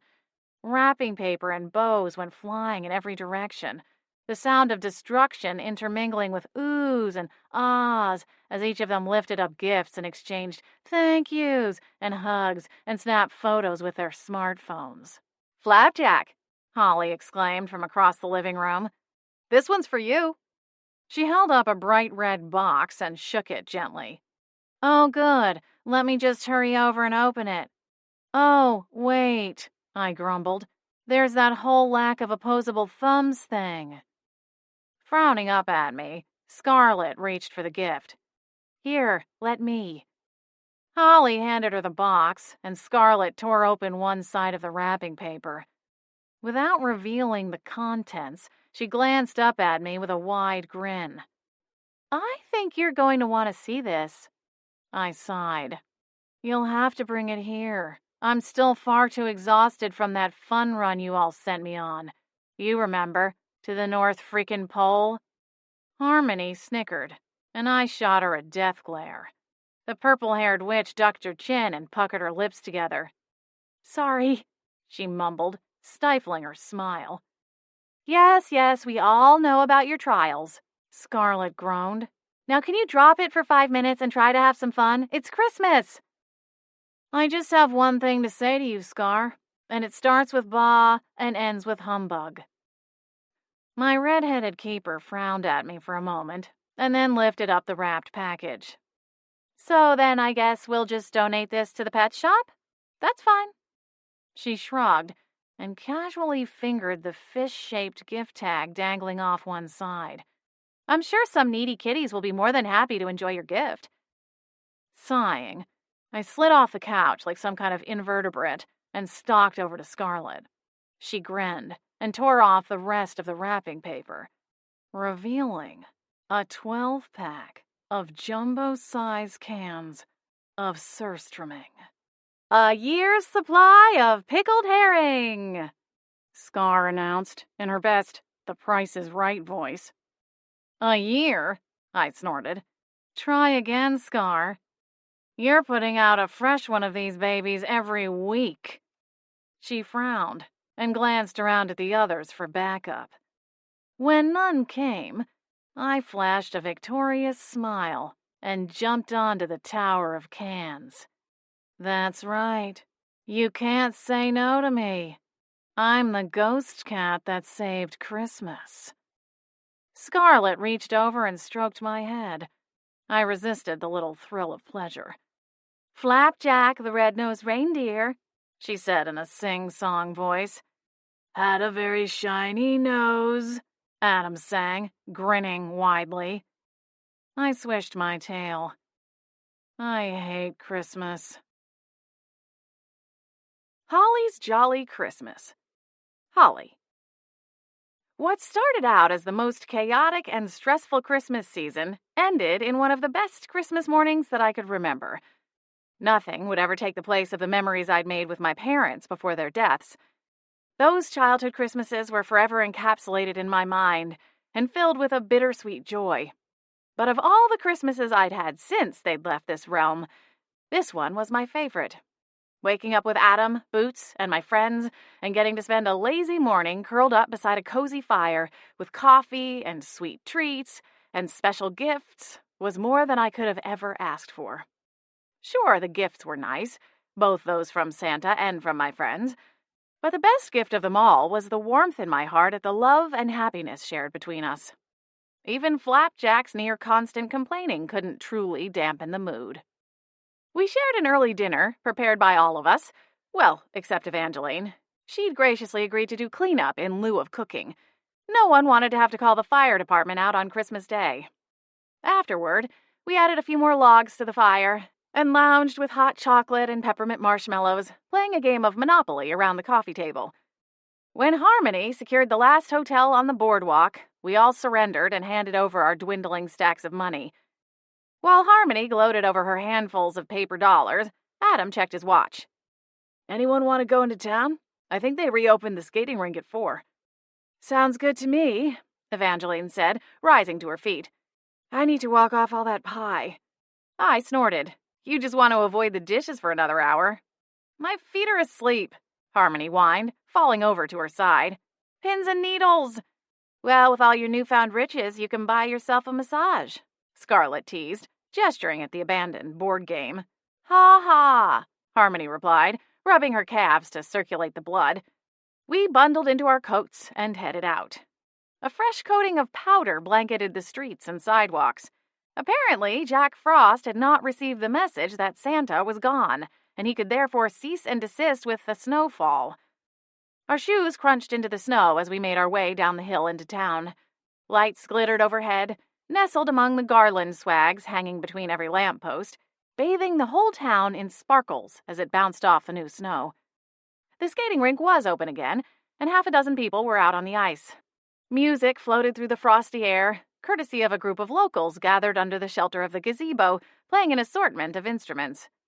A quartet of casually dressed carolers accompanied them.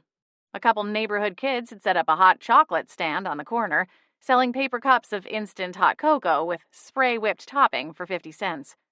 Adam chuckled as he pointed out the red-cheeked kiddos selling the hot cocoa. Little entrepreneurs. Better tell Cassie to watch out. She's got some competition brewing. I laughed. I'm sure she's shaking in her fuzzy slippers as we speak. Harmony and Evangeline announced that they were going to skate.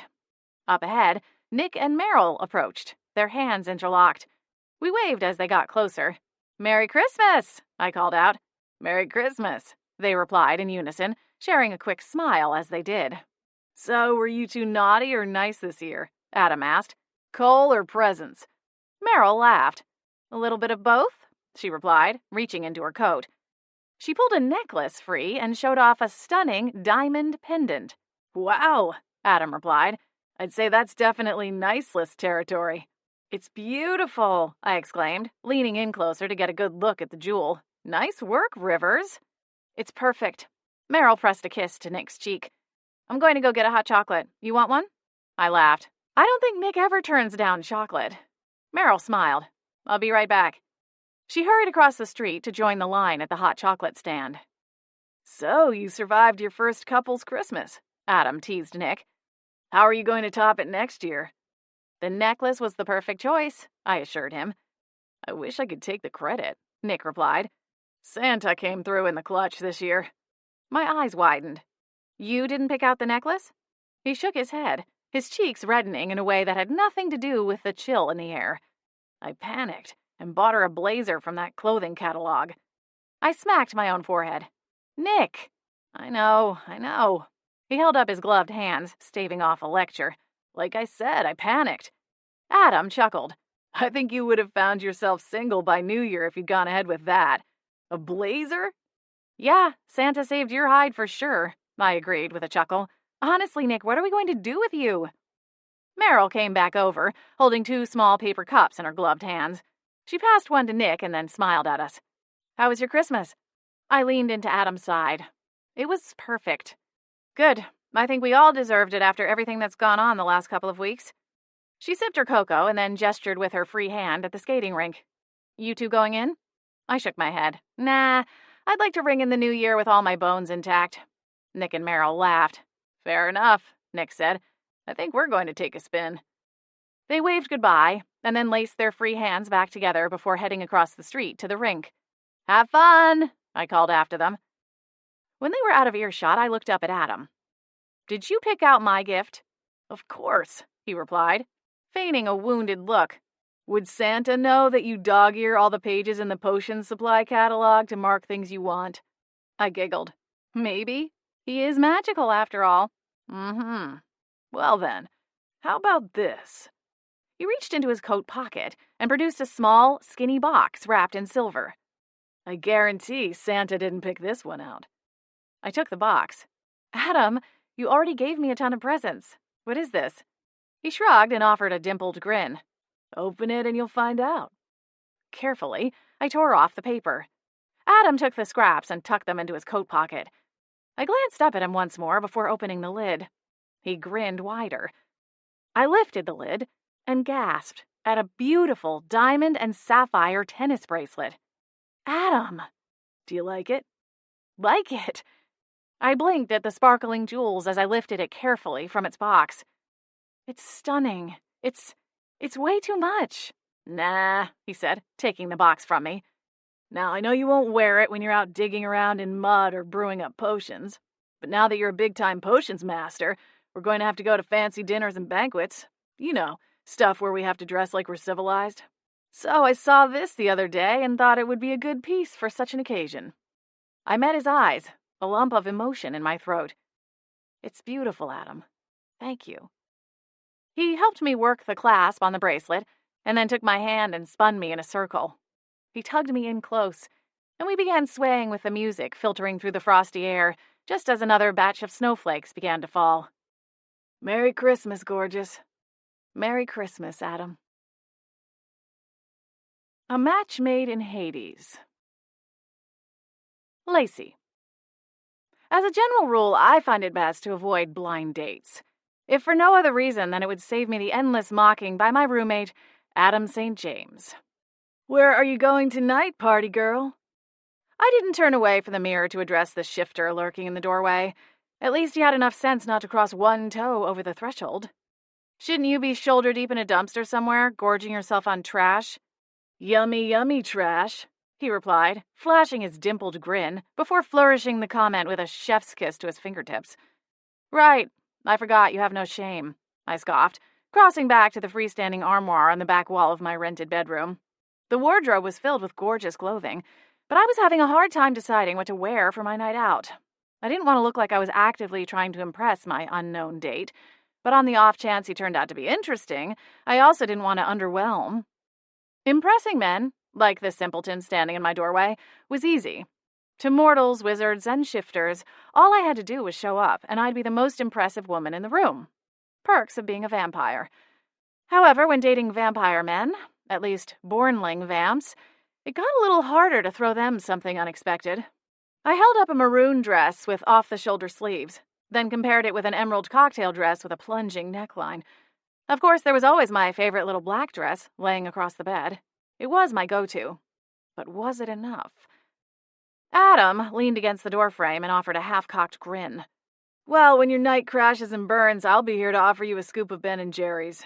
Aw, did your little redhead witch shoot you down again? I purred, flashing a wide grin. You've finally met the one woman in a 50-mile radius who doesn't fall onto a swooning couch at the sight of your smile. That must be so devastating for you. Adam's grin only widened.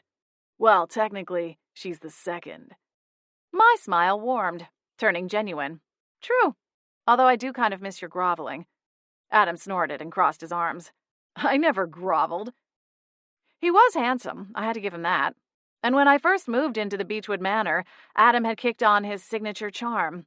When I'd returned his sultry fire with sheer frost, he took it as a sign to try harder. But eventually he gave it up and turned his ceaseless flirtation on easier targets.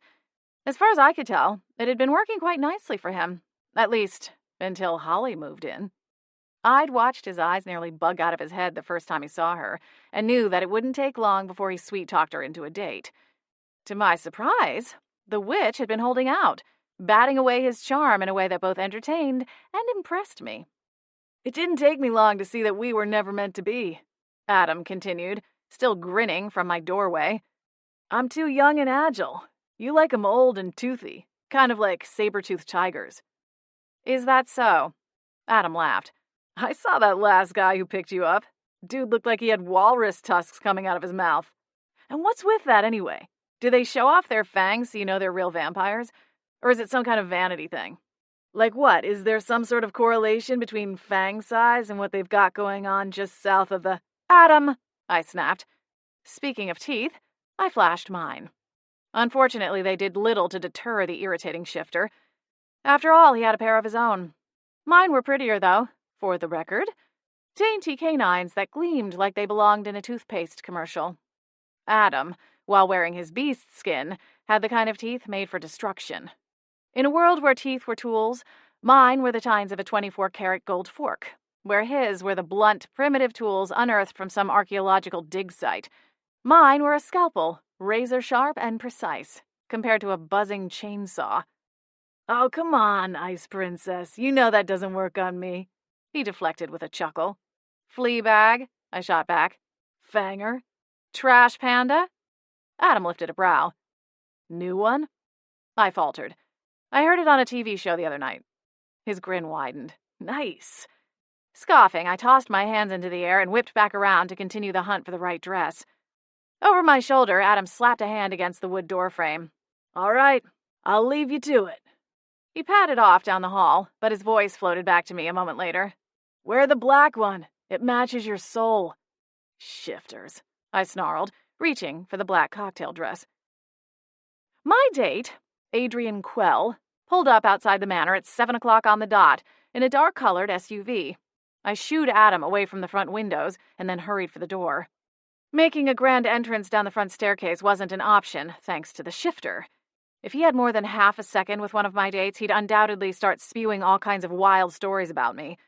The first and last time I'd made the mistake, he decided to take on the role of my recently jilted ex-lover and carried on about how he couldn't believe I was starting to see new people when he was still devastated from the breakup.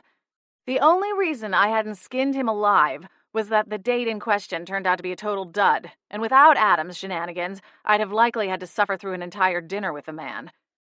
At the memory, I hesitated, one hand on the door handle. Blind dates were seriously the worst. Please let this one be tall, dark, and gorgeous. He doesn't have to be smart, but at least make him pretty.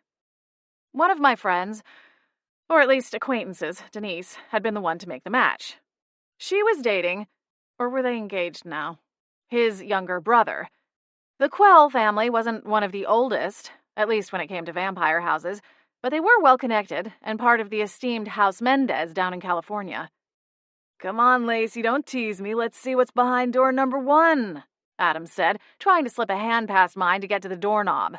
A growl reverberated up from the back of my throat and I slapped his wrist. "Get out." He laughed and backed up, hands raised. All right. I waited for him to leave the room, then ironed out the wrinkle on my brow and opened the door. The man, on the other side, checked all 3 boxes, and I blinked, taken aback. "Adrian?" I asked, hoping he was, in fact, to be my companion for the evening. He looked to be a good 4 inches taller than me, and I was wearing a pair of spiked boots that added a good 5 inches to my height. His face was deep brown, with strong features and cerulean blue eyes. As for the rest of him, well, he was a bornling vampire, therefore gifted with an incredible physique. But he somehow stood out, even among other bornlings. He had a swimmer's build, with broad shoulders and a slim waist, accentuated to perfection by the dark navy suit he wore. "Lacey?" he asked, those enchanting eyes taking a tour. "Yes," I replied, extending a hand. "It's nice to meet you." Adrian shook my hand and then took a half step back and gestured for me to follow him outside. I glanced over my shoulder, silently hoping Adam was somewhere nearby and could see for himself that I wouldn't require a pity party at the end of the evening. "Did you find the place okay?" I asked, falling into step beside Adrian as we walked to his vehicle. "I know it's a bit of a drive from Pine Shoals." "Oh, not at all," Adrian replied, dismissing the concern with a wave of his hand. "I'd have driven a lot further for a chance at a night out with the one and only Lacey Vaughn." I smiled, taking the compliment. "Is that so?" Adrian swept in close as he opened the passenger door of his SUV. His cologne wrapped me in an intoxicating bubble, and when he drew away, I already found myself wishing he hadn't pulled back. The interior of his vehicle was as impressive as the man who slid behind the wheel. Looks and polished. Handsome, smooth talker, and obviously not hurting for cash, I thought, as my gaze roved around the interior. Soft music piped through the speakers as Adrian pressed a button and brought the engine to life. "What is it you do for work?" I asked, buckling myself into the seat, pleasantly surprised to find it warming up as the engine idled. "I do business consulting," Adrian replied. "Most of my work is done virtually. I primarily work with human-run companies, so working remotely helps avoid awkward questions about in-person meetings. I can do wine and dine stuff after hours, and that suits me just fine." I bobbed my head, impressed. Most vampires, especially bornlings, tended to work exclusively with other vampires, or for vampire-run companies, simply to keep things simple. With the Quell name, Adrian could have easily scored a job with House Mendez and made things simpler for himself. The fact that he hadn't gone that route intrigued me. We headed down the hillside into the main drag through the tiny town. I wasn't sure where he was planning on taking me. Judging by his taste in clothing and vehicles, though, I pictured a swanky little martini bar or a 5-star restaurant along the water. Pine Shoals, a neighboring town, was a haven of the well-to-do and had a handful of upscale eateries. Granted, neither of us were likely to order much to eat, but we could order drinks and enjoy the ambiance as we got to know each other better. My muscles relaxed into the warm seat, and I smiled. The way things were shaping up, I was going to have to buy Denise a nice bottle of wine as a thank you gift. "I actually come to Beechwood Harbor all the time," Adrian continued, filling the silence I'd left. One of my favorite restaurants is here. I blinked. Beechwood Harbor had like 3 restaurants total, and none of them were anywhere close to being gourmet. At least not to anyone with a palate that had advanced past toddlerhood. The SUV slowed down, and Adrian hit the left turn signal. In slow-motion horror, I turned to look out his window and saw the neon McNally's sign blazing atop the town's pub. "This is your favorite restaurant?" I asked, unable to reel back the shock in my voice. Adrian chuckled and turned into the parking lot. "I'm not a big eater, of course, but they have an excellent Cobb salad. I find it goes quite nicely with the house red." What is happening? My gaze ping-ponged around the interior of the car, half expecting the entire thing to melt away like a mirage. He might as well have swung a left into a McDonald's drive-thru window, as far as I was concerned. "A Cobb salad?" I repeated, trying not to stammer. "I know, it's kind of unconventional, but there's something about fresh vegetables that work for me, you know?" I stared at the vampire's profile, my desire dropping at record rates. At least I wasn't far from home. Even at a casual jog, I could make it back to the manor in under 5 minutes. Adrian pulled into a spot right out in front and cut the engine on his expensive vehicle. That was when it hit me. Perhaps this whole thing was a test. A wealthy vampire from a prominent family would have no shortage of women throwing themselves into the ring to compete for his affection. Maybe he used first dates as some kind of Prince and the Pauper test. Narrowing my eyes, I cut his profile one more glance and then climbed out of the SUV. I didn't appreciate games. My father, Lord Vaughan, was a lifelong schemer, a trait I'd marked in the non-negotiable column long ago. If Aiden was playing games with me, he'd quickly find out that I could flip the board around and teach him a whole new set of rules. "Sometimes there's a little bit of a wait," Adrian said when I joined him at the front bumper. "I called ahead, but it turns out they don't take reservations." "Gosh, I just hate when I can't schedule my artery clogging ahead of time," I quipped under my breath. Adrian didn't hear me, though. He was already moving, but not toward the doors. Instead, he swung around to face a couple approaching from the other side of the lot. "Excuse me," he called, holding his phone out toward the pair. "Would you mind taking a picture of us?" I blinked. A picture? Right! I mean, who wouldn't want to commemorate such a monumental occasion? The woman he'd approached took the phone, and the two exchanged a few words before Adrian jogged back to my side. He wrapped an arm around my waist. "Say cheese." I forced a wordless smile. The woman glanced up from the screen and gave a thumbs up. "Got a couple." She came closer and handed the phone back to Adrian. "Is this a special occasion?" "First date," Adrian replied, still holding on to my waist. The woman's smile faltered as a flicker of doubt skated across her eyes, but she recovered and offered polite well wishes before she let her date escort her inside. I turned to follow, but Adrian remained glued in place, his thumbs flying over the phone's screen. "Did you want to go inside?" I asked, my brows squeezing closer together with every passing second. "Oh, one sec," Adrian said, not looking at me. "My mom wanted a photo." I blinked. "Wait, you're texting your mother right now?" Adrian nodded, tapped the screen 3 more times, then smiled to himself and pocketed the phone. "You know how moms can be," he said. I forced a tight smile. Adrian stepped forward and pulled the door open. "Shall we?" Swallowing, I stepped inside, as though being led to the scaffold. McNally's was busy. A small cluster of people stood on either side of the hostess station, waiting for a table. The couple who'd snapped our photo smiled in our direction. We might as well have had spotlights dancing above our heads. Everyone else was dressed down, jeans and t-shirts, flip-flops and slingbacks. Adrian, in his designer suit, and me in a skin-tight cocktail dress made for quite the sight in the dingy pub. Normally, I don't mind being the center of attention. It was kind of my thing. But not like this. Turning away from the ogling patrons, I locked eyes with the last person I wanted to see. There, 20 paces away, at the bar in the center of the eatery, sat a smug-looking shifter, an onion ring raised halfway to his wolfish smile. Just peachy. "I'm going to use the little boy's room," Adrian said, leaning in close, his lips buzzing against my ear. "You'll put in our names for a table?" I nodded. He stepped around me and fished for his phone from his pocket on his way to the restrooms at the back of the restaurant. He paused and smiled at the glowing screen. No doubt his mom telling him he got himself a catch. Yeah, lady. Well, this little fishy is going to wriggle herself off the line real quick.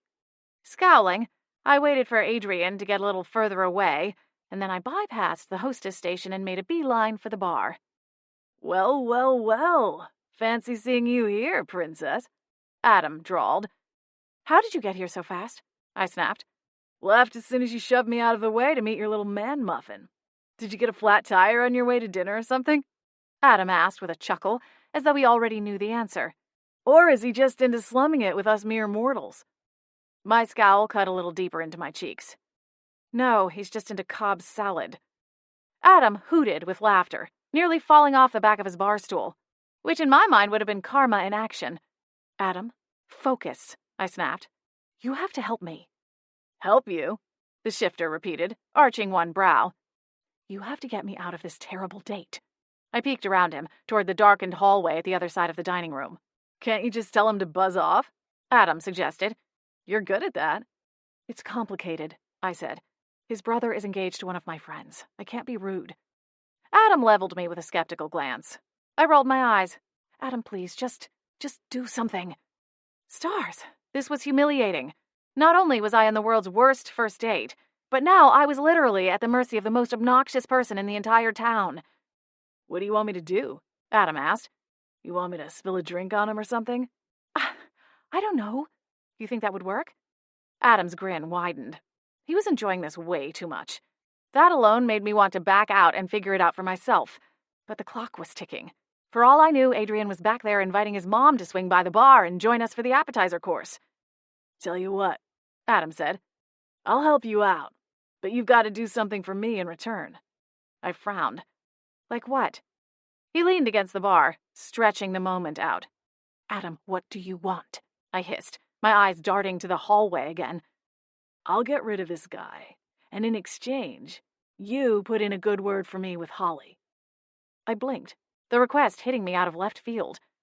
What makes you think she'll listen to me? Adam shrugged. You're a female, for starters. Besides that, she wants to be your friend, so she'll listen to your opinion. So you want me to what, tell her to date you? I arched a brow. Adam held up one finger. One date. Just tell her to give me a chance. I wanted to argue, but Adrian appeared in the mouth of the hallway and I jumped back from the bar. Okay, deal. Adam grinned, lazily wiped his fingers on a paper napkin, and nodded. Leave it to me. That was unsettling. I scurried back to the hostess station and was still speaking with the young brunette when Adrian's hand settled on my shoulder. Miss me? Looks like it will be another minute, I replied, offering a smile to the hostess. How dare you? A voice boomed. The hostess flinched, staring past my shoulder. Turning, I saw Adam vault himself over a stray bar stool and barrel toward us at full speed. Unhand her, he growled, one finger leveled at Adrian. The vampire kept his hand on my shoulder, but his fingers stiffened against my skin. Lacey? Who is this guy? Adam demanded, looking at me with rage in his eyes. He was a good actor. I'd give him that much. Granted, he'd already put on this production once before. A hint of a smile tugged at my lips, and I planted my palm against my face. Oh, brother. Excuse me, Adrian said, stepping between me and Adam. Who do you think you are? Me? Adam snorted. Lacey, why don't you tell him who I am? Slipping into character, I dropped my hand from my face. Adrian, this is my ex-boyfriend. Ex? Adam bellowed, sounding wholly offended, as though I'd used some kind of slur. Ha! That's not what you said last night. I shot Adam a glare over Adrian's shoulder. His dark eyes only sparked with another degree of madness. Stars help me. Last night, Adrian repeated, turning to face me. But we've had this date on the books for weeks now. He's lying, I told Adrian, grabbing his arm. I dragged him a few steps away from the fuming shifter. All eyes were on us, the entire restaurant caught up in our drama. Luckily, I didn't care about the opinion of anyone in the room. I had no intention of eating at the restaurant. Adam, on the other hand, would probably go right back to his cold onion rings once I got Adrian out of here. He had no shame. especially when it stood to bar him from his beloved fried food supply. Listen, we broke up a long time ago, but he hasn't let it go. We'll have to try this another night. I gave him my most apologetic smile. Adrian cast a look over his shoulder, then returned those stunning blue eyes to me. It was a shame he was such a dolt. Those eyes were wasted on him. The entire package was. He'd make for a very nice, well-trained husband someday. The kind who would bring home pizza on Friday nights and spend his weekends waxing his car in between football games. Predictable, safe, polite, boring. You know, there's another place, not too far from here. They make a decent cob. I nearly burst out laughing, but somehow managed to keep my expression mournful as I placed a hand on his arm. I'd really like to just go home. Adam, sensing the resistance, slid onto his knees beside me and pined at my leg. I still love you, Lacey. Please, why don't you love me back? Adrian balked at that and hurried to get me outside and away from the clutching shifter. He packed me into the SUV and drove me back up the hill to the manor. He parked along the curb and lamely suggested other nights we could get together. I dodged them all and promised to call him soon. He made a move to kiss me on the cheek and I dodged it, his lips getting momentarily lost in my platinum hair. Then I made my getaway. I watched from the porch as he drove away into the night, a tiny pinch of regret squeezing in my chest. But then I remembered that a batch of magazine subscriptions had been dropped off that morning, and I had a new face mask to try, and felt a whole lot better about ending my night early. Adam sauntered into view a few minutes later, still grinning like a damn Cheshire. That was hideously embarrassing, I told him, crossing my arms. You're welcome, he replied. Sighing, I yanked open the manor's front door and stalked inside. Holly was in the living room, a bowl of popcorn beside her on the couch. Her giant orange cat was asleep on her lap, and she had a paperback propped open against the mound of a feline. Smiling, she glanced up at our entrance. Then her brows crinkled together, clearly not expecting the pair of us to come home together. Weren't you on a date tonight, Lacey? I was, I replied, then thumbed over my shoulder at Adam. This guy's just stalking me. Aha, she said with a little laugh. Well, how was the date? Was it a match? Oh, it was a match, all right, I sighed, sinking onto the couch just long enough to unzip my platform boots. A match made in Hades. Adam snorted. Sorry to hear that, Holly replied, ignoring Adam. Better luck next time. Thank you, I said, pushing to my feet. I kicked the boots to one side and headed for the kitchen. Adam followed after me, grinning like an expectant doggy waiting for crumbs to fall off its owner's plate, which I suppose wasn't too far off base, all things considered. Are you gonna? I'll talk to her tomorrow, I growled, heading him off at the pass. I yanked open the refrigerator door and snagged a can of faux blood. Cracking the top, I considered him. Although if you ask me, it's a lost cause. Holly seems way too smart to fall for your tricks. Adam smiled and glanced at the closed kitchen door. Yeah, you let me worry about closing the deal. You just get the ball rolling. All right, I sighed. Good luck. I have a feeling you're going to need it.